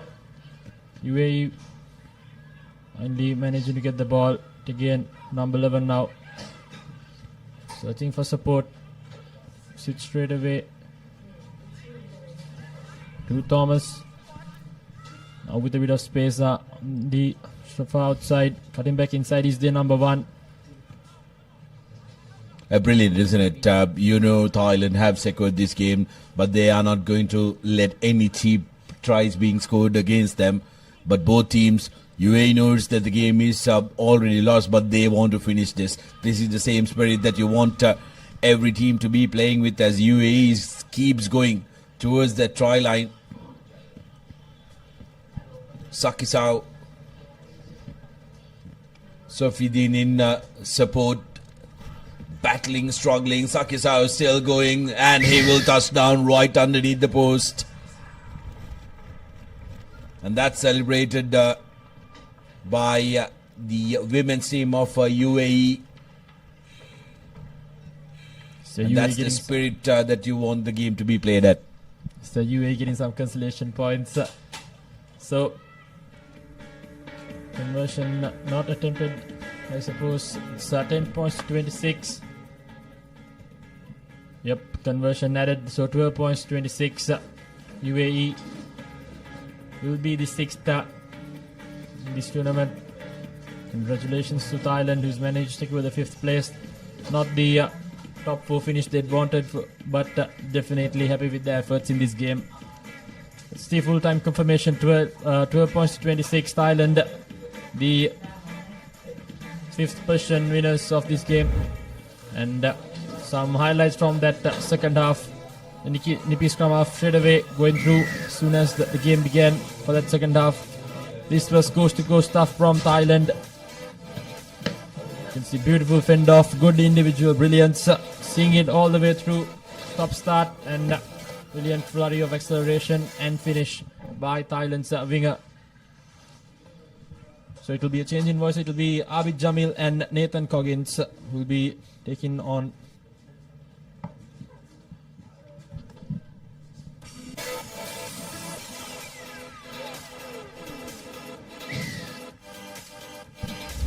Thailand winning the previous game. Now we have a women's fixture coming your way. It's the third place finals here. Thailand taking on Hong Kong. Hong Kong in the white strip on the right of your screen, and in the red strip you have Thailand. Important game for both these teams, a chance to go back home with a medal around their shoulders, but Thailand knocked that ball forward early on, so it will be a scrum early doors for Hong Kong, China. Yes, Hong Kong, China unlucky to miss out in a close final against China, who made it through to the final. And Thailand were blown away really by Japan, who look like red hot favourites come that next game in the final. But straight away, early doors, Thailand with a bit of a error, and Hong Kong off the resulting scrum, capitalizing, carrying it to the 5 meter mark. Plenty of space out wide on the left. Need to find that lady in the number 6 jumper. They do find her eventually, but sweeping defense is good from Thailand. They managed to close down the gap just in the nick of time. The ball is still live for Hong Kong, China. Just need to play with ball at hand here for a few more phases. The gaps will surely open up in this Thai defense. Already stretched out as it is. And now we're trying to create that overlap on the left hand side. Needs to get the pass out. Fortunately doesn't come for Hong Kong, and now they'll look for their options straight. So pretty good stuff from Hong Kong here. First 2 minutes played entirely inside Thailand's half of the field. Managed to keep ball at hand as well, and now have the defense scrambling. That ball needed to go out just a bit quicker. And once again, a bit slow off the breakdown, allowing the Thai defense to get back into place. But this time, much better offloading game from Hong Kong, China. Thought the ball was still there, but unfortunately went backwards. And eventually Thailand have done well to defend that and win the penalty. What a defensive performance there from Thailand, not allowing Hong Kong, China to get any headway. But on this occasion, it's Winka Sofidia from Hong Kong, China that makes the tackle. Had to roll away there. No scores yet, a long passage of play early on, 2 minutes of attack coming in from Hong Kong, China, but Thailand did well to win back the penalty, and now they have another penalty. There is a player on the ground.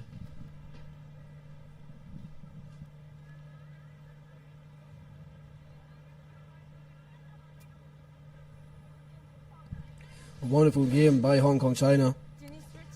They were inside the Thailand half all this time, trying their best to put points in this first half, but Thailand responding well with a strong defense. But unfortunately, time has been brought to a pause due to a small injury on the field for Hong Kong, China. But nevertheless, the third place position at stakes here in Colombo at the Racecourse grounds. Both teams of ladies will want the victory and the glory to take back home. And this was the replay at the last move. It was a bit on the high side. Tackler was trying her best, the number 11 jersey from Hong Kong China, trying her best to put the player down. But unfortunately, she was penalized for not rolling away. So once the game starts off again, it'll be a penalty in favor for the Thailand women's team. We hope that the lady in the 11 jumper from Hong Kong China is all right. Seems of a bit of a condition, Nathan. Yes, certainly, Tanvir. Bit concerning for that Thai player. Unfortunately, just think her knee got caught in that previous tackle there. Not a comfortable position to be in.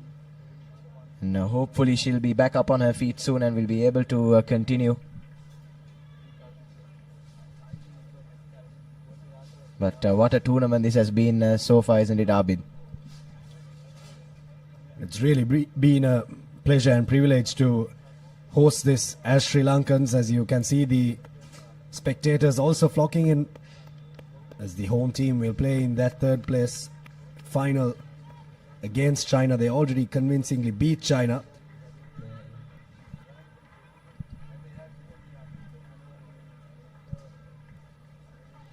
Yes, the crowd slowly and surely building in, and we're really into the business end of the tournament now, aren't we? The two women's finals, the third place playoff and the grand final coming up, and immediately followed by the men's third place playoff, followed by the final. And from that penalty, Thailand have found an excellent touch.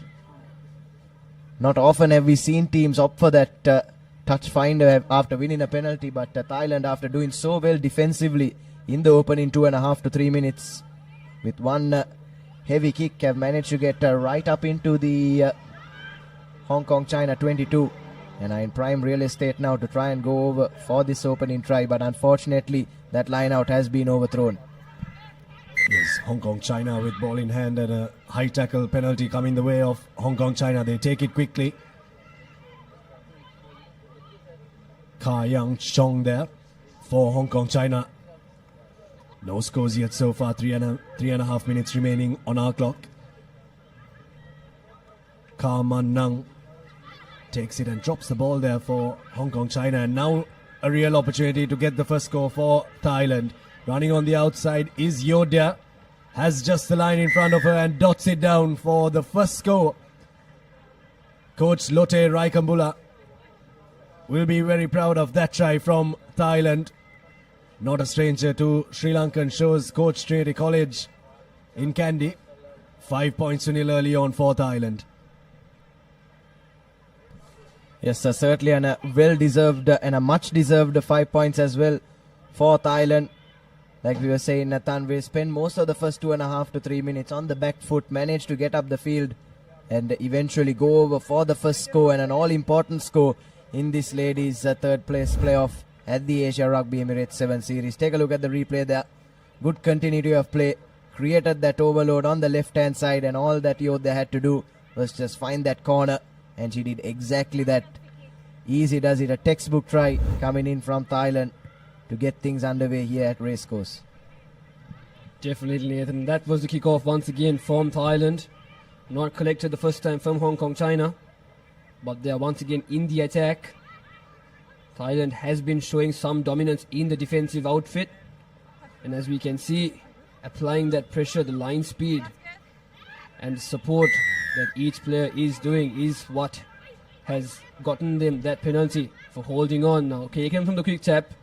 Thailand once again in the attack, making their way inside the 22 of Hong Kong China. Just one lady to beat the number 6 of Thailand. Will that be a penalty? No, they have stolen the ball, and yes, it will be. Diving in that rock, so Hong Kong China will be very happy with that outcome. Get out of jail card for the team. Good defensive shift there from Hong Kong China. Need to get a score, and they need to get a score fast, but the kick doesn't find touch, so it'll roll into the hands of Mi Chok. who also opts for the boot and finds a bit of grass behind the Hong Kong-China defense. Oyana has to track back, but chasing her own kick there, Michok gets right in her face. Good defense coming in from Thailand. Just getting out of the 22 there, Oyana. Now here's Hong Kong-China flocking in on the short side.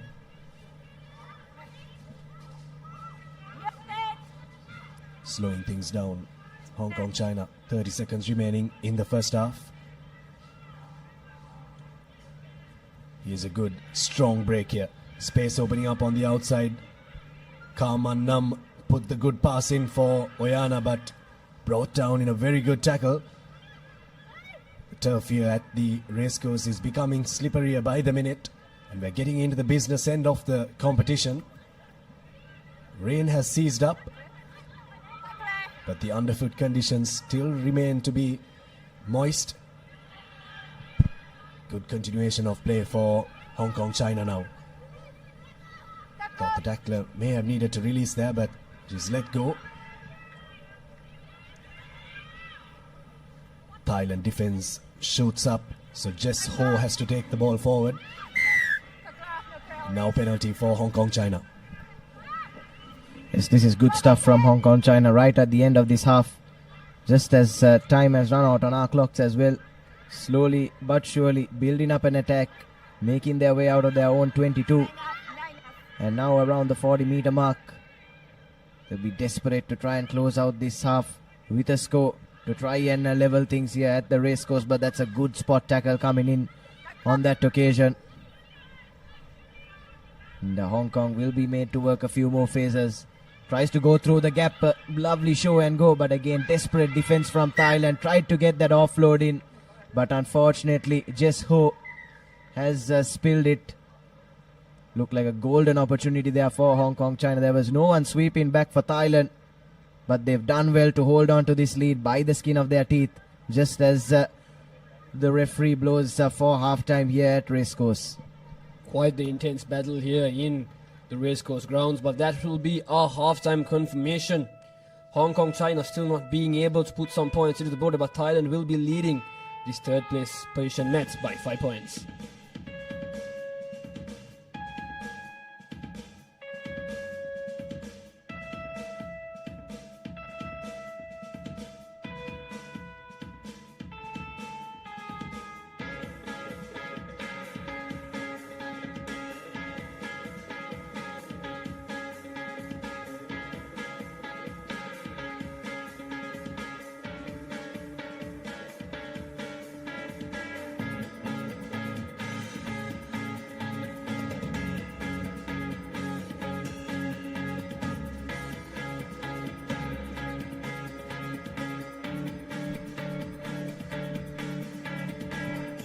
Welcome back to the racecourse.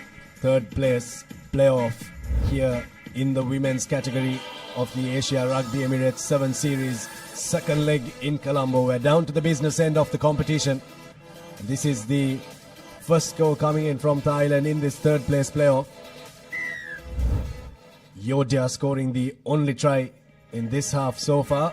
And coming up next, important clash. China taking on Sri Lanka.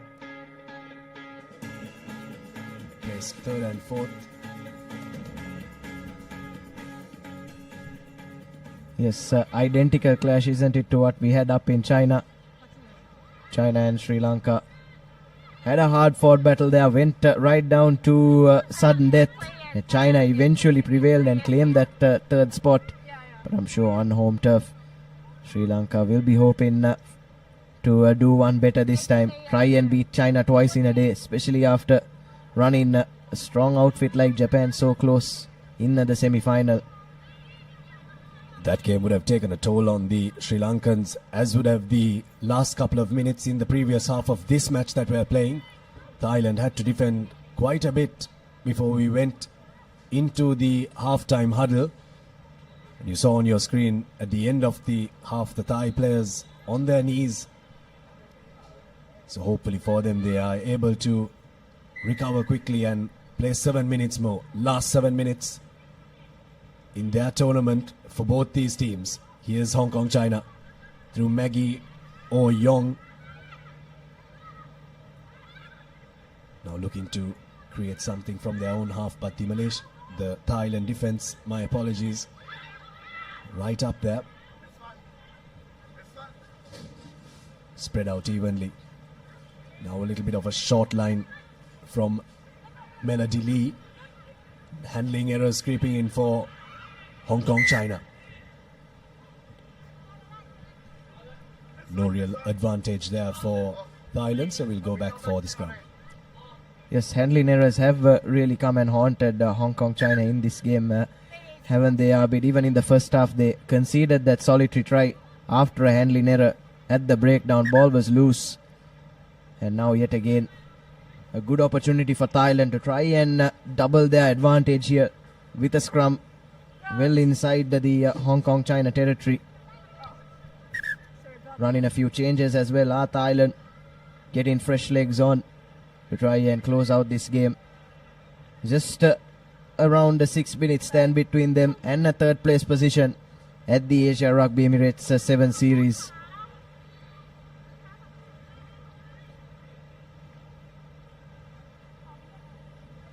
What a game of rugby we've been having from both these countries. A good game of rugby here for the third place position. Thailand is still leading by 5 points. Not the greatest of margins for the teams of Hong Kong China. Still in this game. Can back up with the lead. And from today's tournament so far that I witnessed, a lot of stoppage time as well in this game. So both ladies from both teams have that rest time, and as you can see, the ground conditioning, it's a bit moist up here with the rain. So it's not the best of conditions for Sevens rugby. But Sevens rugby, Nathan, is mostly, it's about the adaptability of both teams from attack to defense. It's not just like 15s where you can just pick up the ball and run straight into contact. You have to keep that energy and use it at the precise and the right moment to capitalize. And once again, Thailand feeds in the ball from the scrum. Sends it to a fly half, having space on the outside. She can run around them, but cuts back in, unfortunately. The scrum half telling that there is space on the blind, but sends it the other way. Goes from the open side. Gives it to number 6, runs into the gap, beating 2 defenders, looking for support, makes her way inside the 22 now. The scrum half passes it wide, having space in the corner, no one to beat. Just needs to have that 25-meter sprint. But Hong Kong China doing well in defense, inches away from scoring. But they have done it once again. Hong Kong China have a penalty in their favor. Yes, once again, good build up there from Thailand.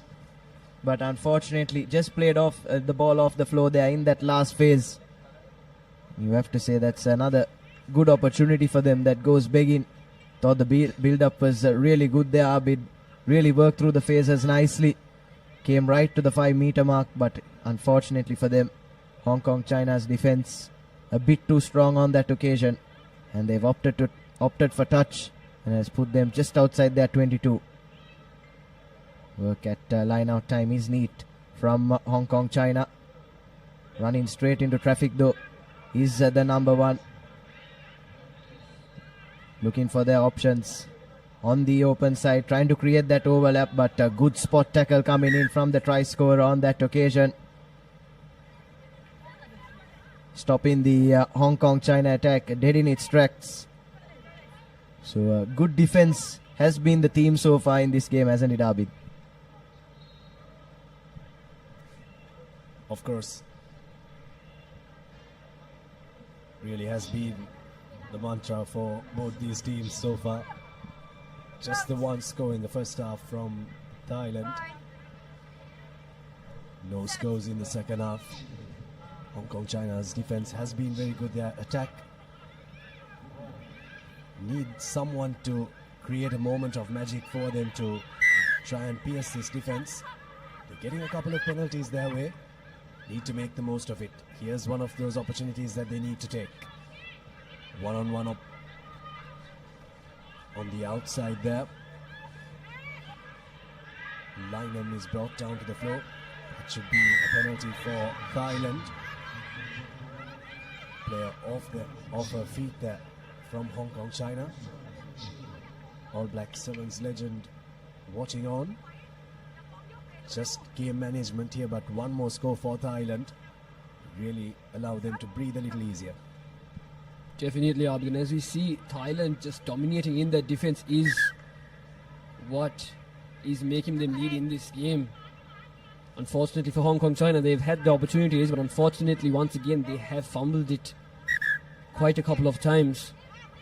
But Thailand doing their utmost best to keep the point margin, the score margin, just the way it is, and they have gotten a scrum down 40 meters away from their try line. From the corner, they will want to move for a set piece move. The scrum hasn't been exactly set to the referee's call. Yes, Thailand getting exactly what they want from that scrum situation, isn't it? Reason you opt for the scrum when you're just clinging on to the game by the skin of your teeth is to just run that clock down as much as possible. And with that reset, Thailand have got exactly that. And now looking to work it to the left-hand side from that scrum. Here's the try scorer. Bumps off one tackle, but just brought down in the second. Slow ball at ruck time. Slowing things down now are Thailand. Needed to create that overload, but in doing so, looks like they've lost a few meters actually. And now a pin back inside their own half. This is a good cover defense. Drifting well are the Hong Kong China players, and eventually forcing the error as well. That's a thunderous defensive hit coming in on that occasion. And a brilliant defensive work from Hong Kong China yet again in this game. Of course, fantastic tackle there from Lineham. Defense really has been what this third place playoff has been all about. Bronze medal on the line here in the second leg of the Asia Rugby Emirates 7 series. Have a look at that tackle from Lineham. Huge hit right in the face. Nothing much that Salinda could do there. 5 points to nil here.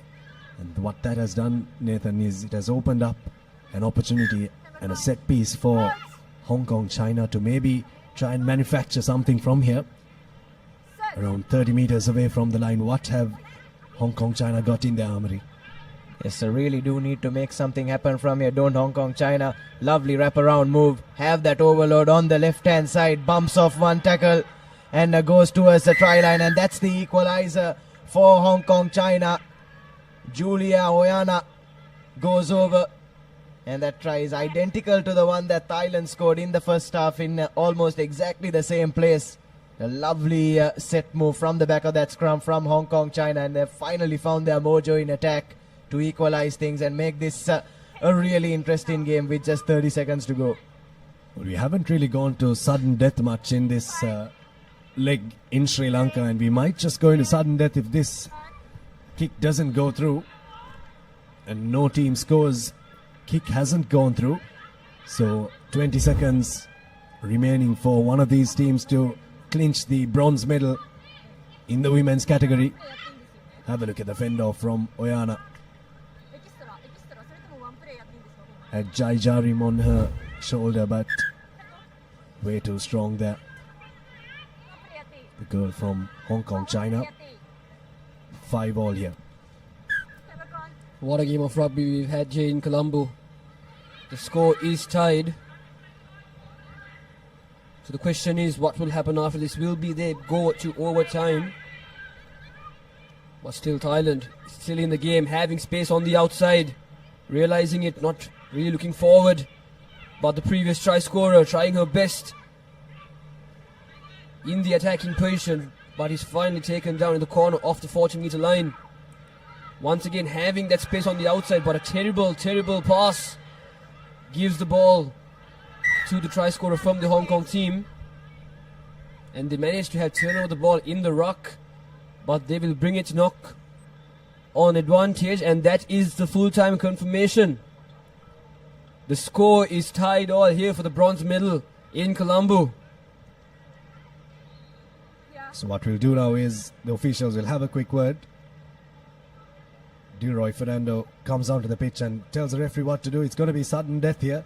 First team to score wins the bronze medal in the women's category. There'll be a toss of a coin, and then you'll decide which side the teams are going to play from and who is going to kick off. See how it goes. The rules will be told to the two captains from Hong Kong, China and Thailand.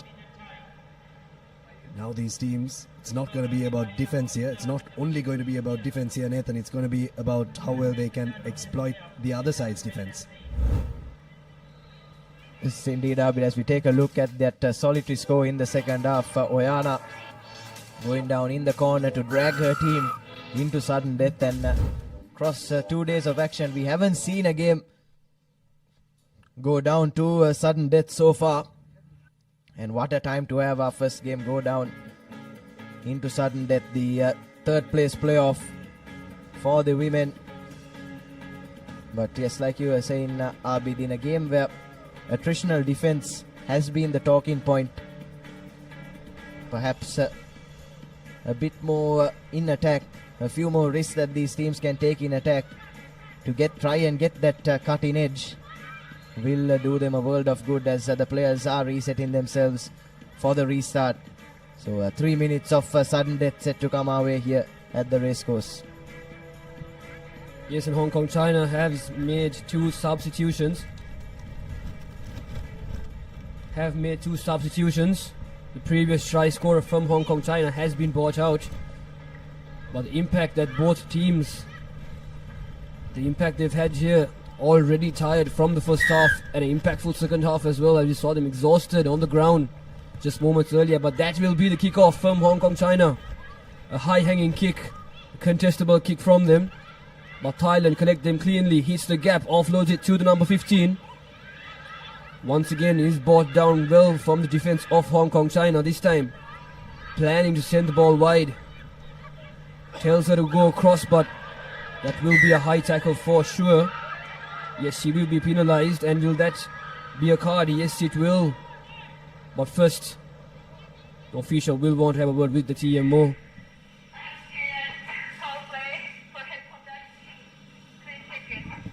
Can you show us that tackle, please? I'll check the foul play.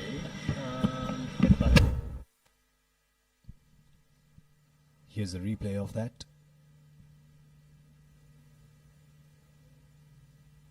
Was a bit of mitigation there.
Important moment in the context of sudden death here.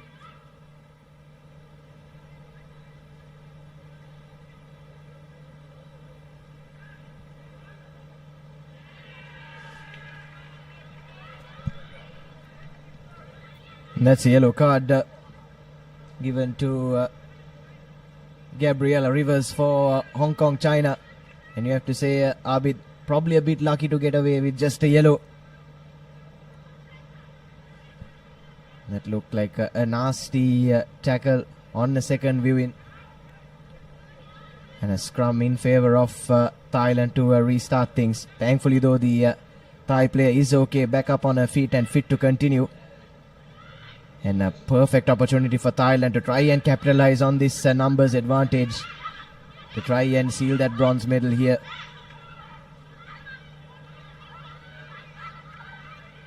Have an extra man out wide on the left hand side, and the pass needs to go out. And now Ann just needs to put her foot on the gas. Does she have enough in the tank to go all the way? Steps past one, steps past another. And Ruksina Navakayu will go over for the winner and seal the bronze medal for Thailand here at the Asia Rugby Emirates 7 Series. What a win for Thailand. What a performance it's been from them. Held the fort down in defense and just found that cutting edge in attack when they needed it the most. And the celebrations have just begun for this set of ladies here at the race course. Well, if you really do look back at that game, Nathan, they really had to dig deep in defense when it came to the latter parts of the first half. That took a toll on their fitness in the second half, but the ability to come back in sudden death, and they were the first team to score. Thailand win the bronze medal here at the Asia Rugby Emirates 7 Series Colombo leg, the women's category, beating Hong Kong, China.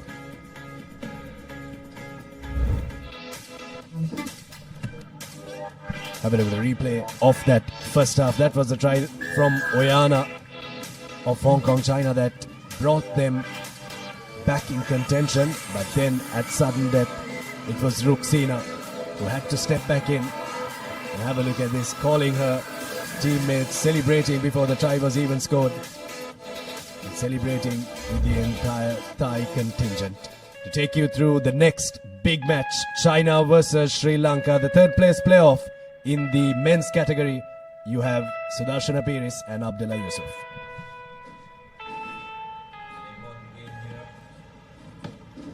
An important game here, both teams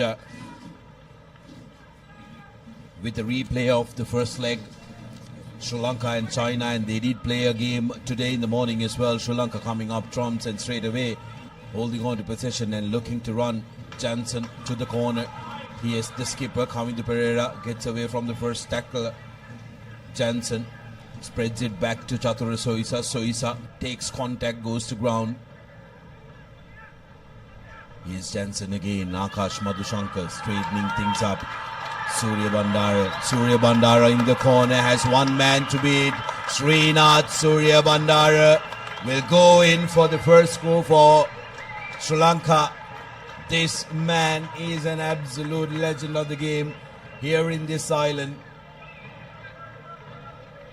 Takes his time as the rain pours down and Sri Lanka scores first in this third place playoff. Absolutely brilliant. Wonderful finish by Sudarshana, but you've got to give it to the Sri Lankan team as well. I thought on their goal line, the composure they showed at the start, just holding on to the ball, just creating those overlaps. And the Suri actually had another player outside him as well. So wonderful start by Sri Lanka. Surya Bandara makes no mistake with the conversion. So 7 points to 0. Just the real challenge is to see whether Sri Lanka will be able to follow up that big performance against Japan. And this is the first try. Surya Bandara just having far too much pace for the covering Chinese defender.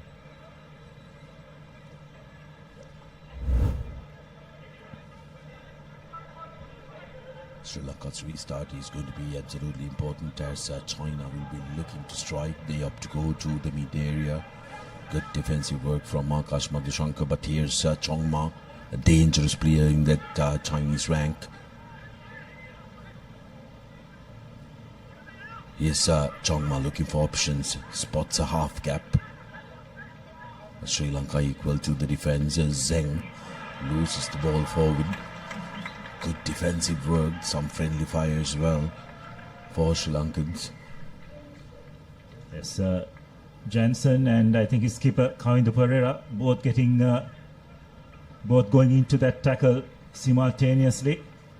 Jansen coming out the worst of it, but This is good to see him seated up, back on his feet. He seems good to go, which is great to see. It was a wonderful defensive effort in the last two games, not just China, but even in the Japanese match as well. Sudarshan, it was extremely heartening to see Tuskers putting that kind of defensive effort.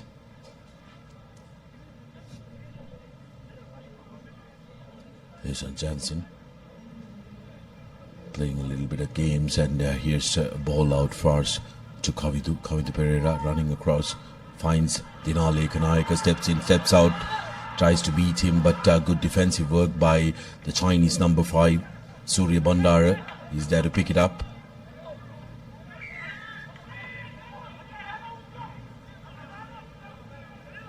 Penalized Sri Lanka. Opportunity for Chinese. Big man Zing makes it available to Zering Yi.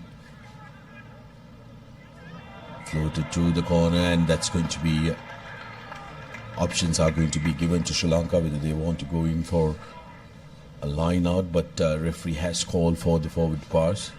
Again, Sudarshana, that error is coming off some really good pressure defense applied by Sri Lanka. It's really been the hallmark of their performance, particularly today.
Ball out on the wide.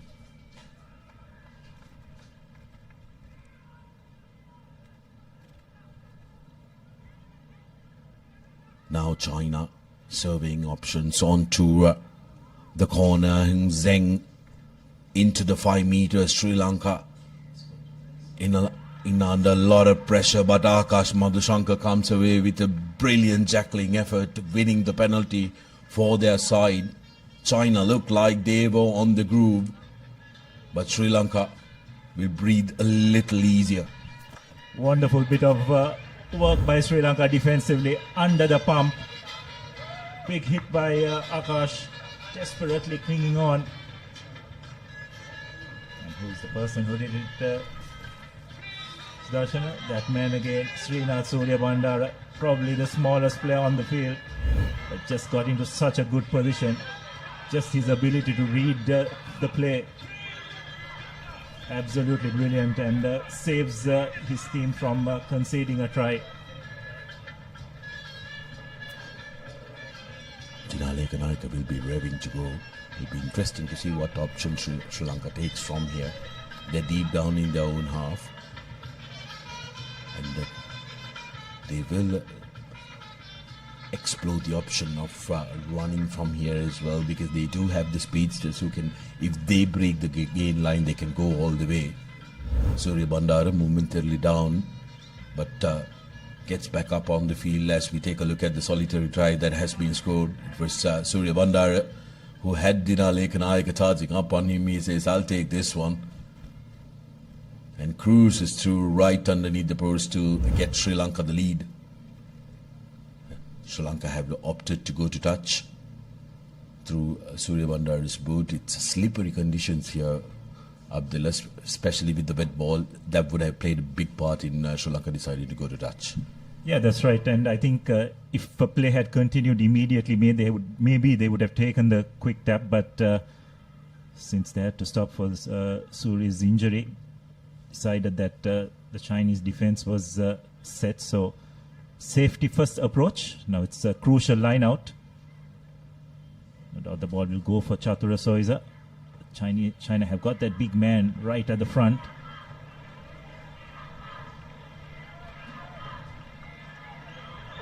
It's really good by Sri Lanka. Get the ball out wide. He's coming to Pereira, trying to break up. Hishan Jansen runs a beautiful line, but they are privy to it. The Chinese defense. Madhushankar looking to straighten. Madhushankar goes inside, and very good tackle coming in. Penalized for holding on. Good tackle by the Chinese defensive effort. That was the number 10, Yang Fang. Well, so far what we've seen, Sudarshan, in this game thus far is both teams have been very strong at the breakdown, isn't it? Especially defensively. So probably the message for the team that has the ball, try and avoid getting into breakdown situations. The conditions too probably help in that aspect. It's not easy to throw the ball around, but you get into a breakdown situation, unless you have players tracking, put yourself in a bit of pressure.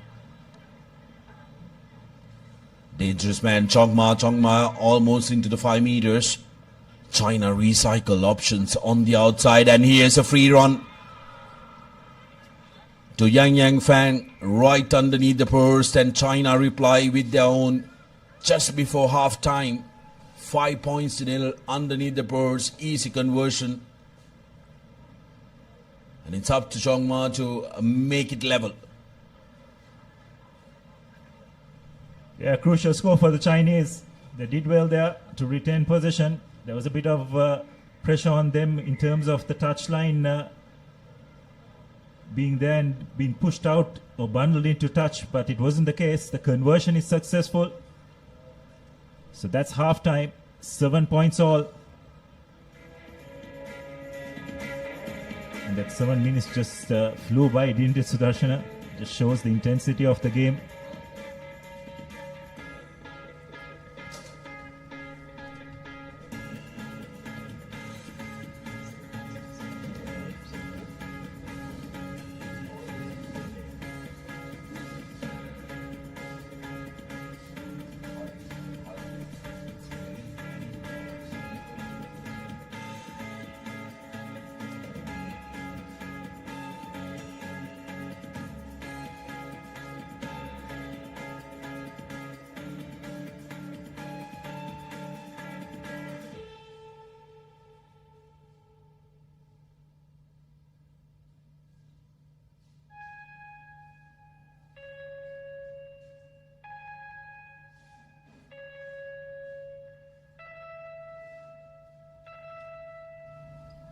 Welcome back to the live action of Asia Emirates Rugby 7 Series 2025 second leg.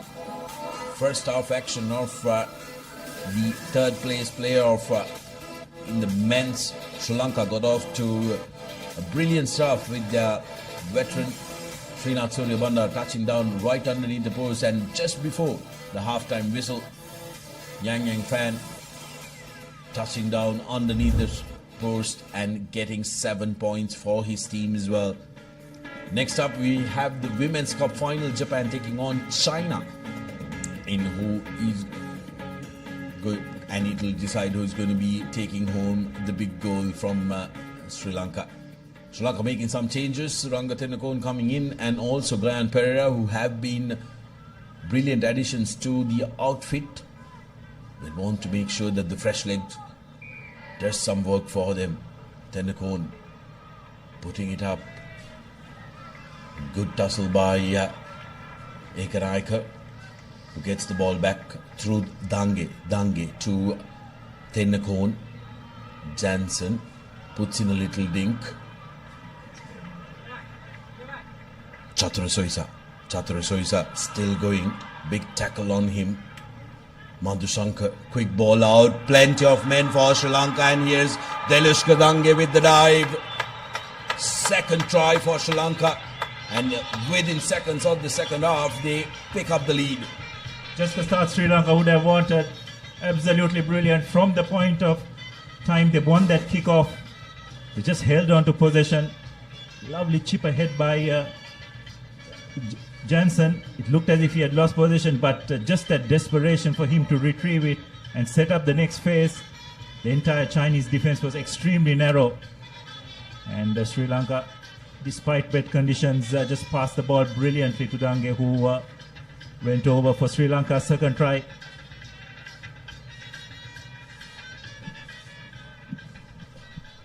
Off the screen, Chatru Soisasi seems to be hobbling off the field. And Sri Lanka had just done a couple of changes as well, so how that will affect the team composition is going to be interesting. Stenakone attempts the conversion, going to be an important one. Conversion doesn't find the mark, so the score will remain at 7 points to 12. Another look at that. Jansen with the quick offload. He had 3 men to pick from, and Dinesh Kadange putting in the dive for good measure. What an addition he's been to the Sri Lankan outfit in this second leg. As play has recommenced. Ball goes into touch, so it will be a line out. Good restart by Sri Lanka.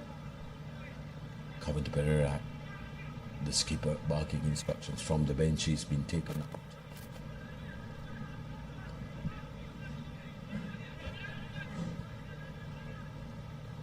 China with a quick line out. Chongma now spreading it wide. Sri Lanka's defense have so far held good.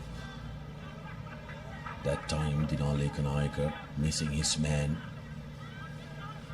Yi running up at the defense is Han. Now Yi.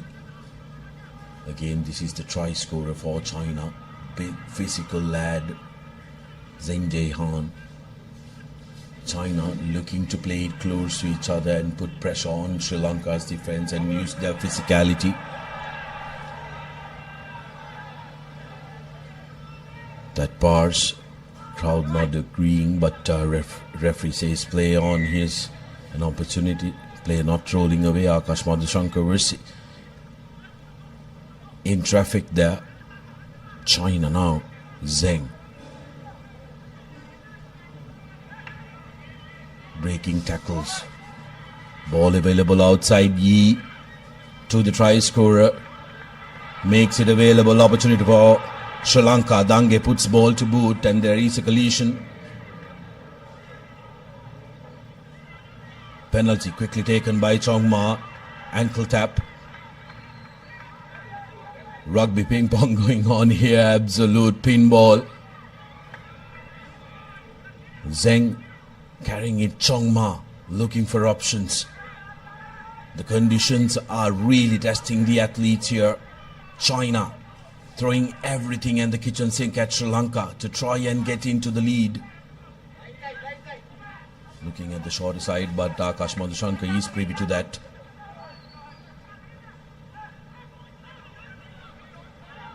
Zing. Good defensive rush by Tendakone, cramping space for Chongma. Now Hu looking to spread. Here's the try scorer Han, who likes to take the direct route. Good strong carry by him. Sri Lanka need to reorganize in defense.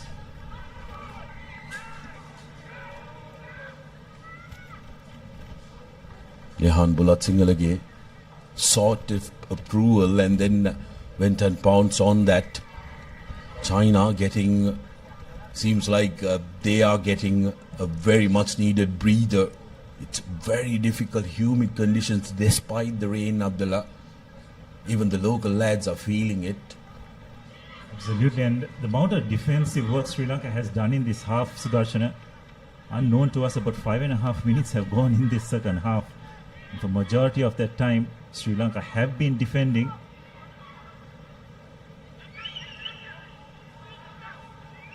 Just as fresh legs. They've taken Surya Bandar out. I'm just wondering whether they'll bring him in now, just with a couple of minutes to go. China have been absolutely brilliant, and this man, Zheng Jie Han, the try scorer, and also Shillong Zing have been taking the direct route, putting Sri Lanka really under pressure. But here's a scrum. China opting for a scrum. Keep an eye out on the number 12, Chong Ma. Tenakon on pursuit, and that's a very good tackle by Dinale Kanayaka. And that's going to be a penalty, playing the ball on the ground. Jansen thinks about taking it quickly, but wants to manage the time as well. Very good game management by Sri Lanka. This is brilliant. Yahan Bulatsingalage is known for thumping kicks down the flank, and this is an opportunity for him to try and bring play to the opposition half. He earns 20 meters on that kick, and Sri Lanka will still have possession with 1.5 minutes to go. Can they secure the third place here, Sri Lanka?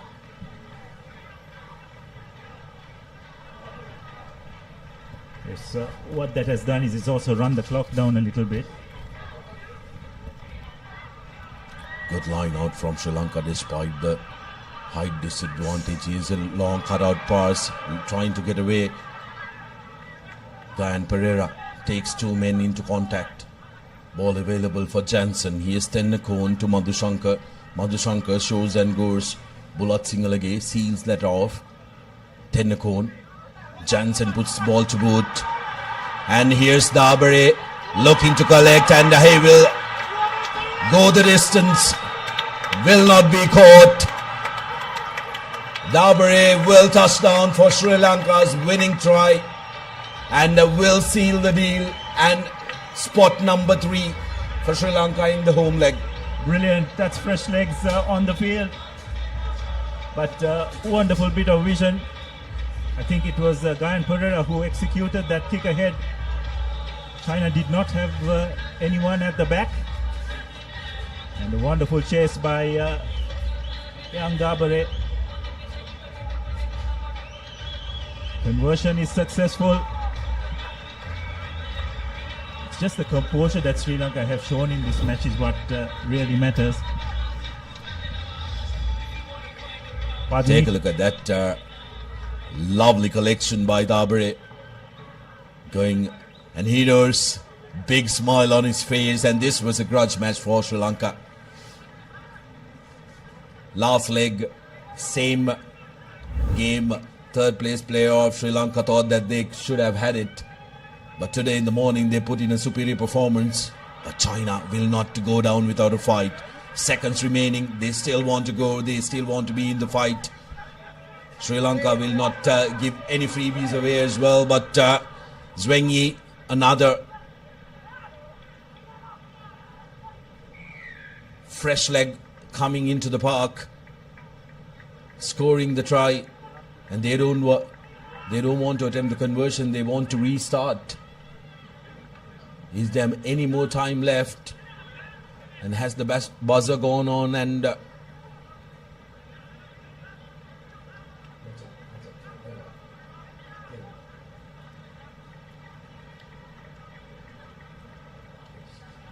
it looks like the game is over. China tried to not take the goal kick, expecting that they could restart, but I believe the try has been scored once the quarter is over. So consolation conversion, and it's Sri Lanka who have managed to clinch a third spot in this second leg of the Asian 7 series. And as a result, they will end up as joint third with China in the overall rankings. Absolutely brilliant performance by Sri Lanka, and that's your full-time score. 19 points to 14 in favor of the hosts. But overall, what a game it has been, or what a day it has been for Sri Lankan Sevens. Hats off to the team and the coaching staff. Brilliant performance from the first performance against China in the morning, and then against Japan, and of course this third place finish. Dilish Kadanke getting that first try for Sri Lanka, and then Eshan Jansen putting in the little kick, which set up beautiful for Dabare. Right underneath the post, sealing it down for Sri Lanka. There was another try that was scored by China's number 17. That was Yang Wei Yi. But too little, too late for China. So Sri Lanka finish off with the third spot. Next up, we have the Women's Cup final, Japan taking on China.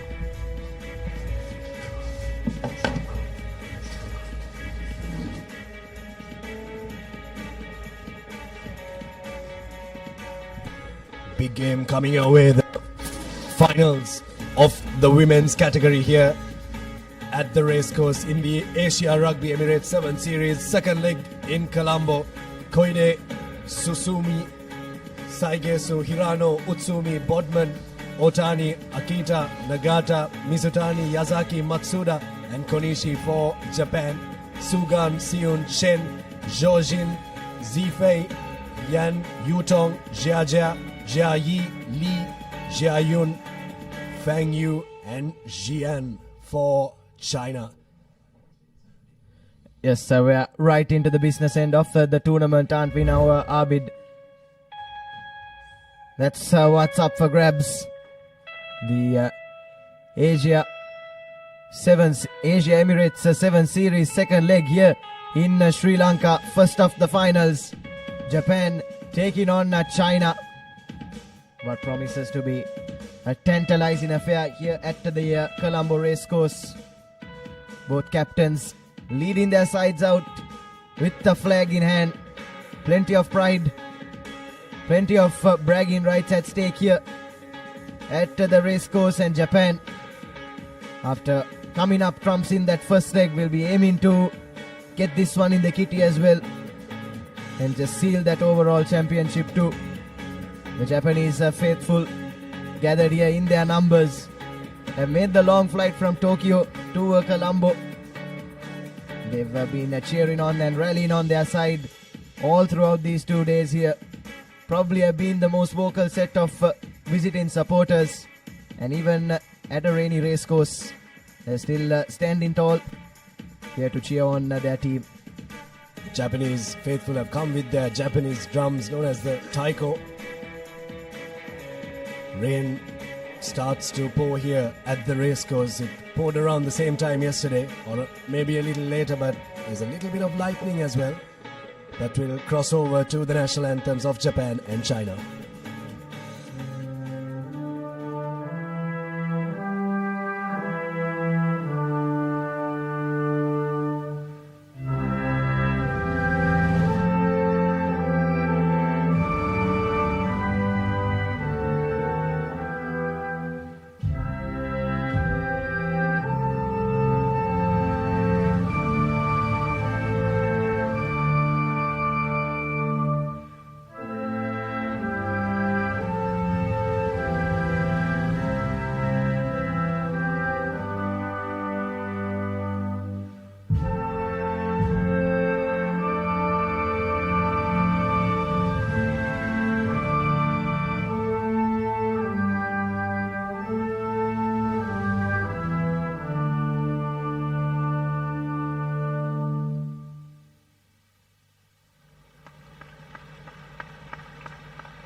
So the anthem's done, and we are moments away from kickoff here. Final huddle there for China before this all-important final, but they're against a team that has played like a champion side, a team that has been a juggernaut in the Asian rugby circuit. Japan still yet to concede a point in this tournament, Abid. Across both days have played the 4 games. didn't concede yesterday and secured a 31-0 victory over Hong Kong China in their semi-final. And Sunny Lee Shui from Hong Kong China under pressure out in the middle for this women's final. So it's Chen to kick us off. China in their red strip from right to left. Big game coming your way. The finals is underway. Kickoff collected by Japan.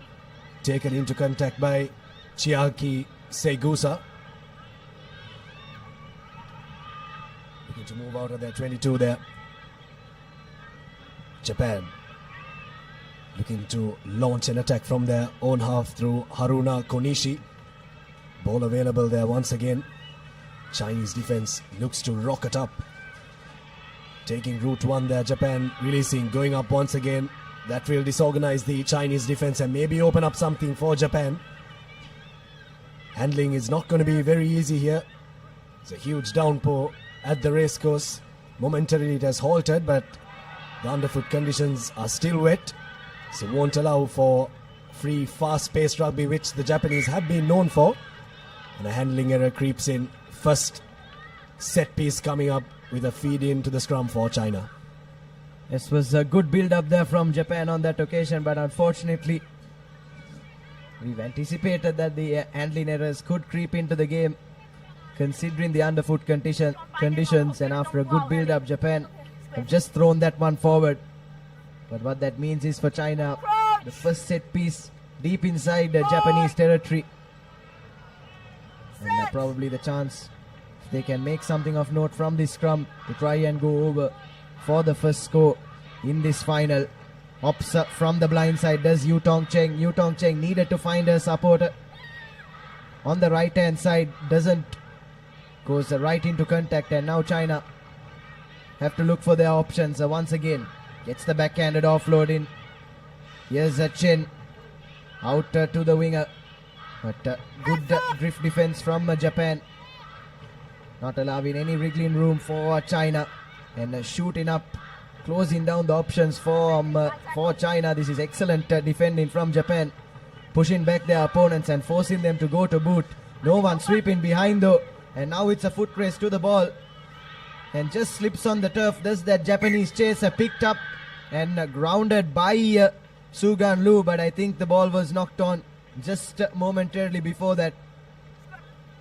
But China, there's always a risk when you employ that rush defense, isn't it, Tanvir? And China very nearly exploited it on that occasion. Definitely, Nathan, and this will be a rematch from the first leg final where China did take on Japan in their own home turf, and the Chinese women who were victorious with 24 points to 19, and Japan will be the defending champions from last year's fixture. So quite the interesting battle we have, and Japan now kicking into touch, but unfortunately not making the exact amount of distance they must have wanted, but still China now having the opportunity to put points into the board in this first half. A line out in their favour from the 22, but with the weather conditions it'll be a slippery ball, so the hooker will have a tough time throwing the ball into the line out. So let's just see how she will do it. She goes on top, perfect throw, takes it back, spots the gap inside, just one man to beat. She throws the ball from the ruck. Unfortunately, China once again picks the ball and regains position. Here's the ball for Japan, looking to run out of their 22 here. Maybe a ploy that they could deploy is to use the boot a bit more often and kick into space, something that they did early on when there was a little bit of a downpour. Here's Japan now, but wanting to hold on to possession of the ball here. Also a sound tactic to do, because really look back at how this Japanese team has attacked. They've been fantastic, Nathan, so far. They've really got it all. Japanese now through Hirano, but the ball is loose off that ruck, so holding on is the call. Ball for Japan to run onto, and busting through a gap there. That's the try coming in for Chiaki Segusa to break the duck from both teams. And the Japanese duck is what is broken first. The elated Japanese fans make their presence felt here at the racecourse. First points in the women's finals. Yes, Shiaka Segusa, she's been in red hot form. That's her 5th try of this tournament. We were just talking about how dangerous this Japanese attack can be and how much they can hurt you. 180 odd points yesterday, 31 more in their semi-final, and now a converted try in the final with just under 2 minutes to go in the first half. Japan in some red hot form, and just all they need is a sniff. All they need is a slight error from their opponents and they can turn defense into attack in a flash, and that's exactly what they did through their speedster Shiaki Segusa, and look what it means to the Japanese faithful.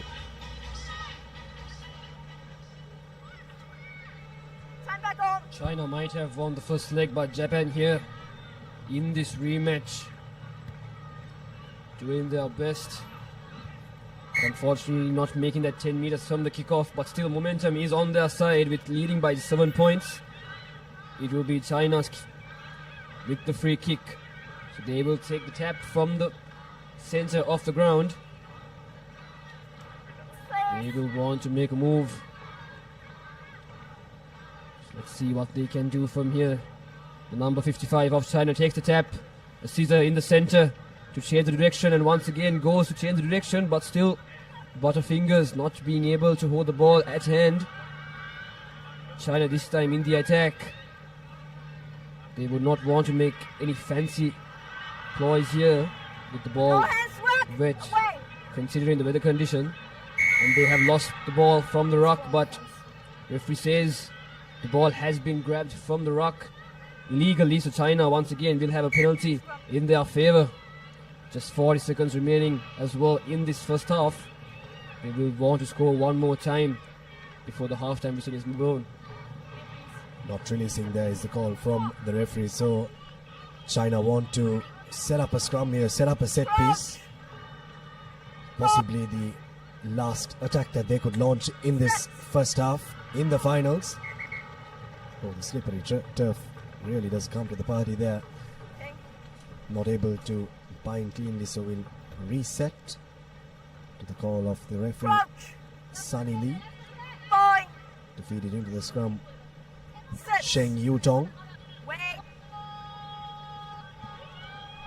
Very messy scrum, but nonetheless it's there for Shen Yutong.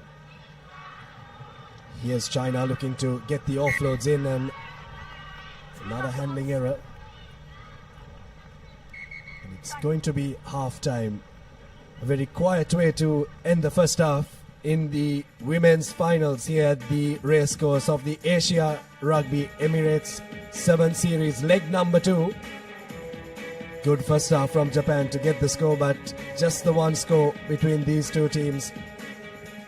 And at halftime, it's Japan 7, China 0.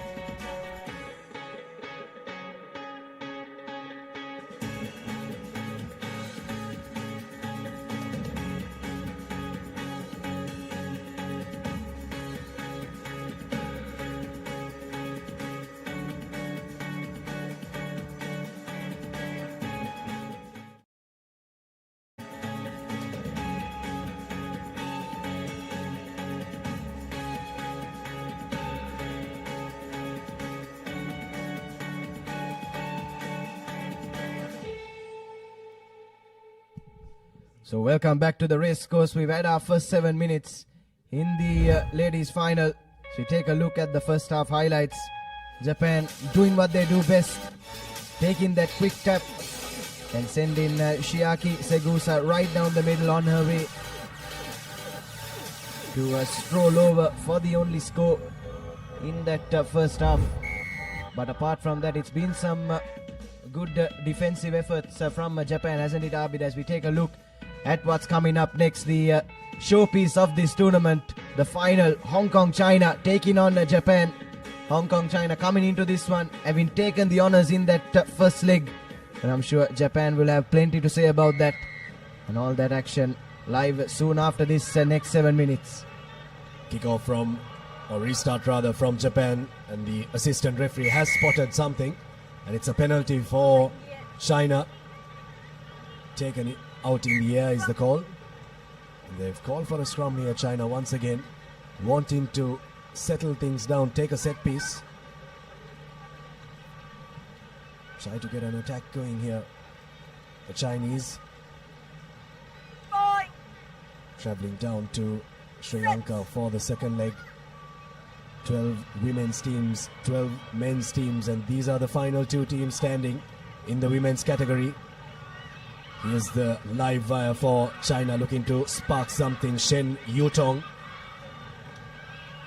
Cutting back on the angle is Lu Sugan. Still in their own half, China need to break their duck here and not allow Japan to score next, and they need to be the team to score if they are to stay in contention in this game. It's been all about defense so far, Nathan. Good defensive performance from Japan and China. Not very easy conditions to play fast-flowing sevens rugby, and that's a tactic that you'll have to deploy when you can't really get past the first line of defense, and the Chinese defense is right up there. Zhou Si-yuan for China, making her presence felt in defense, but here's a chance for Japan to maybe get another score. No clear release there, hands on the ground is the call. Here's Japan. Savannah Bodman has really been one of the players that has sparked a lot for Japan. Good defense. Oh, that's going to be a try for Japan. Mei Otani scores the try for the Japanese. 12 points to nil now, Nathan. The Japanese faithful are really elated. Yes, this is exactly what you expect in sevens rugby, and it's a fifth try as well for Mei Otani. But some classic seven stuff. Good continuity of play from the Japanese, keeping the ball alive, getting their offloading game right, which is really commendable considering the conditions as well. Unfortunately, conversion goes a begging, but it's Japan now 12 points ahead with 4.5 minutes left to play. And there I say, one hand already on that trophy. There you have a look at the replay. Lovely supporting line run there by Otani. All she needed to do was dot down for the try, and that's exactly what she did.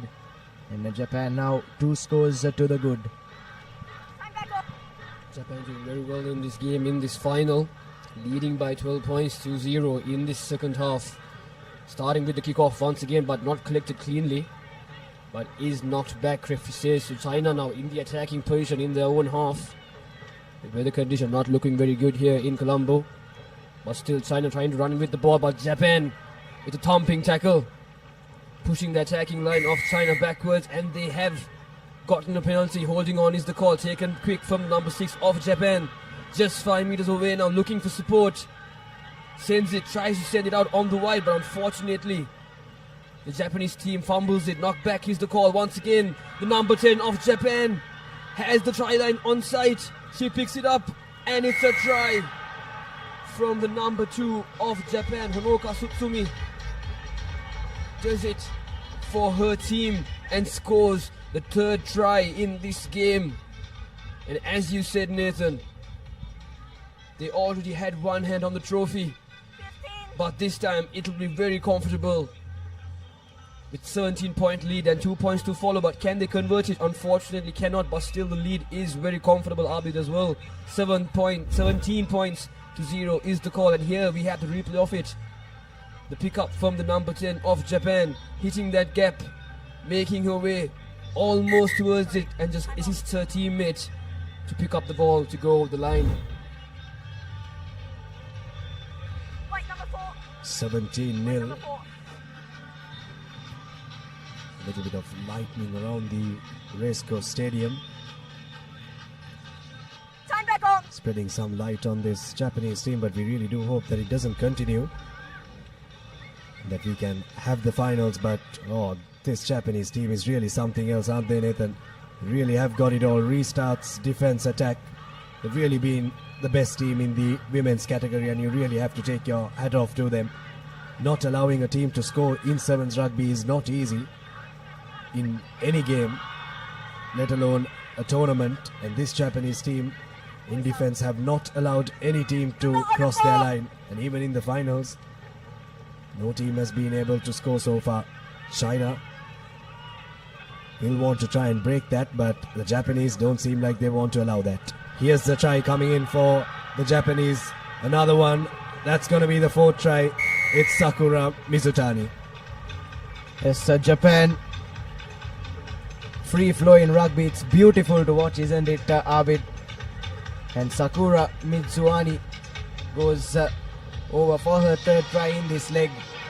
And just touching on this Japanese side, would have been difficult to try and better what the performance that they put in that first leg, coming out champions. But they've somehow managed to do that, and they're playing like a real champion side here at the racecourse in this second leg. Once again, lovely continuity of play. Got their offloading in, and Mizutani, all she needed to do was run straight through the gap and go over. And Japan yet to concede a point in this second leg of the 7th series. Just 1 minute left in the final.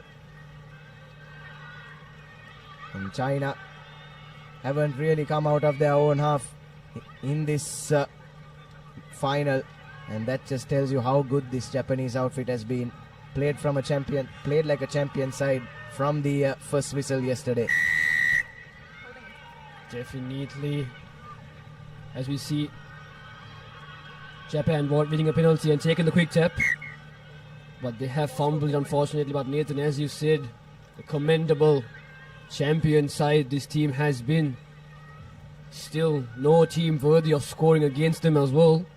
And as we see this final, China not being able to even make it to the Japanese red zone. And Japan lead this game 22 points to 0 and only 22 seconds remaining as well. But China, they will want to redeem themselves at least by scoring one try in this game. Whatever time they have left. Not in the best places as well in this ground. Still in their own red zone. Well defended from the scrum of the Japanese team, and that will be a turnover for Japan. Taking the quick tap once again. Looking for the space, hits to the gap, the number 11, and a well supported play from the number 9 of Japan, Hana Nagata. Just tremendous work from her to come in that supportive line to score that try and just to add to that lead. The party may have partially started in the Japanese camp. Conversion is successful, 29 points to 0, and Japan are your champions. The Asia Rugby Emirates 7 Series 2025, your women's champions are the Japanese. You can see that the Japanese crowd are very happy with that performance, but they'll also have an eye out on the next one, Nathan. That's why I said that the party would have partially started, and they really would want their men's team to try and beat Hong Kong. But at full time, Japan 29 against no score from China. Fantastic showing right throughout this tournament from the Japanese girls. Yes, more than 240 points for and none against for Japan. Taking a look at the second half highlights, just free flowing rugby.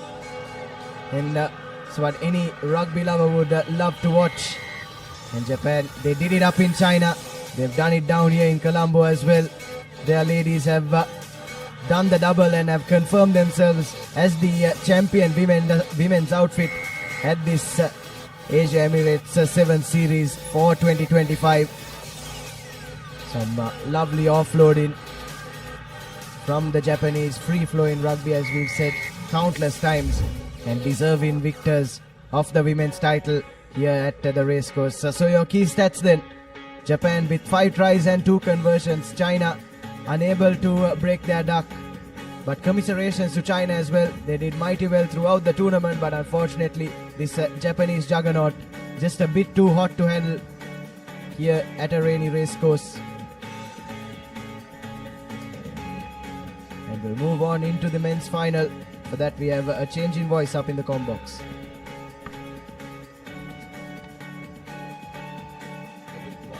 Rugby Emirates 7 Series Colombo leg. Hong Kong, China taking on Japan. Live from Racecourse Stadium, Colombo. And we are in for a treat. The top two nations in Asia, when it comes to sevens rugby, are going to go ahead each other. Hong Kong, China, consisting of Makalo, Nadoni, Ezono, Denmark, Sayers, Combs, Ricard, Christie, Phillips, Bourne, Brienne, Fung, and Liam Herbert.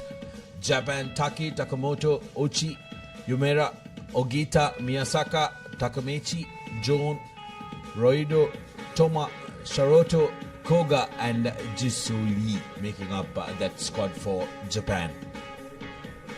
So thanks for that, Sudarshan. As we see both teams taking the field. In that first leg, it was Hong Kong who came out on top, and there's no doubt that this Japanese team will be desperate to make amends for that, as well as following the footsteps of their women who came up with a commanding victory over China in the women's final. So Japan will be eagerly looking forward to making it a double.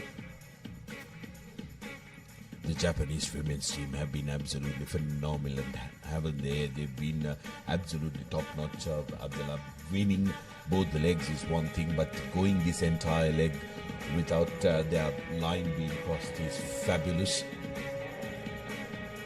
As we line up for the national anthems, there is a little bit of lightning. But now we will cross over for the national anthems of Japan and the People's Republic of China.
Well, with the national anthems done, both teams will be revving to go, but the skies have really opened up here in Colombo. Heavy downfall for the final.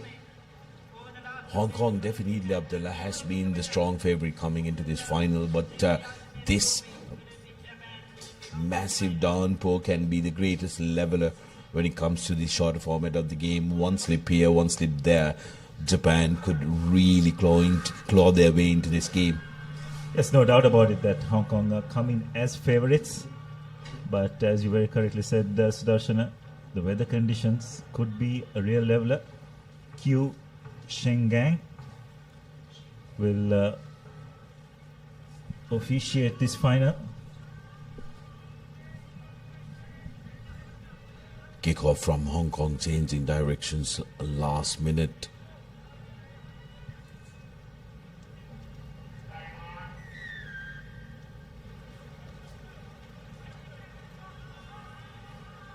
Good restart, but Japan somehow coming away with that, and will earn a penalty for their troubles.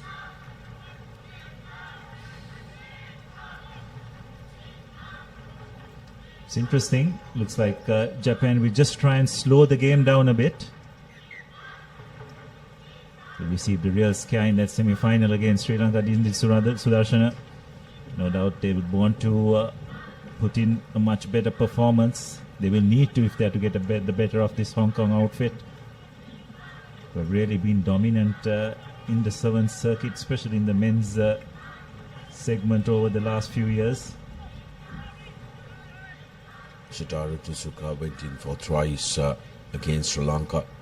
He'll be a man to look out for, who's trekking onto the short side, and here's Japan potting boot to boot, and it was that man, Tsuka, who was in pursuit.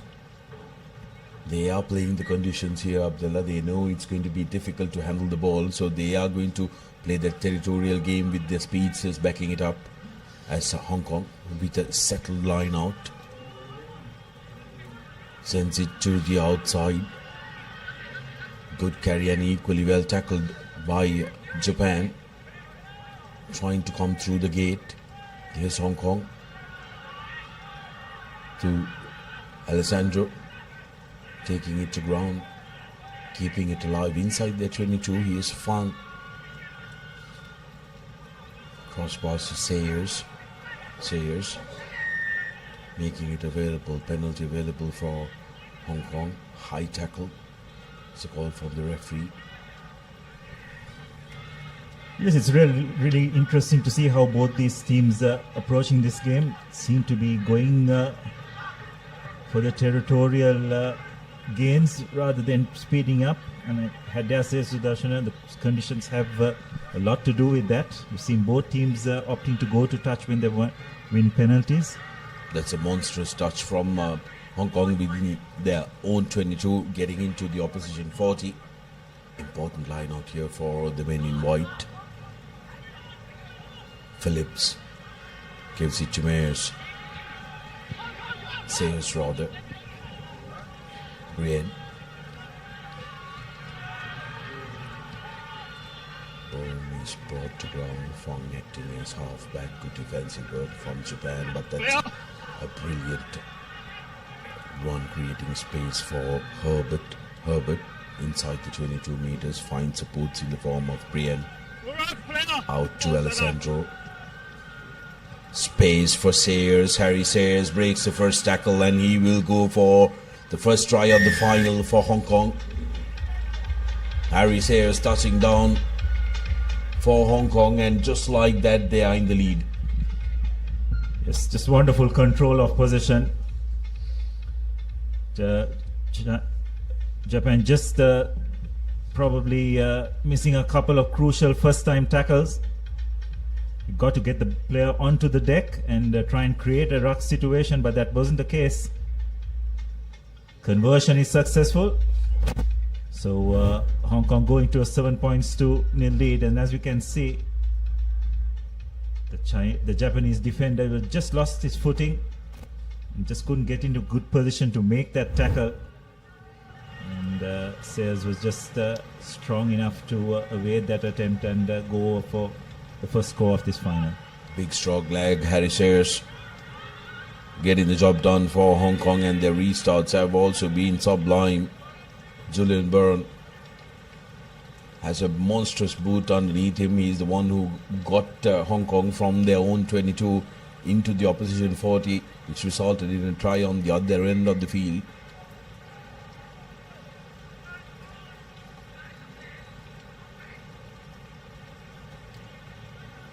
Seems like one of the players needs getting tended to. Japan will be hoping that man who is on your screen in the number 11 jersey, Shotaro Tsuka, comes into the party, as there are some lightning and thunder that happens around us, Abdullah, and we really do hope it stays away for the next 20 minutes is all we ask. Yes, the rain has really picked up as well just before this final.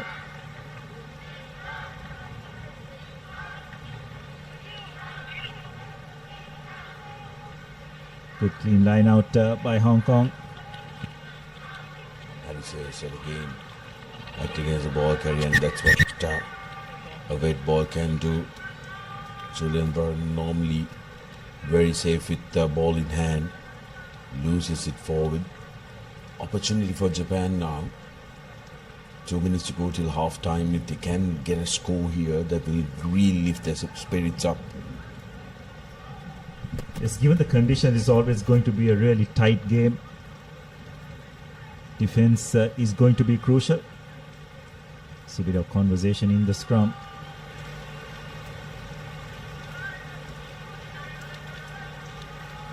Japan with the feed.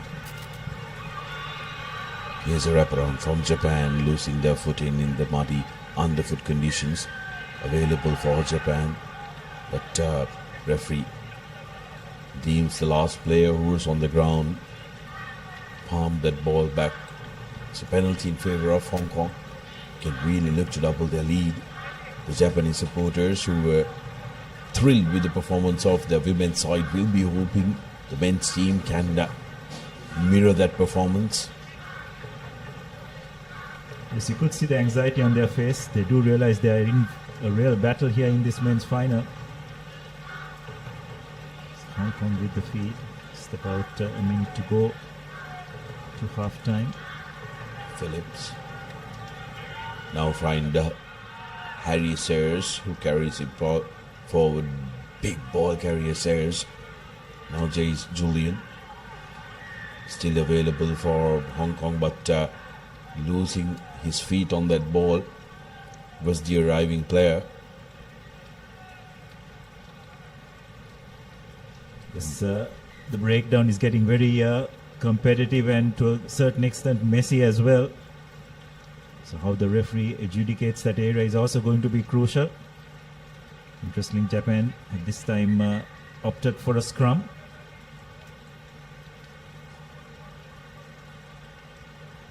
Subs are being brought on.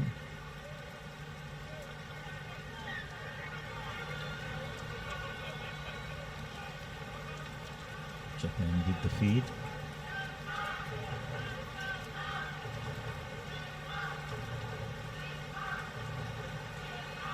Go on the short side. That's a wonderful turnover. Absolutely brilliant by Hong Kong. They got position again. Japan just drifting across. It's a good counteract, you'd have to say, by Japan, and winning the penalty as a result. Yeah, they are pumped. Very good work from Japan. Great contest, one-on-one, physically there, and they win the penalty. Important penalty here for Japan. Interesting to see what they will opt to do.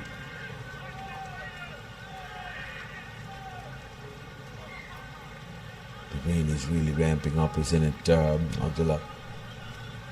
And for the viewers who are watching this from home, it may not look too heavy, but for the naked eye, for everybody here, it's really pouring down. Japan opting to go for a scrum.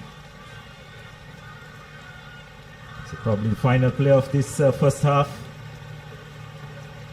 Japan managed to win possession. Nice offload. Well, Japan speeds, they have a little bit of pace, but really good defense by Hong Kong once again. And it's been forced into touch. So that will be half time. Just the one score in it. Hong Kong, China leading 7-0 in this Asian 7 Series second leg final. Very much a stop-start affair, I'd have to say. But given the conditions, understandable as well. So that's your halftime confirmation. Hong Kong, China leading 7-0 over Japan.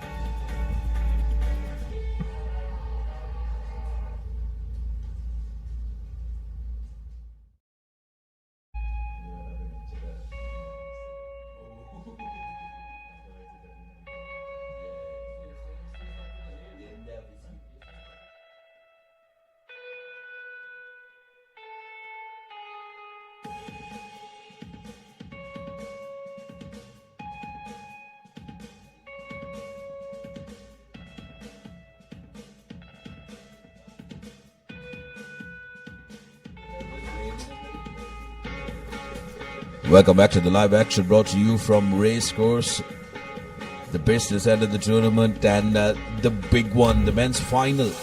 Japan taking on Hong Kong here at the Racecourse. The first half highlights, it was Harry Sayers who touched down for Hong Kong. The only try that was to be scored in that first half, 7 points in it. They are in front. Japan getting in the first half,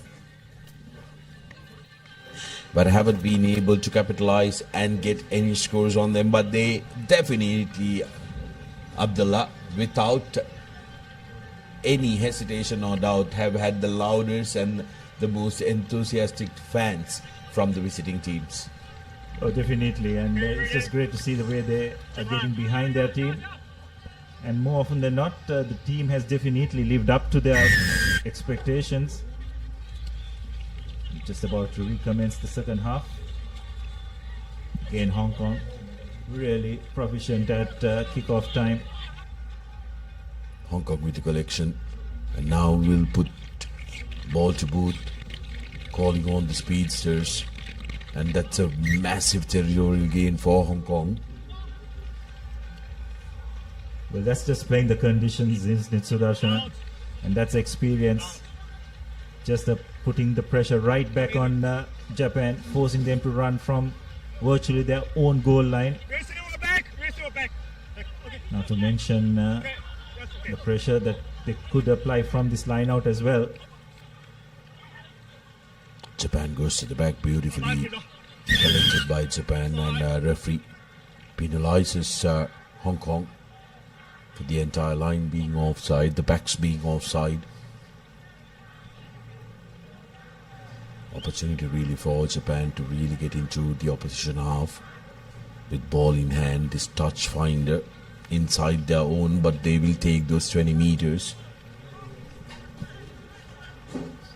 Few anxious Japanese faces there, and understandably so. Team is trailing 7 points to nil in this final.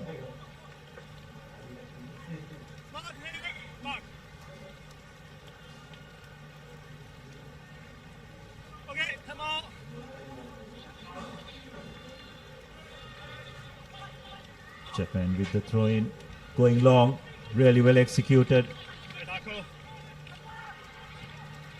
Again, referee has his hands out for a penalty. Probably the Hong Kong defense not staying 10 meters. Here's Japan looking for options. Lovely bit of offloading. Need to rush it up, Japan. Rudayu breaks the tackle and just loses his footing. The offload is knocked back, says the referee. Still available for Japan, who wins it.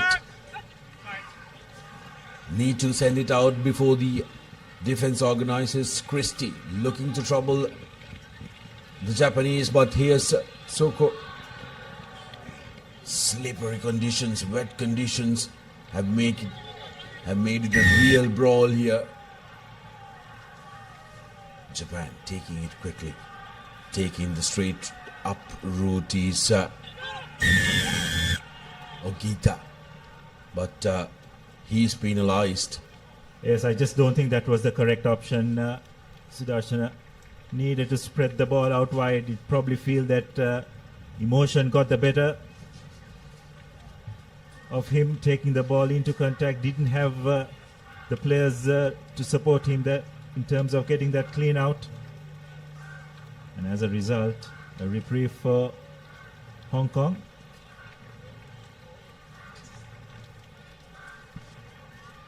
Using the wingers are going to be a real problem, isn't it, as Japan seems to have made mass changes, 4 men coming in. They're looking at injecting some pace, the heavy legs after running on these very soggy underfoot conditions would be taking a toll on the players, so the fresh legs will want to make sure that they inject some pace into this Japanese attack. As Julian Bourne earns important 30-40 meters for his teams. game is turning out to be extremely tactical in the way it's being approached. Both teams trying to eliminate whatever risks. The front peel from Hong Kong, Phillips. The ball carrier available for Hong Kong now. Here's Julian to Sayers. Sayers puts ball to boot. Christie in the corner. Christie has the pace, but ball is faster to the touchline. Japan that time was happy to let the ball bounce into touch and slow things down. They want to try and get themselves composed, but this is a great opportunity, Abdullah. 3 men who just walked in to the middle has energy and also will want to try and exploit any weak links of this Hong Kong outfit at this last quarter of the game. Absolutely, and this is where those fresh legs could make a difference. But so far, you'd have to say the way Hong Kong has managed this game has been brilliant. Just trying to play the game in the correct parts of the field, making sure that it's Japan who has to do all the running.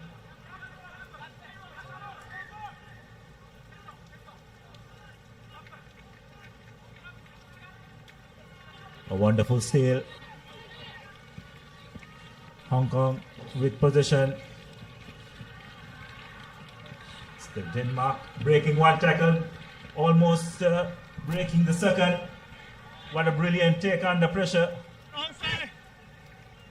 Great work by Christie here. Sayers scored the first try, looking in to go for the second. And on the short side comes Combs.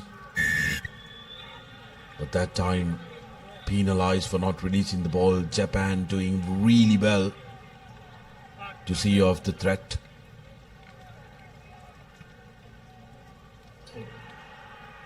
Taking it quickly and dropping it cold. Japan, lack of concentration there. I'm not sure what he was trying to think, because he was trying to take the tap and then kick it off. Abdullah, if the penalty was sent into touch, they would have at least have the reprieve of an exit from their red zone. Yes, it's hard to think what he was trying to do. It's been adjudicated as a knock-on. Not quite sure whether it was the case. Did strike his foot before going into touch. Thought he was trying to just put a kick ahead, but looks like he had lost control of the ball. So as a result, the referee deciding that it was a knock-on. Here's Hong Kong. Christie, difficult to contender, dangerous with ball in hand, and Alessandro offloads, and that's opportunity spelled by Hong Kong, but will it be the opportunity that Japan has been looking forward to? In the corner, running all by himself with only Sayers chasing him. He's the Japanese winger and will touch down. That's the number 5 for Japan, and the crowd is up on their feet. Needed to come closer to the post so that the conversion would have been easier. But nevertheless, Japan will be delighted at the fact that they scored and did get a score. Nakano, the try scorer for Japan. And Hong Kong, just when they thought they scored a try, they concede on the other end. Yes, well, it just could come down to one final play here.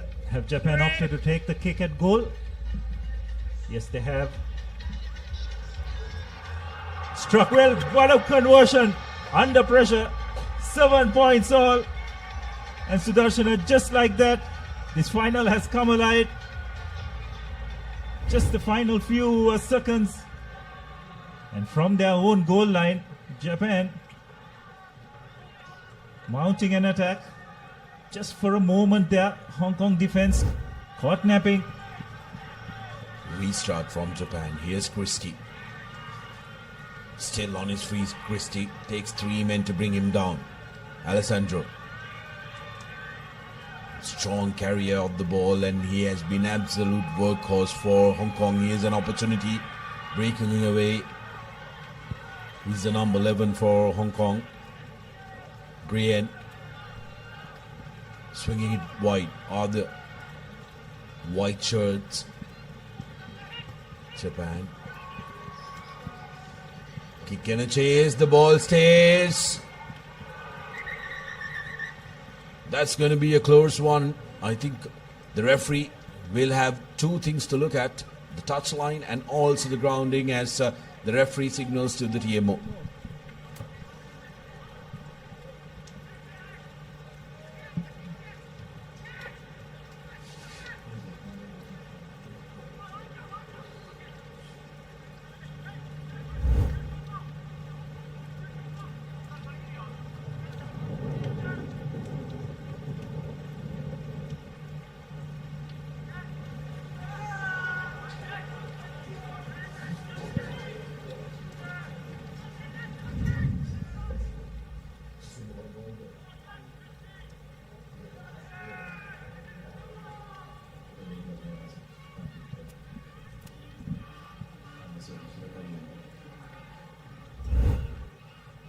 Japan.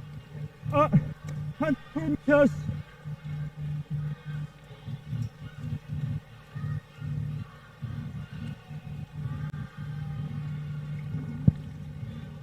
Uh, 20 meters.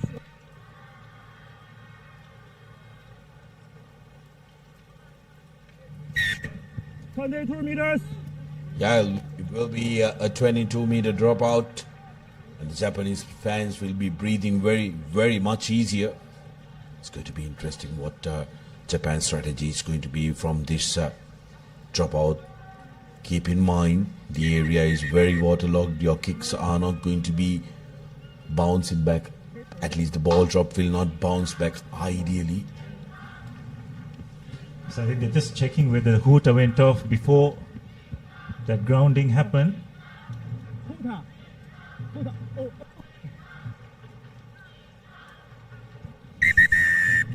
Yes, that's full time, so we will move into extra time and sudden death. Worthy final, Abdullah, despite the conditions, both teams battling it out. Japan pulling it back in the last quarter of the game, equalizing, and that conversion, how important was that?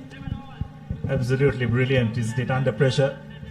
We're just discussing whether they should take the conversion from that angle or just get back and take the kick off and try to win the ball back, but they took the punt and went over. Highlights of the second half as we take a look at what happened, and here's how Japan scored it: end-to-end rugby. And the Japanese number 7 Nakano going end-to-end. Harry Sayers giving the chase, making sure that he cuts down the angle and not letting him go right underneath the post. And for everybody from Hong Kong, they thought that they had the win from here. Just getting his foot, and but the Japanese defense wanted to make sure that they take it into extra time. It's an opportunity for Japan to really upset the strong favorites coming into this second leg, having won the first one. Hong Kong, they're putting them under real pressure here. What a way to end this second leg of the Asian 7 series. In pretty drastic conditions, both these teams have put out a tactical masterclass, you'd have to say. Just thought Hong Kong dominated the majority of that first 14 minutes, but Japan just hung in there. With one try, Sudarshan, in this format, you are never safe. That's just how it proved to be. Absolutely, but one score is what you're looking for from here on. Whichever the team scores first will clinch that title and bragging rights of being the champions of the second leg. Japan collecting the kickoff cleanly.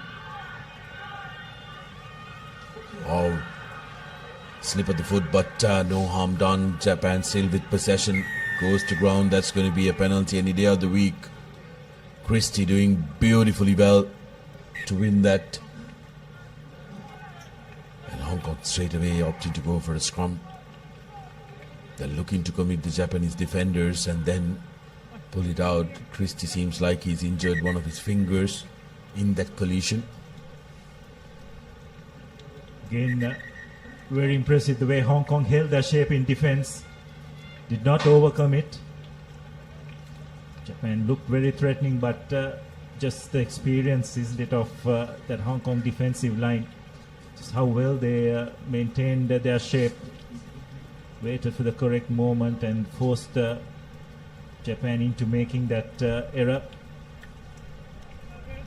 Not surprisingly, they have opted for a scrum.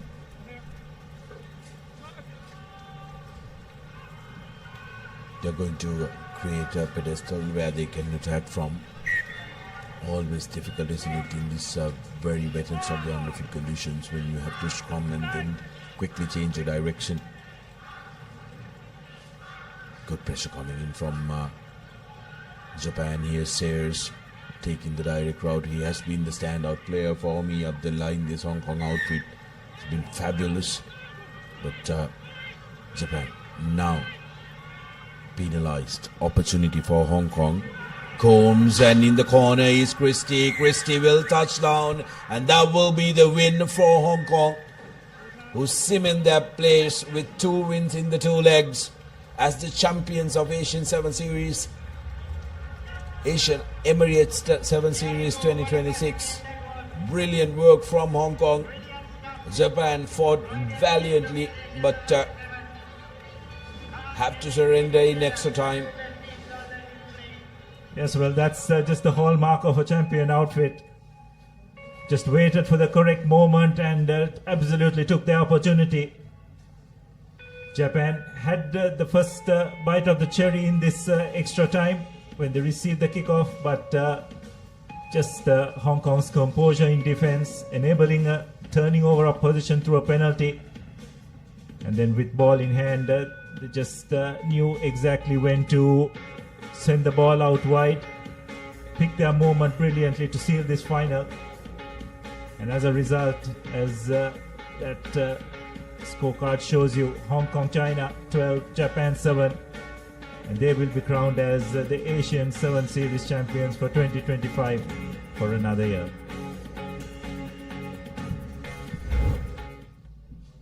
Highlights of the second half. This is how Japan equalized with the brilliant end-to-end score. Nakano, the man who got it, reversed that conversion which kept the game alive beyond that 40 minutes, with sudden death coming into play. Here's how, here was a moment that Hong Kong thought that they won it, but persistent defensive effort and tracking that ball, preventing them from doing it. Harry Sayers quickly changes direction. Combs to Christie, who has been a very, very strong ball carrier and a runner for Hong Kong, who just got his finger mended before that, getting the winning score. 2 tries, 1 conversion for Hong Kong, China, and Japan just the converted try. 12 points to 7 is how it finishes in this all-important final Asia Rugby Emirates 7 Series 2025 winners. Hong Kong with this second leg victory as well. They had a convincing win in the final in the first leg, but a hard-fought victory in trying conditions, as you can see in the background, with the skies opening up and rain pouring down.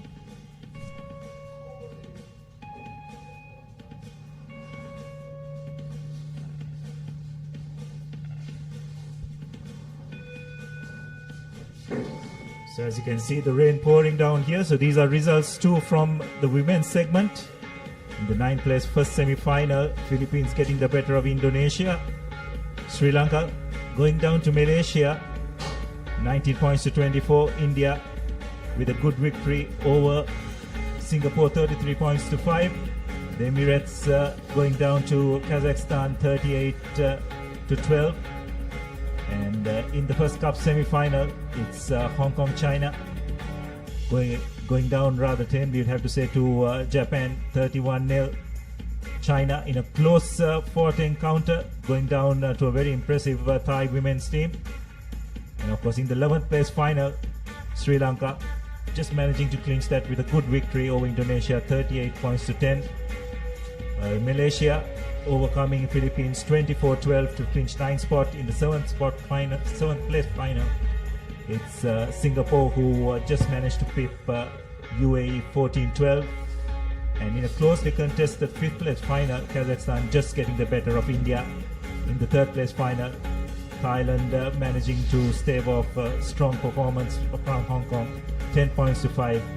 And of course, in that final, it was just one-way traffic with the very impressive Japanese team ending up as countable victors, 29 points to 0 over China. The Japanese team was absolutely impressive, not letting anybody cross their line as well, going on to becoming champions of both the legs.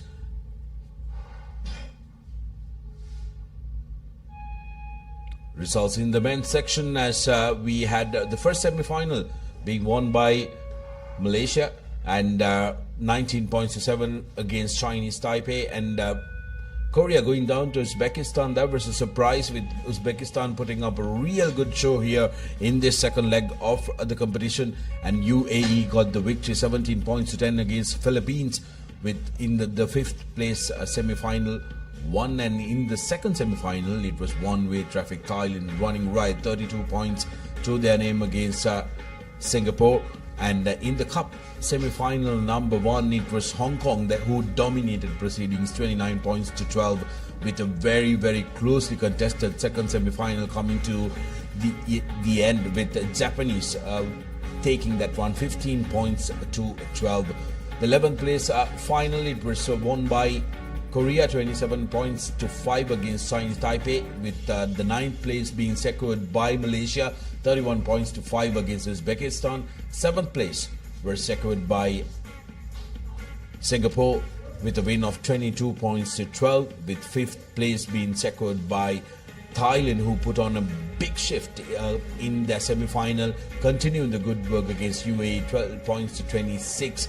And the 3rd place, which would have given a lot of hope and joy to the local fans, Sri Lanka putting in a real masterclass to defeat China, 14 points to 19. But the cup final, what a final that was. Trying conditions went down to the wire. In extra time, Hong Kong clinching that 12 points to 7. Defeating Japan and becoming the men's champions of Asia Rugby Emirates Men's 7 Series 2025.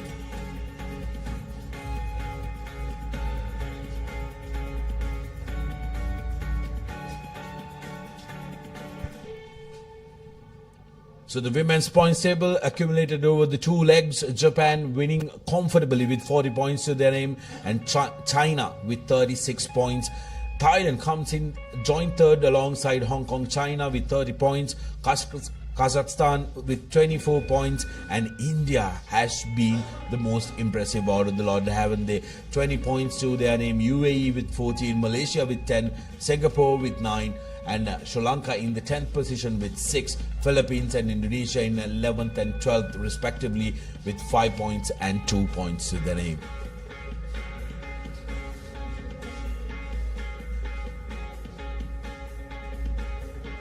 Men's points table, Hong Kong, China again winning that 40 points and right on top. Japan ending up in the 2nd spot with 36 points, and Sri Lanka will be delighted at the fact that they finished this 2-legged series in joint 3rd alongside China, who have really put a big shift when it comes to sevens rugby. And these 4 teams will be vying up for top honors come the next Asian Games. Abdullah, they will have an eye out on that as well.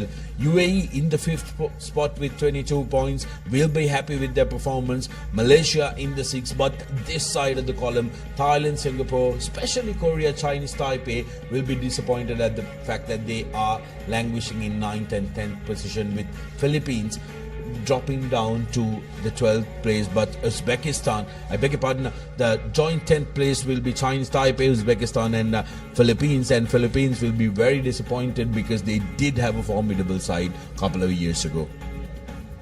Yeah, that's right. I thought Philippines' performance yesterday was really outstanding, but they just seemed to taper off today. But overall, I think it's been a wonderful 7th series here in Sri Lanka. International Sevens rugby returning to the country after over 6 years, and it's just brilliant what it has seen. The locals have definitely enjoyed the rugby, and I'm fairly sure all teams have enjoyed performing in front of them as well. Despite the conditions that have been prevailed over the latter part of both days, the rugby has been of top quality.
Welcome back to the Asian Rugby 7 Series. We're just awaiting for the award ceremony to commence, and we'll hand you over to that ceremony to commence proceedings.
Dignitaries who joined us in the presentation of medals. Thank you. You may now take your seats.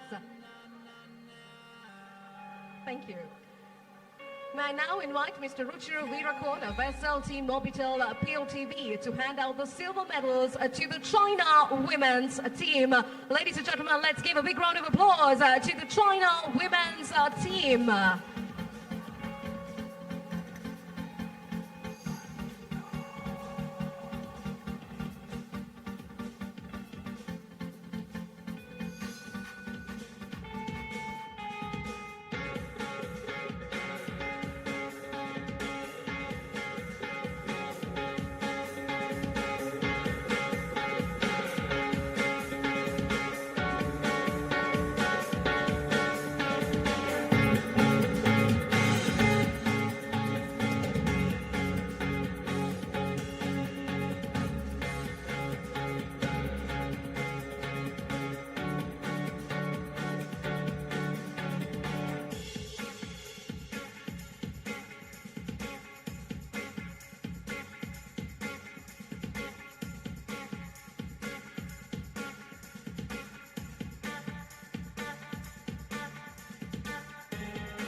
Team China.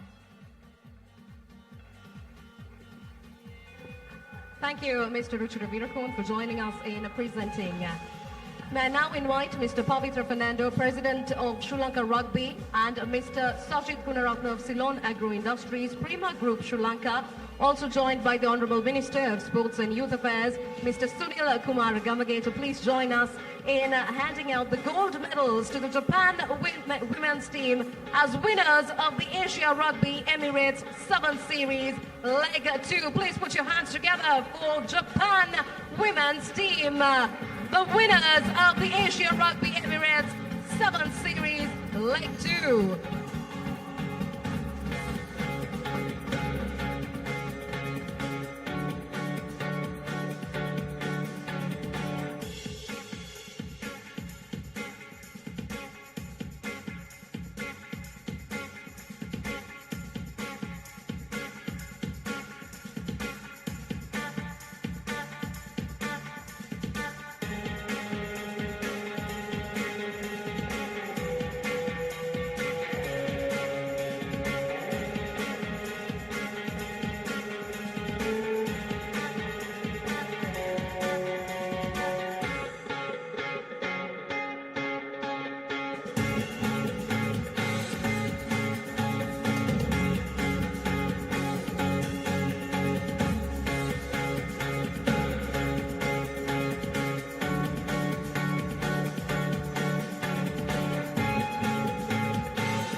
Japan, the winners of the Asia Rugby Emirates 7th Series Leg 2.